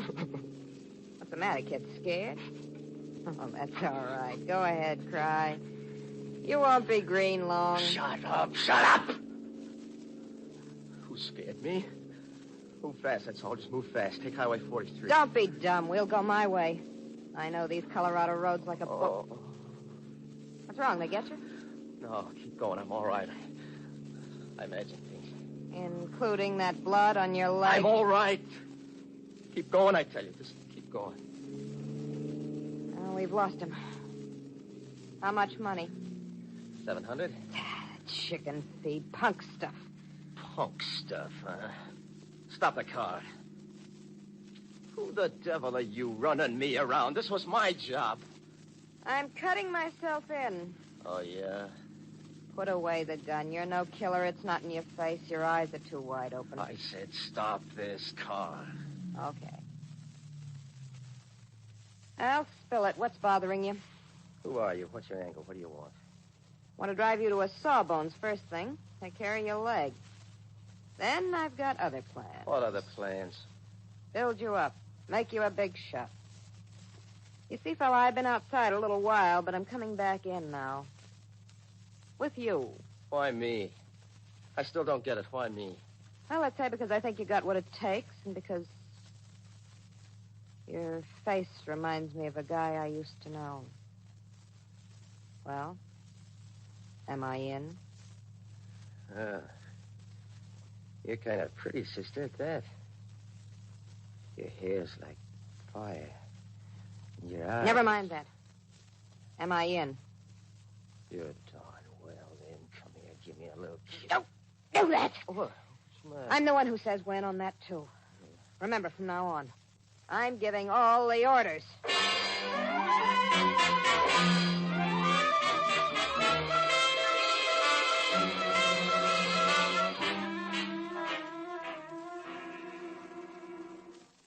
Get going, Doc. Operate on his leg. Yes, I will, but please stop waving that gun at me. It gets me nervous. Get started.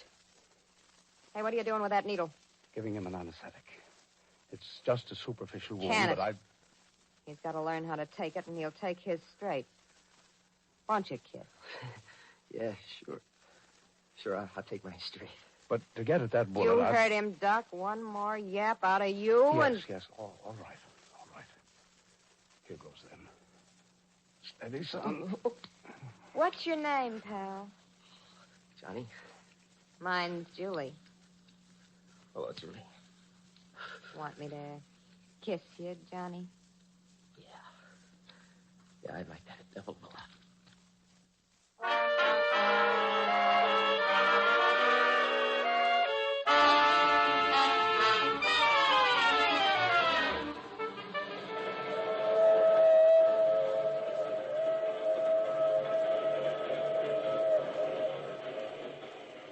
How's the leg, Johnny? Swell. It's getting dark out. Where'd you say we was traveling to? California. First to San Francisco. Frisco. Why there? Hey, who are you? Just what's your angle? Why'd you climb in my car this morning at the bank? Because you were headed for the morgue, and I put you on a detour. You need training. The way you walk, talk, hold a gun. Why, you look like a kid waiting for a ticket in front of a dime movie. Yeah, but you promised to tell me something else, too, about another guy that I reminded you of. Who? Okay. Do you remember Ricky Wolf? Ricky Wolf? The big-time Central City mobster? Oh, my gosh, yes. I was with him for 5 years. Well, yeah. Well, you're Julie Parks. I used to read plenty about you and Ricky Wolf. How is he? He's dead. Dead? What are you talking about? Ricky, why, the papers would have been full of it. The papers didn't know anything about it. Nobody did. Not even his own mob in Central City. I'm the only one that knows. Happened 6 weeks ago in Iowa. What do you mean? Somebody killed him and threw his body in the river. They never had a print of his fingers. I was the only one who could identify him, so I hit for Denver and covered up. Then I came along, huh? Yeah. And I always wanted to see what I could do with a beginner. Kid, you're only as good as your woman is good. If she's a whiner and a baby and a cat, she'll be on a dead slab in no time. She won't let you think clear. But me, my fingernails are clipped pretty short. That means I'll never rip your back, get it? It's up to you. Well, what'll it be? You want to die tomorrow or 4 years from now? Is that the way? That's the way it is. Well? Julie, I'm glad you came. I wouldn't want to be alone tonight. I need somebody like you. Oh, Julie. Told you never to do that. I told you I'd say when. If you stick with me, don't you ever forget that you're not a kid anymore. You're not even Johnny Brogman anymore. Not even... Then who am I? After we hide out in Frisco for a while, where I can teach you everything you gotta know, I'm bringing you back with me to your old gang. You're gonna take over again, get it? You're Ricky Wolf.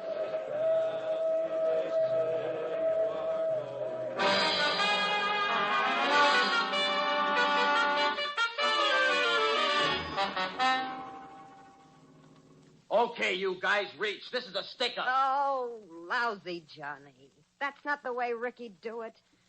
Talk faster. Now try it again. All right, wait a minute. Okay, you guys, reach. Bark it out. Bark it out. Okay, you guys, reach. This is a stick-up. Okay, Johnny, you're doing all right. You're a natural. Okay. Soon I almost won't tell you from Ricky. But you gotta learn how to walk tall and stiff with your guts tucked in. Oh, have a heart, Julie. What do you expect, miracles? One thing more, and you better listen. When you're on top, don't let it go to your head. Lay off the other women, you understand? Yeah, That's sure. one thing that got Ricky, and that's one thing I'm not kidding about and won't stand for. You get it? Yeah, sure, Julie. All right. Now it's time I showed you something. Lamp these pictures, Johnny. Take a good look. Oh, my gosh, You recognize yourself? That's me. Only it's not. It can't be. It's enough like you to make it worth 100,000 if we work fast. Worth $1 million if we stick it a couple of years. These pictures were snapped when you were boss man of Central City. Well, Ricky Wolf ain't dead anymore. He's back from the grave in this room now, sitting right there, and he's going back. Back to Central City to be boss man again. How does it feel being Ricky Wolf? Being Rick... Julie, you really meant that all along? I mean, my going back is him? Yeah. But nobody'd believe it. Stuff like that happens in dreams and books, but we never get away with it. It just don't happen. It happens to us, Ricky Wolf. It happens to us. No, Julie, I don't even look like him when you come right down to it for a minute. Yeah, if you look quick, if the light's bad, if you're half blind. But to try to pull a gag like that on his old mob, the guys who really know him, well, it's crazy, Julie. You want to get us both killed? Shut up or I'll do the killing now. It's going to work for us and work good because it happens to us. You get it? You get it, Ricky Wolf?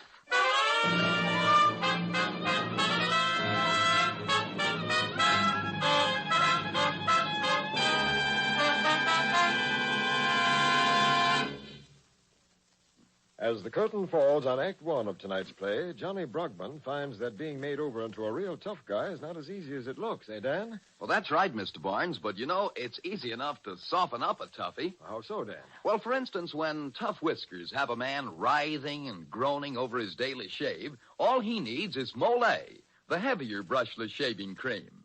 Yes, sir, men, because MOLLE is heavier, it not only makes softies out of the toughest whiskers, it stands them up straight while your razor mows them down 1, 2, 3. So remember, if you have wiry, hard-to-cut whiskers or a tender skin, shaving needn't be painful. With MOLLE, you get a smooth, slick shave every time. With MOLLE, you shave faster, closer, easier, and you shave painlessly. Try it. See if you don't say, it's smooth, so smooth. It's slick, so slick. It's a smooth, slick shave you get with MOLLE. MOLLE, the heavier brushless shaving cream for tender skins.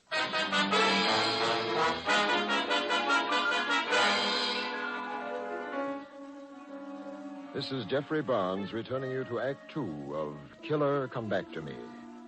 Julie Parks, former sweetheart of a dead gangster named Ricky Wolf, has found in youthful Johnny Brogman a double for Ricky. Since Ricky's death is known only to Julie, she plans to present Johnny as Ricky to Ricky's former gang. Well, this is the big day. Central City, here we come. Yeah. Everything depends on you now. Yeah, sure, okay. You know the setup. Sure, we've been over it enough.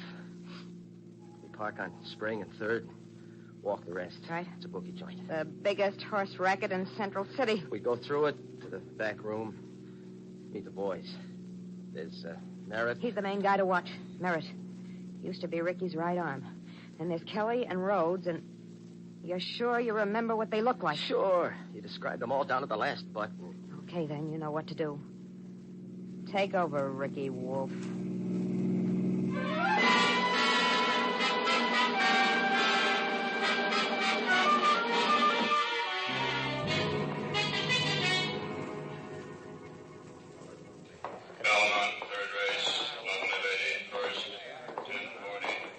Keep going. Straight ahead. The back room. Back room, huh? Keep going. I think some of the guys have spotted you, but don't stop. Well, I'll see. Look who's back. Ricky. Don't stop. Don't talk. Here's the door. This is it, Johnny. This is it. This is the real test inside. Open the door and take over.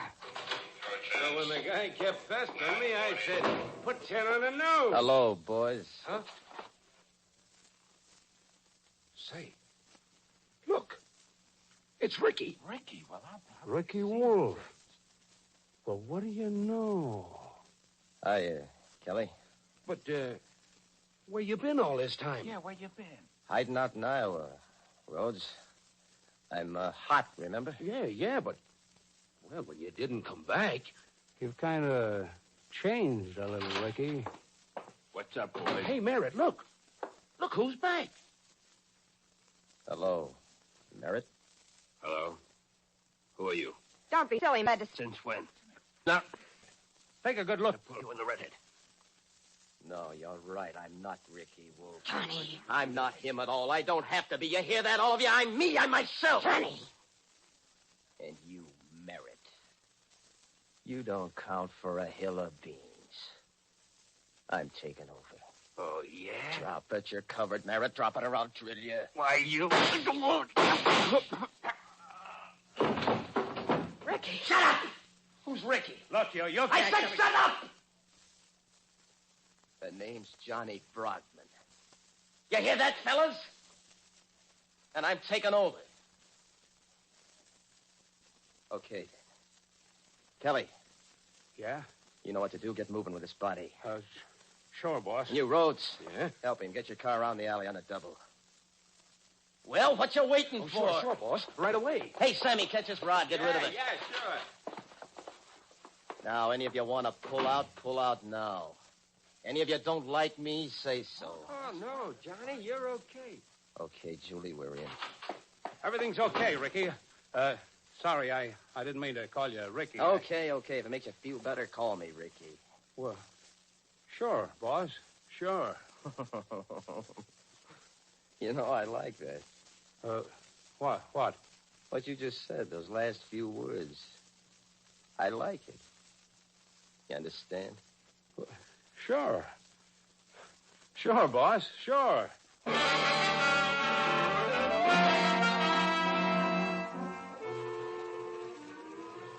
Central City. The notorious gang leader, Ricky Wolf, has suddenly sprung to life again, holding the city in a grip of terror. The entire police force has been alerted and is determined to close with one of the most vicious bad men in the history of organized crime.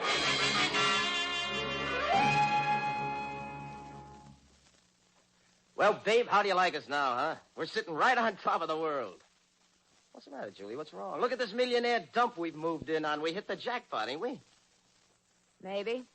What do you mean, maybe? From now on, you don't get me to go along on any more of your jobs, boss man. What? No Julie at the wheel. Why not? You got to. You're still my good luck piece. You remember what I once warned you when you were still a punk? About chasing other women? Well, who is? You're throwing a big party here tonight. Sure. So? So you're not going to invite Big Nick Vanning. Are you kidding? I gotta meet him. He's the biggest of boys, tell me. Why, I hear he's my... he used to be Ricky's sponsor, sort of. And a double-crosser with crazy ideas. I know what's up his sleeve. Lay off him. He's poisoned, do you hear? You won't listen to me anymore, you swelled it. I warned you. Julie, what's gotten into you lately? Why'd you throw out those flowers I gave you this morning? Because I don't want flowers. And I don't want Big Nick around here. Go lay a fried egg, sister. Who's taking orders from who?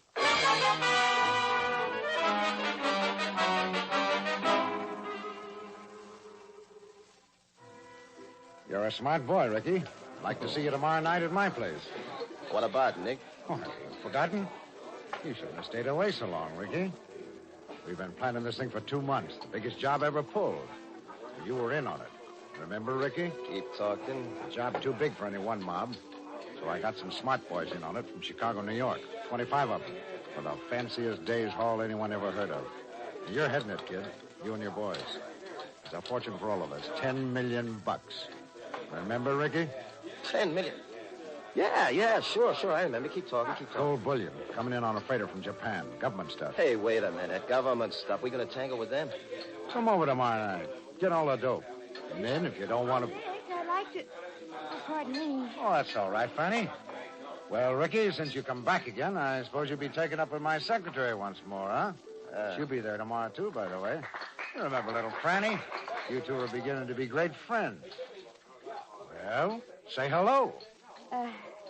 Ricky and I have already met again, Nick. A lot. Yeah, that's right, Nick. Well, say, Ricky, you don't let any grass grow, do you? Come over tomorrow, Ricky, won't you? I'd like to see you. Okay. If you say so, I'll be there.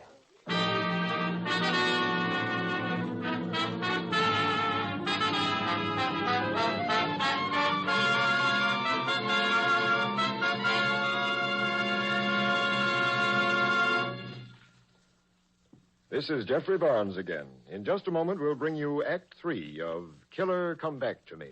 Here's something for dandruff sufferers to keep in mind. Many ordinary hair preparations are no more effective for combating dandruff than plain water is, for they merely do what plain water does, that is, remove loose dandruff. But a scientific product called double danderine does more. It actually works where most ordinary hair preparations fail. For double danderine kills the germ that many outstanding authorities contend is a cause of a common type of dandruff. Yes, and it actually kills this germ on contact. Even in the most stubborn cases, double danderine has given remarkable results. Now, the amazing effectiveness of double danderine is due to a special ingredient called Alzan, an active antiseptic so highly efficient that many hospitals use it. And among hair preparations, double danderine and double danderine alone has it. So try double danderine and see if you don't agree that most ordinary hair preparations can't compare with its dandruff-combating effectiveness. If you're not completely satisfied, return the empty bottle and get your money back. Buy double danderine at your druggist's.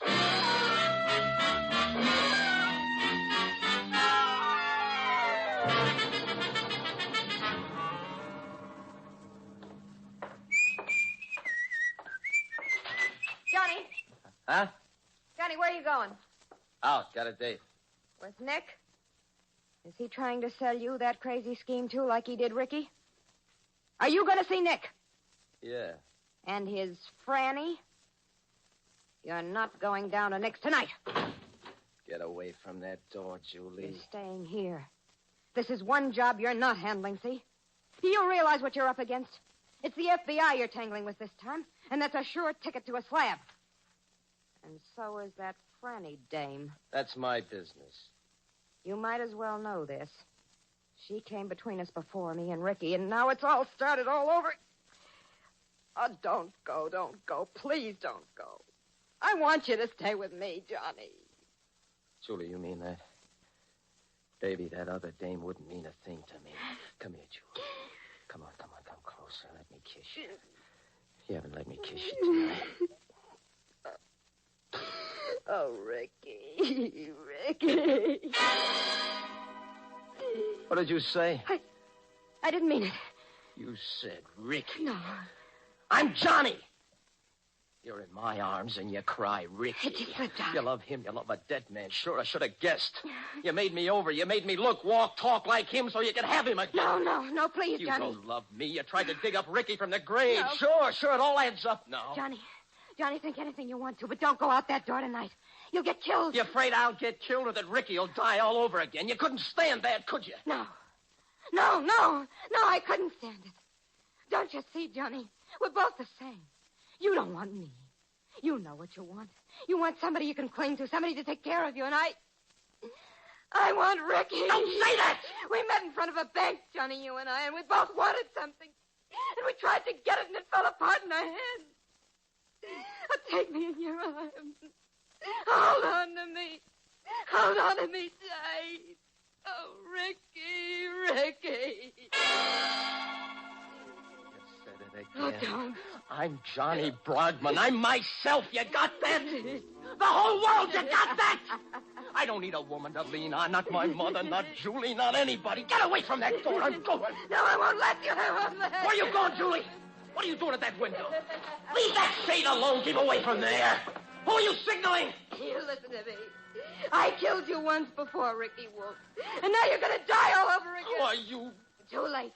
There was a tip-off down the road. You're here, see? I would have given you one last chance. I was trying to. We could have both taken a powder, but that shade means you're here right now. Oh, you lousy... Think your way out of this, Ricky. You're going to die all over again.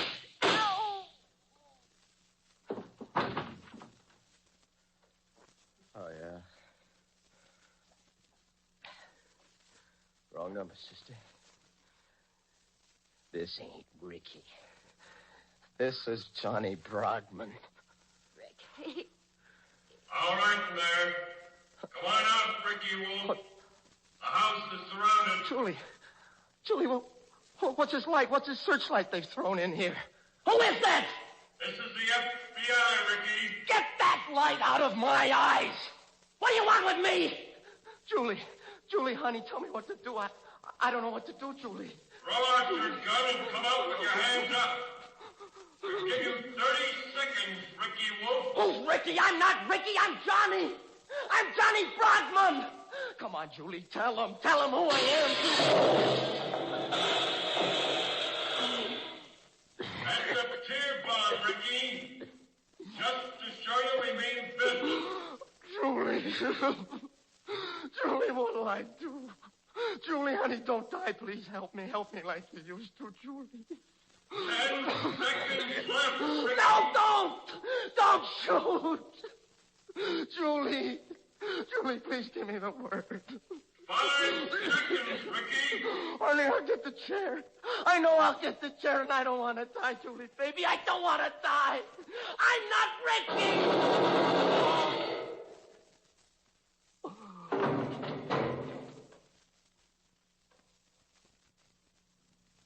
Julie, what do I do now?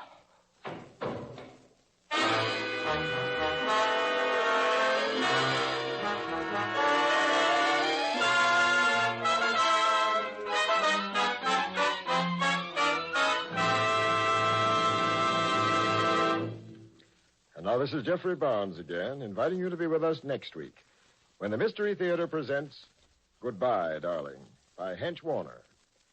Goodbye, Darling concerns a woman's cold-blooded scheme to murder her husband.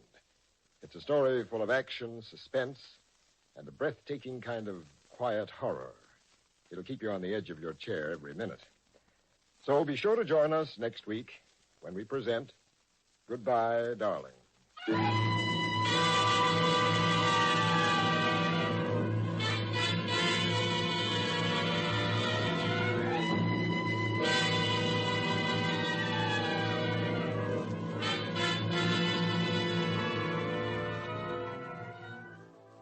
The original music for the Mystery Theater is composed and conducted by Alexander Sandler. Killer Come Back to Me was written by Ray Bradbury and adapted for radio by Joseph Ruskall. Richard Widmark and Alice Reinhardt were featured in tonight's program. This is Dan Seymour saying goodnight until next Friday at this same time when the Mystery Theater presents Goodbye, Darling.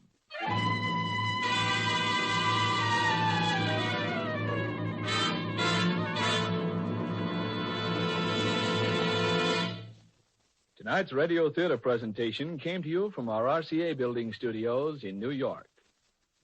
This is NBC, the National Broadcasting Company.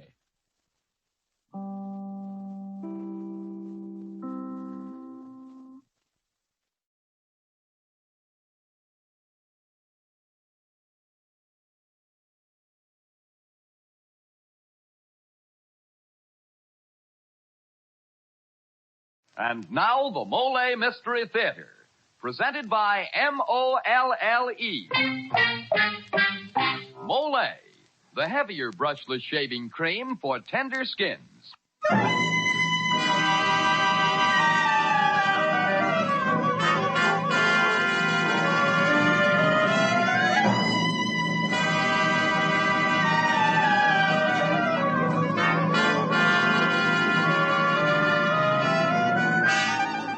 evening. This is Jeffrey Barnes welcoming you to the MOLLE Mystery Theater, the program that presents the best in mystery and detective fiction. Tonight's story is entitled Goodbye, Darling, and was written by Hank Warner. Ed Begley, recently seen in the motion picture Boomerang and star of the Broadway hit play All My Sons, plays the leading role, and Elspeth Eric and Chuck Webster are featured. Goodbye, Darling is a story that starts with cold-blooded plotting of murder and unfolds into a battle of wits between intended victim and his would-be murderers. It's the kind of story that'll make you wish you could do something to help. Well, you know, Mr. Barnes, that's exactly how I feel when I see a man trying to shave tough whiskers or a tender skin. Because sometimes he really needs help. Well, men, that's the time when your best friend is MOLLE, the heavier brushless shaving cream. Yes, sir, it's smooth. So smooth. It's slick. So slick. It's a smooth, slick shave you get with MOLLE. MOLLE, the heavier brushless shaving cream for tough whiskers or a tender skin. Try it. MOLLE. And now for tonight's MOLLE mystery, Goodbye, Darling, starring Ed Begley.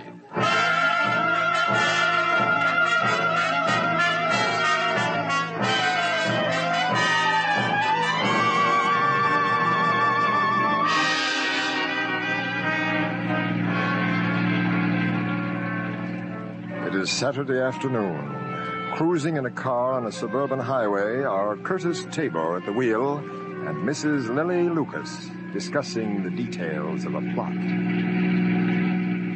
Your husband home? I'm not sure, Kurt. You better not take a chance. Let me out at the traffic light. You think he'll tumble? Don't you worry. You leave that to me. You'll phone me, Lily. Yes, and you come out first thing Sunday morning. Yeah. That it, up the hill? Mm-hmm. Got to stop here. You send the ad into the Times-Herald? Of course, last Saturday. They'll print it tomorrow. Yeah, but your husband... He doesn't know yet. I'll sell him the idea tonight. And what a little salesman. And I can pretend to telephone about placing the ad. Beautiful devil, you. Be careful. I'm not here. Sure know how. I better go now. You turn off here and I'll walk out. Bye. Goodbye, darling. You devil, you.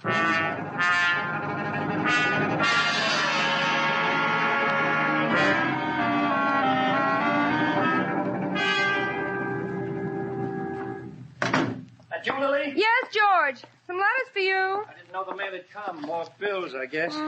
Circulars, appeals for funds.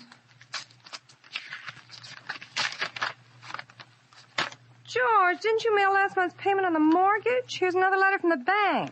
Guess I'll have to get another loan on my insurance. You better do something. Did you get a lift from the station? I saw you getting out of the car at the light. What of it? Nothing. I only thought... I know what you thought. Oh, Lily, please. The bus was late. No taxi. Mr. Birch's, something like that, lives near the bay. You know, if you hadn't sold the car, you could have picked me up. Oh, Lily. You and your silly jealousy. Oh, really, dear, I didn't mean anything. I just happened to be looking out the window. Forgive me, Lily. Darling. Oh, George, please. I'm sorry, dear. The insurance money's in my bag. You're wonderful, darling. That's the end of my savings account.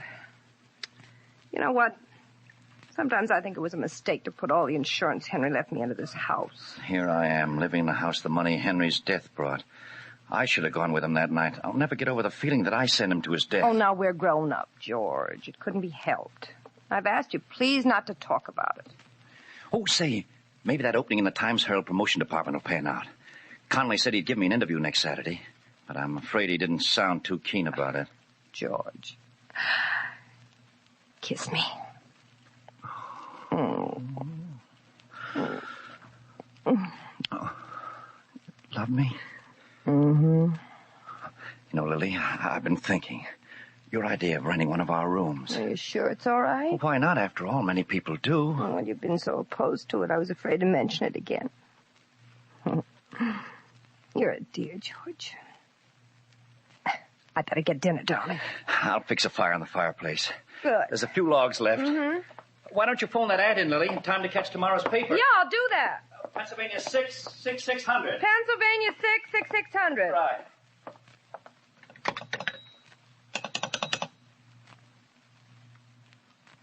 Number, please.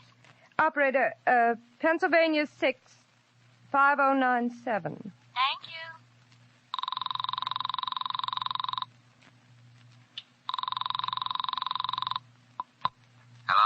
Hello? Lily. I'd like to place an ad in Sunday's paper. Room for rent. All set? Furnished, garage, private family. Name is Lucas. Lily, do you want to go for... Oh, you're fixing the ad? 11 Beechwood Road, Glencrest. What's wrong, honey? Little Georgie there? Yes, one time tomorrow. Tomorrow's paper, right? That's right. One time tomorrow. Good. Thank you. I don't think there'll be any trouble renting that room, Lily. No, George. I'm sure there won't.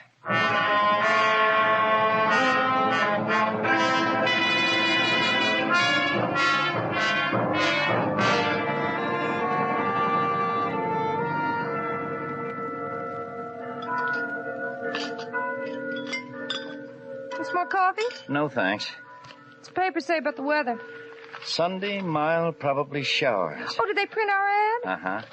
Here it is. Oh, well. Where are you going? Garage. I ought to start overhauling that outboard motor. Yeah, I'll pick up the dishes. We might get some early callers on that ad.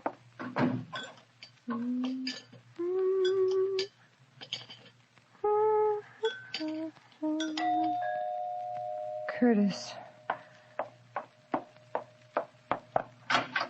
Oh, good morning. How do you do? I'm interested in the room you advertised in Times Herald this morning. Where is he? I'll show you the room. This way, please. It's on the ground floor. Swell room, honey. Careful, please.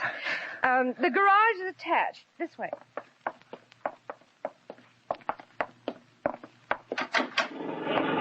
George! George, turn off that outboard motor. This gentleman's here about the room. Oh, yes. Oh, good morning. This is my husband, Mr. Oh, I'm sorry. Mr. Tabor. How do you Curtis do? Tabor. My card? Oh, Acme Motor Sales. Any being delivered these days? Mr. Tabor likes the room. I see you have your workshop here in the garage. Won't my car be in the way? Oh, no. As a matter of fact, I've been planning to move my stuff into the cellar. Got other machine tools there. And I'll show Mr. Tabor the grounds, George. Okay, honey. Out this way, Mr. Tabor. Well, nice garden. It's lovely in the summer. We often dine out on this terrace. Suits me. This driveway's perfect. Wide enough to back into without any trouble. When would you care to move in, Mr. Tabor? Oh, in a few days. Don't forget to go to the Motor Vehicle Bureau tomorrow. Mm-hmm. Get your learner's permit so I can start giving you driving lessons. It's got to look like an accident, Lily. Like an accident.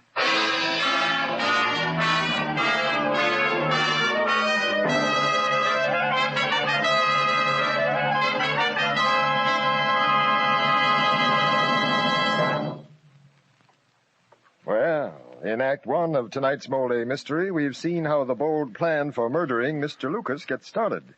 In Act 2, we'll see whether murder comes so easy. Say, Dan, what's your observation on this subject? Well, I'll tell you, Mr. Barnes, real murder is a little out of my line. But shaving murder, now, there's something that comes all too easy to some men. You know, fellas with tough whiskers or a tender skin. So I say to them, shave with MOLLE, the heavier brushless shaving cream. Because MOLLE is heavier, it not only softens your whiskers, it stands them up straight and lets your razor mow them down in a hurry. With MOLLE, you shave faster, closer, easier, and you shave painlessly. Try it. See if you don't say it's smooth. So smooth. It's slick. So slick. It's a smooth, slick shave you get with MOLLE. MOLLE, the heavier brushless shaving cream for tough whiskers or a tender skin. And now back to Jeffrey Barnes and Act Two of Goodbye, Darling.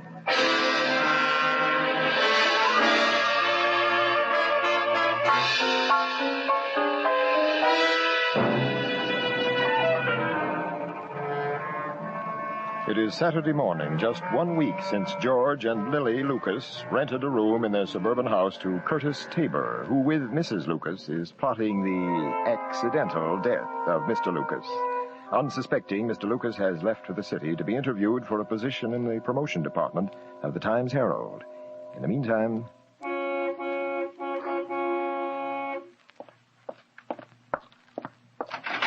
right out, Kurt.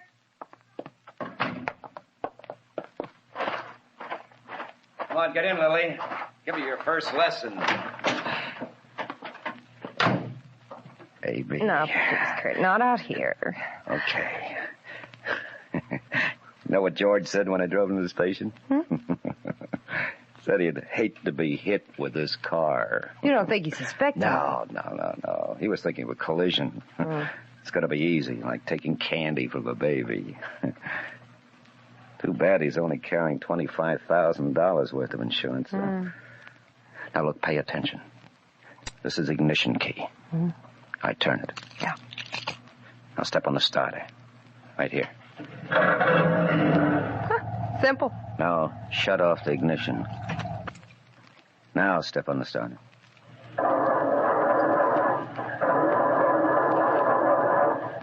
You hear that? It won't start with the ignition off, but it sounds like the battery could be run down a bit. Okay.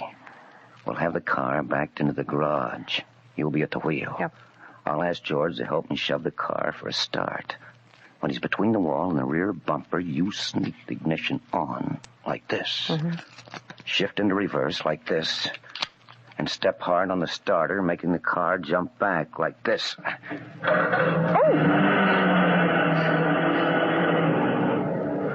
And George will be crushed against the wall. I see. Now let's rehearse it until it's perfect. It's got to be perfect.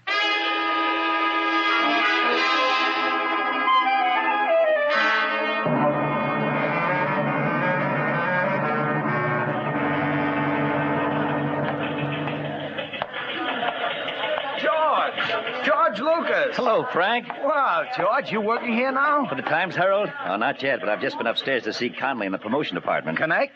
He says he'll think it over. Oh, well, how about a drink?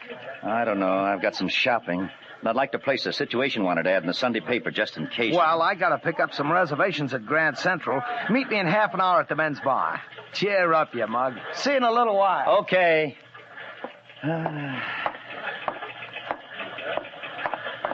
Miss, is this the window for situations wanted? Yes. Here, I want to place this ad for Sunday. 6, 11, 12, 18. That'll be 3 lines, $1.23. Out of 5, 25, 50, 3, 4, 5. Your receipt, thank you. Oh, I might as well pay for a room to rent ad we ran last Sunday. L-A-L-I-L-U.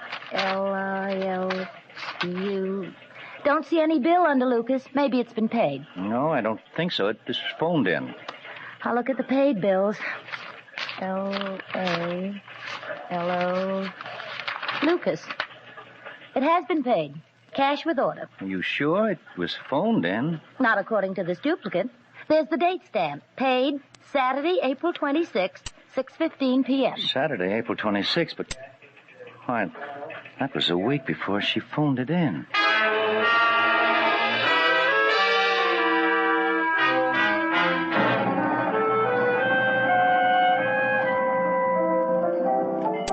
Frank, this one's on me. Well, here's to you and Lily. Oh, what's the matter, George? To you and Lily. Didn't you hear me? Hey, where you going? Back in a minute. I got to make a call.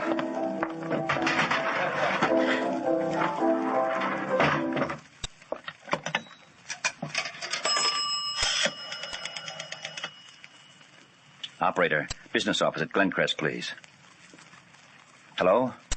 I want to check the extra charge calls in our current bill, but only the calls made on Saturday, July 26th. Lucas, George Lucas, Glencrest 2481. Oh, well, wait a minute. I get a pencil. Okay. Lackawanna, 487. Right. Pennsylvania, 635. Pennsylvania, 65097. Only 3 calls on July 26th. You sure? Oh, thank you.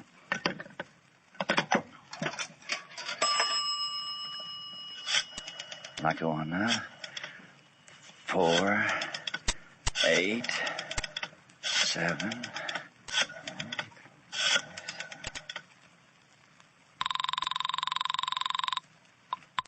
Greer's department store. Never mind. Pennsylvania, 635.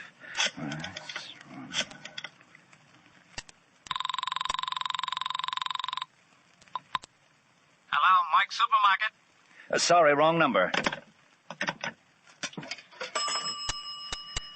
Pennsylvania, 65097.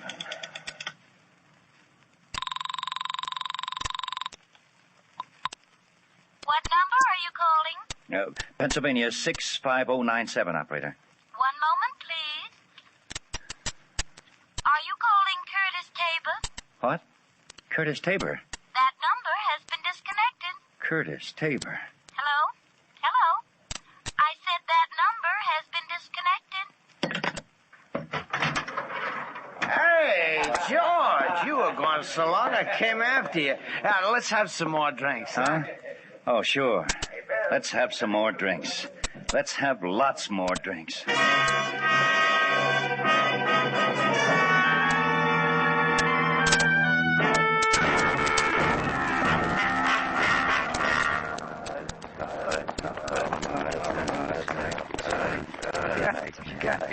Put him on the bed, Curtis. It's almost drunk as this. Package.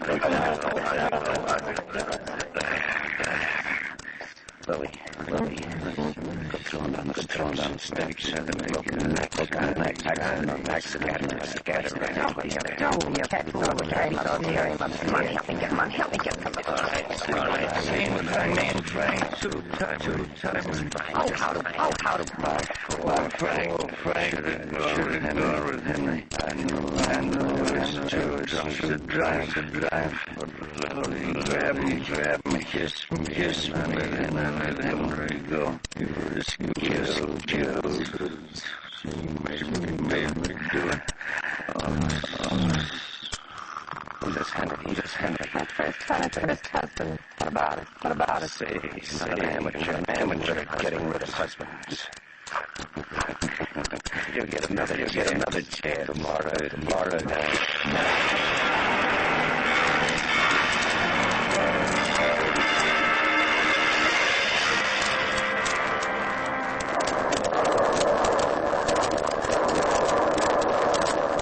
That's it, Lily. I'll be back from the next door any minute. Wait for mine. I'll be back there with him. I don't want to be trapped between the rubber and that wall.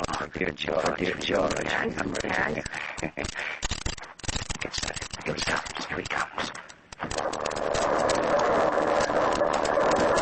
Oh, George, you might help me start the car. The battery's run down. I thought I'd give Lily another lesson. All right, I know. I won't start. Come on back here. Help me shove it. All right, put it inside. Put it Lily on the clock. Y'all sad. Okay, George, come on. Help me shove it. George is alone.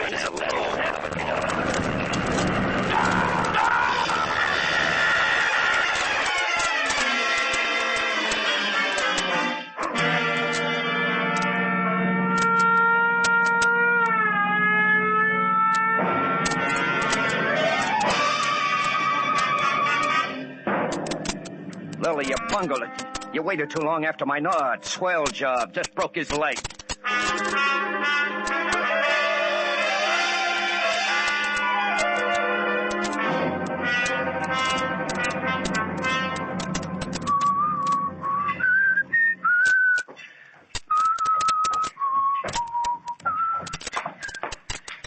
Oh, hello, George. How's the leg feeling? Not too bad. Doc says I'll be off these crutches another week or so. I'm sorry about it, George. Sorry? What for? It was an accident. These things happen. The way I figure it, when fate gives you the nod. What? Simple. The nod was for me that day. Looks like I got another chance. Doesn't it? Anything I can get you in town? No, thanks. Oh, I wonder, would you do me a favor? Get that outboard motor hooked over that barrel of water. Oh, sure, gladly. Ooh, pretty heavy motor, huh? Thanks. I think it needs some carburetor adjustment. You want me to start it? Oh, I can manage that.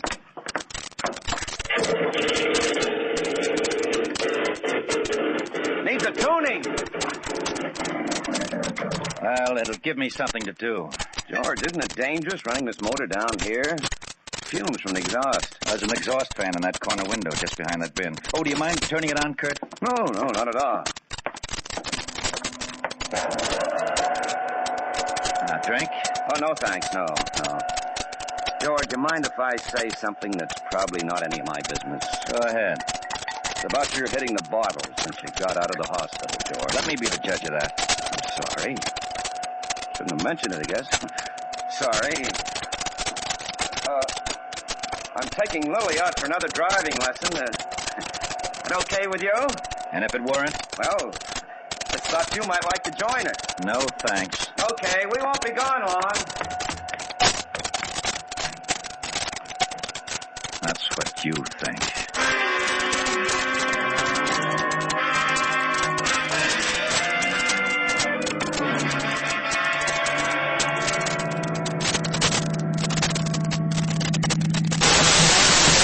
Lily. All right.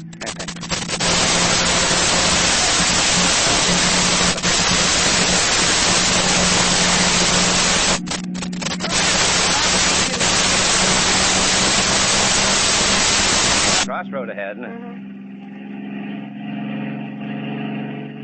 your foot off the gas. My foot is off the gas. The brake's gone. Grab the handbrake. It won't hold. Let me have that wheel. Keep your hand on the horn. Okay. Now we'll lose our speed going up the next hill.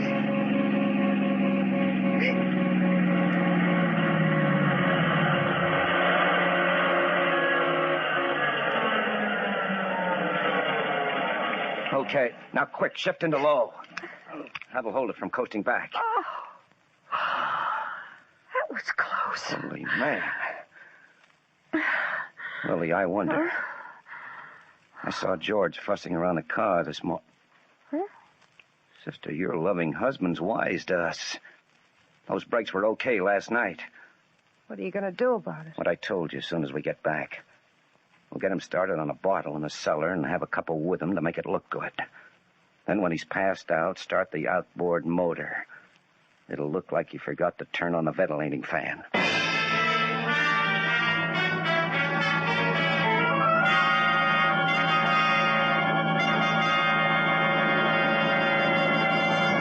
This is Jeffrey Barnes again. In just a moment, we'll bring you Act 3 of Goodbye, Darling.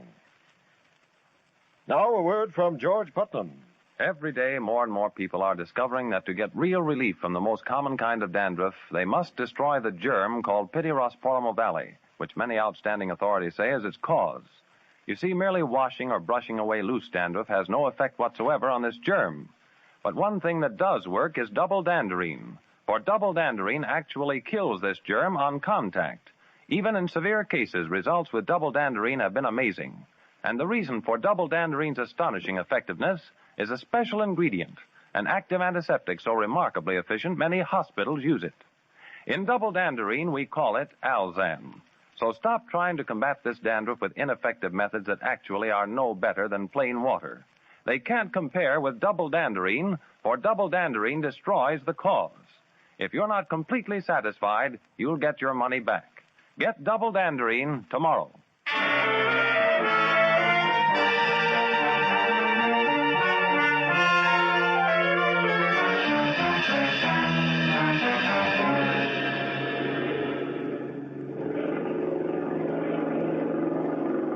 Why do we have to sit in the car? This garage is too hot. Let's wait in the house. No. No, better sit here where we can hear that outboard motor. It might cut off. It'll be over soon. I shouldn't have had that drink. I feel sleepy. I only had a couple.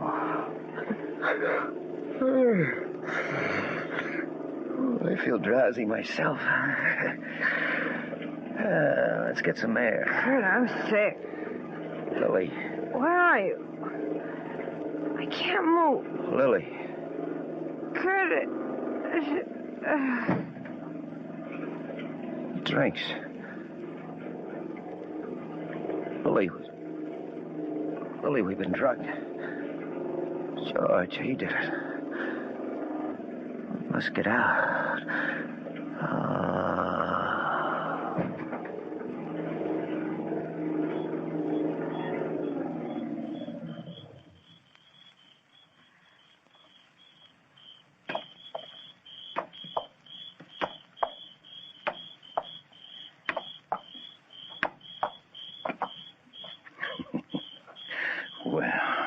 Sleeping beauties.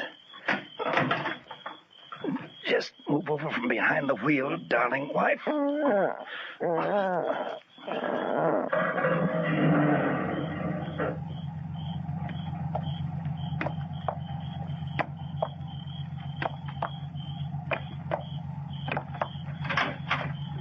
Have a long sleep, lovers. Lily, why did you have to do it? Goodbye, darling.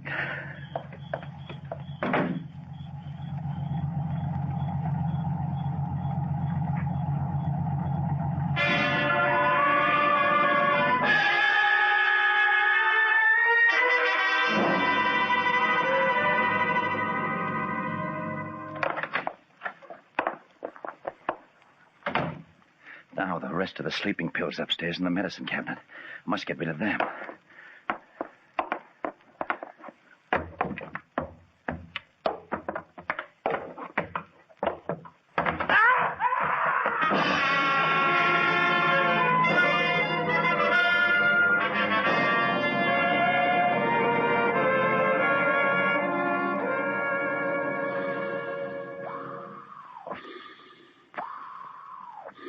Any hope for the two we found in the car, Don?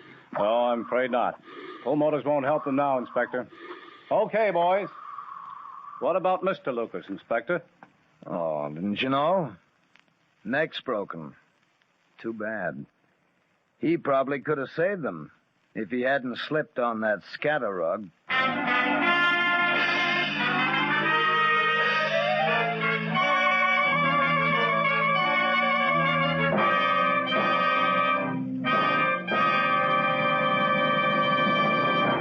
And now this is Jeffrey Barnes again, bringing down the final curtain on tonight's Mystery Theater presentation of Goodbye, Darling.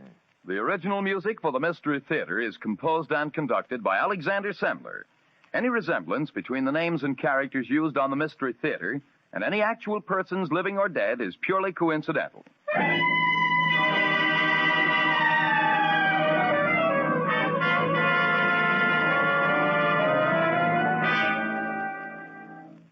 Sometimes when we're tired, we make mountains out of molehills. We putter around till even the easiest job seems impossible. Now, if you're that tired and pale besides, your doctor may find you have a borderline anemia, resulting from a ferronutritional blood deficiency. Then you need ironized yeast tablets. They help build up your strength by building up your red blood cells. So take ironized yeast tablets to get back your color, your vigor, your driving energy. Ironized yeast tablets. And now this is Dan Seymour again saying goodnight until next week at this same time when the Mystery Theater presents A Lease on Death.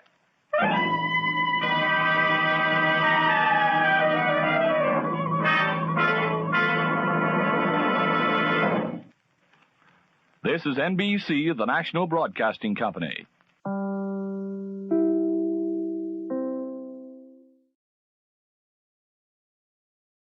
Thank you for listening to RadioClassics.com. Programs are copyright their respective owners. All rights reserved.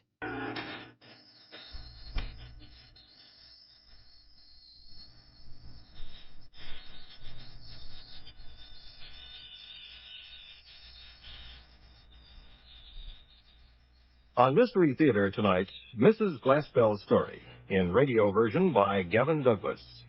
From CBC Halifax, we present The Old Nurse's Story.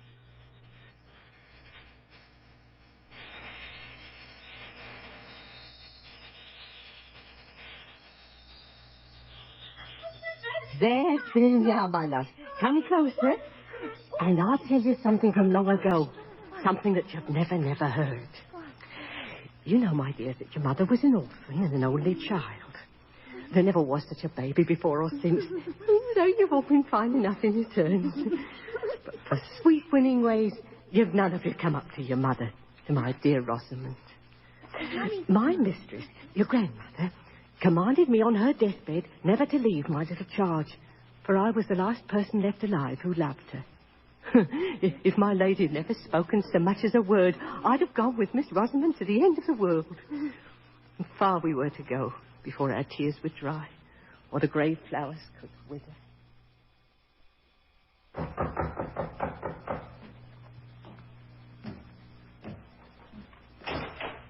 You are the woman, Hester Albert. I am, sir. There is an orphan child here named Rosamond. There is, sir. Good. Stand aside. If I may be so bold as to ask, sir. Be good enough to stand aside when you are told. I am informed that you are the child's nurse. Fetch her. I tell you right, sir. I was entrusted with Miss Rosamond by her poor mother that's now in a better place. And that's the last word I'll say until you tell me your name and your business. I suppose that allowance must be made for your grief, or your breeding. My name is Carston. I have the honour to be agent to the Lord Marquess of Furnival. Oh, indeed. I should think that even a nursemaid would know it when her mistress was first cousin to a peer of the realm. I was aware, sir, that your mistress married a commoner of no birth or means against my lord's command, with the present result, a penniless orphan. The child may count herself lucky that the Furnivals do not visit their wrath to the second and third generations. My lord is pleased to recognize Miss Rosamond as a blood relative, though mingled with inferior stock. As her guardian, he has ordered me to escort her post-haste tomorrow morning to Furnival Hall in Northumberland. See that she is ready. Oh, Mr. Carson, you'll not separate us? The choice lies with you. Miss Rosamond is accustomed to your care. If you mind your place, you may remain with her. 1 or 2 dependents, more or less, are of no concern to my lord. Good day. But sir, what are we to do? You have your instructions. Good day.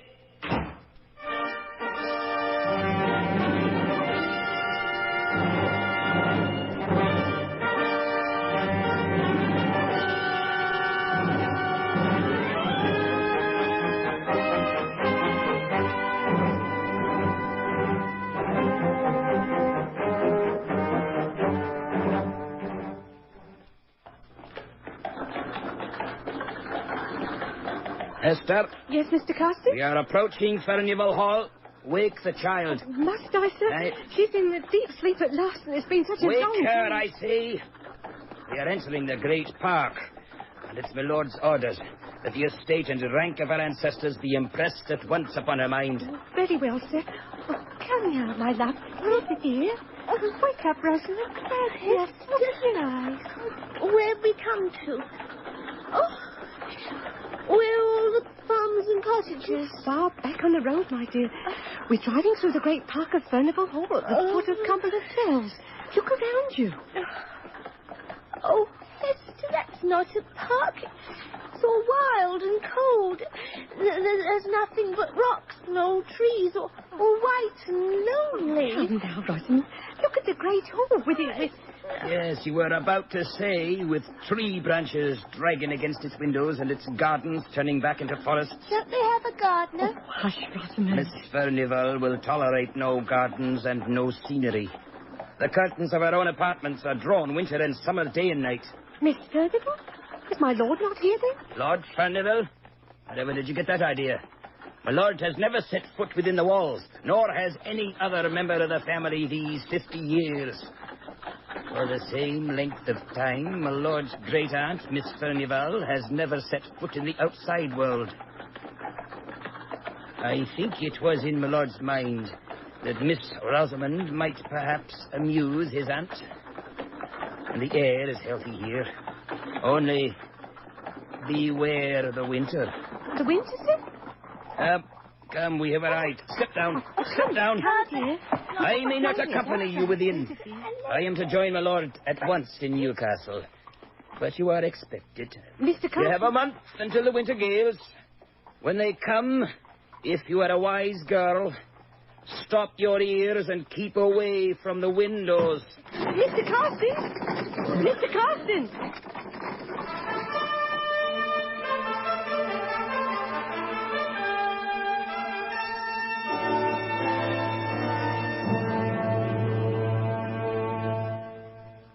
When we came up the great front steps and were admitted into the entrance hall, I thought we should be lost.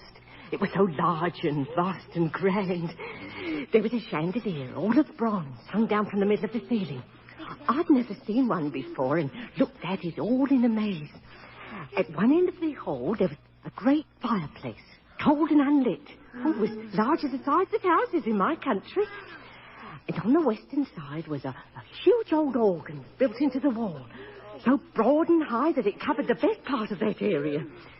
We were led on past the organ through endless stately corridors to the west wing.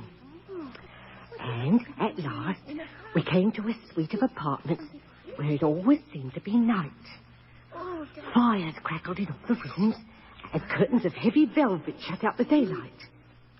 Miss Furnival sat in a high, narrow chair, her face as full of fine wrinkles as if they'd been drawn all over it with a needle's point. She looked proud and frail and trembling with a cold no fire could warm. Welcome to Furnival Hall, Rosamond. You're a surprisingly pretty and graceful child. Perhaps you are a Furnival after all. Sitting with her and working at the same great piece of tapestry was her companion, Mrs. Stark. Oh, she looked so grey and stony, as if she'd never loved or cared for anyone. Do not stand staring, child. It shows an idle mind. And you, what is your name, girl? Hester Allwood, ma'am. Very well, Hester. Your quarters and the child's nursery will be directly over the kitchen. You will share your meals with Dorothy, the cook, and old James, her husband. Since Miss Rosamond has connections with the family, she will dine with Miss Furnival and myself.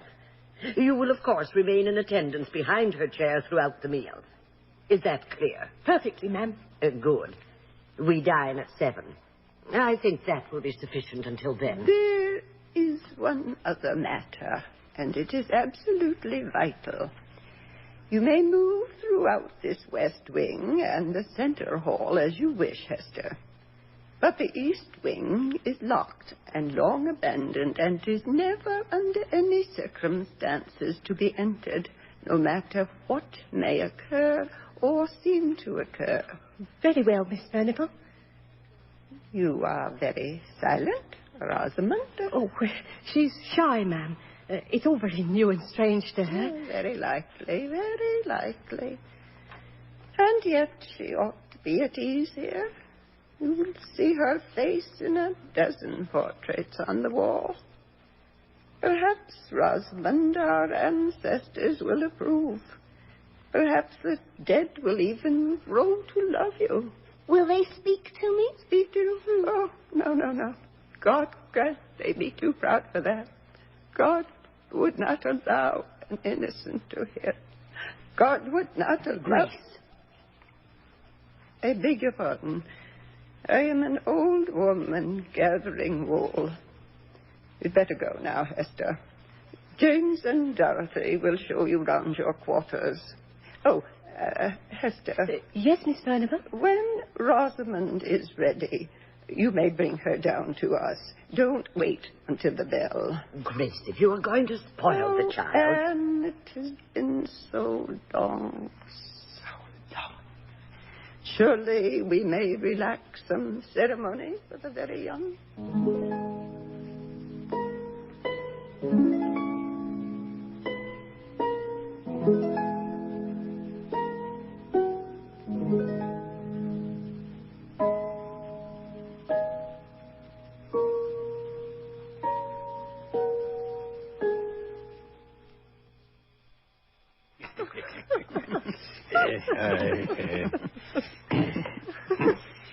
I tell you, Hester, James looks down on me. Oh, away with you. I tell you he does. He's lived near all his life in my lord's family and thinks there's no one so grand as they. Till he married me, I'd never lived in any but a farmer's household, and he lords it over me as if he was a very Furnival himself. Well, I be in a way. Mind you, I'm very fond of you. Hear him now. Oh, I can think of nothing I'd rather do unless to hear both. Oh, it's so good to be amongst my own sort of people. In a house. Say it. In a house that's forbidden, strange and cold. Dorothy. Oh, all right, James. I'll say nothing against your Miss Furnival. She's a good enough mistress in her high, grand way. If she holds herself so tall, she pays for it, as the good book says. Did you see her tonight after dinner, Hester, when Miss Rosamond went skipping off with James and me to the kitchen as soon as ever she could? Yes, I do believe she wanted us to stay. Her eyes were begging Rosamond to stay, but she wouldn't ask. She loves the little one, never doubt it. But it's too late now to make amends. The weather's closing in these nights, Dorothy. You best pay mind to your own duties. Is the snow so terrible here? Huh? The snow? Well, everyone seems to dread the weather. Tonight at dinner, Miss Furnival stared at Mrs. Stark with those sad eyes of hers and said, "I'm afraid we shall have a terrible winter." It seemed a harmless enough thing to say, but Mrs. Stark pretended not to hear and talked very loud as something else. Come along, my dear. We're all becoming gloomy, and there's no need. Lord knows there are distractions enough here. It's a wonderful, great, rambling house and a famous place for a wee one like Miss Rosamond. Come tomorrow when you're free, and I'll show you the east wing. You mean the west wing, Dorothy? Bless us, yes. What am I saying? You great gowk, you flustered my wits with your teasing. Of course, I mean the west wing. It's all green and gloomy, Hester, through the tree boughs and the ivy that darkens the windows. But the rooms are full of treasures. All drowned, you might say, in the green water. Old china jars and carved ivory boxes and wonderful things. Of course, we'll go tomorrow. There's nothing to see in the east wing. Nothing at all. That a Christian would want to see.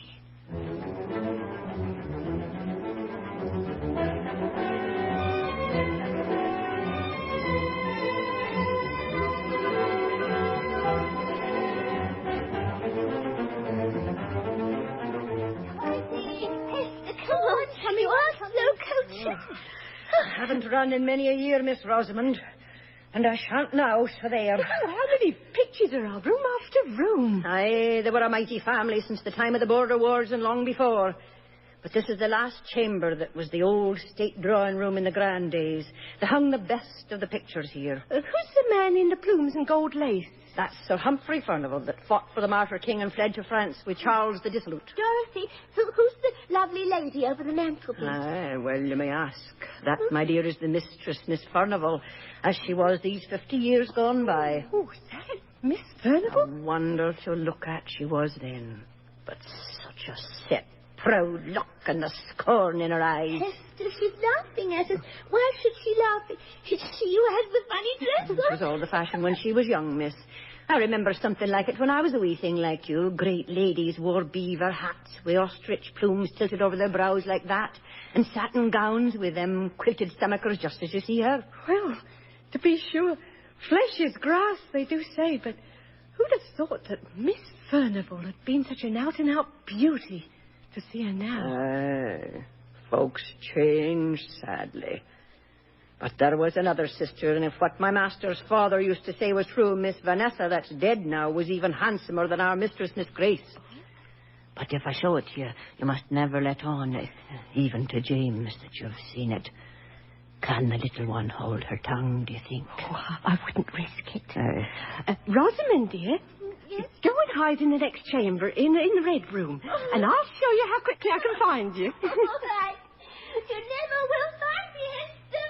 You know you never will. Now, quickly, turn the picture around. That one. That's not hung up and leans against the wall. Yes, this way.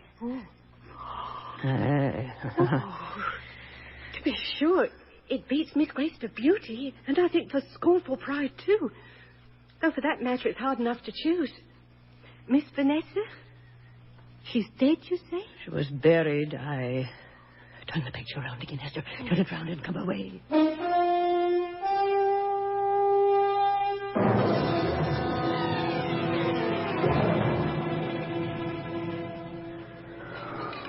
Oh, it's a bitter night. And bitterer yet for the shepherds on the fells. Aye. 'Tis the time of year now, from our Lord's birth to Epiphany, that the wind and the cold here do their worst.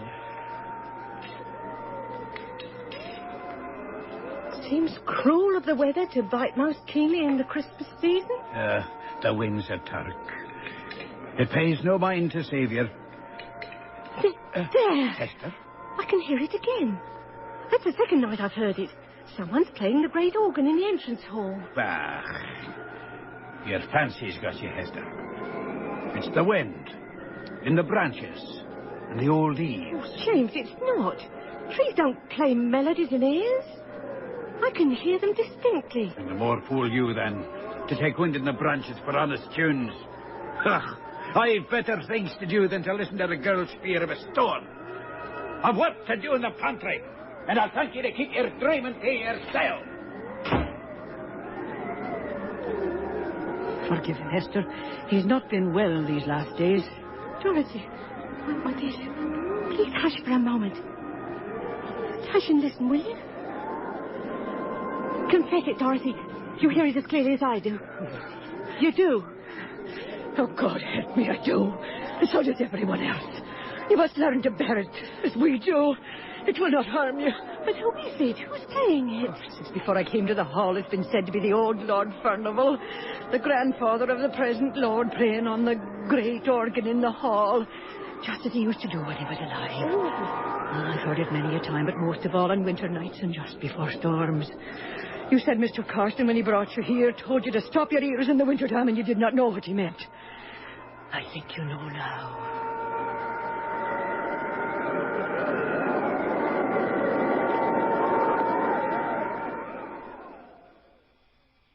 I thought at first it might be Miss Furnival who played, unknown to Dorothy. But one day, when I was in the hall by myself, I opened the organ and peered all about it and around it, as I'd done once to the one in our village church. And I saw it was all broken and destroyed inside, though it looked so brave and fine. And then, though it was noonday, my flesh began to creep a little, and I shut it up and ran away to my own bright room. I didn't like hearing the music for some time after that.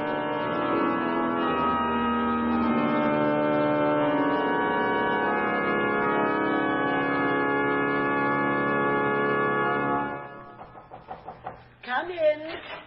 Oh, you're back, Hester. It was a bitter cold night to walk to church, I should think. I must confess that I admire your piety. Oh, it's kind of you to say so, ma'am, but it's no sacrifice on a night like this. With the moon on the snow, it's as bright as day outside. Where is she hiding? Where is who hiding? Why, Rosamond, Mrs. Stark. Dorothy said she left the kitchen an hour ago, and she's not in any of the other rooms. Hester, you are a What fool. have you done? The little vixen is asleep among the cushions somewhere in the room, or hiding behind a screen, depend upon it. Oh, Miss Furnival. Mrs. Stark, oh, heaven bless you, Hester, you're here. It's Miss Rosamond. James is bringing you. Where's she? How is she doing? What's Oh, the fire. She's nearly froze. Darling, dearest Rosamond, where was she? Oh, there now. Oh, chafer arms and legs. I saw her tiny footprints vanishing up the hillside in the snow. I ran as I haven't ran these 30 years. And I found her halfway up the fell by the old holly bush, stiff and cold. The holly bush. Aye. Aye. Sleepy. Sleepy. The beautiful lady. If you'd heard her cry, you'd have let her in. Oh, thank God. James, dearest James, you were just in time. Where's the lady? Hester, where's the lady and the little girl? Oh, gently, my darling, gently. Tell us everything from the beginning, and then perhaps we can answer you. Where did you go when you left Dorothy in the kitchen? I was on my way to see Auntie Furnival, and I saw snow falling through the windows, And I thought how pretty and white it must be to see it on the ground. And so then I went to the great hall to see out through the tall windows. And I looked out, and the snow was bright and soft. But there was a little girl, and so thinly dressed, Hester, in all the snow and cold, and not so old as I am, but so pretty. And she beat her hands against the window and cried to be let in. Oh, but all the time she beat on the glass, and all the time she cried, you couldn't hear sound. Oh, heaven, forgive. Have mercy. So I went outside to let her in, but instead of coming in, she took my hand fast and tight in hers, and it was very, very cold. And she took me up the fell path up to the holly trees, and there I saw a lady weeping and crying. Devil. Restless alive she was, and restless dead. But as soon as she saw me, she hushed her weeping and smiled, very proud and grand, and she took me on her knee and lulled me away off to sleep. Oh, have mercy. Wilt thou never forgive?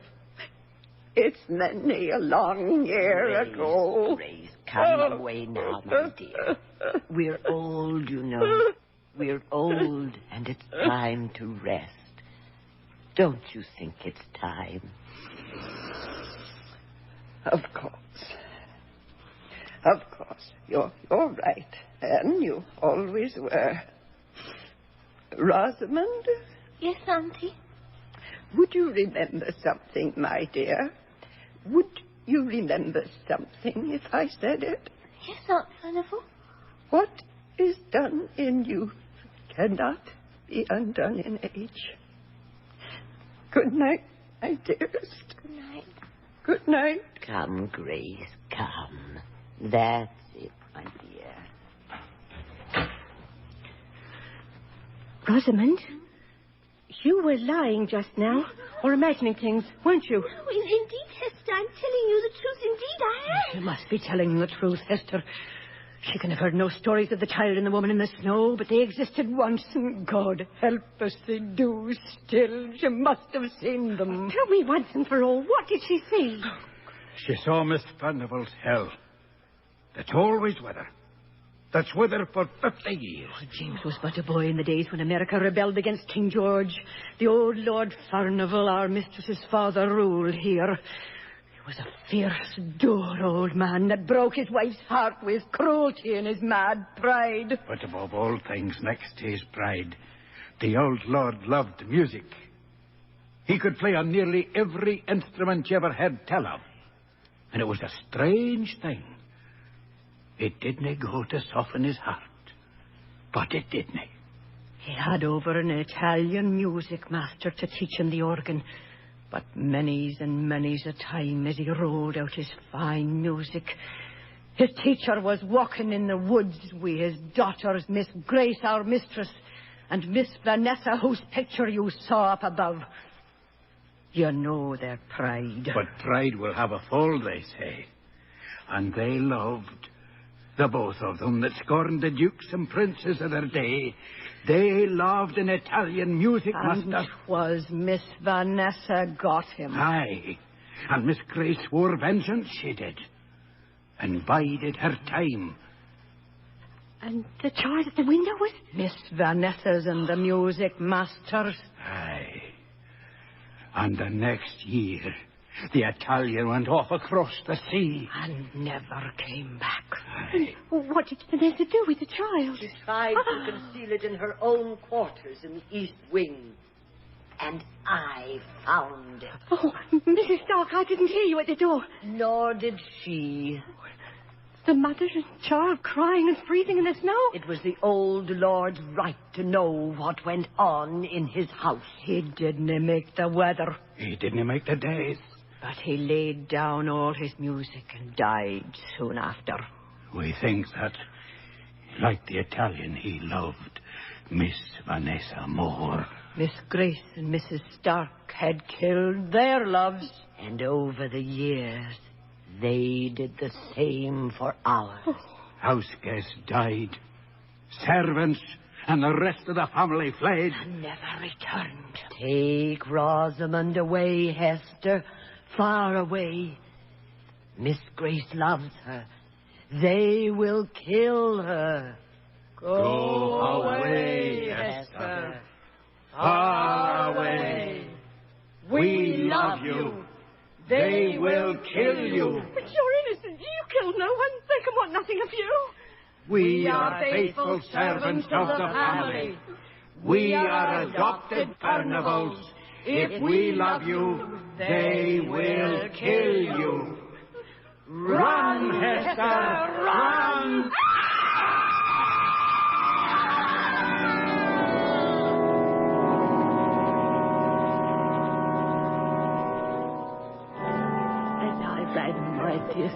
With your mother, Rosamond, in my arms, I looked backwards at the little hall. The centre block and the west wing where we'd lived were shrouded in darkness as if long abandoned. The east wing, my dears, the east wing, it glowed and shone with lights as for a children's party.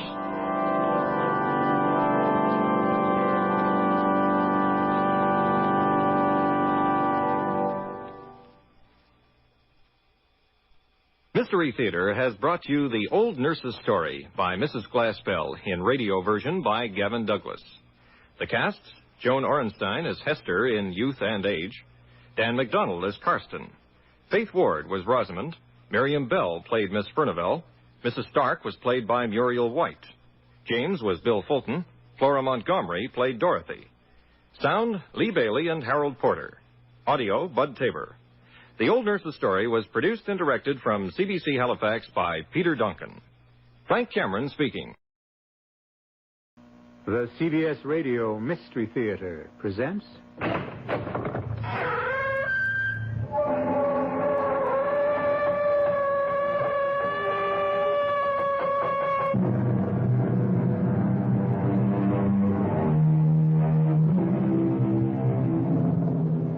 Come in. Welcome. I'm E.G. Marshall. This week starts the second year of Mystery Theater, and it will be a week to remember. A week devoted to the world's master of mystery, horror, and the bizarre, Edgar Allan Poe. Each night this week, it will be my pleasure and honor to bring you one of Poe's masterpieces, our respectful tribute to the creative genius of a truly great author whose stories will live for all time. Help us celebrate the start of our second year of Mystery Theater by joining us every night this week in our salute to the world's acknowledged master of the macabre. Of all the fears that have plagued mankind, probably the most terrible was the possibility of being buried alive. Oh, don't shrink away. You have nothing to fear, modern medical science being what it is. But not so many years ago, the thought of waking up in one's closed coffin beneath 6 feet of earth, that was a horrible thought indeed. And an ever-present danger, which led, in at least one case, to a remarkably strange experiment.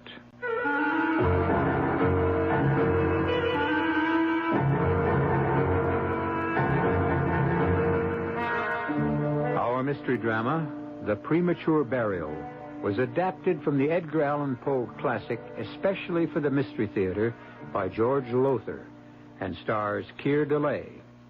I'll be back shortly with Act One.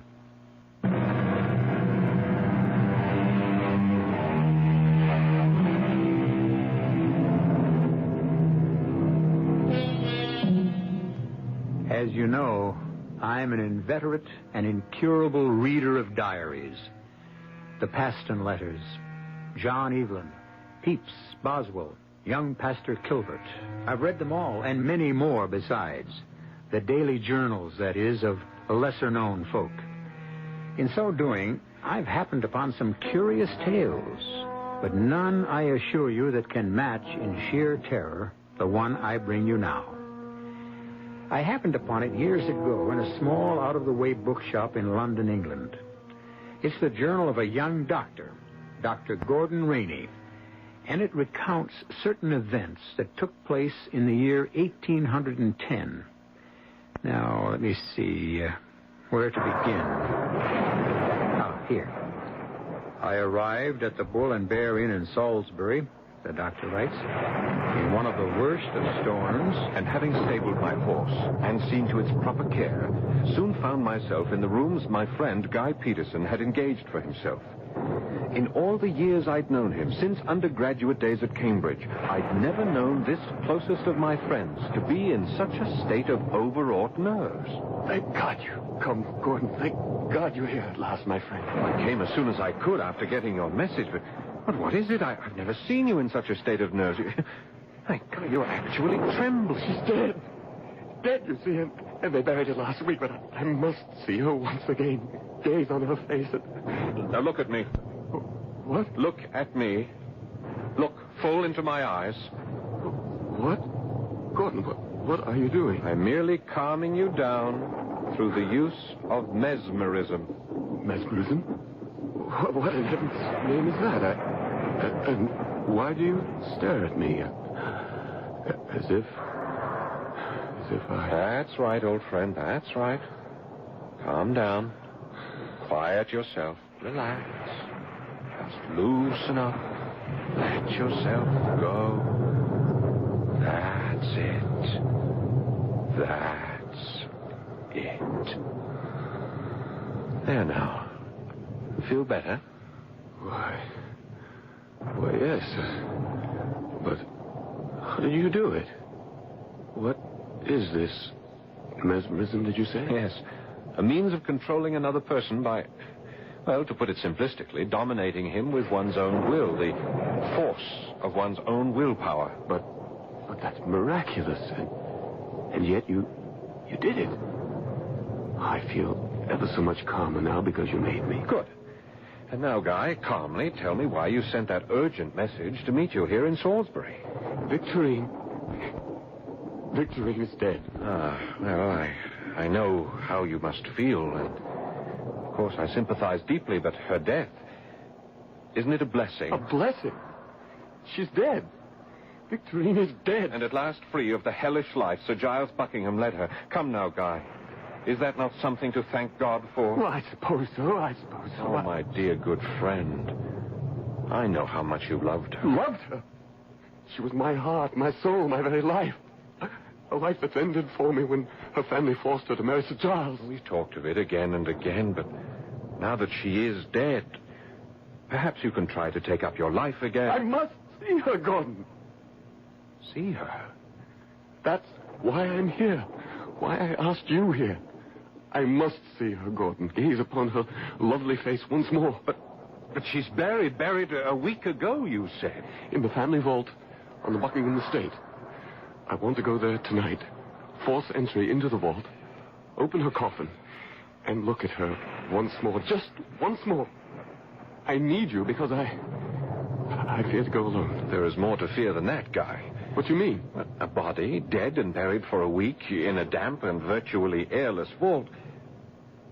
Guy, you'll not see Victorine as she was in life. I shall see her. Guy, this is mad. I beg you to... I must! I don't care what she has become. I must see her once more. Must I do it alone? Will you help me? If it is your wish, you wish it so strongly, then... Yes, I'll help you. We must be careful not to be discovered, Gordon. This moonlight makes everything as clear as day. There'll be no one about unless the estate is guarded at night against poachers. Let's hope not. Wind kicking up. That should help a little. Cover any sound we make. Yes. Here's the gate to the estate. Is it locked? Soon find out. No. Come. There. So much for that. Now, the location of the vault. Do you know where it is? Yes. That line of copper beeches on the hill. Do you see them? Yes. The vault lies just beyond. Come, wait. That barking dog. If the place is guarded by a dog or even dogs... And now don't let your nerves get the best of you. Bad enough to face trouble when it comes, not before. That dog. It's here on the grounds and closer. Gordon? Steady, man, steady. Yes, it's on the grounds, all right, and coming this way. Come, let's step out into the open. Into the open? If the dog is coming this way, I want to meet it in full moonlight. Why, Gordon? Why? Because my only chance of subduing the beast, if it can be done, will be with my eyes. My voice, too, yes, but the eyes. There, I see it. Coming over the hill against the moonlight. Good Lord. What was the animal, Gordon? It's a mastiff, and a big one. And he's caught our scent. Come on, step out into the moonlight. Quickly, or all is lost. Yes. Gordon, I'm scared. Stand still. Make no move. Leave this to me. All right, boy. Quiet down. Quiet down now. That's a good dog. That's it. We're not here to do you any harm, boy. We're friends. Your friends. Yes, that's right, boy. There's a good dog. A fine dog. Unbelievable. You stopped him with your eyes. Held him to the one spot just by looking at him, and with your voice you soothed him. You calmed him. Took all the fight out of him. Yes. And now, let's get on to the vault.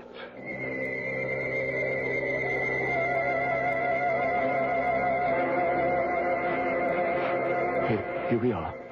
The vault. Locked? Afraid so. I'll have to use the pry bar I brought. Well, be as quiet as you can. Yes. There. Gate's open. We can go in. Light the lantern, Gordon. Guy, once more, I urge you not to go through with this. I must. You know I must. Now, listen to me. Light the lantern. I'm lighting the lantern, but listen to me. You remember Victorine as she was, the lovely, innocent, gentle girl who was forced to marry Sir Giles 7 years ago. The torments he put her through, the daily torture of living with such a beast, these alone would have changed her face. But she's dead as well, and buried here a whole week. Guy, I beg you once again, remember her as she was, not as she must now be. Shine the lantern about. Very well. Oh, dear heaven. There are at least a dozen coffins piled one on another. How can we tell which is Victorine's? Now, hers would be one of the topmost. Yes, and the velvet covering would be the newest. The brass studs still bright. Ah, that one up there, I think. Let's get it down and see. Just let me put the lantern over there. So. Now then, I'll take the head of the coffin, you the other end. Can you reach it? Just pull then. Now pull it to the edge. And when we get it to the edge, we can put our hands under it and let it down very gently. Yes. Gordon. I heard it. What was it? It couldn't be... Can't be what I thought. A voice. And it comes from inside the coffin. Oh, dear. And above this is Victorine's. Gordon, she's alive. Alive. Let's put it on the ground. On the ground. Easy now. Easy. The pry bar now. Pry off the lid. Yes. Well, hurry, man. My nerves. Hands trembling, no strength. Give it to me. Now then. Hurry. Hurry. Well, I'm working as fast as I can. There.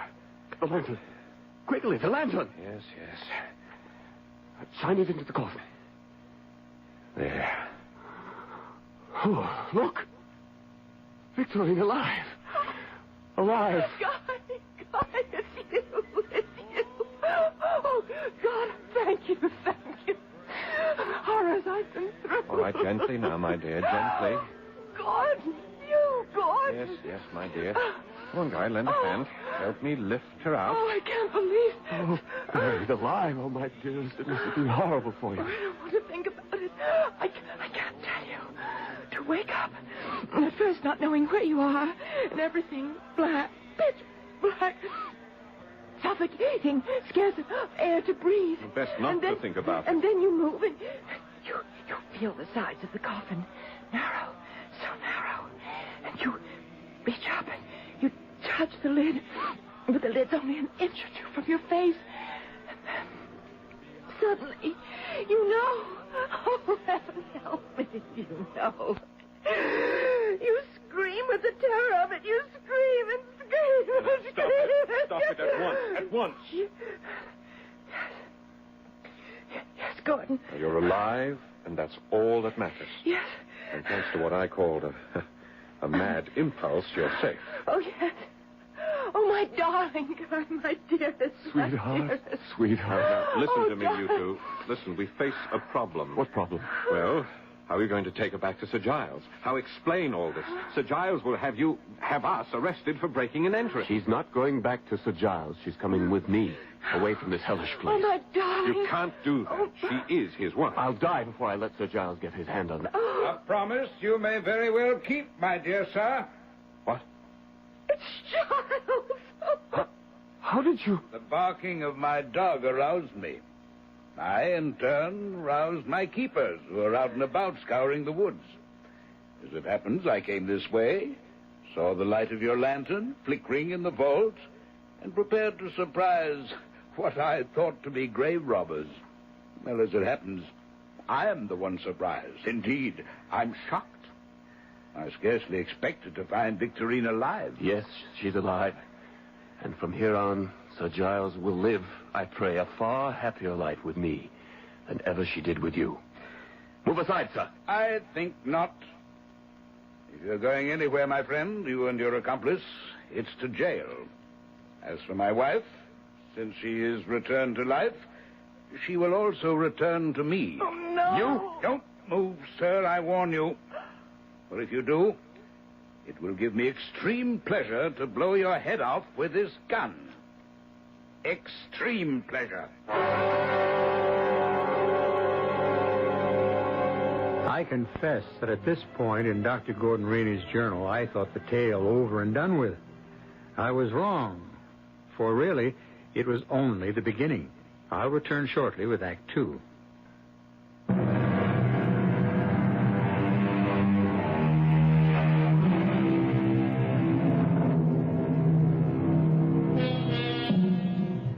Well, as I said, I thought that Dr. Gordon Rainey's story had come to an end. He had gone with his friend, Guy Peterson, to the vault where the woman he loved lay dead in her coffin, only to find her alive.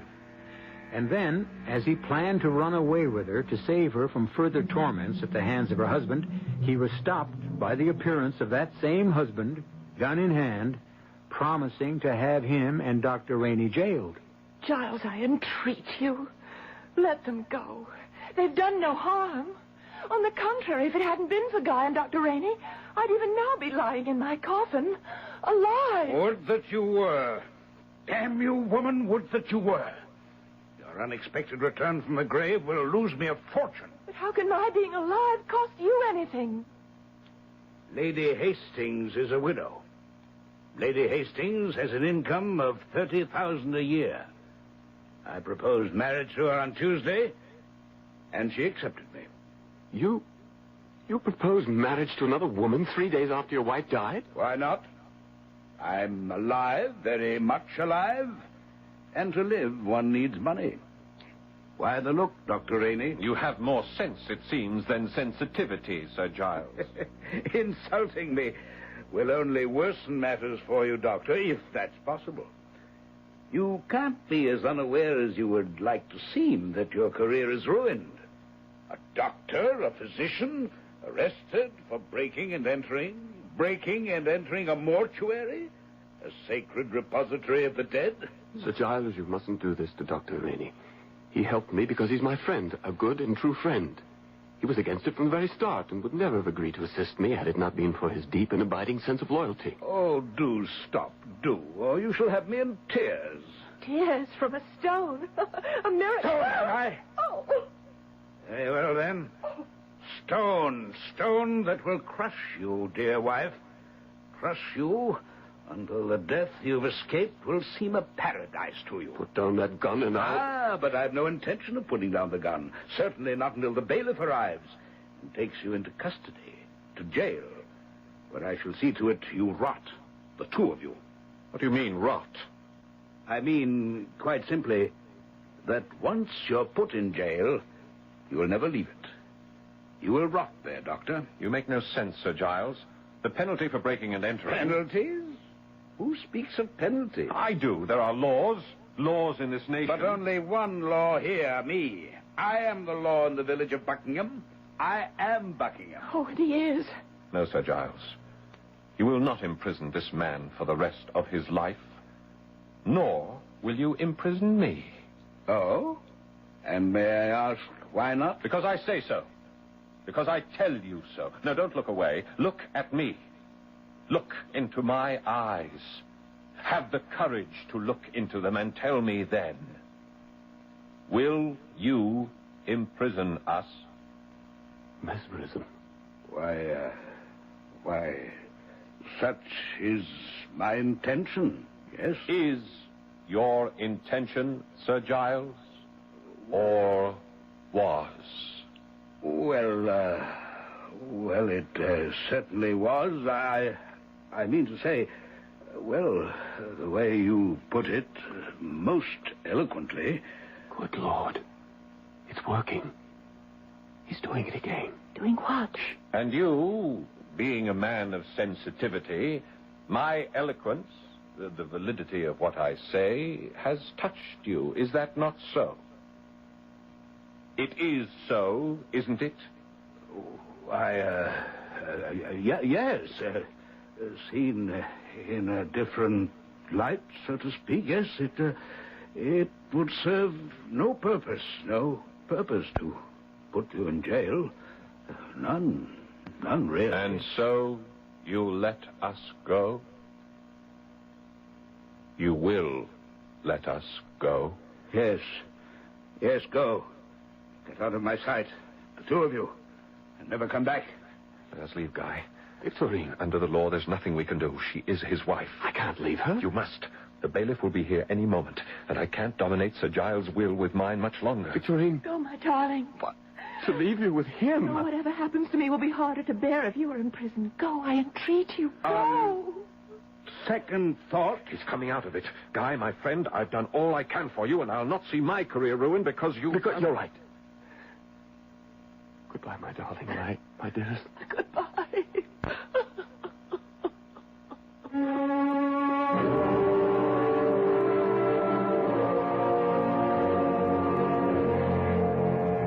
Mesmerize me, Gordon. Do something. Do anything to relieve me of this torment. You must control yourself. I think of her, dream of her. She is never out of my thought, and always I am stricken with the thought that my very imaginings are as nothing to what he is really doing to her. The beatings, the starving of her, her very loneliness, the vile subjection to his passions. Oh, merciful heaven, I shall go out of my mind. Yes, Guy, you shall. Unless you pull yourself together. Now, if you don't stop thinking of her, if you don't stop letting your fancy invent miseries she is very likely not suffering, you will go insane. You will. Someone at the door. Who? Were you expecting someone? No one. Whom would I want to see? I'll answer. Victorine! Save me, Gordon, save me. Good heavens. Come in, my dear. Guy, look, it's Victorine. Victorine? Oh. It is. My dearest, I could bear it no more. Oh, yes. Oh, hold me in your arms. Hold me. Oh, Victorine. He may kill me, but I'll never go back. Never. He never loved me. And now he hates me because I keep him from marrying Lady Hastings and her fortune. and makes me pay. Oh, save me from him. Never let him take me back. Gordon, she's fainting. Here, Victorine, some brandy. Lie down on the couch. There, my love. Lie back.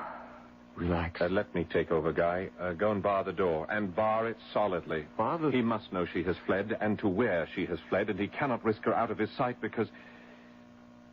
Because what? Damn it, what? Say it! No. Let me say it for him. Because once again I am near death. No. Yes. Unless I can find rest. Unless I can feel myself safe from him. I shall die. You will not. I want to die. Now stop talking, man, for once. Now bar that door. Yes. Too late. No, I threw the bolt. Not enough. Open up, I say, or I'll have the door broken down. Gordon, what shall I do? Unless you want a smashed door with nothing gained. Open it. Open, you hear? Open! He'll take her back to Buckingham. Yes, he will. She's his wife. There's nothing you can do. Now, damn you all. At it again, are you? Stealing my wife? Taking what belongs to me? You men, take her. No. Over my dead body. Take her. No. Enough. Enough. Stand back or I'll brain you with this candlestick. All right, then. Now, you'll be next, my friend. If you don't... Very well. Move back. You're quite a hand with a candlestick, Dr. Rainey. Yes. You've laid my man out.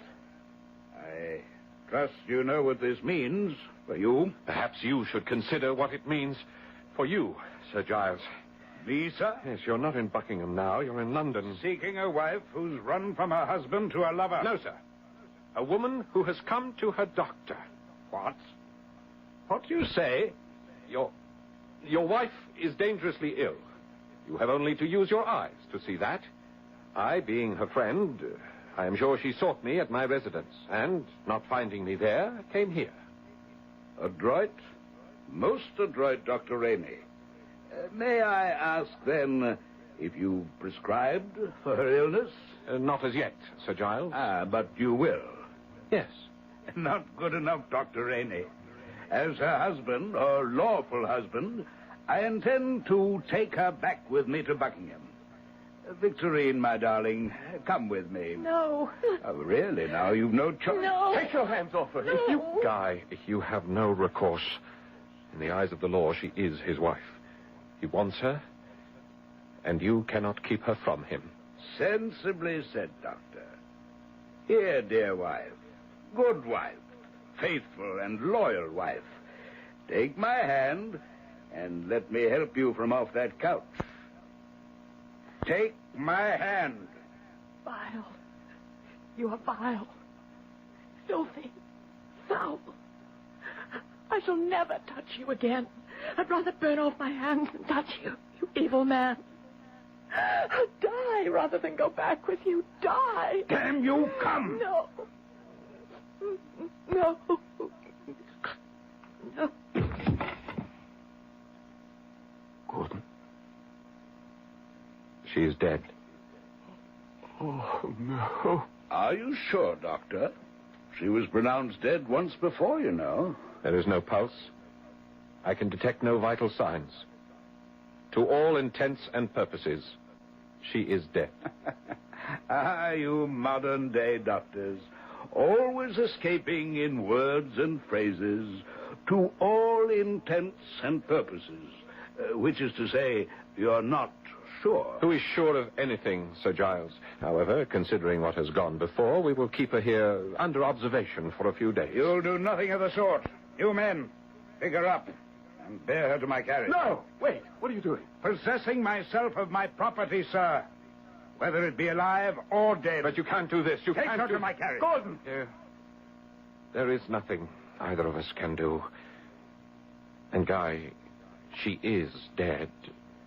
I'm virtually sure of that. What if she is not? Don't trouble yourself. Your own friend, a man you trust, Dr. Gordon Rainey, has pronounced her dead. All I intend to do is see that she is properly buried. This time, to stay properly buried. Is she dead? You must understand, in those days, more than half a century ago, one was never sure. I'll return shortly for Act 3.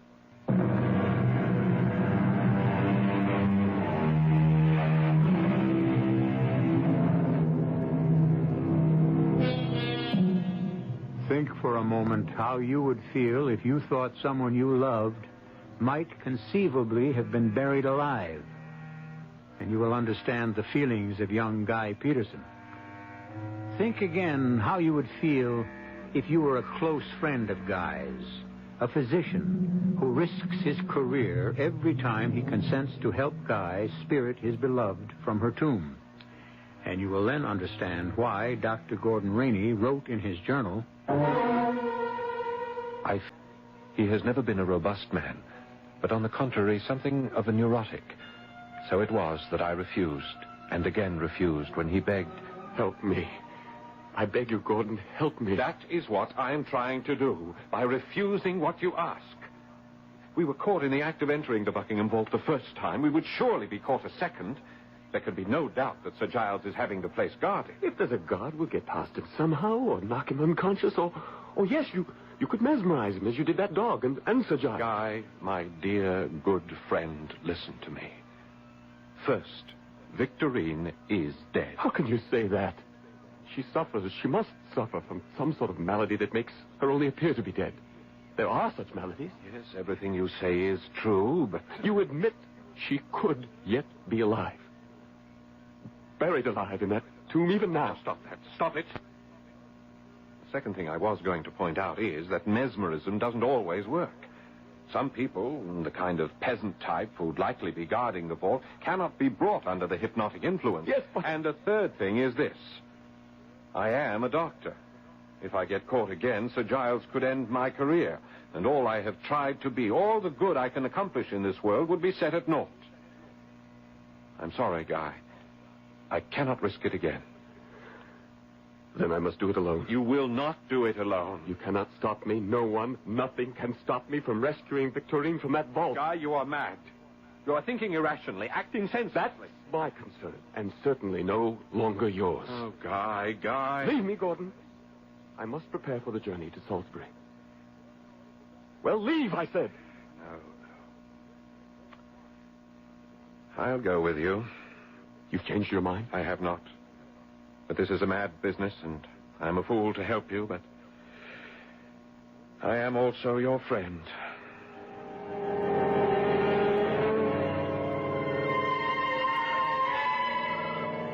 Gordon? Yes. The vault is guarded. Yes. I see the man. A big brute he is. Do you think you can mesmerize him? Bring him under, what did you call it? Hypnotic influence? I doubt it. He's the type I told you about. All muscle and little brain. It's a dark night to make things worse. You wouldn't be able to see my eyes clearly. Do you dare try? Well, I have no choice. But keep this in mind, Guy. Yes? If I fail, as I most certainly shall, run for it. Do you understand? Don't try to fight him. Run. Yes, whatever you say. All right, now then. Let's step out of these bushes and walk toward him. Say and do nothing. Leave things to me. Come. Who's there? Oh, don't shoot, friend. Then stand where you be. There. Let me have a look at you. Of course. We mean no harm, friend. We are simply two gentlemen who got lost in these woods, and so... How come you're lost? This here is Buckingham Manor, and it's surrounded, all of it, with an iron fence. Yes. How come you got in? Well, we really don't know. It's a dark night, and our eyes couldn't see much. A likely story. You must believe me. My sight is very poor, as it is. Very poor. Look for yourself. Look into my eyes and see for yourself. Yeah, now, what is this? Look into your eyes. It's up to the manor house with you two. with your answer to Sir Giles for trespassing on his... Guy, that takes care of him. You stabbed him. Couldn't control him. I said to run if I couldn't, but... Oh, Guy, I think you've killed him. Quickly, into the vault. Wait. What's happened to you? Don't you realize that you've just murdered a man and it's... Oh, you've gone mad. You have gone mad. I am as sane as you. But mad or sane, I must get Victorine out of that vault. Now, come. All right, but... Heaven help me, what have I got myself into now? Tripod. Where is it? Where? Well, you had it. Oh, yes. I must hurry. She's alive in there. Her coffin alive. I must... There. Come along, Gordon. Come along. All right. There. There's a coffin. Yes. Look fast. Get the lid off. Insane. He's gone insane. Victorine? Can you hear me? Are you alive, my dearest? Perhaps fainted. Oh, Gordon? That's possible, isn't it? Alive, but in a faint? Oh, Guy, my poor dear friend. There. Lid's off, and she... Dead. As I told you, dead. Well, we can't be sure. You know we can't be sure. Guy, in the name of reason... Help me get her out of the coffin. To what purpose? We'll take her back with us to London and... Take her back where? To my place. The first place Sir Giles will come to. Then to yours. Mine. Do you realize what you're asking of me? If you're the friend you claim to be... But what you ask is impossible.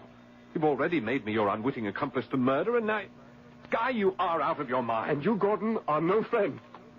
Guy, I beg you, leave her where she is. She's dead. Leave her at peace. She is not dead, and I am taking her back to London.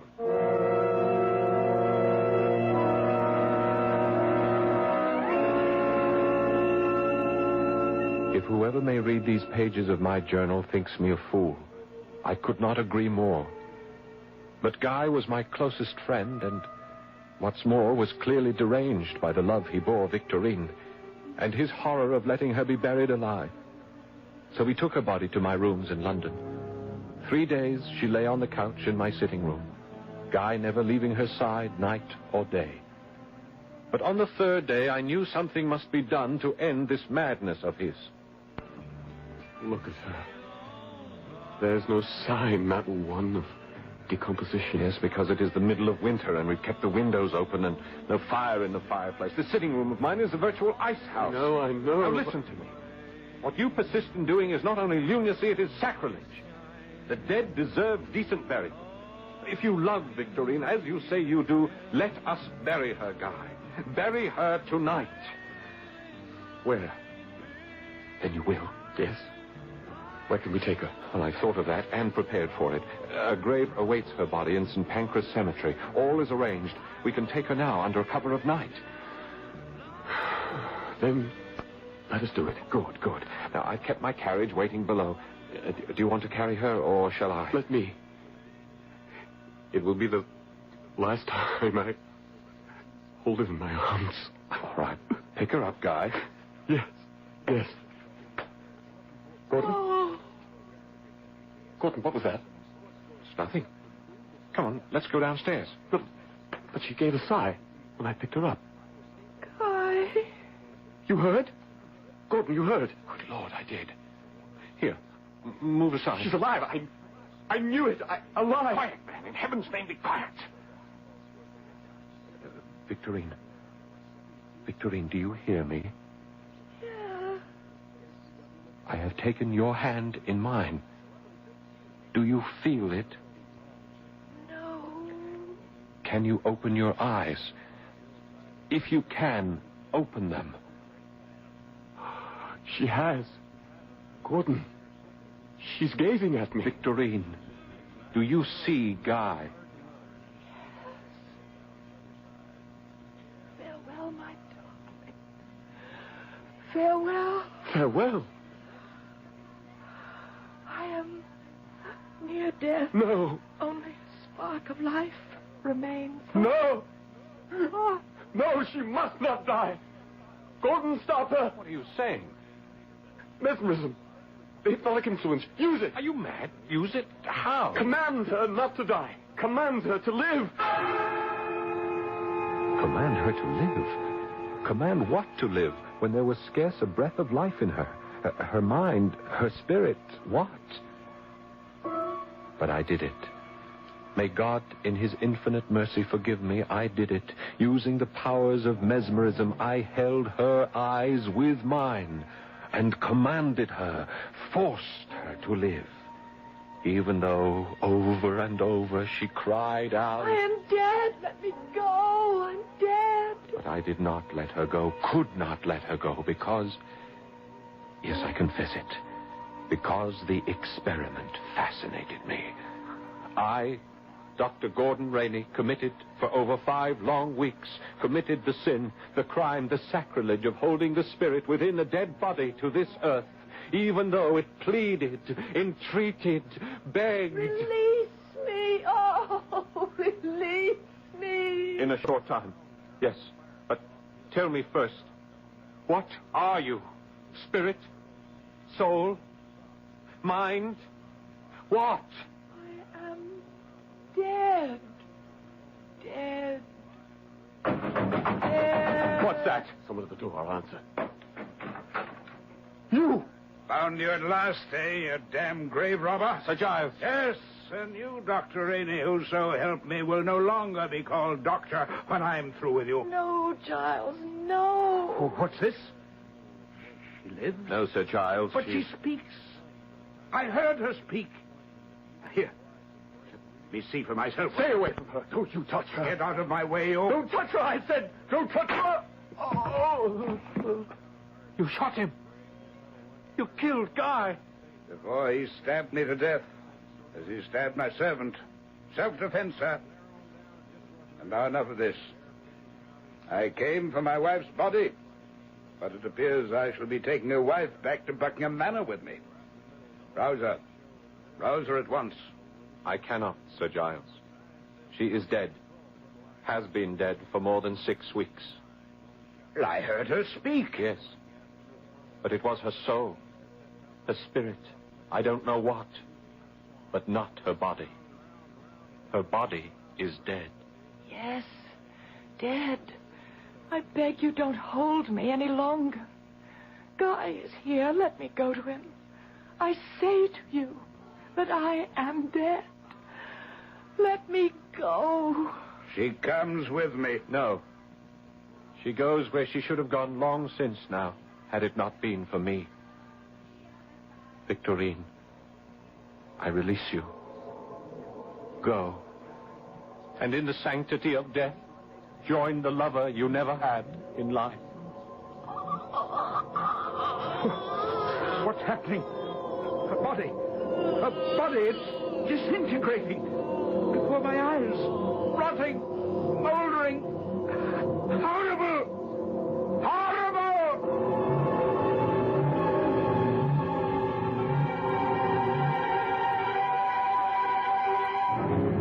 Horrible indeed it was. For, using Edgar Allan Poe's own words, upon the couch there now lay not the body of Victorine, but a nearly liquid mass of loathsome, detestable putrescence. Mr. Poe's words, mind. When he set out to horrify you, he horrified you. I'll be back shortly.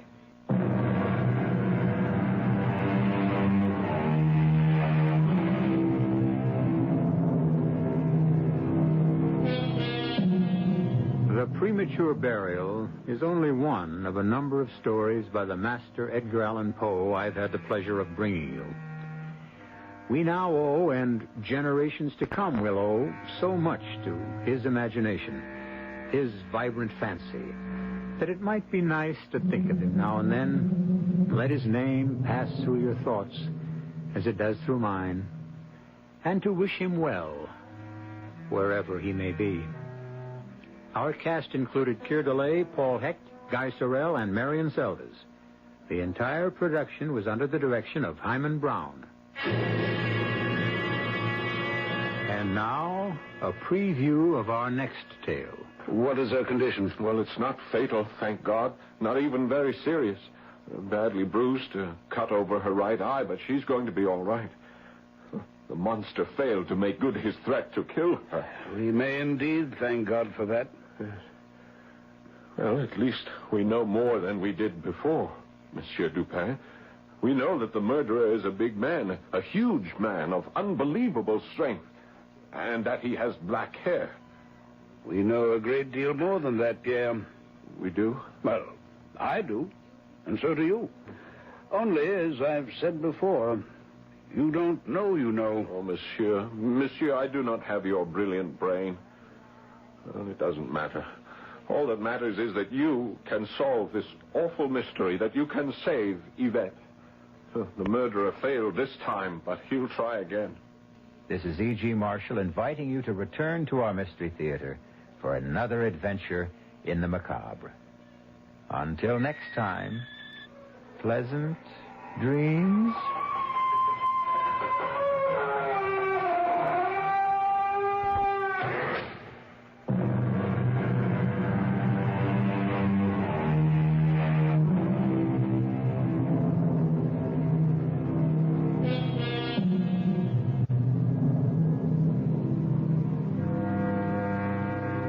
Again tomorrow night at 10:30 as Edgar Allan Poe Week continues the first anniversary celebration of the CBS Radio Mystery Theater on KRNT, Des Moines.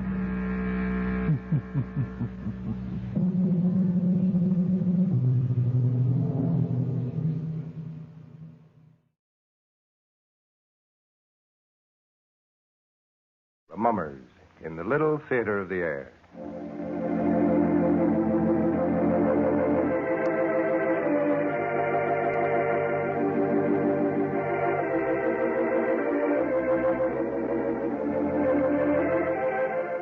And now the Hermit.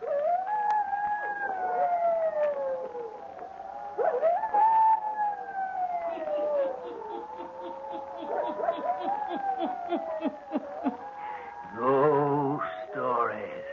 Weird stories. And murders, too. The Hermit knows of them all. Turn out your lights. Turn them out. Have you heard the story? The House of Murder, eh? Then listen while the Hermit tells you the story.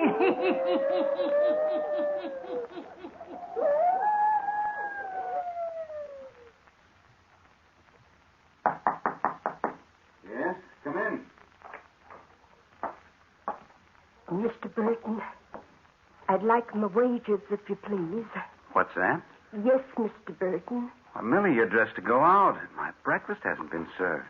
That's right, Mr. Burton.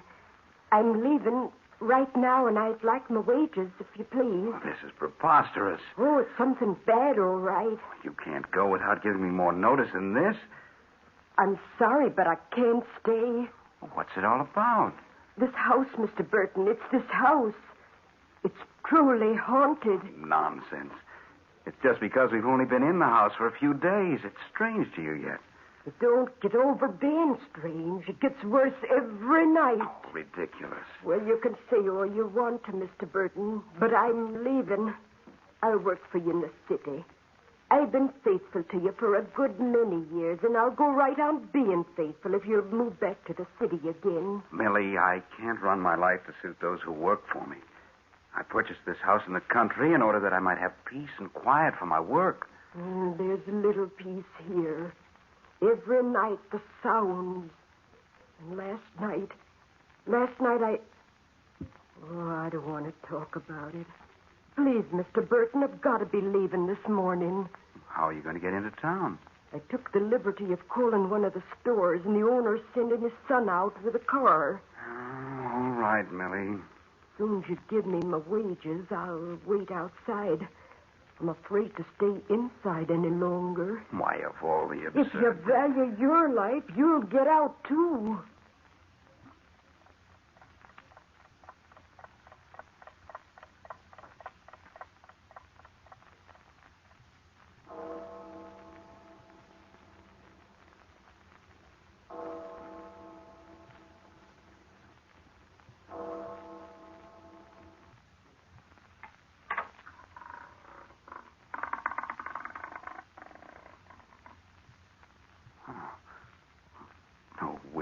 open that door.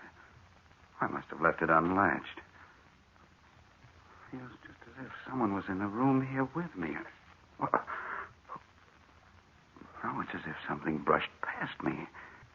I could swear I felt it touch my shoulder. Oh, ridiculous. Pages turning. Pages in my ledger turning. Just as if a hand moved the pages. Wind couldn't cause it. There isn't any wind in here. Oh, I'm dreaming things. It's utter nonsense. Millie's got me all upset. Now, my test tubes. My experiment. The test tubes knocked to the floor. I'm not dreaming this. This is too real. I need Carmer. He'll solve this. Hello. I want to put in a long-distance call. I'd like to speak to Lyman Carmer in New Carden. Yes. Yes, you've got it right. Lyman Carmer in New Carden. The telephone number is...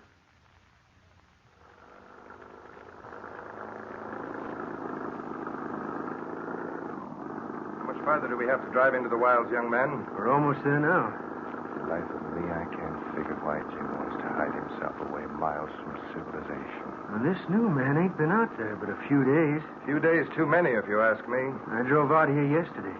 I picked up a woman who'd been working out there. I wanted to go back to the city. Not Millie.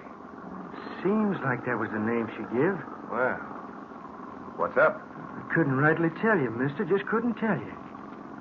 Jim seemed to be strangely urgent about something last night. Look, mister. You can see the lights of the house now. See, about 8 to 10 right away through the trees. Oh, yes. What sort of a place is it? Oh, it's quite a place, mister. Really something in its day. Old house, Yes, sir. I guess no one's lived in it for years. Old man Chimler knows it. He's lived in town as long as I can remember. Yeah, this is the drive leading up to the house. Lined with trees on both sides. House never gets no real daylight into it. Here we are, sir. Now get your bag. Oh, never mind. I can take it. Here, young man. Oh, thank you, mister. It's more than it's worth. That's all right. Anything I can do for you, just call the general store and ask for Mark. Thanks. I'll do that.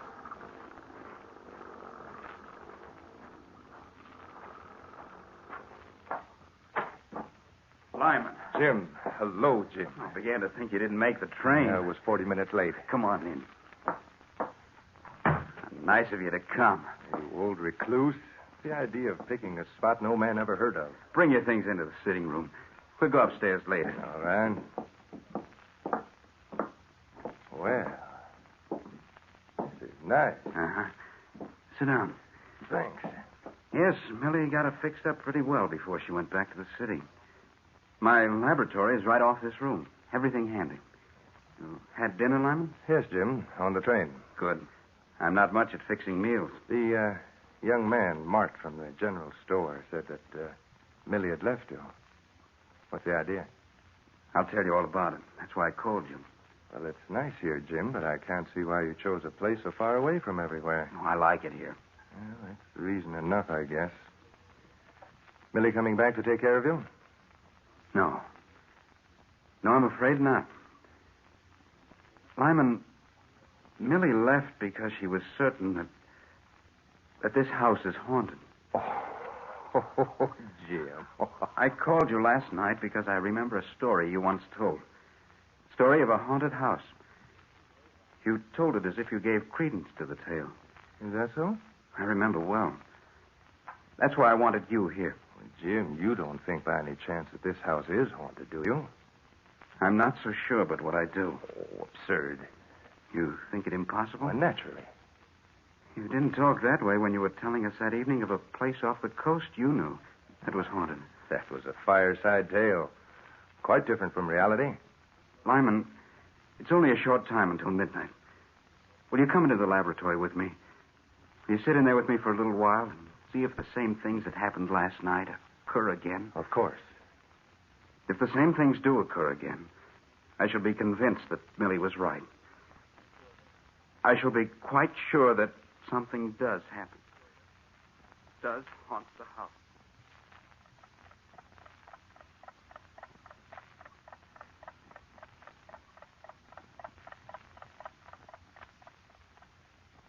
Nearly midnight, Jim. Did you check the door into the laboratory to see if it's closed tightly? I checked it. You're convinced it's securely fastened? Yes.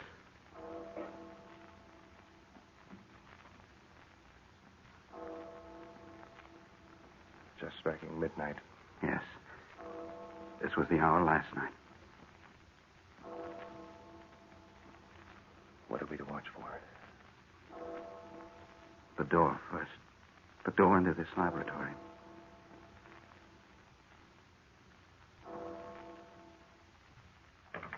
Listen. It sounded as if someone has his hand on the doorknob. Look. What?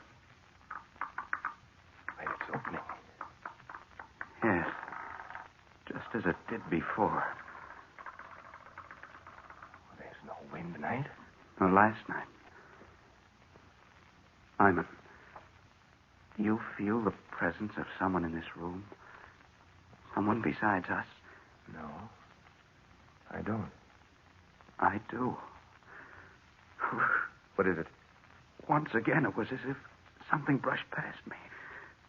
Touched my shoulder. What's that? Look. Look over on the table. Watch my ledger.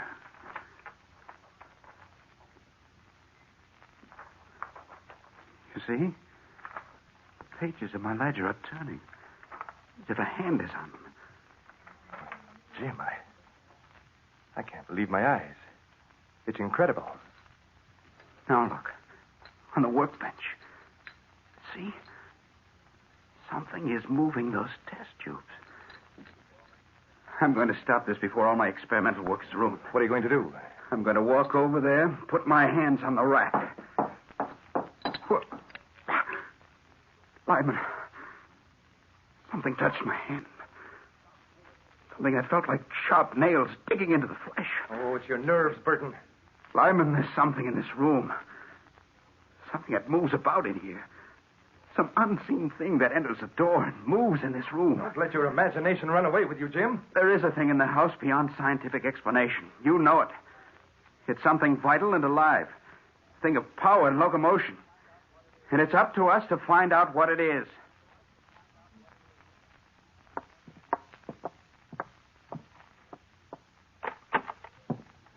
Well, we might as well look through this room.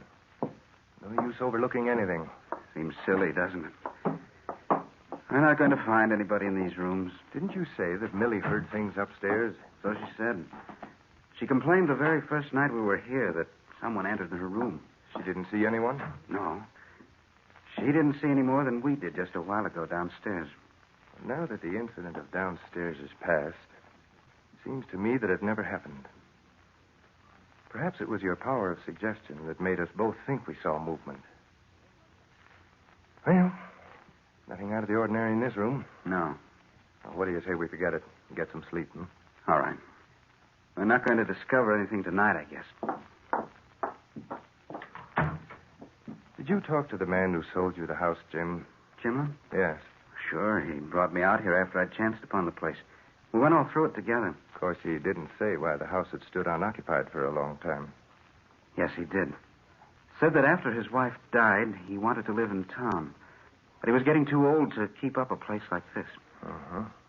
Said that up to this time, he couldn't find anyone who could afford to buy it.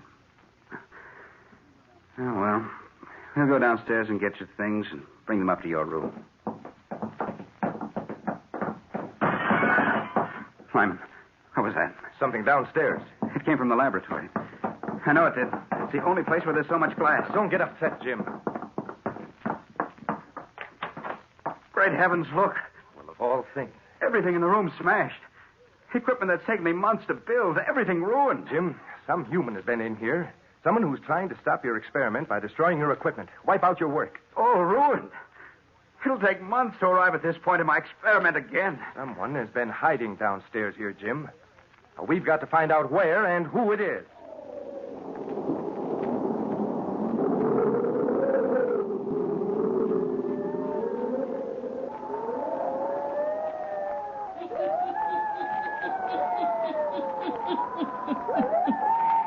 Is it a human being who hides in the house, intent upon destroying all that Jim Burton creates in his laboratory?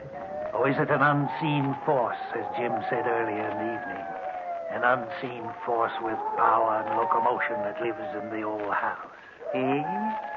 The hermit will tell you before the night is done.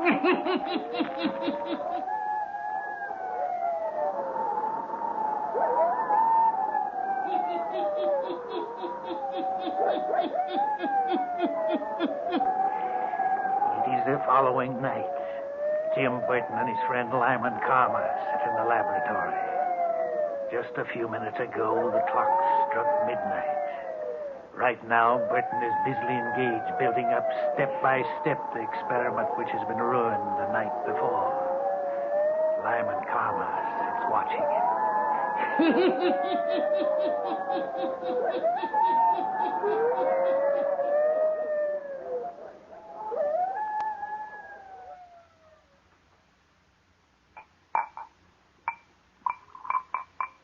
Jim, don't you think you ought to knock off for the night? You work steadily all day. Oh, there's so much time lost that I have to make up, Lyman. Well, certainly aren't going to have any visitor tonight. There's nothing left for them to destroy now. Tomorrow I'll go into town and inquire around. Think I should go to see old man Chimlin. Ask him to tell me something about the place. Well, maybe he can put us on the right track. Mm-hmm. I would have gone today, but I wanted to make sure. I wanted to see if we'd have the same experience of last night. You, going to work much longer? At least an hour. It's way past midnight. Guess I'll go upstairs. Okay. If you want anything, call me. All right, Lyman. Thanks a lot for staying over. It's a great help. Yes, if we can find out what it is or who it is that's causing this trouble. We'll find out. Good night. Good night.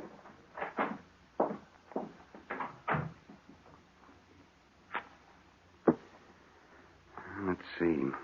Next step is to unite the two chemicals to form step B. Where's that ledger? Yes. And the next step I performed was... Oh, wait. Pages in the ledger. Page 5, 6. A page is missing from here. Every step I'd worked out and put down is torn out of this book. Oh, what is it? What is it that dogs my trail and won't let me do this work? Step by step, I'll have to work it all over again. What? Someone at the door again. Is that you, Lyman?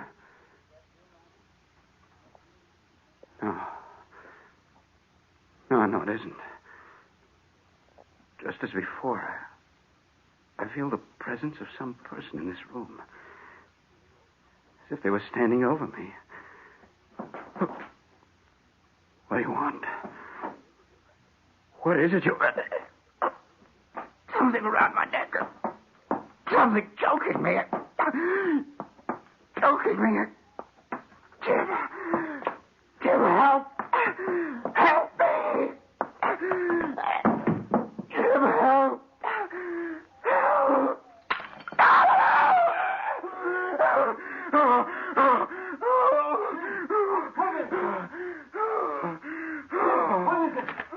What's happened?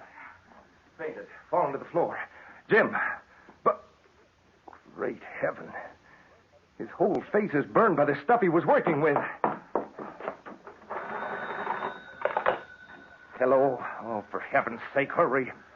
Hello, operator. Send a doctor to the old Chimlin place right away. Hurry. There's been a terrible accident. Man's face is almost burned away.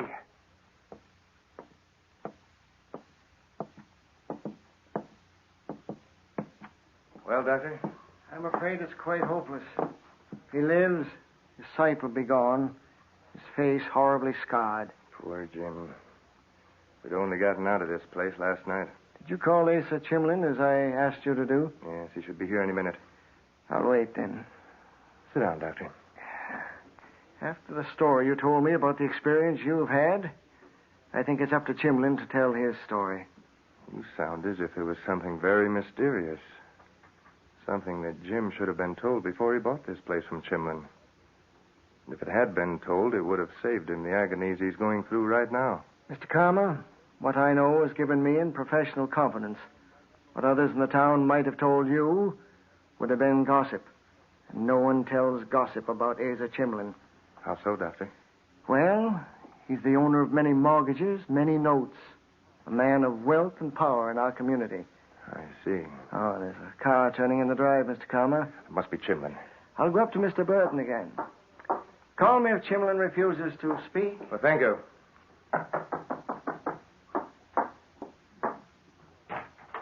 Hello, sir. Oh, hello, Mark. Where's Mr. Chimlin? No, he didn't come, sir. He called at our house and got me to drive out and bring you this note. Well, come in. Why, I reckon I better not, sir. Well, why not? I reckon I'd just as lief stay outside of this house, if you don't mind. Oh, come on in just a moment while I read this note. Nothing can harm you in the daytime. Well, all right. Just till you read the note. Come in here. Sit down while I read the note. Yes. Oh. Well. Mart, what made you say you'd rather not come inside this house? Oh, I can't say, sir. Really, I can't. Mr. Chimlin would get even with my dad if I said any more. You see, he about owns our store. I wouldn't tell Chimlin. Come now. Well, sir, you see, the Chimlins, their daughter, she wasn't quite right, and she died out here. And Mrs. Chimlin, she hanged herself. Folks have always been scared of this house because of that. I see. Why did Mrs. Chimlin hang herself? I don't rightly know. Well, perhaps the doctor can tell us. Hello, Mark. Hello, Doc. Chimlin didn't come.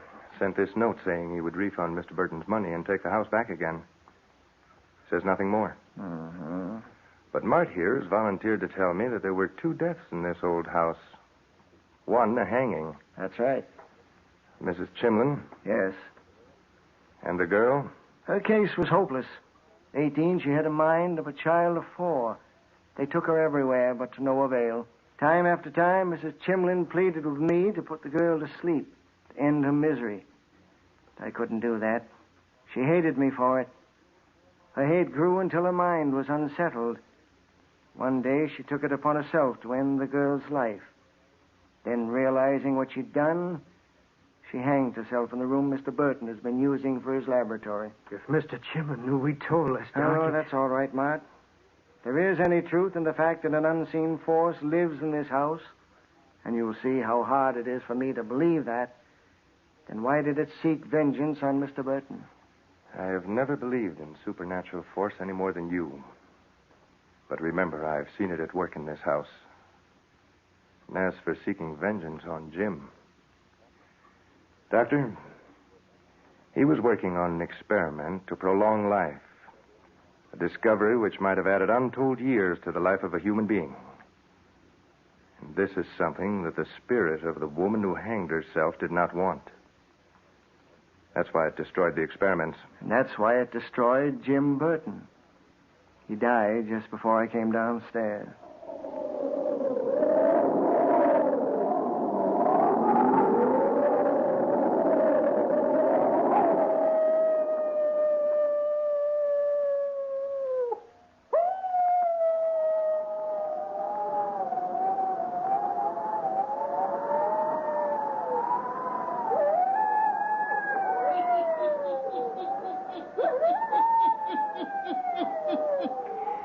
The hermit knows that in the old house, the unseen force was the spirit of a woman who took her own life.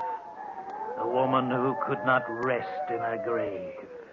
A woman who returned to destroy anything that might prolong life. Yes. She killed Jim Burton by the power of supernatural force. Turn on your lights. Turn them on. I'll be back.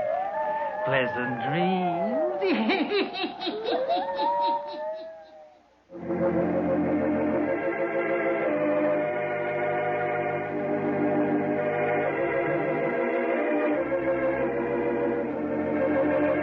All characters, places, and occurrences mentioned in the Hermit's Cave are fictitious, and similarity to persons, places, or occurrences is purely accidental.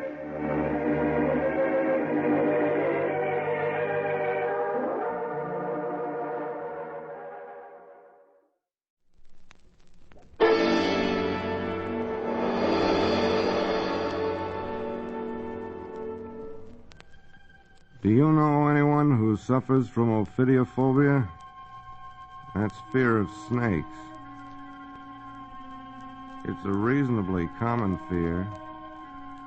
And like all the vast catalog of phobias listed in the last decade, playing upon it harmfully, facing the victim with that which he fears, might well have disastrous results.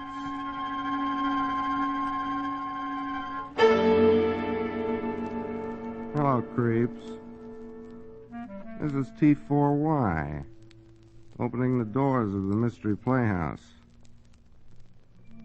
Our story tonight is guaranteed to frighten you, to leave you 25 minutes from now cold with horror. Our author has been called the modern Edgar Allan Poe. Most of you are familiar with his works, both here on the Mystery Playhouse and on many of the suspense programs that you hear each week. His name is Cornell Woolrich. The story is called A Death is Caused. On the terrace of a smart cafe sit two smartly dressed young women. Only a certain languorous warmth in the air betrays the fact that the scene is a restaurant on a tropical island. Their conversation, one would imagine, would be the same small talk going on about them. Yet as we draw closer to their table, we hear the attractive brunette say, "Then why don't you kill him, Pauline, if you hate him so much?" Wives who kill their husbands are generally arrested, Marie. Only if they do it in the usual foolish way. Now, if I'd married Donald and wanted to get rid of him... You were in love with Donald before I married him, weren't you? Oh, I might have married him if you hadn't. He's worth several million. That's a lot to pass up. But, as I was saying, if I wanted to get rid of him, I'd simply find his weakest point and turn it against him. Weakest point? Yes. Some fear of his. See? Well, everyone is afraid of some one thing. Fire, water, falling off a cliff. You must know his. Yes, maybe I do. Well? Snakes. Snakes? Oh, that's nothing, dear. Most people have an aversion to the slimy things. Oh, no. His goes deeper than that. We saw one once along a path. I thought he was going to have an attack of some sort. Later, he admitted he had a mortal fear of the things. Wouldn't even let me mention them again. Well, that could be our point of attack. Now, if he were to think there were a deadly poisonous snake loose in the house with him... Oh, but how could I get a poisonous snake into the house without risking my own life? Well, it wouldn't really be poisonous, Pauline. You'd make him believe it was. And his imagination would do the rest. Finish your cocktail, dear. You mean it would really be death by imagination? Well, of course. Now, see here. You know that closet under the stairs in your house? Well, if Donald should be trapped in that closet and made to believe a snake is in there in the dark with him, if he thinks he can't get away from it or see it to kill it, no human could stand that, especially Donald with his phobia. But then it wouldn't seem like murder at all, would it? Well, of course not, darling.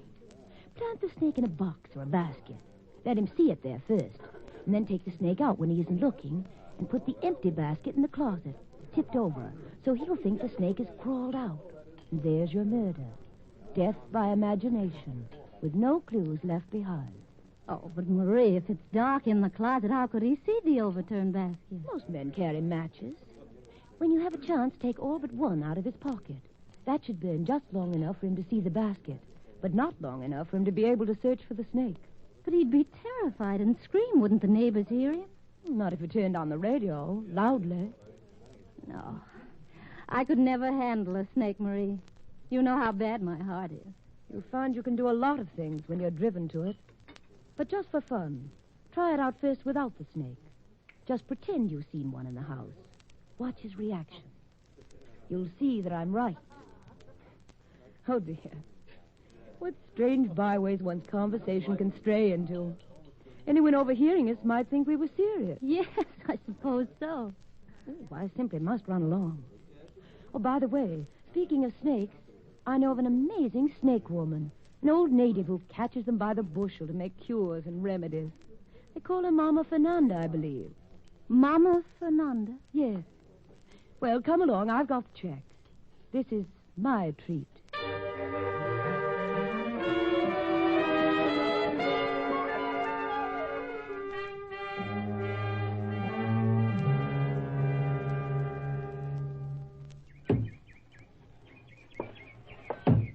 Pauline?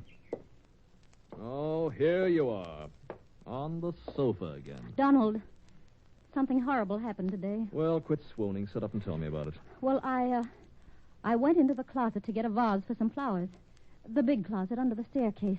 You know how dark and damp it is in there. Yes, Pauline, I know. Get to the point. Well, I reached down in the dark. I knew right where I'd put the vase the last time. Then Well?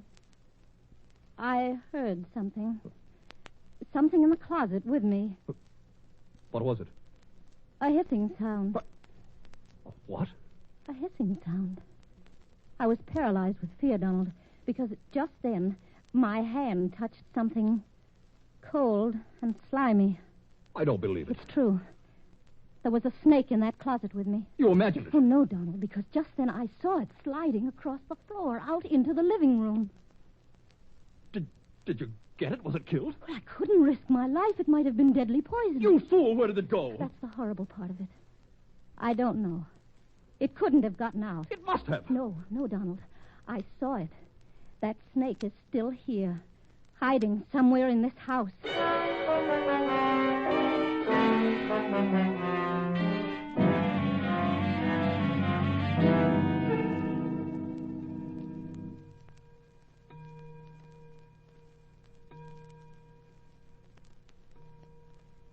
Oh, 10 o'clock.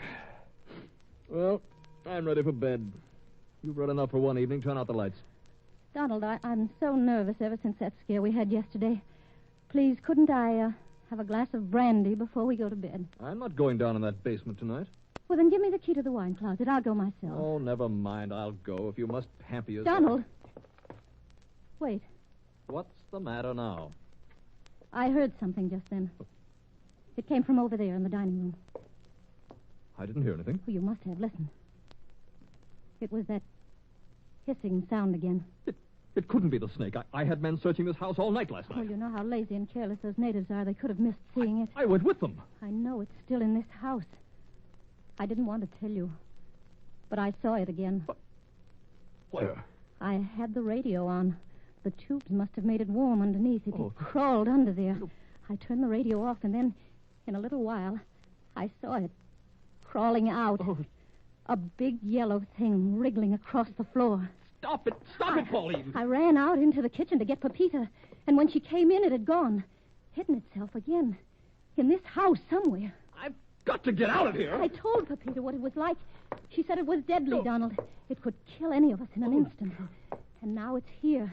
It's here, Donald, in this room. I heard it just a minute ago. No, let me out of here. I've got to get out.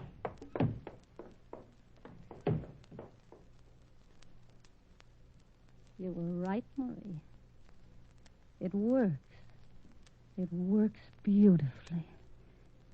His mind, his imagination can kill him when I set the stage. And it won't even be murder.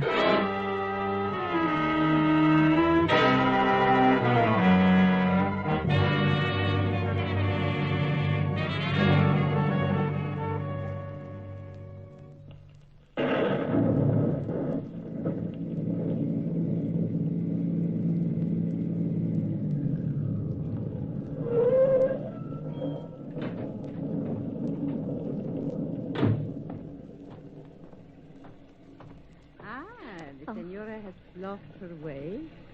No, I don't think so. You, our Mama Fernanda. Yes? This is your hut. Si, senora. You come to see my little baby? Yes. I want to borrow one of your snakes. But it must be the kind that's not dangerous. Its bite mustn't kill. You understand that? Si, senora. No poison. Harmless. I understand. Come in my hut. Oh, come, senora, come. There is nothing to fear. I have all my babies in jars. You see, the basket.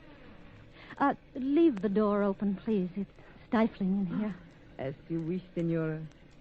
Come, see this basket here. This one is my pet. You're sure it has no poison? No poison, senora. Look, I show you. I let him bite me on the arm. Oh, no, please. Please, don't. He is the ugliest one. That is why I put him in this pretty new basket with fresh leaves. I give you the basket too, senora. When I want to pick it up, must I use my hand? Oh, no, senora. I give you the stick with the fork on the end. Uh-huh. Will you show me how to pick him up? Oh, see? So, you put the stick flat on the ground like this, underneath him. You see? Mm-hmm. Always in the middle. Not too far at one end, not too far at the other. Then lift him straight. Oh, look. We have to wake him up. Put him back in the basket. Si, senora. Here is some money. Gracias. Is that enough? Oh, si, senora. More than enough for the basket, too. Well, take it anyway. Gracias. Good night.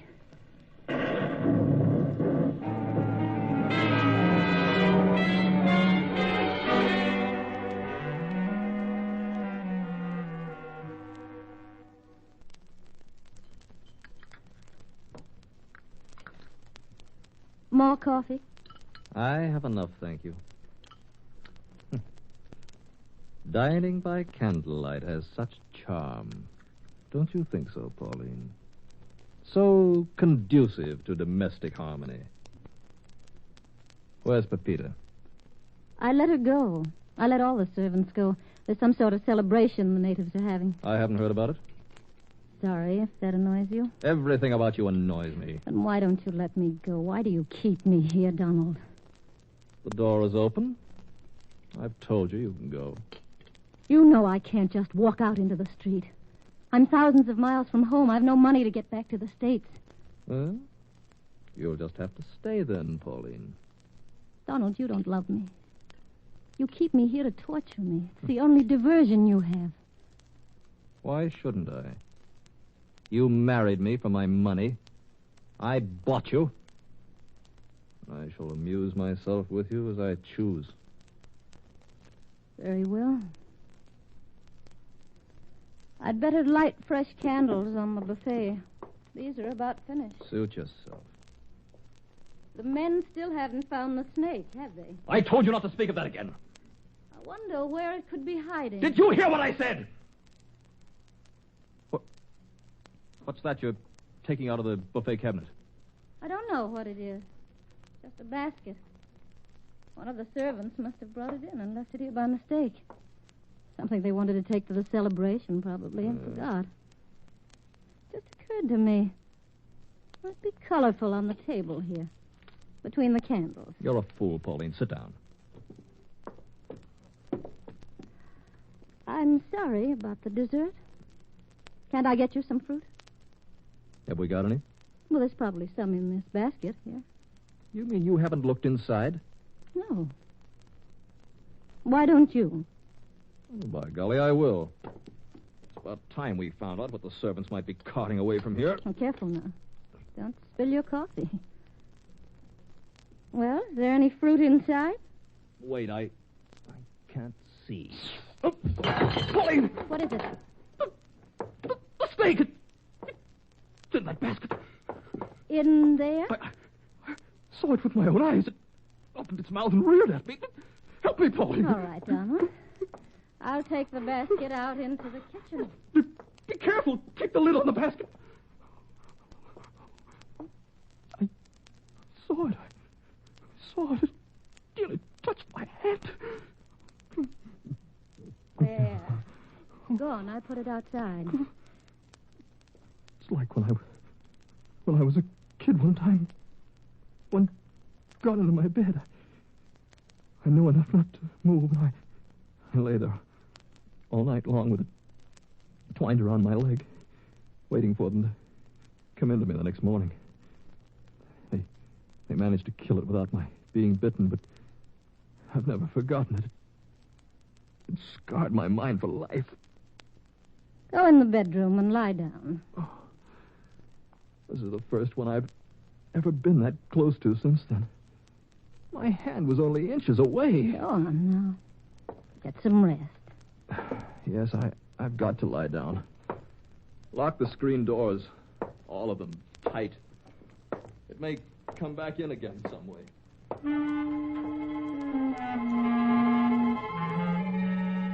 Yes, Donald. It may come back again some way. What was it? What was the first thing Marie said I must do? Remember, Polly, take the snake out of the basket. Yes, take the snake out of the basket. And I can put it in this canister here until afterwards. Use the fork stick, Senora, on the ground, underneath my baby. Then lift up straight. See, he curls himself around his cheek. In you go. There. Now put the empty basket in the closet under the stairs. Put the basket in one corner, tipped on one side, the lid in the other. Now, what else? What? Oh, yes, the matches. Did you leave him just one match in his pocket? You did? Good. Now hurry. Hurry into that closet. Here's a hook. Just high enough. Now, if I can catch my dress on it. No, just a little higher. There. Now the lace is caught just back of my shoulder. Now call to him to help you. Go on, Paulie. Call. Donald! Donald, you must hear me. Knock over the bench by the door. You can reach it without tearing your dress. Then you'll be sure to hear. Kick it over, Paulie. Donald! You must hear me. What's all that racket? Donald, it's me. Come here. Oh, what the devil's going on in here? I thought you went to bed. I've been trying to make you hear me. What are you doing in that closet? I came in to get something in the back of my dress. Somewhere got caught on a nail. I can't reach it. Well, what are you going to do? Stay in there all night? I'm afraid of ruining my dress. If I could only find where it's caught, I could work it off gently. Please help. I suppose it's the only way I'll get any rest. Where's it caught? Somewhere here in the back. Well, move over a little. I'll have to step in around behind you. Find it? Yes, hold still. Now, to shoot the bolt. Let me out.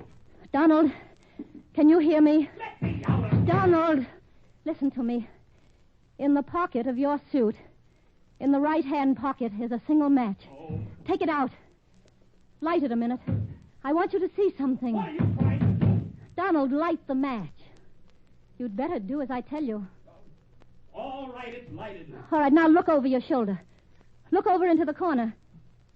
Now into the other corner, quick, while the match still lasts. Polly! Don't move. Stand still. You'll be all right.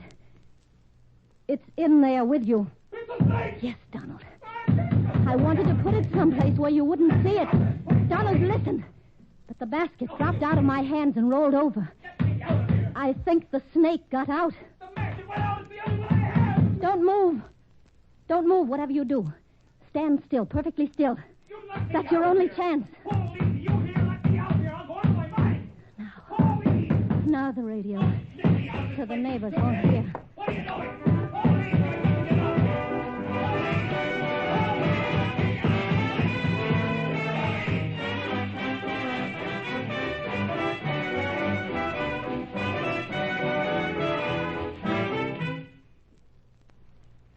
He stopped calling. It's quiet now.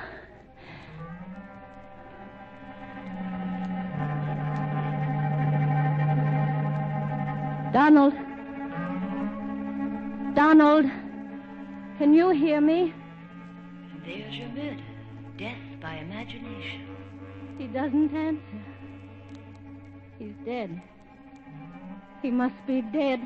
Now, get rid of the snake. Yes. Yes, the snake. It's in the canister.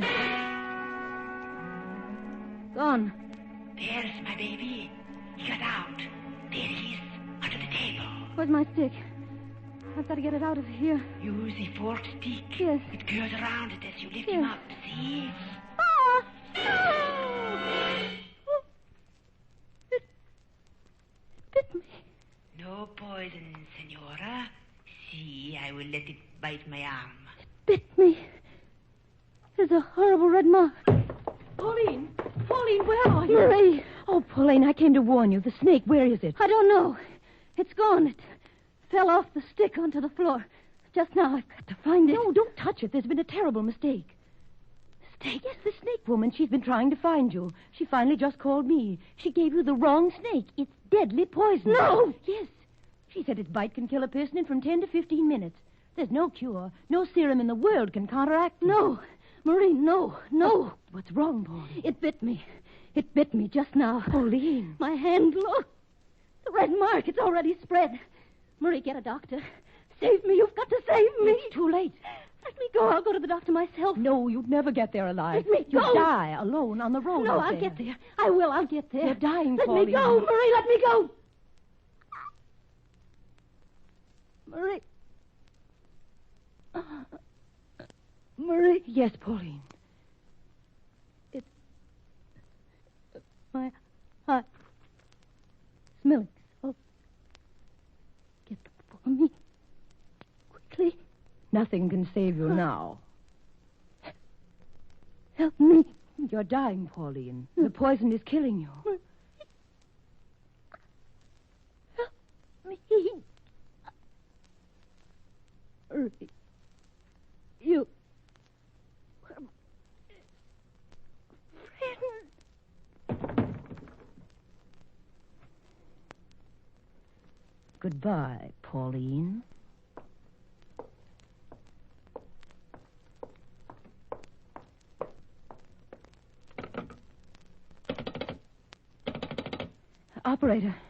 Operator, call Dr. Kenyon's office at once. Dr. Randolph Kenyon. Tell him to come to Donald Barron's house right away. Something terrible has happened. He may be able to save Mr. Barron. No, Pauline Barron was dead when I found her.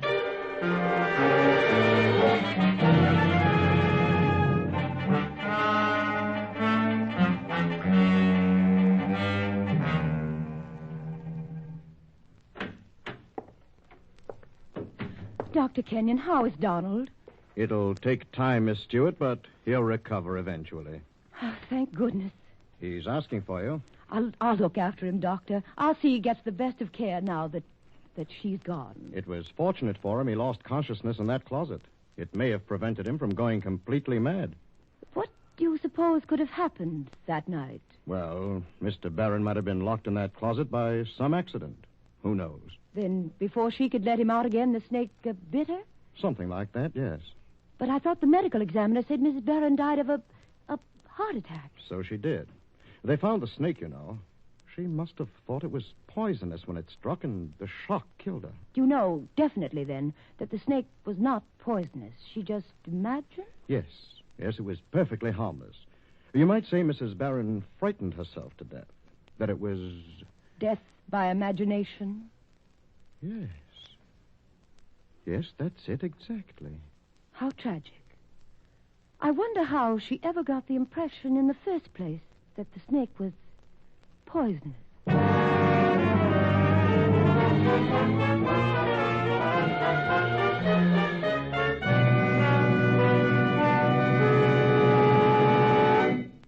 That was A Death is Caused by Cornell Woolrich, heard on your Mystery Playhouse. And this is T4Y saying good night. Sleep tight. This is the Armed Forces Radio Service.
Good evening, creeps. This is PFC-X, raising the curtain of the Mystery Playhouse. Tonight's play was written by A. Merritt and is entitled Burn Witch, Burn. Creeps, this is a story that borders on the supernatural. It is about a doctor, a man of science, who finds himself in conflict with a strange evil force that defies all science. A doctor who doesn't believe that some things he hears are possible until he sees them with his own eyes. Listen now to Burn Witch, Burn.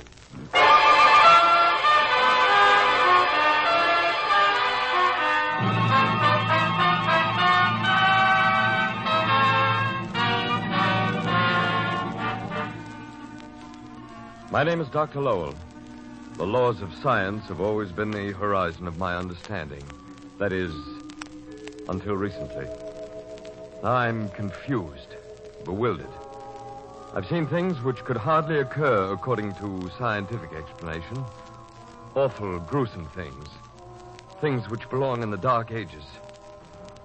It all began on that day when that notorious gangster, Julian Ricori, brought one of his gunmen into my hospital. The man died horribly. Most horribly. I stood there studying the terror-frozen face of the dead man. I was baffled, but I couldn't accept the explanation of Ricori, who kept mumbling. La Strega. What's that you're saying, Ricori? La Strega, the witch. That's who killed Peters. Well, okay now. You've upset my hospital staff badly enough bringing that man in here without any regard for the proper procedure. It was an emergency, Dr. Lowell. Nevertheless. Now you have the audacity to suggest some ridiculous superstition as the cause of his death. Which, indeed. Then you tell me what killed him, Doctor. When the autopsy report comes in, we'll know. You'll know nothing. Look at Peters there. Look at the face. You've seen men die before, lots of them. Well? Did you ever see a man look as he did before he died? You saw the eyes, the staring up at you, through you, beyond you into a world of fear and terror. You want me to believe he was killed by black magic? By a witch? I don't care what you believe, it's true. Mr. Ricori, I have other patients. Doctors, you're blind fools.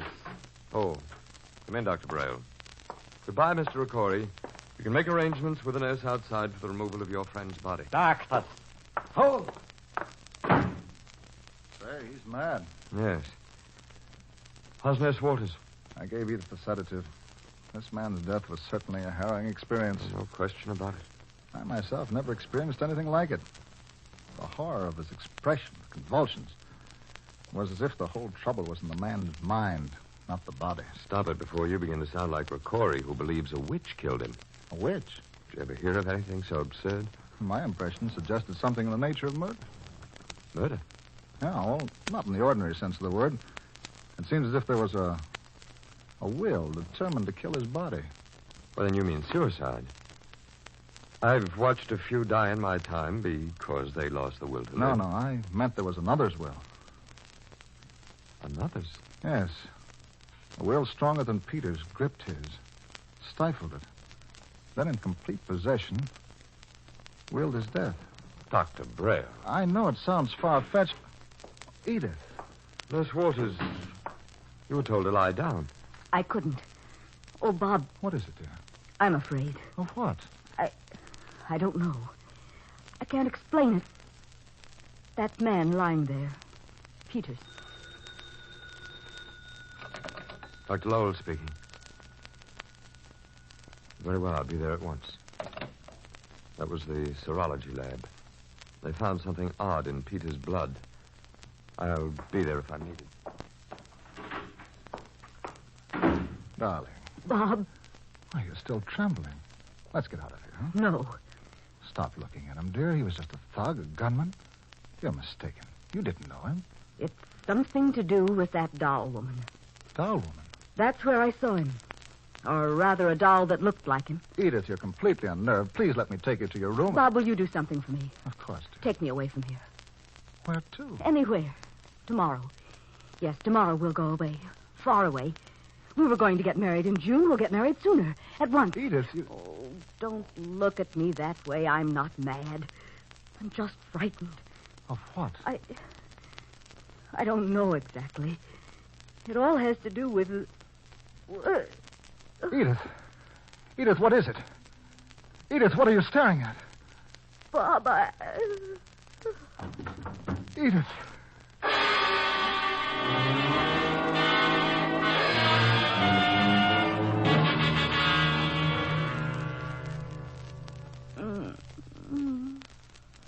We've got to save her, Dr. Lowell. We're fighting what killed Peters.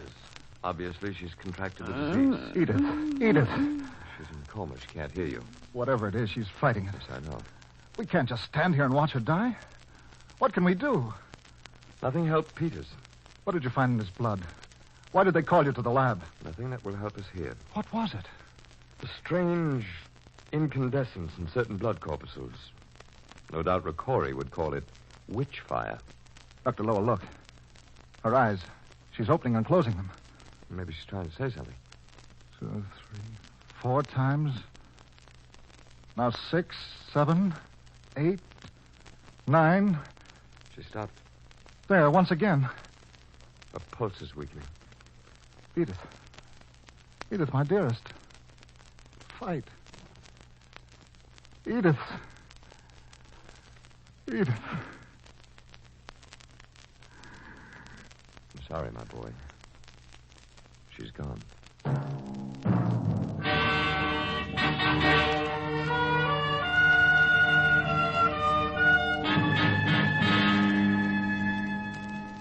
I know what Nurse Walters meant to you, Bob, but after all, it's been several weeks now, and your work is... I'm going to find out what killed her. If necessary, I'll devote my life to it. It's obviously some new disease. Maybe some obscure tropical disease. I don't believe that, Dr. Lowell. Well, even in the face of facts? What facts? Well, you saw the answers I received from the letters I sent out to the doctors of the city. There have been 9 other cases, all fatal. But the autopsy showed no reason in the world why both Peters and Edith shouldn't be alive this minute. Have you a theory, Doctor? Yes, I think it was murder. I said it before about Peters. Now I'm more than ever convinced of it. Of course, you realize murder usually has a motive. Now, here's a list of the other victims. A banker, an acrobat, an 11-year-old child, a spinster, a man who... I know all that. Well, what could these people have in common to supply a motive? A love for children. Oh, come now. One was even a child. Even the banker supported a large orphan asylum. Edith adored her niece. And Peters, a gunman? A daughter. And it all proves a common interest. In what? In children. And children love dolls. Edith mentioned something about a doll woman. I've racked my brain for days. It's the only clue I can find. But what doll woman? Where? You were convinced that Edith tried to signal you with her eyes before she died, weren't you? Yes, she blinked her eyes 4 times, and 9 times, and again once. In terms of the alphabet, D is the 4th letter, I the 9th, A the 1st. D-I-A. Is it the beginning of a name, an address? What? Well, does, Diana suggest anything? No, not Diana. Well, it could mean, diary. Diary, of course. What a fool I've been. Why didn't I ask you sooner? Here, where are you going? To Edith's apartment, to find her diary and get to the bottom of this unholy business. Bob. I'll be back later. I tell you, you're barking up the wrong tree. Forget your wild ideas about murder and possessed wills. A microscope and test tube will give you the solution. Not this time, Dr. Lowell.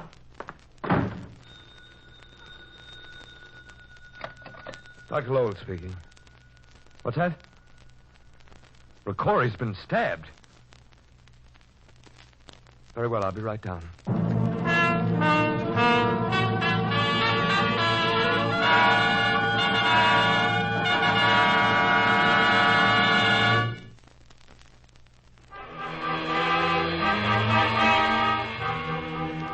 The gang chief, Ricori, was stabbed just below the heart by a long, thin instrument. Dr. Lowell questioned Ricori's bodyguard, McCann. The man was frightened. He told a story of taking Ricori to a strange doll shop run by a grotesque old woman.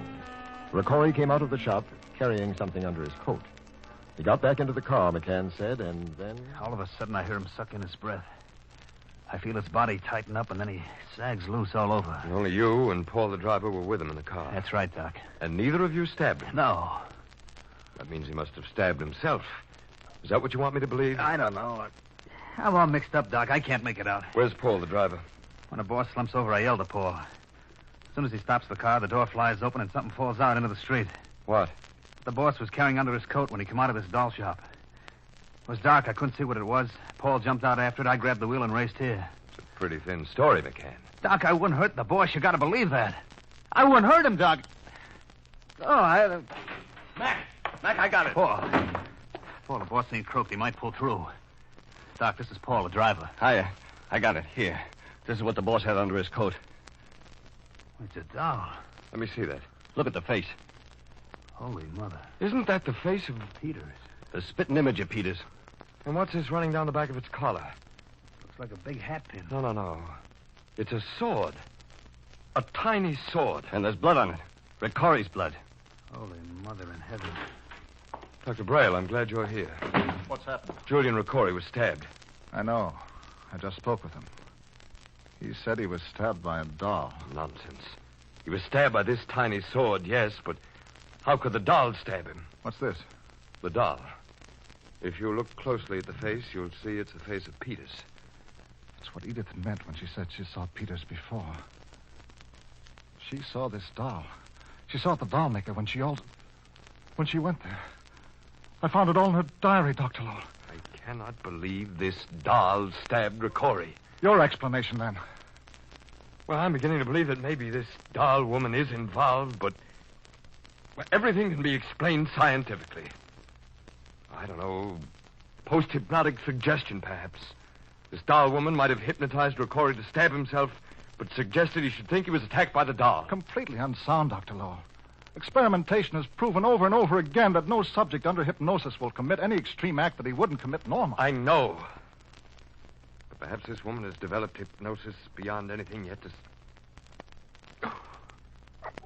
Dr. Lowell, what is it? What's wrong? Dr. Lowell! Dr. Lowell! Stop shaking me. Are you all right? Of course. Just felt a bit faint. You looked as if you were in a trance. It's La Strega. Like the boss says. La Strega. I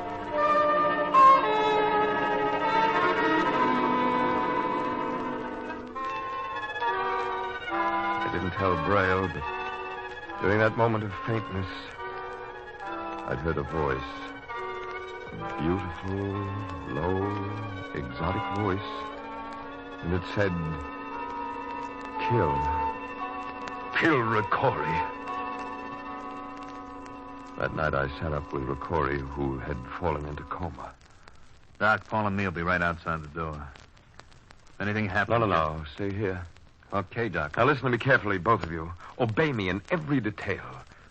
Riccori's life depends on it. Okay, Doc, shoot. Now here's the important thing. Watch me closely. Watch you, Doc? Yes. If I should go to your chief, it'd be to do one of three things only. Take his pulse, listen to his heart and breathing, take his temperature. If you see me do anything else, stop me. Doc, if I resist, tie me up. Then phone Dr. Braille. Here's his number. Now, is everything understood? Yeah. Okay, Doc. Paul? I don't like it, but all right. Paul, will you switch off the ceiling light? The bed light will be enough. Yeah. Okay.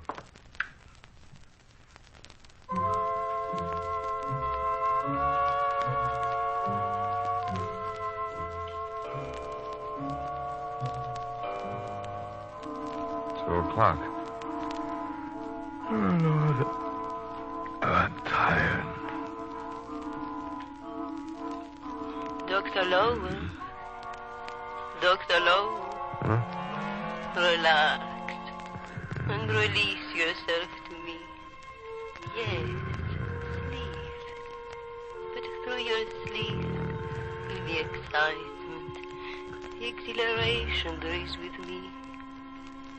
Dr. Lowell, there, on the bed, that man. He's ugly, vicious. Destroy him, Dr. Lowell. Kill him. Go to the table, Doctor. Take out one of your sharp instruments and plunge into his throat, just under the ear. Go now. That's it. Now. Hold it, Paul! Let me go! Flatten that! Never! What is it? It's okay now, Doc. What happened? Plenty. You're about to take Ricori's temperature with a knife.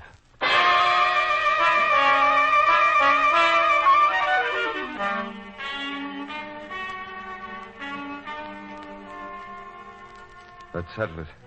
I couldn't argue anymore. Hypnosis, telepathy, call it what you will. I believed in the witch now. And I knew that eventually I would destroy her, or she would destroy me. Before leaving Ricori's room because of some inexplicable compulsion, I took Ricori's gun. Later, as I was preparing for bed, Dr. BURIEL came in. Impulsively, and again as if compelled, I hid the gun in the drawer of my night table. I heard what happened, Dr. Lowell. We should notify the police. Police would laugh at us. We haven't a solitary shred of evidence that this doll woman is behind this thing. You're right, of course. Tell me, how's Ricori? His recovery's amazing. He's even walking about. I'm staying just outside your door. I've rigged myself up a cot. Why? I don't know. But after what's happened... I see. Would you turn out the light, please? Thank you. Good night. Good night. Remember, if you hear anything, call me.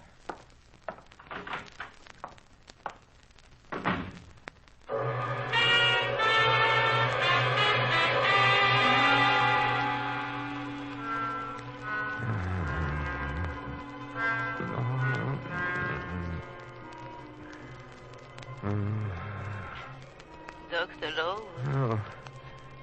Dr. Lowell. Oh. The gun. The gun. Reach out. Take it in your hand. No. No.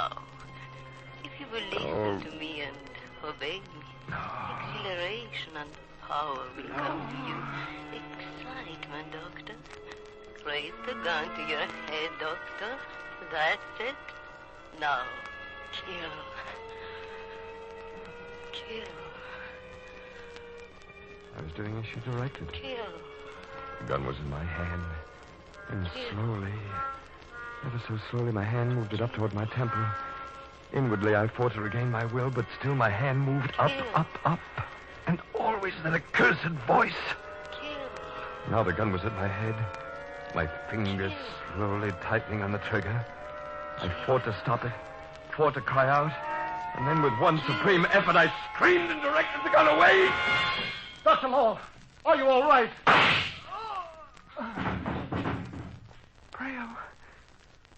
BURIEL. Oh, good Lord. I've shot him.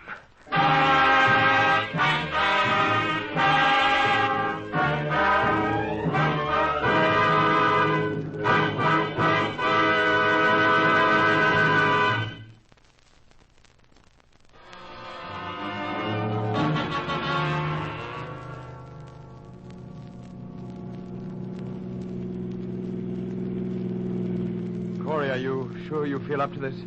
You want to destroy the witch, don't you? Well, we can't waste another minute. It's either she dies or we die. I don't want to die that way. How's Dr. BURIEL? Better. He'll recover. Good. When we get there, Corey, you, McCann, and myself will go in. Have your other men in the other cars surround the place. Keep your gun handy, McCann. Right. Here we are, boss.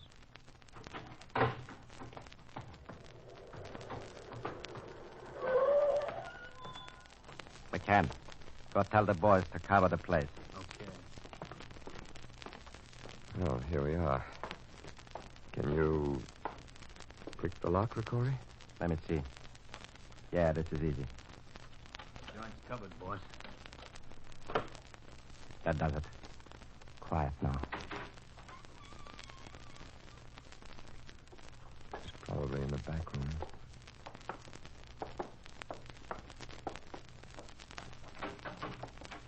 Good evening, gentlemen. Lestrade.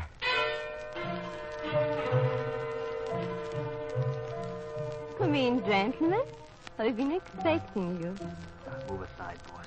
Let me... I'll do this job myself. You'd like to kill me, Ricori? Go on, boss. Shoot. Shoot. I can't. Corey, for heaven's sake, don't look in her eyes. McCann. Shoot. Drop your weapon. First you, Ricory. Now you, McCann. So, you see, Dr. Lover, I'm only a timid old woman. Very old, ages old, and with all the dark wisdom of the ages. No. Don't try it once. You can't, because I've willed it so. Pick up the gun, Dr. Lower. That's right. Now, you will kill these men. Galea est omnis divisa in partes tres. What are you mumbling? Galea est omnis divisa in partes tres. What is it? What are you saying? All Gaul is divided into 3 parts. A trite jingle from schoolboy Latin. I kept saying it over and over. Galea est omnis divisa in partes tres. As long as I said it, I knew I could keep my mind a blank. And she could not hypnotize me. Galea est omnis divisa in partes tres. I turned the gun on her. It was her life or the lives of all of us. Galea est omnis divisa You're in partes pointing the tres. gun at me. Galea Try to kill this est omnis companion of divisa yours. in partes Cannot kill tres. me. You're powerless. Galea I will omnis Stop. divisa No. in partes No. tres. Oh.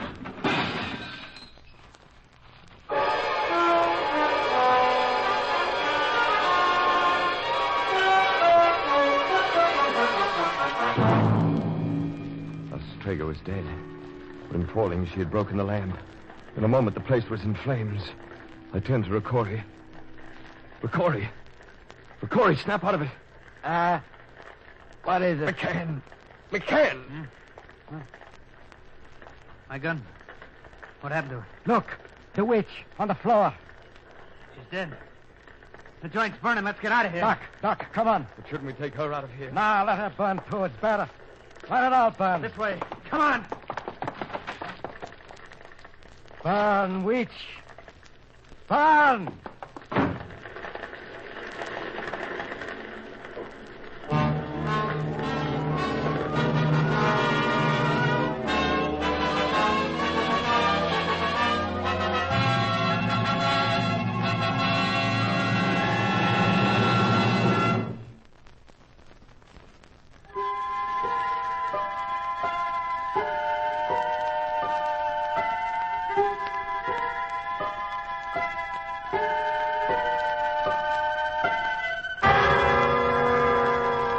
And that creep swings down the curtain of the Mystery Playhouse for tonight.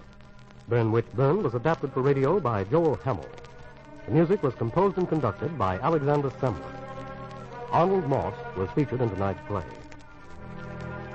For Creeps until next time, this is PFCX reminding you to sleep tight. Good night.